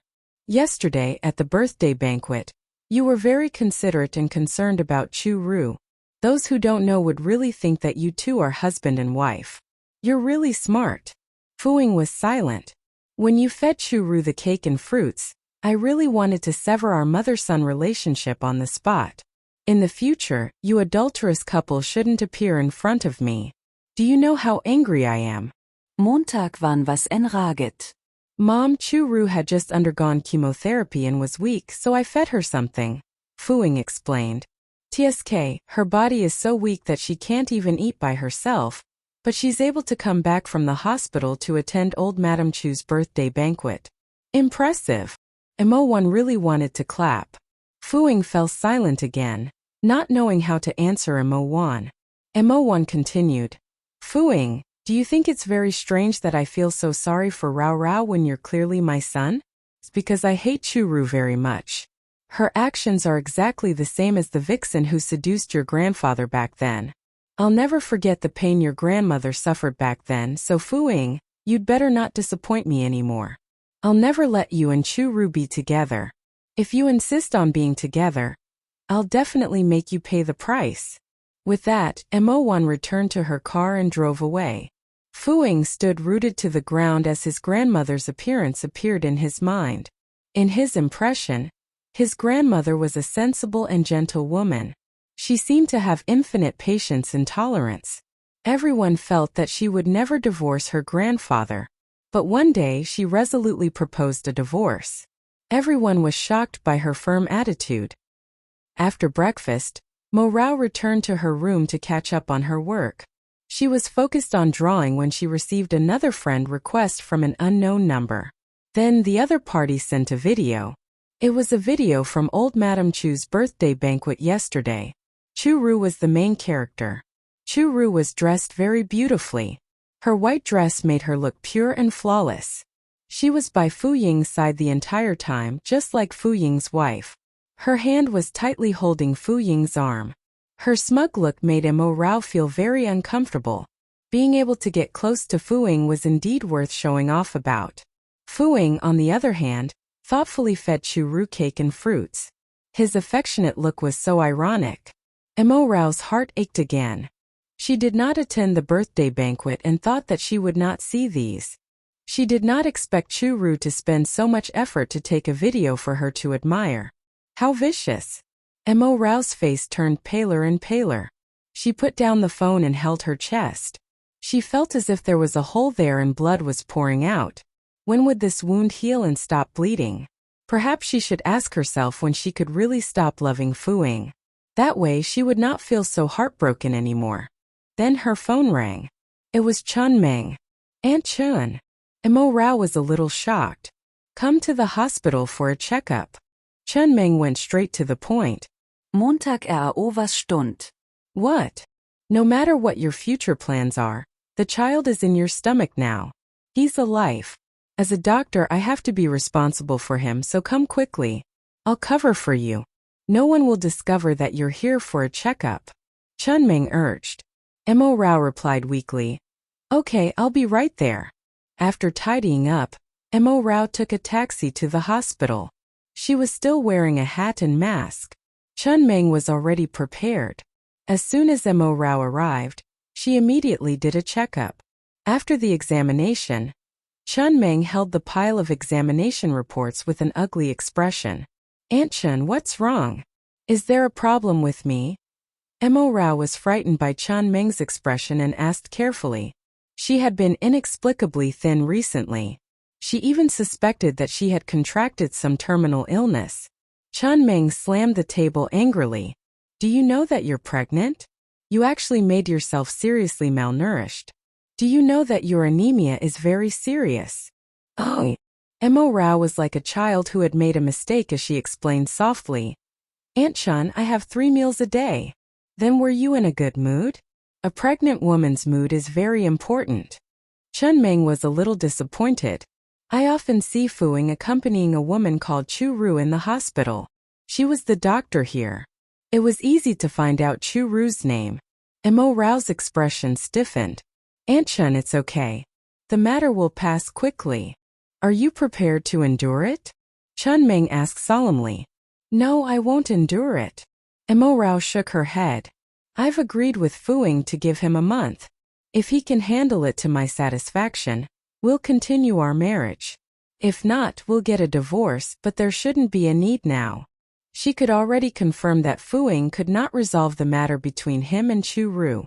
Chun Meng nodded. End it quickly. You're pregnant. It's not good for you and the child if this continues. Montag understood. I know. After looking at the checklist again, Chun Meng said to Mo Rao sincerely, Rao Rao, you're pregnant with twins. What? Mo Rao looked at Chun Meng in shock. I said you're pregnant with twins, Chun Meng repeated. Mo Rao was completely stunned. Chun Meng continued, Rao Rao, if you get a divorce, it will be very tiring to take care of children single-handedly. Do you know how hard it is to take care of 2 children? After Mo Rao reacted, the shock in her eyes turned to determination. I know. I can accept it. No matter how many children there are, as long as they are my children, I will never give up on them. I will work hard to raise them. She would not give up her children. They were her flesh. How could she bear to give up on them? Chun Meng sighed. Sigh. Then listen to me and replenish your nutrition. Sleep well and pay attention to your emotions. Okay, I will, Aunt Chun. Montag nodded vigorously. Chun Meng was like Mo Rao's elder. Mo Rao did not dare to disobey her. Rao Rao, I know you're pregnant and also have to hide it from the Fu family, So things are very difficult for you. Although they treat you very well, pregnant women need special care. They don't know your situation, so they naturally don't have that much preparation. This is the soup I made for you. Drink it while it's warm. Chunming took out a thermos. Inside there was the soup she had made herself. Montag AO was schocket. Aunt Chun this. In the future, come to my house once or twice a week. I'll make soup for you and make some food tailored to pregnant women. Chunming looked at Mo Rao's thin face and felt her heart ache. If you continue like this, your body won't be able to take it. The children will also suffer. Mo Rao was very touched. She nodded and opened the thermos cup to finish the hot soup. Seeing that the soup was finished, Chunming smiled. Good child. Mo Rao wiped the corner of her mouth and asked obediently, Aunt Chun, shall I leave now? Go. Chunming became serious again and waved her hand to chase her away. Mo Rao stuck out her tongue and quickly left. She went to the inpatient department to visit Lin Kun. Lin Kun had yet to wake up, and the person who had hurt him had yet to be caught. Mo Rao only felt heartache and guilt. She had a vague feeling that this matter might just be left unsettled. It was because Fuing had intervened. This was too unfair to Lin Kun.